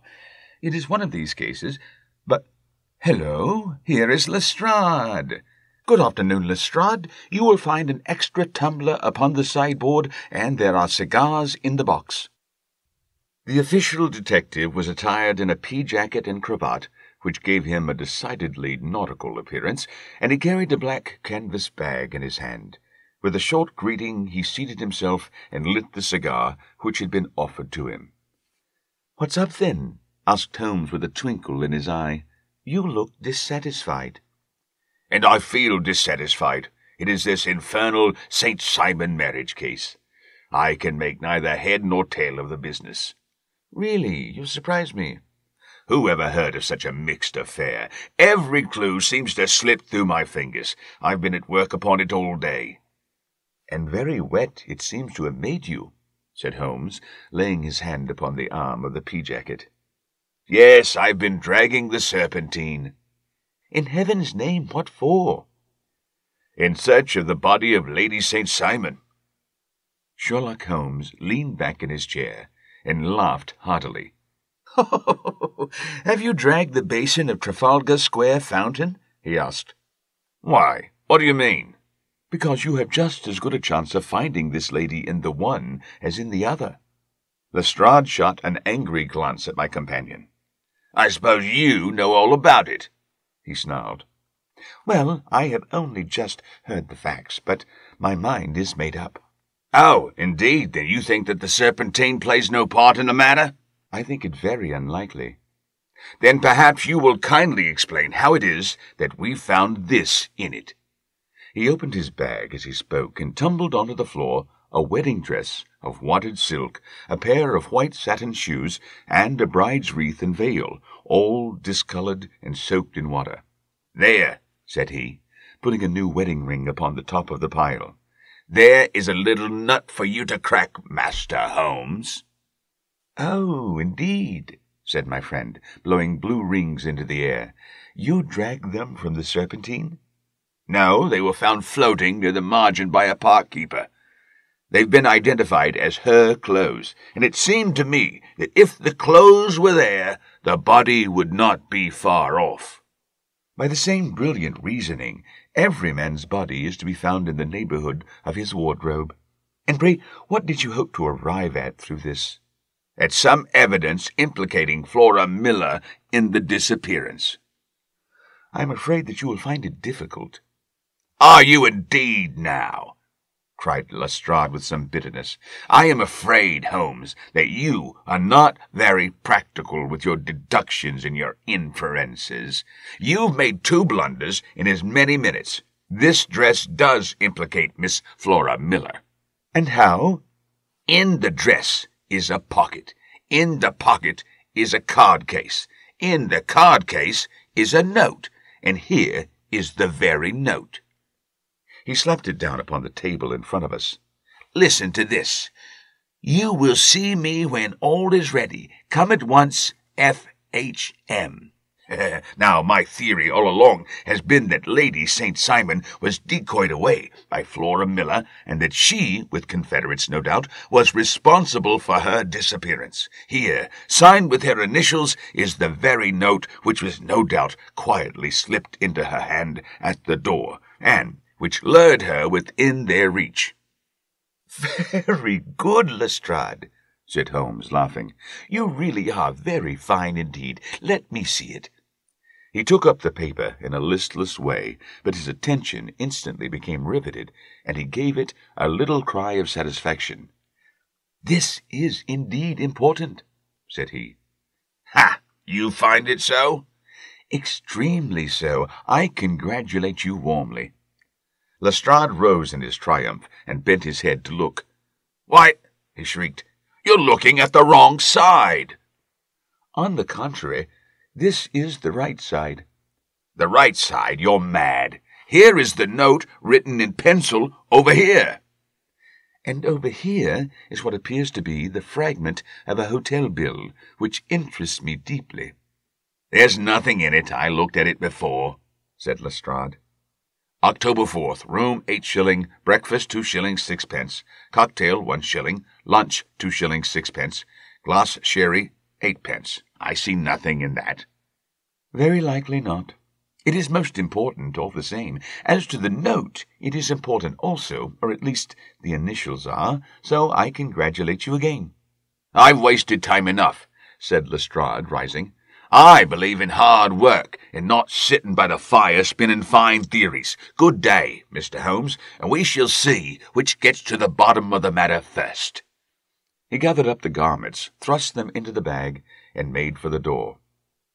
"Just one hint to you, Lestrade," drawled Holmes before his rival vanished. "I will tell you the true solution of the matter. Lady St. Simon is a myth. There is not, and there never has been, any such person." Lestrade looked sadly at my companion. Then he turned to me, tapped his forehead 3 times, shook his head solemnly, and hurried away. He had hardly shut the door behind him when Holmes rose to put on his overcoat. "There is something in what the fellow says about outdoor work," he remarked. "So I think, Watson, that I must leave you to your papers for a little." It was after 5 o'clock when Sherlock Holmes left me, but I had no time to be lonely, for within an hour there arrived a confectioner's man with a very large flat box. This he unpacked with the help of a youth whom he had brought with him, and presently, to my very great astonishment, a quite Epicurean little cold supper began to be laid out upon our humble lodging-house mahogany. There were a couple of brace of cold woodcock, a pheasant, a pâté de foie gras pie, with a group of ancient and cobwebby bottles. Having laid out all these luxuries, my 2 visitors vanished away like the genii of the Arabian Nights, with no explanation save that the things had been paid for and were ordered to this address. Just before 9 o'clock, Sherlock Holmes stepped briskly into the room. His features were gravely set, but there was a light in his eye which made me think that he had not been disappointed in his conclusions. "They have laid the supper, then," he said, rubbing his hands. "You seem to expect company. They have laid for 5. "Yes, I fancy we may have some company dropping in," said he. "I am surprised that Lord St. Simon has not already arrived. Ha! I fancy that I hear his step now upon the stairs." It was indeed our visitor of the afternoon who came bustling in, dangling his glasses more vigorously than ever, and with a very perturbed expression upon his aristocratic features. "My messenger reached you, then?" asked Holmes. "Yes, and I confess that the contents startled me beyond measure. Have you good authority for what you say?" "The best possible." Lord St. Simon sank into a chair and passed his hand over his forehead. "What will the Duke say," he murmured, "when he hears that one of the family has been subjected to such humiliation?" "It is the purest accident. I cannot allow that there is any humiliation." "Ah, you look on these things from another standpoint." "I fail to see that anyone is to blame. I can hardly see how the lady could have acted otherwise, though her abrupt method of doing it was undoubtedly to be regretted. Having no mother, she had no one to advise her at such a crisis." "It was a slight, sir, a public slight," said Lord St. Simon, tapping his finger upon the table. "You must make allowance for this poor girl, placed in so unprecedented a position." "I will make no allowance. I am very angry indeed, and I have been shamefully used." "I think that I heard a ring," said Holmes. "Yes, there are steps on the landing. If I cannot persuade you to take a lenient view of the matter, Lord St. Simon, I have brought an advocate here who may be more successful." He opened the door and ushered in a lady and gentleman. "Lord St. Simon," said he, "allow me to introduce you to Mr. and Mrs. Francis Hay Moulton. The lady, I think, you have already met." At the sight of these newcomers, our client had sprung from his seat and stood very erect, with his eyes cast down and his hand thrust into the breast of his frock-coat, a picture of offended dignity. The lady had taken a quick step forward and had held out her hand to him, but he still refused to raise his eyes. It was as well for his resolution, perhaps, for her pleading face was one which it was hard to resist. "You're angry, Robert," said she. "Well, I guess you have every cause to be." "Pray make no apology to me," said Lord St. Simon bitterly. "Oh, yes, I know I treated you real bad, and I should have spoken to you before I went, but I was kind of rattled, and from the time when I saw Frank here again, I just didn't know what I was doing or saying. I only wonder I didn't fall down and do a faint right there before the altar." "Perhaps, Mrs. Moulton, you would like my friend and me to leave the room while you explain this matter?" "If I may give an opinion," remarked the strange gentleman, "we've had just a little too much secrecy over this business already. For my part, I should like all Europe and America to hear the rights of it." He was a small, wiry, sunburnt man, clean-shaven, with a sharp face and alert manner. "Then I'll tell our story right away," said the lady. "Frank here and I met in '84 in McGuire's camp near the Rockies, where Pa was working a claim. We were engaged to each other, Frank and I, but then one day Father struck a rich pocket and made a pile, while poor Frank here had a claim that petered out and came to nothing. The richer Pa grew, the poorer was Frank, so at last Pa wouldn't hear of our engagement lasting any longer, and he took me away to Frisco. Frank wouldn't throw up his hand, though, so he followed me there, and he saw me without Pa knowing anything about it. It would only have made him mad to know, so we just fixed it all up for ourselves. Frank said that he would go and make his pile too, and never come back to claim me until he had as much as Pa. So then I promised to wait for him to the end of time and pledged myself not to marry anyone else while he lived. 'Why shouldn't we be married right away then?' said he, 'and then I'll feel sure of you, and I won't claim to be your husband until I come back.' Well, we talked it over, and he'd fixed it all up so nicely with a clergyman already in waiting that we just did it right there. And then Frank went off to seek his fortune, and I went back to Pa. The next I heard of Frank was that he was in Montana, and then he went prospecting in Arizona, and then I heard of him from New Mexico. After that came a long newspaper story about how a miners' camp had been attacked by Apache Indians, and there was my Frank's name among the killed. I fainted dead away, and I was very sick for months after. Pa thought I had a decline and took me to half the doctors in Frisco. Not a word of news came for a year and more, so that I never doubted that Frank was really dead. Then Lord St. Simon came to Frisco, and we came to London, and a marriage was arranged, and Pa was very pleased, but I felt all the time that no man on this earth would ever take the place in my heart that had been given to my poor Frank. Still, if I'd married Lord St. Simon, of course, I'd have done my duty by him. We can't command our love, but we can our actions. I went to the altar with him with the intention to make him just as good a wife as it was in me to be. But you may imagine what I felt when, just as I came to the altar rails, I glanced back and saw Frank standing and looking at me out of the first pew. I thought it was his ghost at first, but when I looked again, there he was still, with a kind of question in his eyes, as if to ask me whether I were glad or sorry to see him. I wonder I didn't drop. I know that everything was turning round, and the words of the clergyman were just like a buzz of a bee in my ear. I didn't know what to do. Should I stop the service and make a scene in the church? I glanced at him again, and he seemed to know what I was thinking, for he raised his finger to his lips to tell me to be still. Then I saw him scribble on a piece of paper, and I knew that he was writing me a note.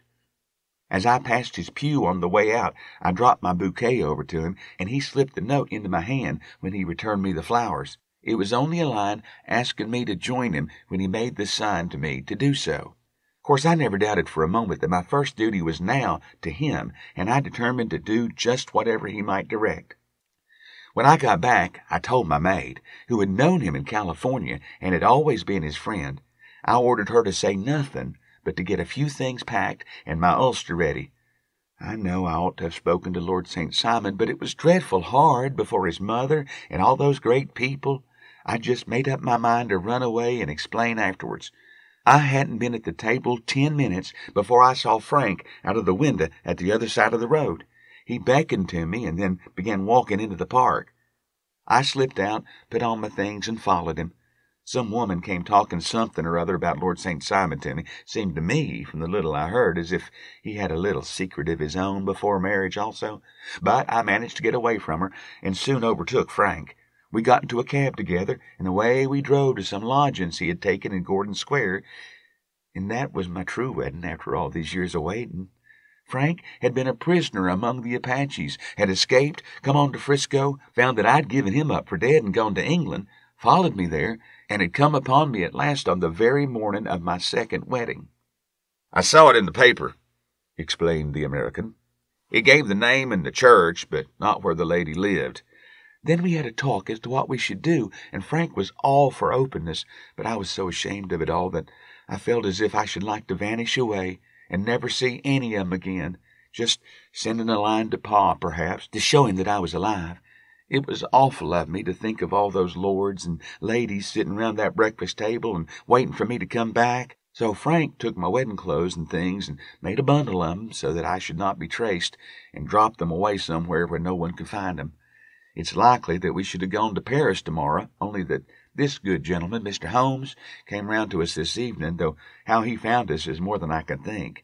And he showed us very clearly and kindly that I was wrong, that he offered to give us a chance of talking to Lord St. Simon alone, and so we came right away round to his rooms at once.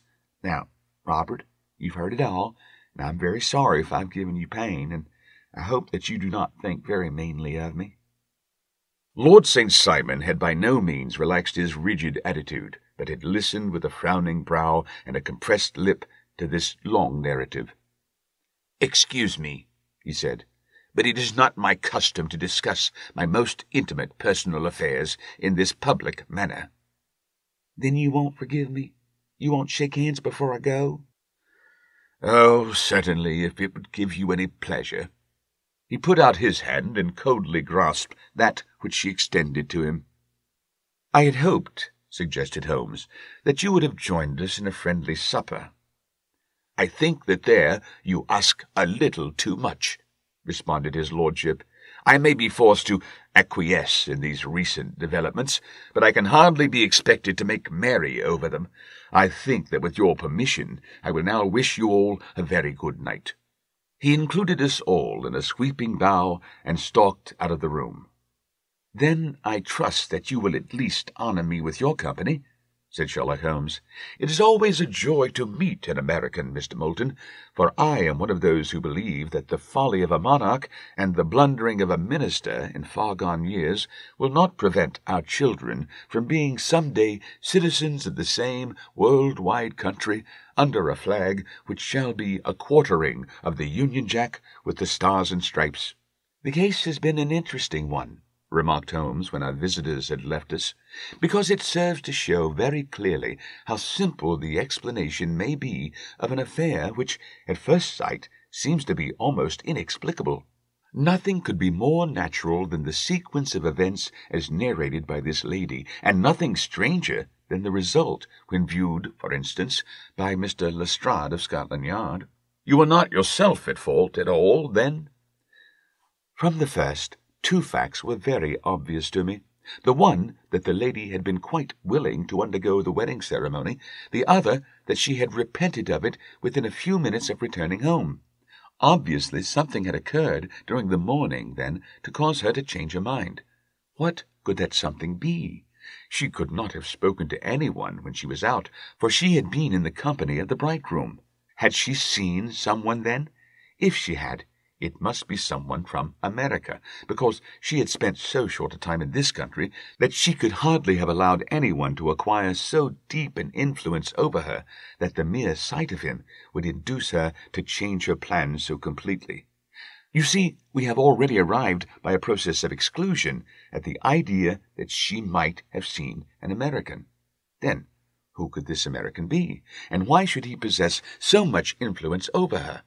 It might be a lover. It might be a husband. Her young womanhood had, I knew, been spent in rough scenes and under strange conditions. So far I had got before I ever heard Lord St. Simon's narrative, when he told us of a man in a pew, of the change in the bride's manner, of so transparent a device for obtaining a note as the dropping of a bouquet, of her resort to a confidential maid, and of her very significant allusion to claim jumping, which in miners' parlance means taking possession of that which another person has a prior claim to. The whole situation became absolutely clear. She had gone off with the man, and the man was either a lover or was a previous husband, the chances being in favour of the latter. And how in the world did you find them? It might have been difficult, but friend Lestrade held information in his hands, the value of which he did not himself know. The initials were, of course, of the highest importance, but more valuable still was it to know that within a week he had settled his bill at one of the most select London hotels.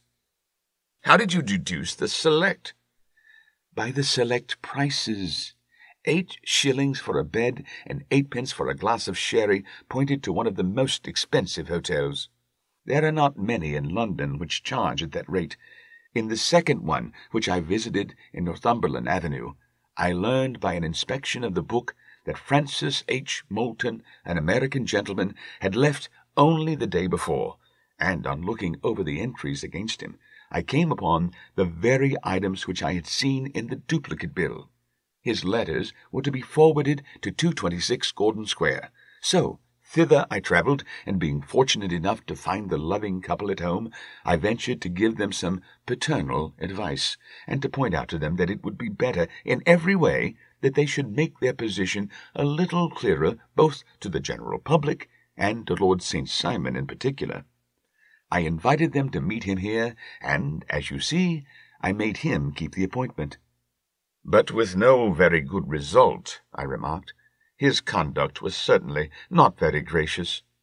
Ah, Watson, said Holmes, smiling, perhaps you would not be very gracious either if, after all the trouble of wooing and wedding, you found yourself deprived in an instant of wife and of fortune.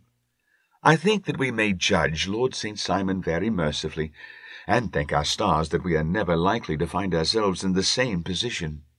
Draw your chair up and hand me my violin, for the only problem we have still to solve is how to while away these bleak autumnal evenings. The Adventure of the Beryl Coronet. Holmes, said I, as I stood one morning in our bow window looking down the street, here is a madman coming along. It seems rather sad that his relatives should allow him to come out alone. My friend rose lazily from his armchair and stood with his hands in the pockets of his dressing gown, looking over my shoulder. It was a bright, crisp February morning, and the snow of the day before still lay deep upon the ground, shimmering brightly in the wintry sun. Down the centre of Baker Street it had been ploughed into a brown, crumbly band by the traffic, but at either side, and on the heaped-up edges of the footpaths, it still lay as white as when it fell. The grey pavement had been cleaned and scraped, but was still dangerously slippery, so that there were fewer passengers than usual. Indeed, from the direction of the Metropolitan Station, no one was coming save the single gentleman whose eccentric conduct had drawn my attention. He was a man of about 50, tall, portly, and imposing, with a massive, strongly marked face and a commanding figure. He was dressed in a sombre yet rich style, in black frock-coat, shining hat, neat brown gaiters, and well-cut pearl-grey trousers. Yet his actions were in absurd contrast to the dignity of his dress and features, for he was running hard, with occasional little springs, such as a weary man gives who is little accustomed to set any tax upon his legs. As he ran, he jerked his hands up and down, waggled his head, and writhed his face into the most extraordinary contortions. "What on earth can be the matter with him?" I asked. "He is looking up at the numbers of the houses." "I believe that he is coming here," said Holmes, rubbing his hands. "Here? "Yes, I rather think he's coming to consult me professionally. I think that I recognize the symptoms." "Ha! Did I not tell you?" As he spoke, the man, puffing and blowing, rushed at our door and pulled at our bell until the whole house resounded with the clanging. A few moments later he was in our room, still puffing, still gesticulating, but with so fixed a look of grief and despair in his eyes that our smiles were turned in an instant to horror and pity. For a while he could not get his words out, but swayed his body and plucked at his hair like one who has been driven to the extreme limits of his reason. Then, suddenly springing to his feet, he beat his head against the wall with such force that we both rushed upon him and tore him away to the center of the room. Sherlock Holmes pushed him down into the easy-chair, and sitting beside him, patted his hand and chatted with him in the easy, soothing tones which he knew so well how to employ. "You have come to tell me your story, have you not?" said he. "You are fatigued with your haste. Pray, wait until you have recovered yourself, and then I shall be most happy to look into any little problem which you may submit to me." The man sat for a minute or more with a heaving chest, fighting against his emotion. Then he passed his handkerchief over his brow, set his lips tight, and turned his face toward us. "No doubt you think me mad," said he. "I see that you have had some great trouble," responded Holmes. "God knows I have, a trouble which is enough to unseat my reason, so sudden and so terrible is it. Public disgrace I might have faced, although I am a man whose character has never yet borne a stain. Private affliction also is the lot of every man, but the two, coming together and in so frightful a form, have been enough to shake my very soul. Besides, it is not I alone. The very noblest in the land may suffer unless some way be found out of this horrible affair." "Pray compose yourself, sir," said Holmes, "and let me have a clear account of who you are and what it is that has befallen you." "My name," answered our visitor, "is probably familiar to you. I am Alexander Holder, of the banking firm of Holder and Stevenson, of Threadneedle Street." The name was indeed well known to us as belonging to the senior partner in the second largest private banking concern in the city of London. What could have happened, then, to bring one of the foremost citizens of London to this most pitiable pass? We waited, all curiosity, until with another effort he braced himself to tell his story. "I feel that time is of value," said he. "That is why I hastened here when the police inspector suggested that I should secure your cooperation. I came to Baker Street by the Underground, and hurried from there on foot, for the cabs go slowly through this snow. That is why I was so out of breath, for I am a man who takes very little exercise. I feel better now, and I will put the facts before you as shortly and yet as clearly as I can. It is, of course, well known to you that in a successful banking business as much depends upon our being able to find remunerative investments for our funds as upon our increasing our connection and the number of our depositors. One of our most lucrative means of laying out money is in the shape of loans, where the security is unimpeachable. We have done a good deal in this direction during the last few years, and there are many noble families to whom we have advanced large sums upon the security of their pictures, libraries, or plate. Yesterday morning I was seated in my office at the bank when a card was brought in to me by one of the clerks. I started when I saw the name, for it was that of none other than— well, perhaps even to you I had better say no more than that it was a name which is a household word all over the earth, one of the highest, noblest, most exalted names in England.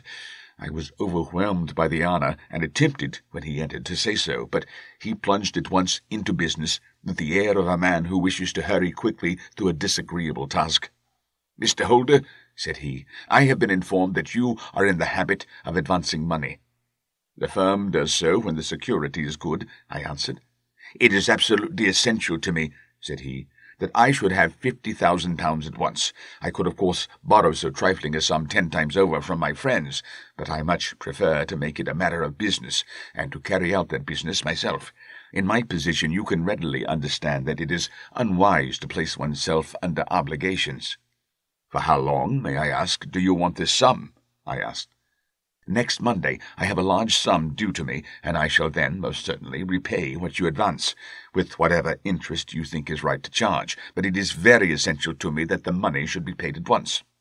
I should be happy to advance it without further parley from my own private purse, said I, were it not that the strain would be rather more than it could bear. If, on the other hand, I am to do it in the name of the firm, then, in justice to my partner, I must insist that, even in your case, every business-like precaution should be taken. I should much prefer to have it so, said he, raising up a square black morocco case which he had laid beside his chair. You have doubtless heard of the Beryl Coronet? One of the most precious public possessions of the Empire, said I. Precisely. He opened the case, and there, embedded in soft, flesh-coloured velvet, lay the magnificent piece of jewellery which he had named. There are 39 enormous barrels, said he, and the price of the gold chasing is incalculable. The lowest estimate would put the worth of the coronet at double the sum which I have asked. I am prepared to leave it with you as my security. I took the precious case into my hands, and looked in some perplexity from it to my illustrious client. You doubt its value? He asked. Not at all. I only doubt the propriety of my leaving it. You may set your mind at rest about that. I should not dream of doing so, were it not absolutely certain that I should be able, in 4 days, to reclaim it. It is a pure matter of form. Is the security sufficient? Ample. You understand, Mr. Holder, that I am giving you a strong proof of the confidence which I have in you, founded upon all that I have heard of you. I rely upon you not only to be discreet and to refrain from all gossip upon the matter, but, above all, to preserve this coronet with every possible precaution, because I need not say that a great public scandal would be caused if any harm were to befall it. Any injury to it would be almost as serious as its complete loss, for there are no Beryls in the world to match these, and it would be impossible to replace them. I leave it with you, however, with every confidence, and I shall call for it in person on Monday morning. Seeing that my client was anxious to leave, I said no more, but, calling for my cashier, I ordered him to pay over 50 £1,000 notes. When I was alone once more, however, with the precious case lying upon the table in front of me, I could not but think with some misgivings of the immense responsibility which it entailed upon me. There could be no doubt that, as it was a national possession, a horrible scandal would ensue if any misfortune should occur to it. I already regretted having ever consented to take charge of it. However, it was too late to alter the matter now, so I locked it up in my private safe and turned once more to my work. When evening came, I felt that it would be an imprudence to leave so precious a thing in the office behind me. Bankers' safes had been forced before now, and why should not mine be? If so, how terrible would be the position in which I should find myself. I determined, therefore, that for the next few days I would always carry the case backward and forward with me, so that it might never really be out of my reach. With this intention I called a cab and drove out to my house at Streatham, carrying the jewel with me. I did not breathe freely until I had taken it upstairs and locked it in the bureau of my dressing-room. And now a word as to my household, Mr. Holmes, for I wish you to thoroughly understand the situation. My groom and my page sleep out of the house and may be set aside altogether. I have 3 maidservants who have been with me a number of years and whose absolute reliability is quite above suspicion. Another, Lucy Parr, the second waiting-maid, has only been in my service a few months. She came with an excellent character, however, and has always given me satisfaction. She is a very pretty girl, and has attracted admirers who have occasionally hung about the place. That is the only drawback which we have found to her, but we believe her to be a thoroughly good girl in every way. So much for the servants. My family itself is so small that it will not take me long to describe it. I am a widower, and have an only son, Arthur. He has been a disappointment to me, Mr. Holmes, a grievous disappointment. I have no doubt that I am myself to blame. People tell me that I spoiled him. Very likely I have. When my dear wife died, I felt that he was all I had to love. I could not bear to see the smile fade, even for a moment, from his face. I have never denied him a wish. Perhaps it would have been better for both of us had I been sterner, but I meant it for the best. It was naturally my intention that he should succeed me in my business, but he was not of a business turn. He was wild, wayward, and, to speak the truth, I could not trust him in the handling of large sums of money. When he was young, he became a member of an aristocratic club, and there, having charming manners, he was soon the intimate of a number of men with long purses and expensive habits. He learned to play heavily at cards and to squander money on the turf, until he had again and again to come to me and implore me to give him an advance upon his allowance, that he might settle his debts of honour. He tried more than once to break away from the dangerous company which he was keeping, but each time the influence of his friend, Sir George Burnwell, was enough to draw him back again. And indeed I could not wonder that such a man as Sir George Burnwell should gain an influence over him, for he has frequently brought him to my house, and I have found myself that I could hardly resist the fascination of his manner. He's older than Arthur, a man of the world to the fingertips, one who has been everywhere, seen everything, a brilliant talker, and a man of great personal beauty. Yet when I think of him in cold blood, far away from the glamour of his presence, I am convinced from his cynical speech and the look which I caught in his eyes that he is one who should be deeply distrusted. So I think, and so too thinks my little Mary, who has a woman's quick insight into character. And now there is only she to be described. She is my niece, but when my brother died 5 years ago and left her alone in the world, I adopted her, and have looked upon her ever since as my daughter. She is a sunbeam in my house, sweet, loving, beautiful, a wonderful manager and housekeeper, yet as tender and quiet and gentle as a woman could be. She is my right hand. I do not know what I could do without her. In only one matter has she ever gone against my wishes. Twice my boy has asked her to marry him, for he loves her devotedly, but each time she has refused him. I think that if anyone could have drawn him into the right path, it would have been she, and that his marriage might have changed his whole life. But now, alas, it is too late. Forever too late. Now, Mr. Holmes, you know the people who live under my roof, and I shall continue with my miserable story. When we were taking coffee in the drawing-room that night after dinner, I told Arthur and Mary my experience, and of the precious treasure which we had under our roof, suppressing only the name of my client. Lucy Parr, who had brought in the coffee, had, I am sure, left the room, but I cannot swear that the door was closed. Mary and Arthur were much interested, and wished to see the famous coronet, but I thought it better not to disturb it. "Where have you put it?" asked Arthur. "In my own bureau." "Well, I hope to goodness the house won't be burgled during the night," said he. "It is locked up," I answered. "Oh, any old key will fit that bureau. When I was a youngster, I have opened it myself with the key of the box-room cupboard." He often had a wild way of talking, so that I thought little of what he said. He followed me to my room, however, that night, with a very grave face. "Look here, Dad," said he, with his eyes cast down. "Can you let me have £200? "No, I cannot," I answered sharply.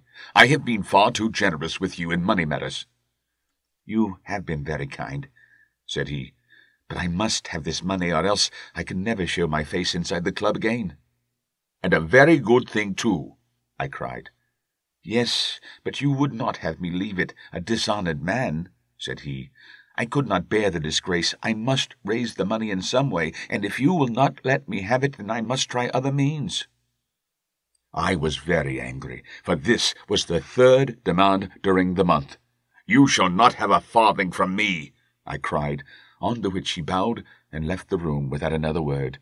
When he was gone, I unlocked my bureau and made sure that my treasure was safe, and locked it again. Then I started to go round the house to see that all was secure, a duty which I usually leave to Mary, but which I thought it well to perform myself that night. As I came down the stairs, I saw Mary herself at the side window of the hall, which she closed and fastened as I approached. "Tell me, Dad," said she, looking, I thought, a little disturbed, "did you give Lucy, the maid, leave to go out tonight?" "Certainly not." "She came in just now by the back door. I have no doubt that she has only been to the side gate to see someone, but I think that it's hardly safe, and should be stopped." "You must speak to her in the morning, or I will, if you prefer it. Are you sure that everything is fastened?" "Quite sure, Dad." "Then good night." I kissed her and went up to my bedroom again, where I was soon asleep. I am endeavouring to tell you everything, Mr. Holmes, which may have any bearing upon the case, but I beg that you will question me upon any point which I do not make clear. On the contrary, your statement is singularly lucid. I come to a part of my story now in which I should wish to be particularly so. I am not a very heavy sleeper, and the anxiety in my mind tended, no doubt, to make me even less so than usual. About 2 a.m, then, I was awakened by some sound in the house. It had ceased ere I was wide awake, but it had left an impression behind it, as though a window had gently closed somewhere. I lay listening with all my ears. Suddenly, to my horror, there was a distinct sound of footsteps moving softly in the next room. I slipped out of bed, all palpitating with fear, and peeped round the corner of my dressing-room door. "Arthur!" I screamed. "You villain! You thief! How dare you touch that coronet?" The gas was half up, as I had left it, and my unhappy boy, dressed only in his shirt and trousers, was standing beside the light, holding the coronet in his hands. He appeared to be wrenching at it, or bending it with all his strength. At my cry he dropped it from his grasp, and turned as pale as death. I snatched it up, and examined it. One of the gold corners, with 3 of the beryls in it, was missing. "You blackguard!" I shouted, beside myself with rage. "You have destroyed it! You have dishonored me forever! Where are the jewels which you have stolen?" "Stolen?" he cried. "Yes, thief!" I roared, shaking him by the shoulder. "There are none missing! There cannot be any missing!" said he. "There are 3 missing, and you know where they are. Must I call you a liar as well as a thief? Did I not see you trying to tear off another piece?" "You have called me names enough," said he. "I will not stand it any longer. I shall not say another word about this business, since you have chosen to insult me. I will leave your house in the morning and make my own way in the world." "You shall leave it in the hands of the police," I cried, half-mad with grief and rage. "I shall have this matter probed to the bottom." "You shall learn nothing from me," said he, with a passion such as I should not have thought was in his nature. "If you choose to call the police, let the police find what they can." By this time the whole house was astir, for I had raised my voice in my anger. Mary was the first to rush into my room, and at the sight of the coronet and of Arthur's face, she read the whole story, and with a scream fell down senseless on the ground. I sent the housemaid for the police, and put the investigation into their hands at once. When the inspector and a constable entered the house, Arthur, who had stood sullenly with his arms folded, asked me whether it was my intention to charge him with theft. I answered that it had ceased to be a private matter, but had become a public one, since the ruined coronet was national property. I was determined that the law should have its way in everything. "At least," said he, "you will not have me arrested at once. It would be to your advantage as well as mine if I might leave the house for 5 minutes." "That you may get away, or perhaps that you may conceal what you've stolen?" said I. And then, realizing the dreadful position in which I was placed, I implored him to remember that not only my honor, but that of one who was far greater than I, was at stake, and that he threatened to raise a scandal which would convulse the nation. He might avert it at all if he would but tell me what he had done with the 3 missing stones. "You may as well face the matter," said I. "You have been caught in the act, and no confession could make your guilt more heinous. If you but make such reparation as is in your power, by telling us where the beryls are, all shall be forgiven and forgotten." "Keep your forgiveness for those who ask for it," he answered, turning away from me with a sneer. I saw that he was too hardened for any words of mine to influence him. There was but one way for it. I called in the inspector and gave him into custody. A search was made at once, not only of his person, but of his room, and of every portion of the house where he could possibly have concealed the gems. But no trace of them could be found, nor would the wretched boy open his mouth for all our persuasions and our threats. This morning he was removed to a cell, and I, after going through all the police formalities, have hurried round to you to implore you to use your skill in unravelling the matter. The police have openly confessed that they can at present make nothing of it. You may go to any expense which you think necessary. I have already offered a reward of £1,000. My God, what shall I do? I have lost my honour, my gems, and my son in one night. Oh, what shall I do?" He put a hand on either side of his head and rocked himself to and fro, droning to himself like a child whose grief has got beyond words. Sherlock Holmes sat silent for some few minutes, with his brows knitted and his eyes fixed upon the fire. "Do you receive much company?" he asked. "None, save my partner with his family and an occasional friend of Arthur's. Sir George Burnwell has been several times lately. No one else, I think." Do you go out much in society?" "Arthur does. Mary and I stay at home. We neither of us care for it." "That is unusual in a young girl." "She's of a quiet nature. Besides, she's not so very young. She is 24. This matter, from what you say, seems to have been a shock to her also."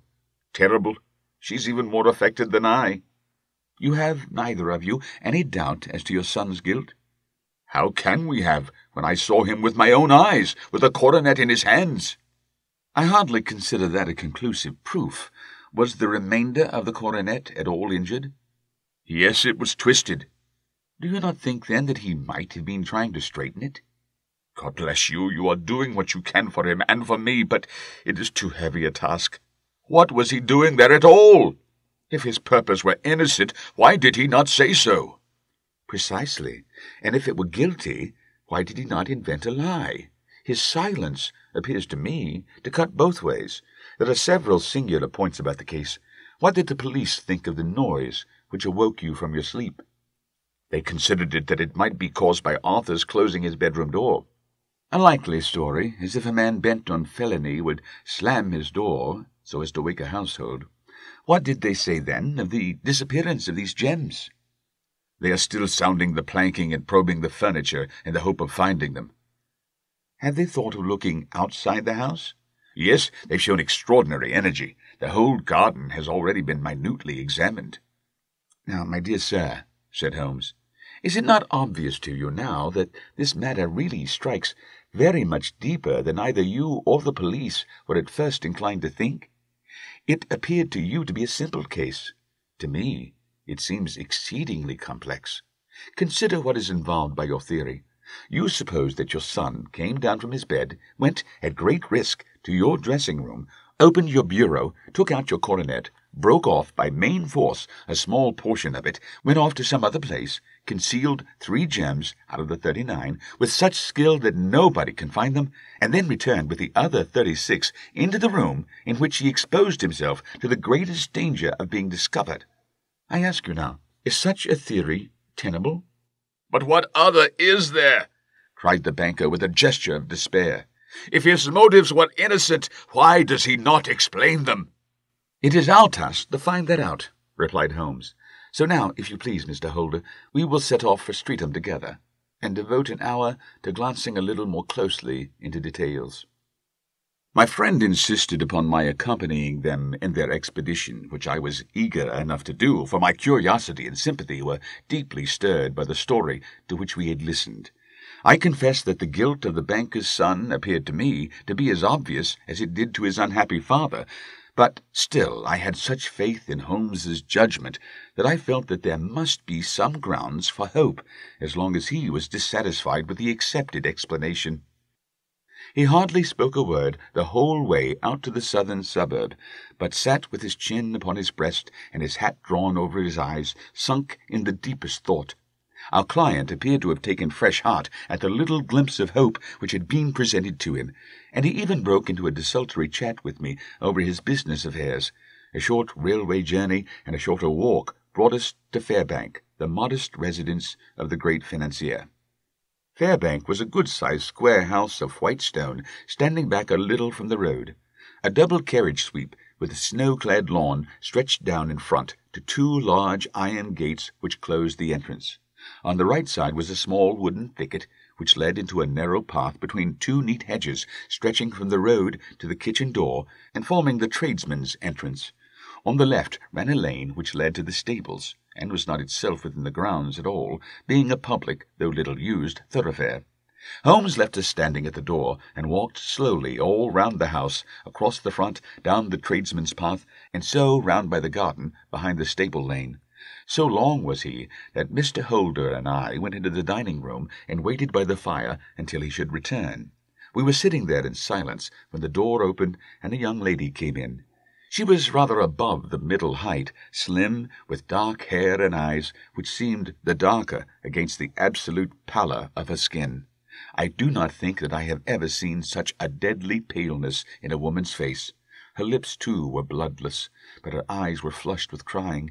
As she swept silently into the room, she impressed me with a greater sense of grief than the banker had done in the morning, and it was the more striking in her, as she was evidently a woman of strong character with immense capacity for self-restraint.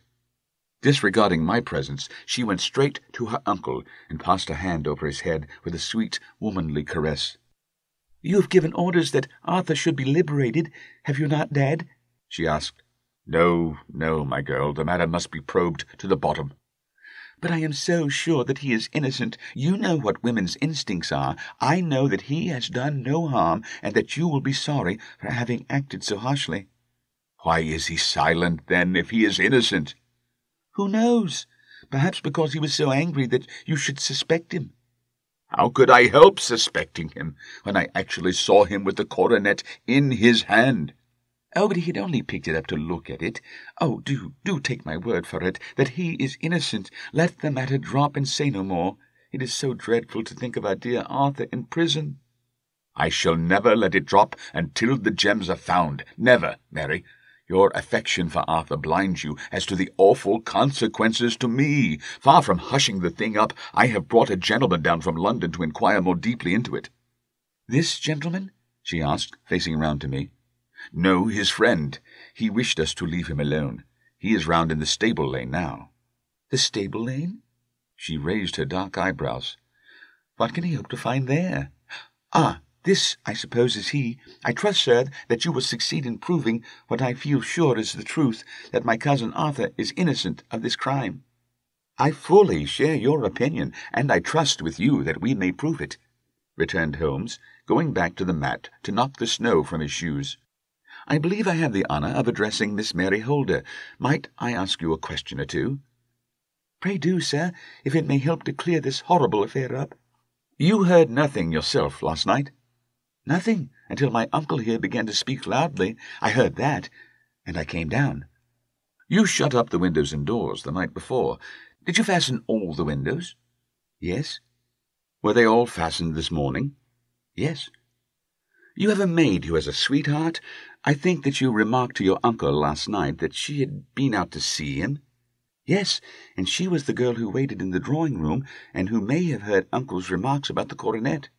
"I see. You infer that she may have gone out to tell her sweetheart, and that the two may have planned the robbery?" "But what is the good of all these vague theories?" cried the banker impatiently, "when I have told you that I saw Arthur with the coronet in his hands?" "Wait a little, Mr. Holder. We must come back to that. About this girl, Miss Holder. You saw her return by the kitchen door, I presume?" "Yes, when I went to see if the door was fastened for the night, I met her slipping in. I saw the man, too, in the gloom." "Do you know him?" "Oh, yes. He is the greengrocer who brings our vegetables round. His name is Francis Prosper." "He stood," said Holmes, "to the left of the door, that is to say, farther up the path than is necessary to reach the door?" "Yes, he did."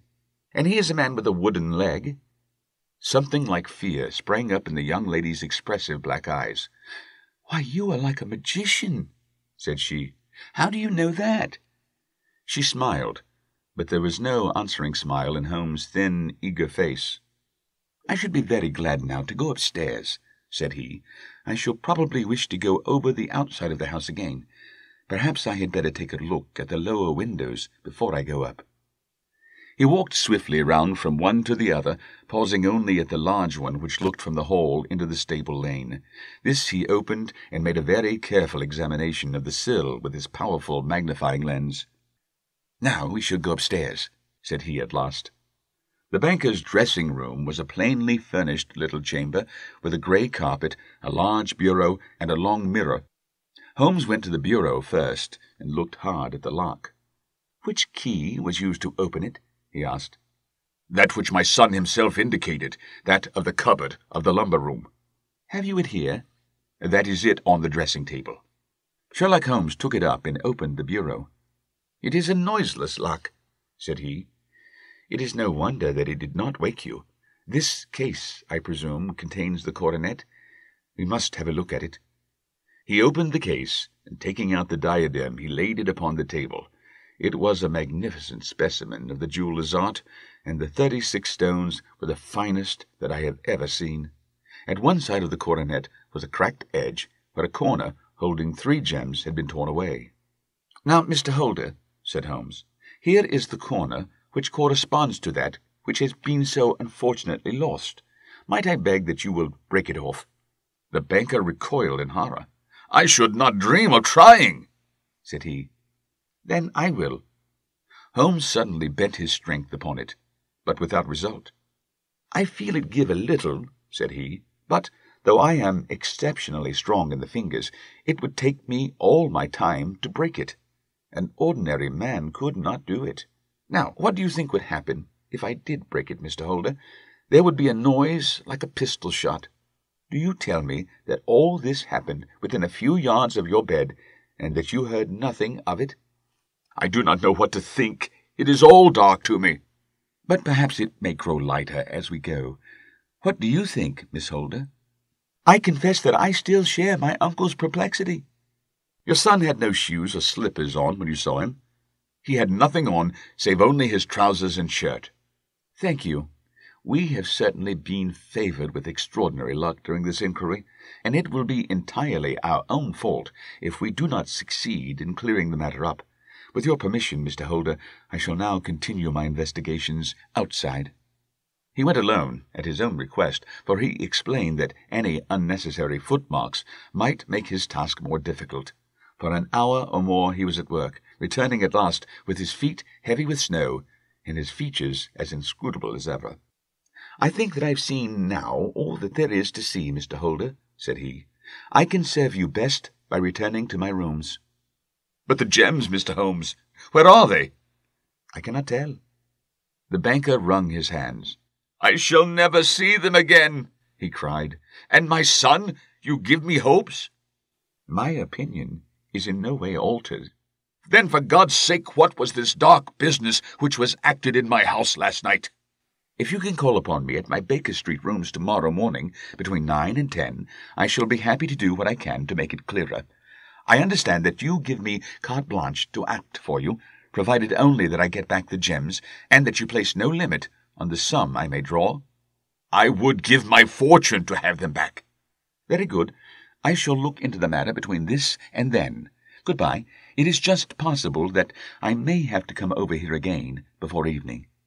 It was obvious to me that my companion's mind was now made up about the case, although what his conclusions were was more than I could even dimly imagine. Several times during our homeward journey I endeavored to sound him upon the point, but he always glided away to some other topic, until at last I gave it over in despair. It was not yet 3 when we found ourselves in our rooms once more. He hurried to his chamber, and was down again in a few minutes, dressed as a common loafer, with his collar turned up, his shiny, seedy coat, his red cravat, and his worn boots. He was a perfect sample of the class. "I think that this should do," said he, glancing into the glass above the fireplace. "I only wish that you could come with me, Watson, but I fear that it won't do. I may be on the trail in this matter, or I may be following a will-o'-the-wisp, but I shall soon know which it is. I hope that I may be back in a few hours."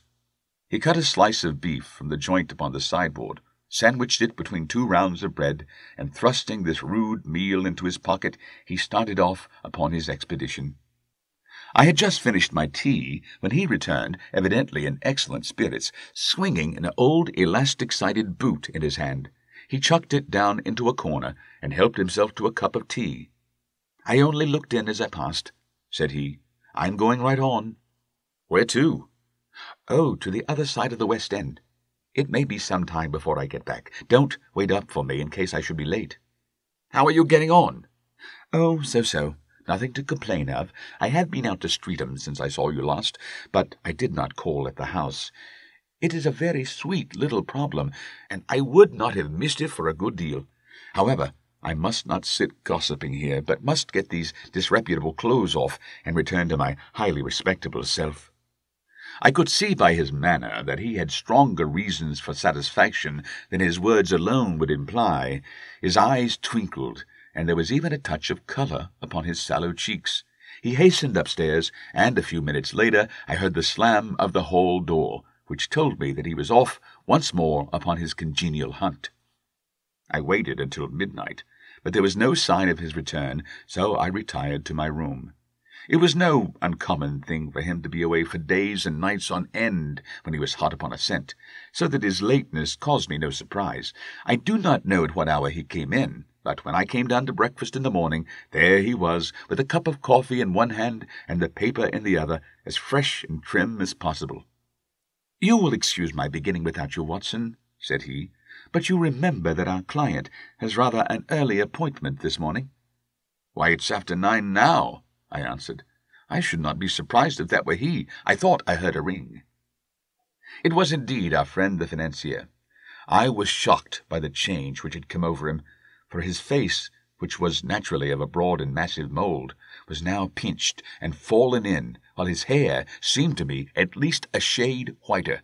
He entered with a weariness and lethargy which was even more painful than his violence of the morning before, and he dropped heavily into the armchair which I pushed forward for him. "I do not know what I have done to be so severely tried," said he. "Only 2 days ago I was a happy and prosperous man without a care in the world. Now I am left to a lonely and dishonoured age. One sorrow comes upon the heels of another. My niece, Mary, has deserted me." "Deserted you?" "Yes. Her bed this morning had not been slept in. Her room was empty, and a note for me lay upon the hall table. I had said to her last night, in sorrow, not in anger, that if she had married my boy, all might have been well with him. Perhaps it was thoughtless of me to say so. It is to that remark that she refers in this note. My dearest uncle, I feel that I have brought trouble upon you, and that if I had acted differently, this terrible misfortune might never have occurred. I cannot, with this thought in my mind, ever again be happy under your roof, and I feel that I must leave you forever. Do not worry about my future, for that is provided for, and above all, do not search for me, for it will be fruitless labour and an ill service to me. In life or in death, I am ever your loving Mary." "What could she mean by that note, Mr. Holmes? Do you think it points to suicide?" No, nothing of the kind. It is perhaps the best possible solution. I trust, Mr. Holder, that you are nearing the end of your troubles." "Ha! You say so. You have heard something, Mr. Holmes? You have learned something? Where are the gems?" "You would not think £1,000 apiece an excessive sum for them?" "I would pay 10. "That would be unnecessary. 3,000 will cover the matter, and there is a little reward, I fancy. Have you your cheque-book? Here's a pen. Better make it out for £4,000. With a dazed face, the banker made out the required cheque. Holmes walked over to his desk, took out a little triangular piece of gold with 3 gems in it, and threw it down upon the table. With a shriek of joy, our client clutched it up. "You have it!" he gasped. "I am saved! I am saved!" The reaction of joy was as passionate as his grief had been, and he hugged his recovered gems to his bosom. "There is one other thing you owe, Mr. Holder," said Sherlock Holmes rather sternly. "Oh!" He caught up a pen. "Name the sum, and I will pay it." "No, the debt is not to me. You owe a very humble apology to that noble lad, your son, who has carried himself in this matter as I should be proud to see my own son do, should I ever chance to have one." "Then it was not Arthur who took them?" "I told you yesterday, and I repeat today, that it was not." "You are sure of it? Then let us hurry to him at once, and let him know the truth is known." "He knows it already. When I had cleared it all up, I had an interview with him, and finding that he would not tell me the story, I told it to him, on which he had to confess that I was right, and to add the very few details which were not yet quite clear to me. Your news of this morning, however, may open his lips." "For heaven's sake, tell me then, what is this extraordinary mystery?" "I will do so, and I will show you the steps by which I reached it. And let me say to you first that which it is hardest for me to say, and for you to hear. There has been an understanding between Sir George Burnwell and your niece, Mary. They have now fled together." "My Mary? Impossible!" "It is unfortunately more than possible, it is certain. Neither you nor your son knew the true character of this man when you admitted him into your family circle. He is one of the most dangerous men in England, a ruined gambler, an absolutely desperate villain, a man without heart or conscience. Your niece knew nothing of such men. When he breathed his vows to her, as he had done to 100 before her, she flattered herself that she alone had touched his heart. The devil knows best what he said, but at last she became his tool, and was in the habit of seeing him nearly every evening. "I cannot, and I will not believe it," cried the banker with an ashen face. "I will tell you then what occurred in your house last night. Your niece, when you had, as she thought, gone to your room, slipped down and talked to her lover through the window which leads into the stable lane. His footmarks had pressed right through the snow, so long had he stood there. She told him of the coronet. His wicked lust for gold kindled at the news, and he bent her to his will. I have no doubt that she loved you, but there are women in whom the love of a lover extinguishes all other loves, and I think that she must have been one. She had hardly listened to his instructions when she saw you coming downstairs, on which she closed the window rapidly, and told you about one of the servants' escapades with her wooden-legged lover, which was all perfectly true. Your boy, Arthur, went to bed after his interview with you, but he slept badly on account of his uneasiness about his club debts. In the middle of the night he heard a soft tread pass his door, so he rose, and looking out was surprised to see his cousin walking very stealthily along the passage until she disappeared into your dressing-room. Petrified with astonishment, the lad slipped on some clothes and waited there in the dark to see what would come of this strange affair. Presently she emerged from the room again, and in the light of the passage lamp your son saw that she carried the precious coronet in her hands. She passed down the stairs, and he, thrilling with horror, ran along and slipped behind the curtain near your door, whence he could see what passed in the hall beneath. He saw her stealthily open the window, hand out the coronet to someone in the gloom, and then, closing it once more, hurry back to her room, passing quite close to where he stood hid behind the curtain. As long as she was on the scene, he could not take any action without a horrible exposure of the woman whom he loved. But the instant that she was gone, he realized how crushing a misfortune this would be for you, and how all-important it was to set it right. He rushed down, just as he was, in his bare feet, opened the window, sprang out into the snow, and ran down the lane, where he could see a dark figure in the moonlight. Sir George Burnwell tried to get away, but Arthur caught him, and there was a struggle between them, your lad tugging at one side of the coronet, and his opponent at the other. In the scuffle, your son struck Sir George, and cut him over the eye. Then something suddenly snapped, and your son, finding that he had the coronet in his hands, rushed back, closed the window, ascended to your room, and had just observed that the coronet had been twisted in the struggle, and was endeavouring to straighten it, when you appeared upon the scene. "Is it possible?" gasped the banker. You then roused his anger by calling him names at a moment when he felt that he had deserved your warmest thanks. He could not explain the true state of affairs without betraying one who certainly deserved little enough consideration at his hands. He took the more chivalrous view, however, and preserved her secret. "And that was why she shrieked and fainted when she saw the coronet," cried Mr. Holder. "Oh, my God, what a blind fool I have been! And his asking to be allowed to go out for 5 minutes. The dear fellow wanted to see if the missing piece were at the scene of the struggle. How cruelly I have misjudged him!" "When I arrived at the house," continued Holmes, "I at once went very carefully round it to observe if there were any traces in the snow which might help me.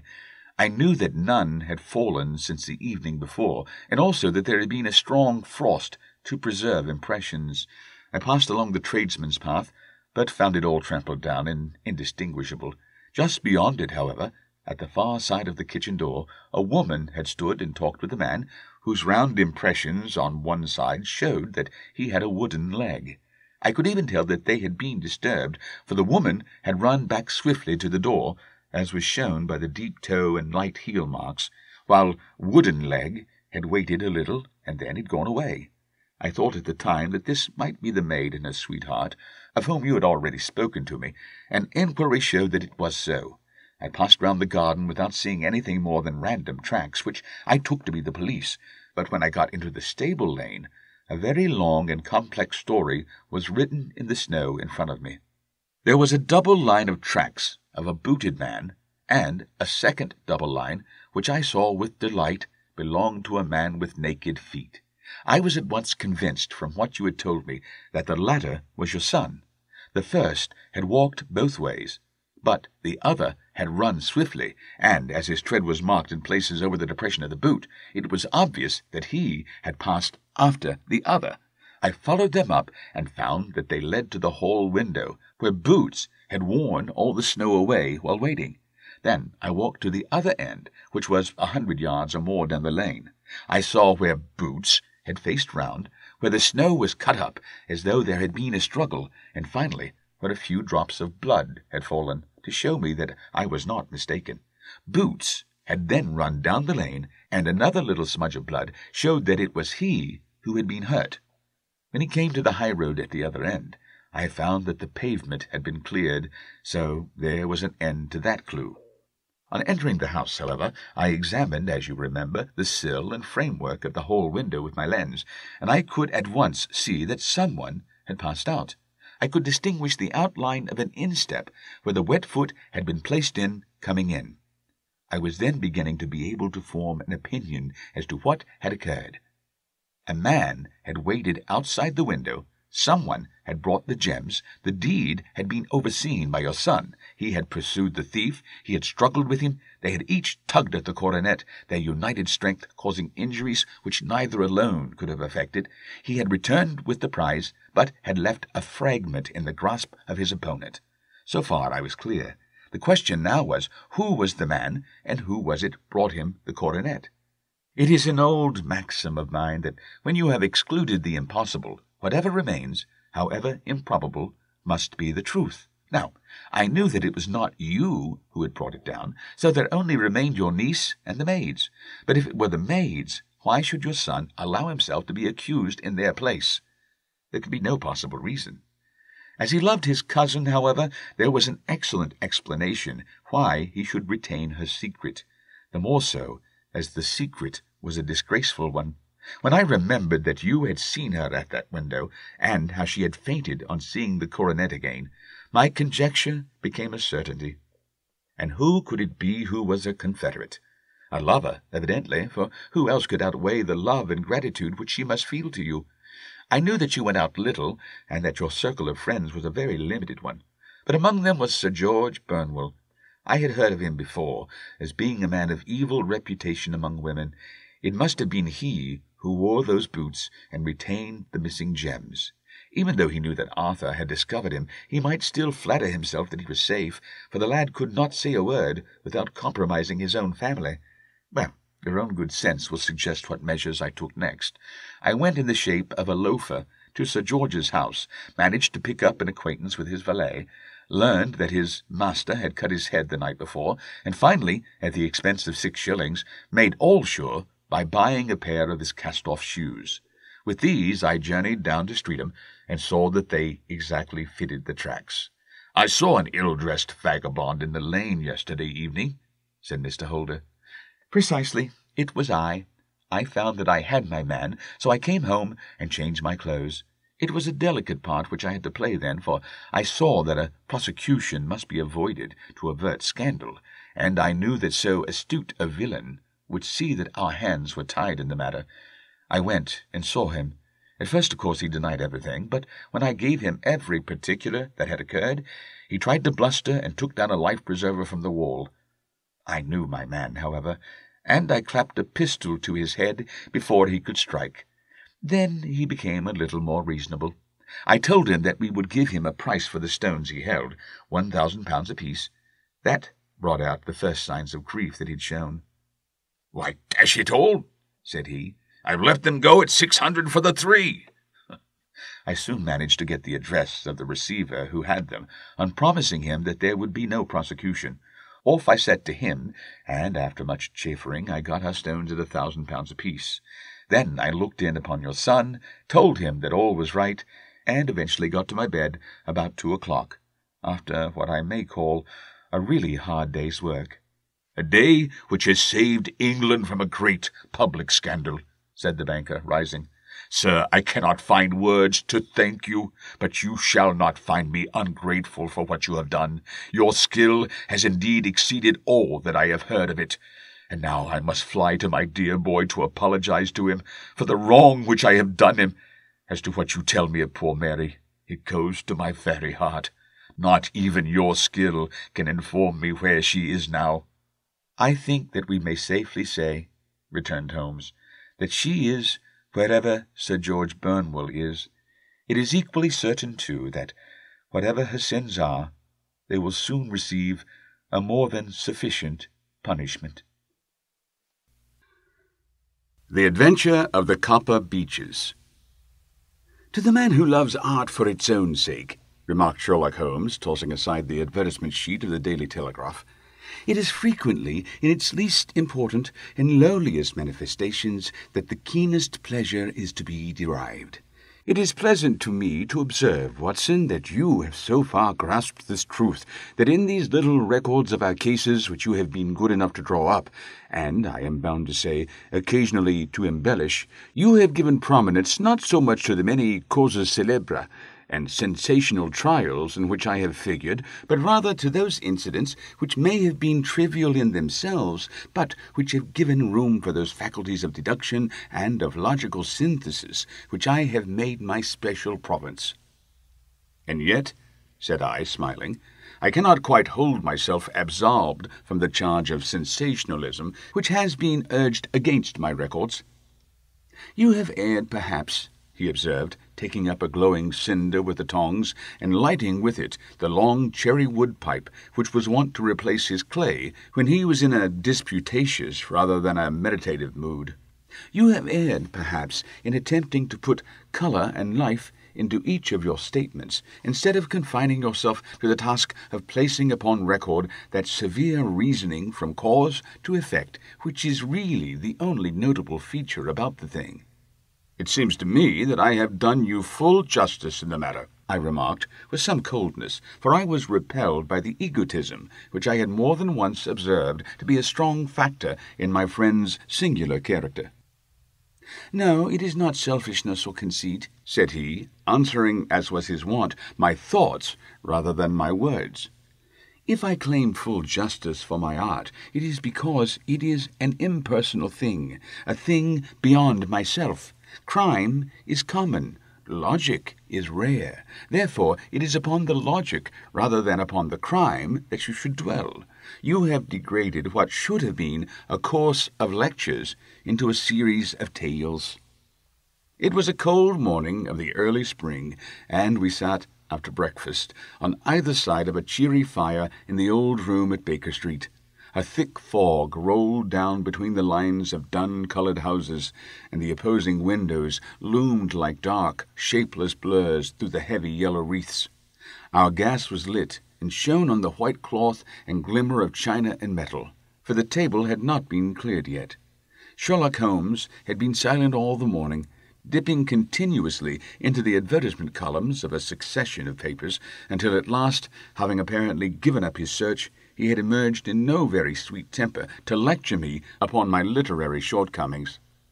"At the same time," he remarked after a pause, during which he had sat puffing at his long pipe and gazing down into the fire, "you can hardly be open to a charge of sensationalism, for out of these cases which you have been so kind as to interest yourself in, a fair proportion do not treat of crime in its legal sense at all. The small matter in which I endeavoured to help the King of Bohemia, the singular experience of Miss Mary Sutherland, the problem connected with the man with the twisted lip, and the incident of the noble Bachelor, were all matters which are outside the pale of the law, but in avoiding the sensational, I fear that you may have bordered on the trivial." "The end may have been so," I answered, "but the methods I hold to have been novel and of interest." "Pshaw, my dear fellow, what do the public, the great unobservant public, who could hardly tell a weaver by his tooth or a compositor by his left thumb, care about the finer shades of analysis and deduction? But indeed, if you are trivial, I cannot blame you, for the days of the great cases are past. Man, or at least criminal man, has lost all enterprise and originality.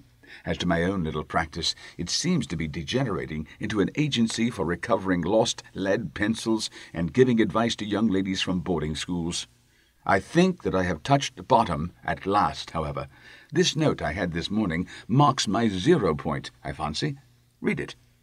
He tossed a crumpled letter across to me. It was dated from Montague Place upon the preceding evening, and ran thus: "Dear Mr. Holmes, I am very anxious to consult you as to whether I should or should not accept a situation which has been offered to me as governess. I shall call at 10:30 tomorrow, if I do not inconvenience you. Yours faithfully, Violet Hunter."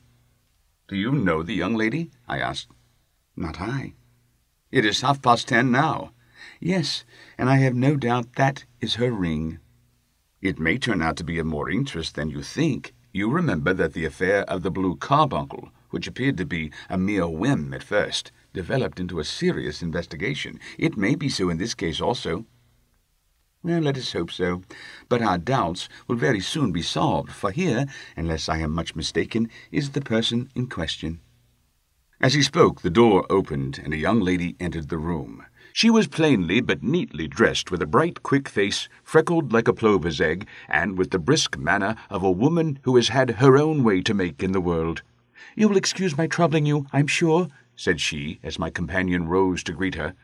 "But I have had a very strange experience, and as I have no parents or relations of any sort from whom I could ask advice, I thought that perhaps you would be kind enough to tell me what I should do."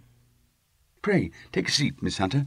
I shall be happy to do anything that I can to serve you." I could see that Holmes was favourably impressed by the manner and speech of his new client. He looked her over in his searching fashion, and then composed himself, with his lids drooping and his finger-tips together, to listen to her story. "I have been a governess for 5 years," said she, "in the family of Colonel Spence Monroe, but 2 months ago the Colonel received an appointment at Halifax in Nova Scotia, and took his children over to America with him, so that I found myself without a situation. I advertised and answered advertisements, but without success. At last the little money which I had saved began to run short, and I was at my wits' end as to what I should do. There is a well-known agency for governesses in the West End called Westaway's, and there I used to call about once a week in order to see whether anything had turned up which might suit me. Westaway was the name of the founder of the business, but it is really managed by Miss Stoper. She sits in her own little office, and the ladies who are seeking employment wait in an anteroom, and are then shown in one by one, when she consults her ledgers and sees whether she has anything which would suit them. Well, when I called last week, I was shown into the little office as usual, but I found that Miss Stoper was not alone. A prodigiously stout man with a very smiling face and a great heavy chin which rolled down in fold upon fold over his throat, sat at her elbow with a pair of glasses on his nose, looking very earnestly at the ladies who entered. As I came in, he gave quite a jump in his chair and turned quickly to Miss Stoper. "That will do," said he. "I could not ask for anything better. Capital, capital." He seemed quite enthusiastic, and rubbed his hands together in the most genial fashion. He was such a comfortable-looking man that it was quite a pleasure to look at him. "You are looking for a situation, miss?" he asked. "Yes, sir." "As governess?" "Yes, sir." "And what salary do you ask?" "I had £4 a month in my last place with Colonel Spence Monroe." "Oh, tut-tut, sweating, rank sweating," he cried, throwing his fat hands out into the air like a man who is in a boiling passion. "How could anyone offer so pitiful a sum to a lady with such attractions and accomplishments?" "My accomplishments, sir, may be less than you imagine," said I. "A little French, a little German, music and drawing—" "Tut-tut," he cried. "This is all quite beside the question. The point is, have you or have you not the bearing and deportment of a lady? There it is in a nutshell. If you have not, you are not fitted for the rearing of a child who may some day play a considerable part in the history of the country. But if you have, why then, how could any gentleman ask you to condescend to accept anything under 3 figures? Your salary with me, madam, would commence at £100 a year." You may imagine, Mr. Holmes, that to me, destitute as I was, such an offer seemed almost too good to be true. The gentleman, however, seeing perhaps the look of incredulity upon my face, opened a pocket-book and took out a note. "It is also my custom," said he, smiling in the most pleasant fashion, until his eyes were just 2 little shining slits amid the white creases of his face, "to advance to my young ladies half their salary beforehand, so that they may meet any little expenses of their journey and their wardrobe." It seemed to me that I had never met so fascinating and so thoughtful a man. As I was already in debt to my tradesmen, the advance was a great convenience, and yet there was something unnatural about the whole transaction which made me wish to know a little more before I quite committed myself. "May I ask where you live, sir?" said I. "Hampshire. Charming rural place, the Copper Beeches, 5 miles on the far side of Winchester. It is the most lovely country, my dear young lady, and the dearest old country house." "And my duties, sir? I should be glad to know what they would be." "One child, one dear little romper just 6 years old. Oh, if you could see him killing cockroaches with a slipper, smack, smack, smack, 3 gone before you could wink." He leaned back in his chair and laughed his eyes into his head again. I was a little startled at the nature of the child's amusement, but the father's laughter made me think that perhaps he was joking. "My sole duties, then," I asked, "are to take charge of a single child?" No, not the soul, my dear young lady," he cried. "Your duty would be, as I am sure your good sense would suggest, to obey any little commands my wife might give, provided always that they were such commands as a lady might with propriety obey. You see no difficulty, eh?" "I should be happy to make myself useful." "Quite so. In dress now, for example. We are faddy people, you know, faddy but kind-hearted. If you were asked to wear any dress which we might give you, you would not object to our little whim, eh?" "No," said I, considerably astonished at his words. "Or to sit here or sit there, that would not be offensive to you?" "Oh, no." "Or to cut your hair quite short before you come to us?" I could hardly believe my ears. As you may observe, Mr. Holmes, my hair is somewhat luxuriant, and of a rather peculiar tint of chestnut.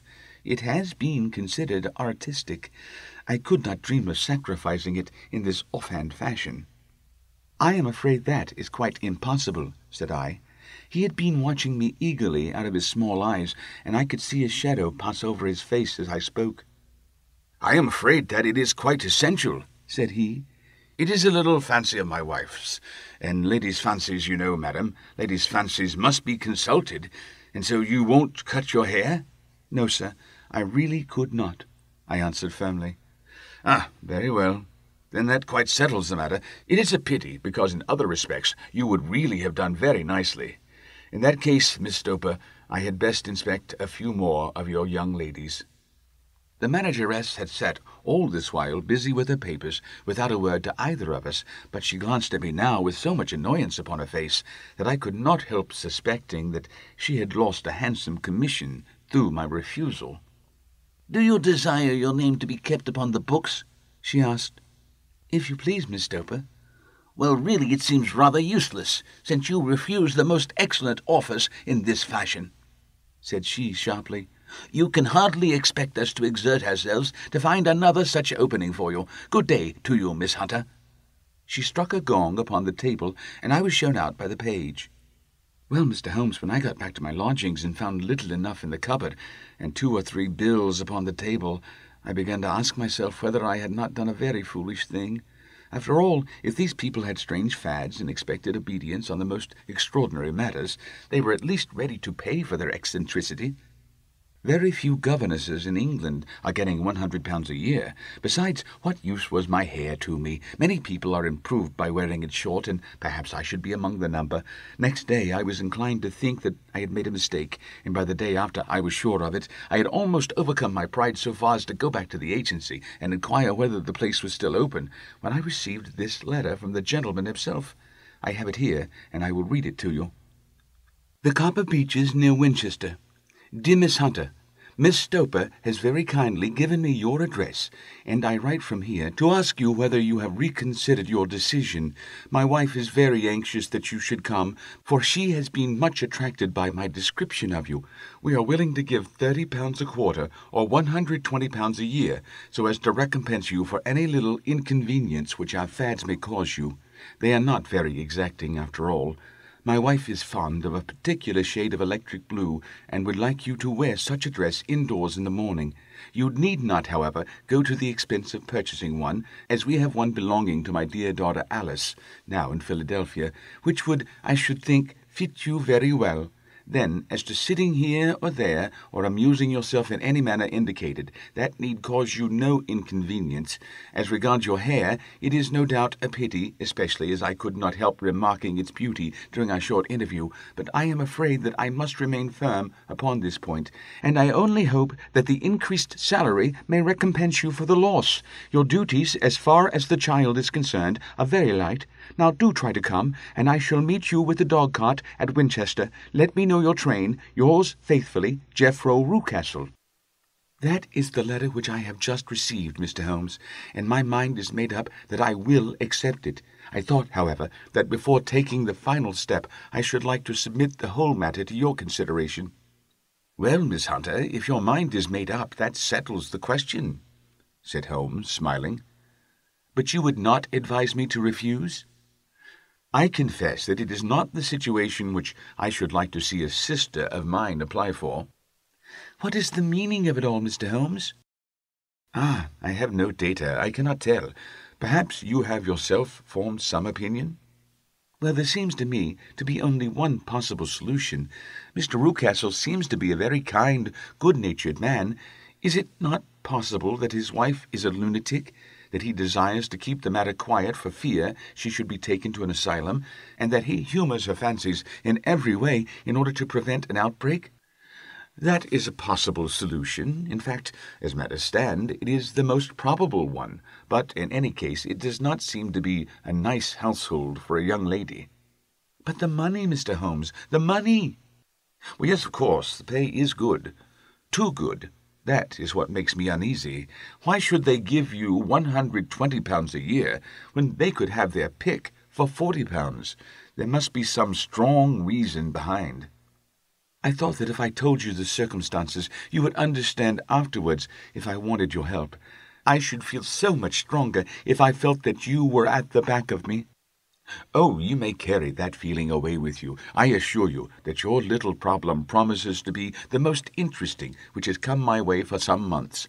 There is something distinctly novel about some of the features. If you should find yourself in doubt or in danger— Danger? What danger do you foresee? Holmes shook his head gravely. It would cease to be a danger if we could define it, said he. But at any time, day or night, a telegram would bring me down to your help. That is enough. She rose briskly from her chair, with the anxiety all swept from her face. I shall go down to Hampshire quite easy in my mind now. I shall write to Mr. Rucastle at once, sacrifice my poor hair tonight, and start for Winchester tomorrow. With a few grateful words to Holmes, she bade us both good night, and bustled off upon her way. At least, said I, as we heard her quick, firm steps descending the stairs, she seems to be a young lady who is very well able to take care of herself. And she would need to be, said Holmes gravely. I am much mistaken if we do not hear from her before many days are past. It was not very long before my friend's prediction was fulfilled.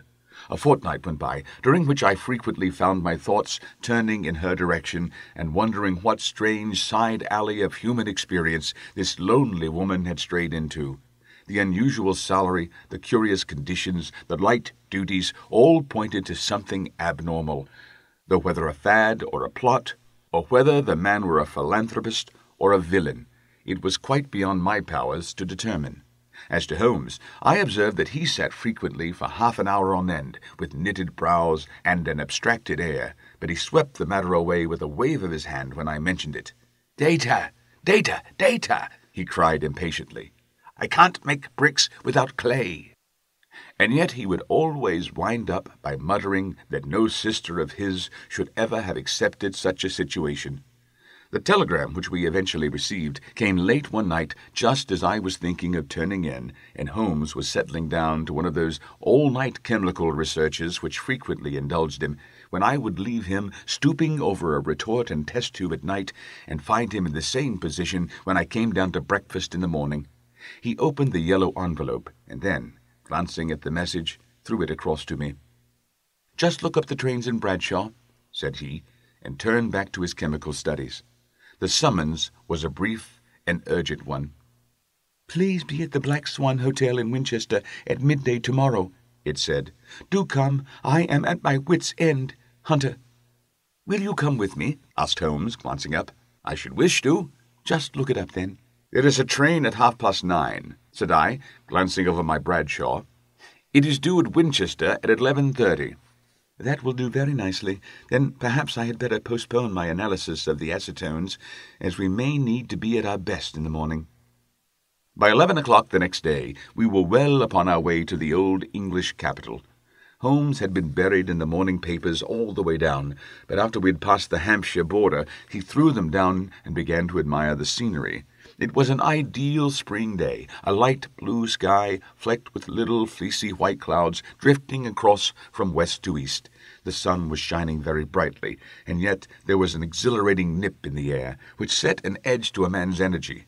All over the countryside, away to the rolling hills around Aldershot, the little red and grey roofs of the farmsteadings peeped out from amid the light green of the new foliage.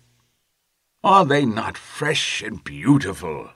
I cried, with all the enthusiasm of a man fresh from the fogs of Baker Street. But Holmes shook his head gravely. "Do you know, Watson," said he, "that it is one of the curses of a mind with a turn like mine that I must look at everything with reference to my own special subject. You look at these scattered houses, and you are impressed by their beauty. I look at them, and the only thought which comes to me is a feeling of their isolation, and of the impunity with which crime may be committed there." "Good heavens!" I cried. "Who would associate crime with these dear old homesteads?" "They always fill me with a certain horror. It is my belief, Watson, founded upon my experience, that the lowest and vilest alleys in London do not present a more dreadful record of sin than does the smiling and beautiful countryside." "You horrify me." "But the reason is very obvious. The pressure of public opinion can do in the town what the law cannot accomplish. There is no lane so vile that the scream of a tortured child or the thud of a drunkard's blow does not beget sympathy and indignation among the neighbours, and then the whole machinery of justice is ever so close that a word of complaint can set it going, and there is but a step between the crime and the dock. But look at these lonely houses, each in its own fields, filled for the most part with poor ignorant folk who know little of the law. Think of the deeds of hellish cruelty, the hidden wickedness which may go on year in, year out in such places, and none the wiser. Had this lady who appeals to us for help gone to live in Winchester, I should never have had a fear for her. It is the 5 miles of country which makes the danger. Still, it is clear that she is not personally threatened." "No, if she can come to Winchester to meet us, she can get away." "Quite so. She has a freedom." "What can be the matter, then? Can you suggest no explanation?" "I have devised 7 separate explanations, each of which would cover the facts as far as we know them, but which of these is correct can only be determined by the fresh information which we shall no doubt find waiting for us. Well, there is the tower of the cathedral, and we shall soon learn all that Miss Hunter has to tell." The Black Swan is an inn of repute in the High Street, at no distance from the station, and there we found the young lady waiting for us. She had engaged a sitting-room, and our lunch awaited us upon the table. "I'm so delighted that you've come," she said earnestly. "It is so very kind of you both, but indeed I do not know what I should do. Your advice will be altogether invaluable to me." "Pray tell us what has happened to you." "I will do so, and I must be quick, for I have promised Mr. Rucastle to be back before 3. I got his leave to come into town this morning, though he little knew for what purpose." "Let us have everything in its due order." Holmes thrust his long, thin legs out towards the fire and composed himself to listen. "In the first place, I may say that I have met, on the whole, with no actual ill-treatment from Mr. and Mrs. Rucastle. It is only fair to them to say that. But I cannot understand them, and I am not easy in my mind about them." "What can you not understand?" "The reasons for their conduct. But you shall have it all just as it occurred. When I came down, Mr. Rucastle met me here and drove me in his dog-cart to the Copper Beeches. It is, as he said, beautifully situated, but it is not beautiful in itself, for it is a large square block of a house, whitewashed, but all stained and streaked with damp and bad weather. There are grounds round it, woods on 3 sides, and on the 4th a field which slopes down to the Southampton high road, which curves past about 100 yards from the front door. This ground in front belongs to the house, but the woods all round are part of Lord Southerton's preserves. A clump of copper beeches immediately in front of the hall door has given its name to the place. I was driven over by my employer, who was as amiable as ever, and was introduced by him that evening to his wife and the child. There was no truth, Mr. Holmes, in the conjecture which seemed to us to be probable in your rooms at Baker Street. Mrs. Rucastle is not mad. I found her to be a silent, pale-faced woman, much younger than her husband, not more than 30, I should think, while he can hardly be less than 45. From their conversation I've gathered that they have been married about 7 years, that he was a widower, and that his only child by the first wife was the daughter who was gone to Philadelphia. Mr. Rucastle told me in private that the reason why she had left them was that she had an unreasoning aversion to a stepmother. As the daughter could not have been less than 20, I can quite imagine that her position must have been uncomfortable with her father's young wife. Mrs. Rucastle seemed to me to be colourless in mind as well as in feature.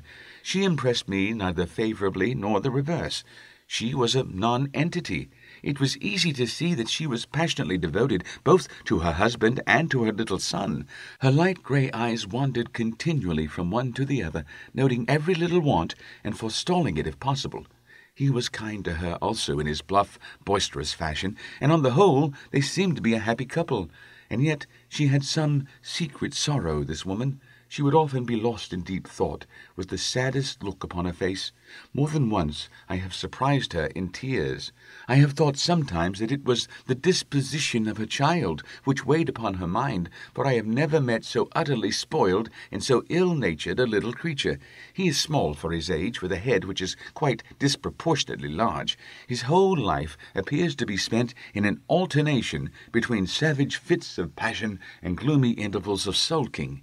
Giving pain to any creature weaker than himself seems to be his one idea of amusement, and he shows quite remarkable talent in planning the capture of mice, little birds, and insects. But I would rather not talk about the creature, Mr. Holmes, and indeed he has little to do with my story.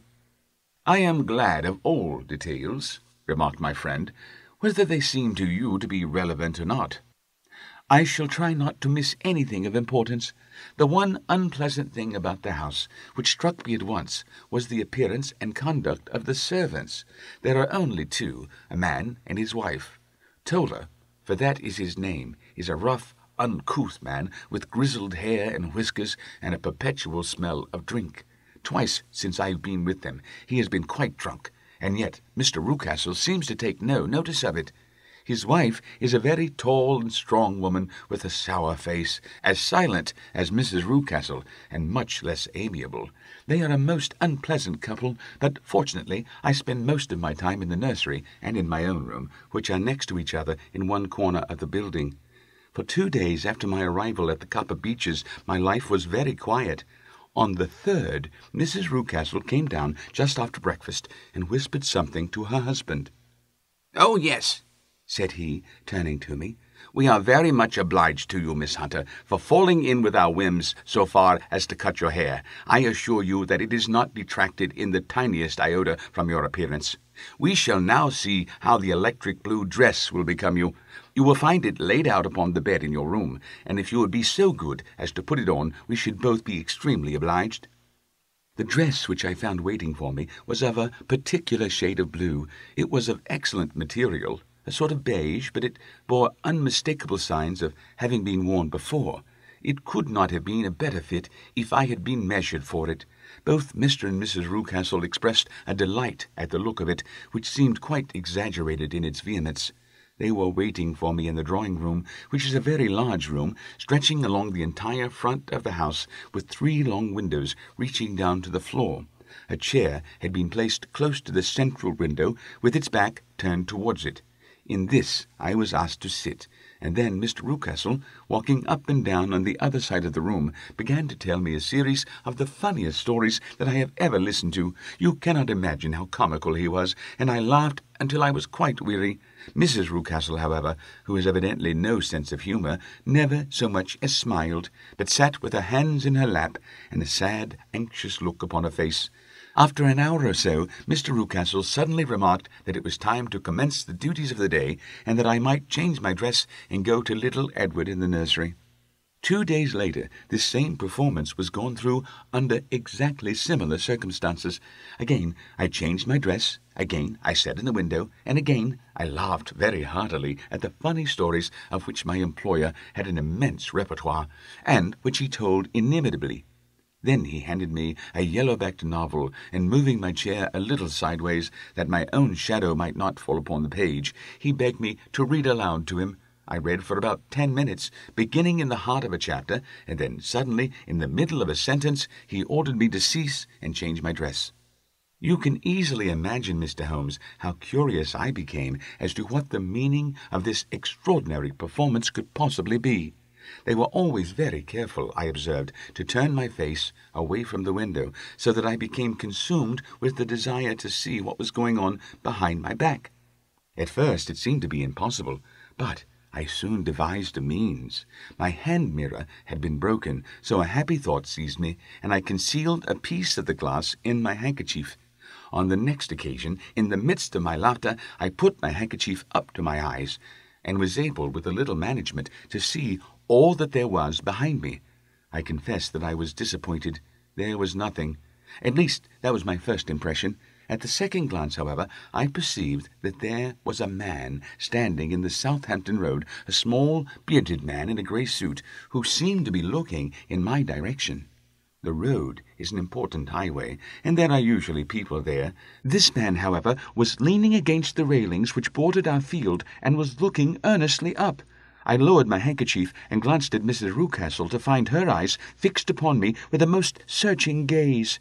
She said nothing, but I'm convinced that she had divined that I had a mirror in my hand, and had seen what was behind me. She rose at once.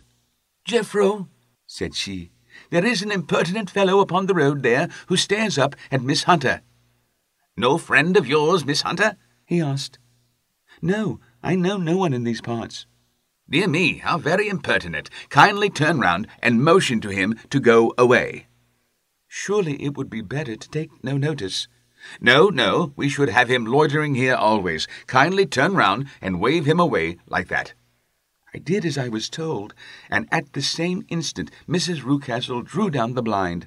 That was a week ago, and from that time I have not sat again in the window, nor have I worn the blue dress, nor seen the man in the road.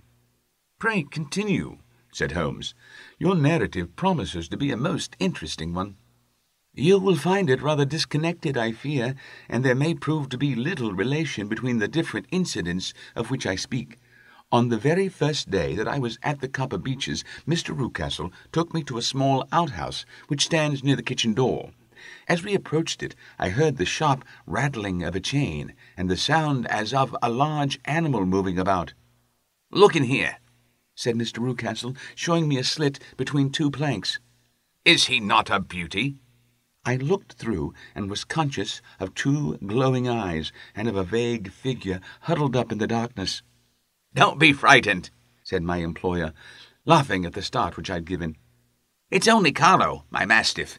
I call him mine, but really old Toller, my groom, is the only man who can do anything with him. We feed him once a day, and not too much then, so that he is always as keen as mustard. Toller lets him loose every night, and God help the trespasser whom he lays his fangs upon. For goodness sake, don't you ever on any pretext set your foot over the threshold at night, for it's as much as your life is worth." The warning was no idle one, for 2 nights later I happened to look out of my bedroom window about 2 o'clock in the morning. It was a beautiful moonlight night, and the lawn in front of the house was silvered over and almost as bright as day. I was standing, wrapped in the peaceful beauty of the scene, when I was aware that something was moving under the shadow of the Copper Beeches. As it emerged into the moonshine, I saw what it was. It was a giant dog, as large as a calf, tawny tinted, with hanging jowl, black muzzle, and huge projecting bones. It walked slowly across the lawn and vanished into the shadow upon the other side. That dreadful sentinel sent a chill in my heart, which I do not think that any burglar could have done. And now I have a very strange experience to tell you. I had, as you know, cut off my hair in London, and I had placed it in a great coil at the bottom of my trunk. One evening, after the child was in bed, I began to amuse myself by examining the furniture of my room, and by rearranging my own little things. There was an old chest of drawers in the room, and 2 upper ones empty and open, the lower one locked. I had filled the first 2 with my linen, and as I had still much to pack away, I was naturally annoyed at not having the use of the 3rd drawer. It struck me that it might have been fastened by a mere oversight, so I took out my bunch of keys and tried to open it. The very first key fitted to perfection, and I drew the drawer open. There was only one thing in it, but I'm sure you'll never guess what it was. It was my coil of hair. I took it up and examined it. It was of the same peculiar tint and the same thickness, but then the impossibility of the thing obtruded itself upon me. How could my hair have been locked in the drawer? With trembling hands I undid my trunk, turned out the contents, and drew from the bottom my own hair. I laid the 2 tresses together, and I assure you they were identical. Was it not extraordinary? Puzzle as I would, I could make nothing at all of what it meant. I returned the strange hair to the drawer, and I said nothing of the matter to the Rucastles, as I felt that I had put myself in the wrong by opening a drawer which they had locked. I am naturally observant, as you may have remarked, Mr. Holmes, and I soon had a pretty good plan of the whole house in my head. There was one wing, however, which appeared not to be inhabited at all. A door which faced that which led into the quarters of the Tollers opened into this suite, but it was invariably locked. One day, however, as I ascended the stair, I met Mr. Rucastle coming out through this door, his keys in his hand, and a look on his face which made him a very different person to the round, jovial man to whom I was accustomed. His cheeks were red, his brow was all crinkled with anger, and the veins stood out at his temples with passion. He locked the door and hurried past me without a word or a look. This aroused my curiosity, so when I went out for a walk in the grounds with my charge, I strolled round to the side from which I could see the windows of this part of the house. There were 4 of them in a row, 3 of which were simply dirty, while the 4th was shuttered up. They were evidently all deserted. As I strolled up and down, glancing at them occasionally, Mr. Rucastle came out to me, looking as merry and jovial as ever. "Ah!" said he, "you must not think me rude if I passed you without a word, my dear young lady. I was preoccupied with business matters." I assured him that I was not offended. "By the way," said I, "you seem to have quite a suite of spare rooms up there, and one of them has the shutters up." He looked surprised and, as it seemed to me, a little startled at my remark. "Photography is one of my hobbies," said he. "I have made my dark room up there. But, dear me, what an observant young lady we have come upon. Who would have believed it? Who would have ever believed it?" He spoke in a jesting tone, but there was no jest in his eyes as he looked at me. I read suspicion there and annoyance, but no jest. Well, Mr. Holmes, from the moment that I understood that there was something about the suite of rooms which I was not to know, I was all on fire to go over them. It was not mere curiosity, though I had my share of that. It was more a feeling of duty, a feeling that some good might come from my penetrating to this place. They talk of woman's instinct. Perhaps it was woman's instinct which gave me that feeling. At any rate, it was there, and I was keenly on the lookout for any chance to pass the forbidden door. It was only yesterday that the chance came. I may tell you that, besides Mr. Rucastle, both Toller and his wife find something to do in the deserted rooms, and I once saw him carrying a large black linen bag with him through the door. Recently he's been drinking hard, and yesterday evening he was very drunk, and when I came upstairs there was the key in the door. I have no doubt at all that he had left it there. Mr. and Mrs. Rucastle were both downstairs, and the child was with them, so that I had an admirable opportunity. I turned the key gently in the lock, opened the door, and slipped through. There was a little passage in front of me, unpapered and uncarpeted, which turned at a right angle at the farther end. Round this corner were 3 doors in a line, the first and third of which were open. They each led into an empty room, dusty and cheerless, with 2 windows in the one and one in the other, so thick with dirt that the evening light glimmered dimly through them. The centre door was closed, and across the outside of it had been fastened one of the broad bars of an iron bed, padlocked at one end to a ring in the wall, and fastened at the other with stout cord.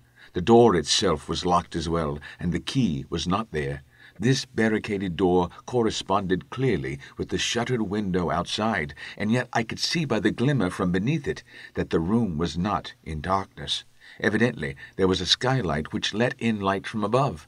As I stood in the passage gazing at the sinister door and wondering what secret it might veil, I suddenly heard the sound of steps within the room and saw a shadow pass backward and forward against the little slit of dim light which shone out from under the door. A mad, unreasoning terror rose up in me at the sight, Mr. Holmes. My overstrung nerves failed me suddenly, and I turned and ran as though some dreadful hand were behind me, clutching at the skirt of my dress.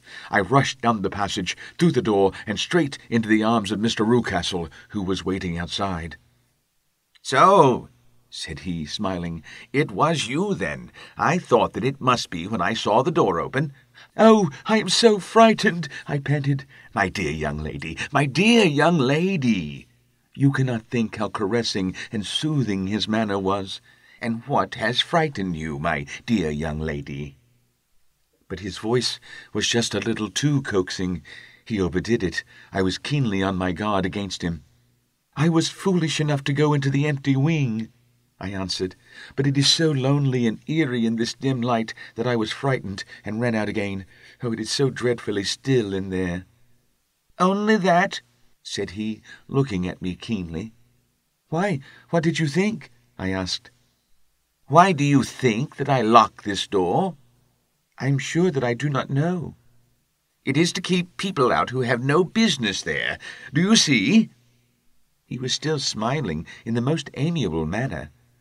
"I am sure if I had known—" "Well, then you know now, and if you ever put your foot over that threshold again—" Here, in an instant, the smile hardened into a grin of rage, and he glared down at me with the face of a demon. "I'll throw you to the mastiff." I was so terrified that I do not know what I did. I suppose that I must have rushed past him into my room. I remember nothing until I found myself lying on my bed, trembling all over. Then I thought of you, Mr. Holmes. I could not live there longer without some advice. I was frightened of the house, of the man, of the woman, of the servants, even of the child. They were all horrible to me. If I could only bring you down, all would be well. Of course, I might have fled from the house, but my curiosity was almost as strong as my fears. My mind was soon made up. I would send you a wire. I put on my hat and cloak, went down to the office, which is about 1/2 mile from the house, and then returned, feeling very much easier. A horrible doubt came into my mind as I approached the door, lest the dog might be loose, but I remembered that Tola had drunk himself into a state of insensibility that evening, and I knew that he was the only one in the household who had any influence with the savage creature, or who would venture to set him free. I slipped in safety, and lay awake half the night in my joy at the thought of seeing you. I had no difficulty in getting leave to come into Winchester this morning, but I must be back before 3 o'clock, for Mr. and Mrs. Rucastle are going on a visit, and will be away all the evening, so that I must look after the child. Now, I have told you all my adventures, Mr. Holmes, and I should be very glad if you could tell me what it all means, and above all, what I should do." Holmes and I had listened spellbound to this extraordinary story. My friend rose now and paced up and down the room, his hands in his pockets, and an expression of the most profound gravity upon his face. "Is Tola still drunk?" he asked. "Yes, I heard his wife tell Mrs. Rucastle that she could do nothing with him." "That is well. And the Rucastles go out tonight?" "Yes." "Is there a cellar with a good strong lock?" "Yes, the wine cellar." "You seem to me to have acted all through this matter like a very brave and sensible girl, Miss Hunter. Do you think that you could perform one more feat? I should not ask it of you if I did not think you were a quite exceptional woman." I will try. What is it?" "We shall be at the Copper Beeches by 7 o'clock, my friend and I. The Rucastles will be gone by that time, and Toller will, we hope, be incapable. There only remains Mrs. Toller, who might give the alarm. If you could send her into the cellar on some errand, and then turn the key upon her, you would facilitate matters immensely." "I will do it." "Excellent. We shall then look thoroughly into the affair. Of course, there is only one feasible explanation. You have been brought there to personate someone, and the real person is imprisoned in this chamber. That is obvious. As to who this prisoner is, I have no doubts that it is the daughter, Miss Alice Rucastle, if I remember right, who was said to have gone to America. You were chosen, doubtless, as resembling her in height, figure, and the colour of your hair.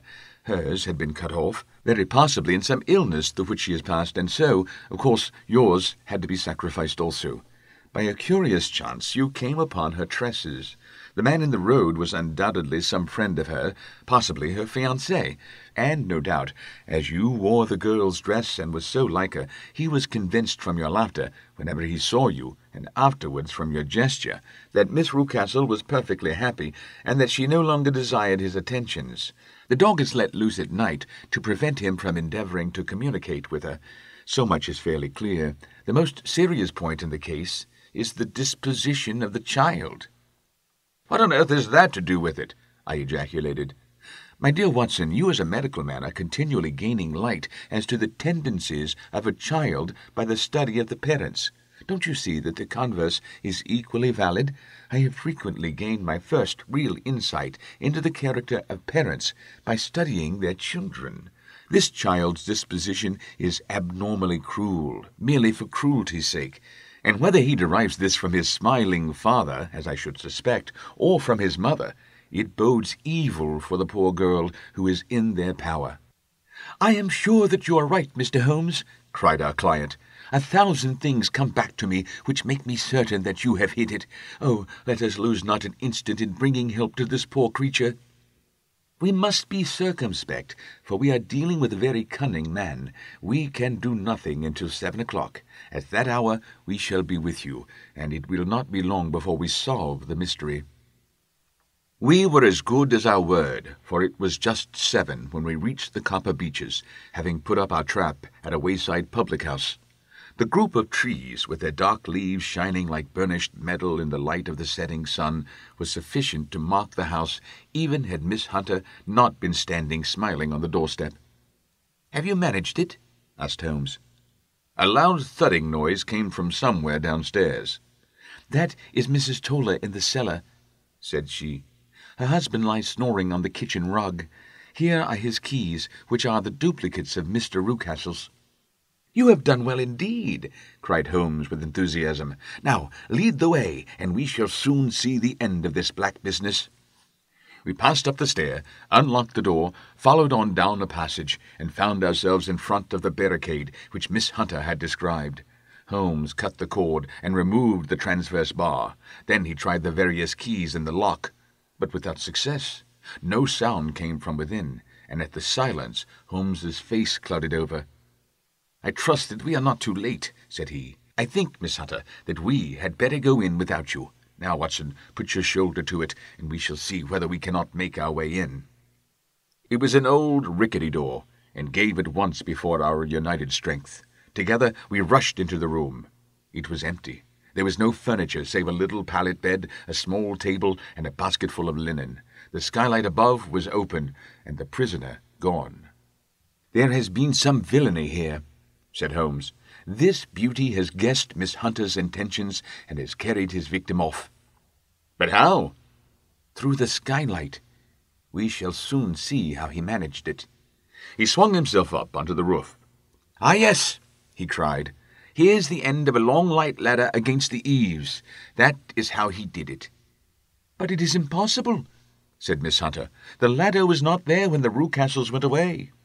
"He has come back and done it. I tell you that he is a clever and dangerous man. I should not be very much surprised if this were he whose step I hear now upon the stair. I think, Watson, that it would be well for you to have your pistol ready." The words were hardly out of his mouth before a man appeared at the door of the room, a very fat and burly man with a heavy stick in his hand.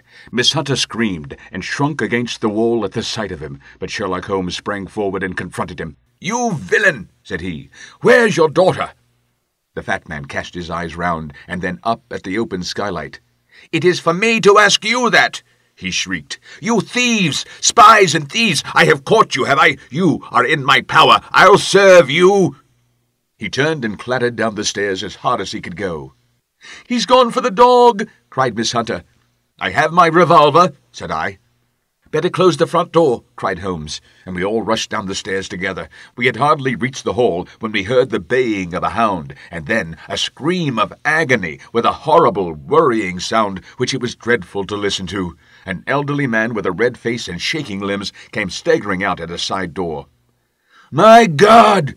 he cried. "Someone has loosed the dog! It's not been fed for 2 days! Quick, quick, or it'll be too late!"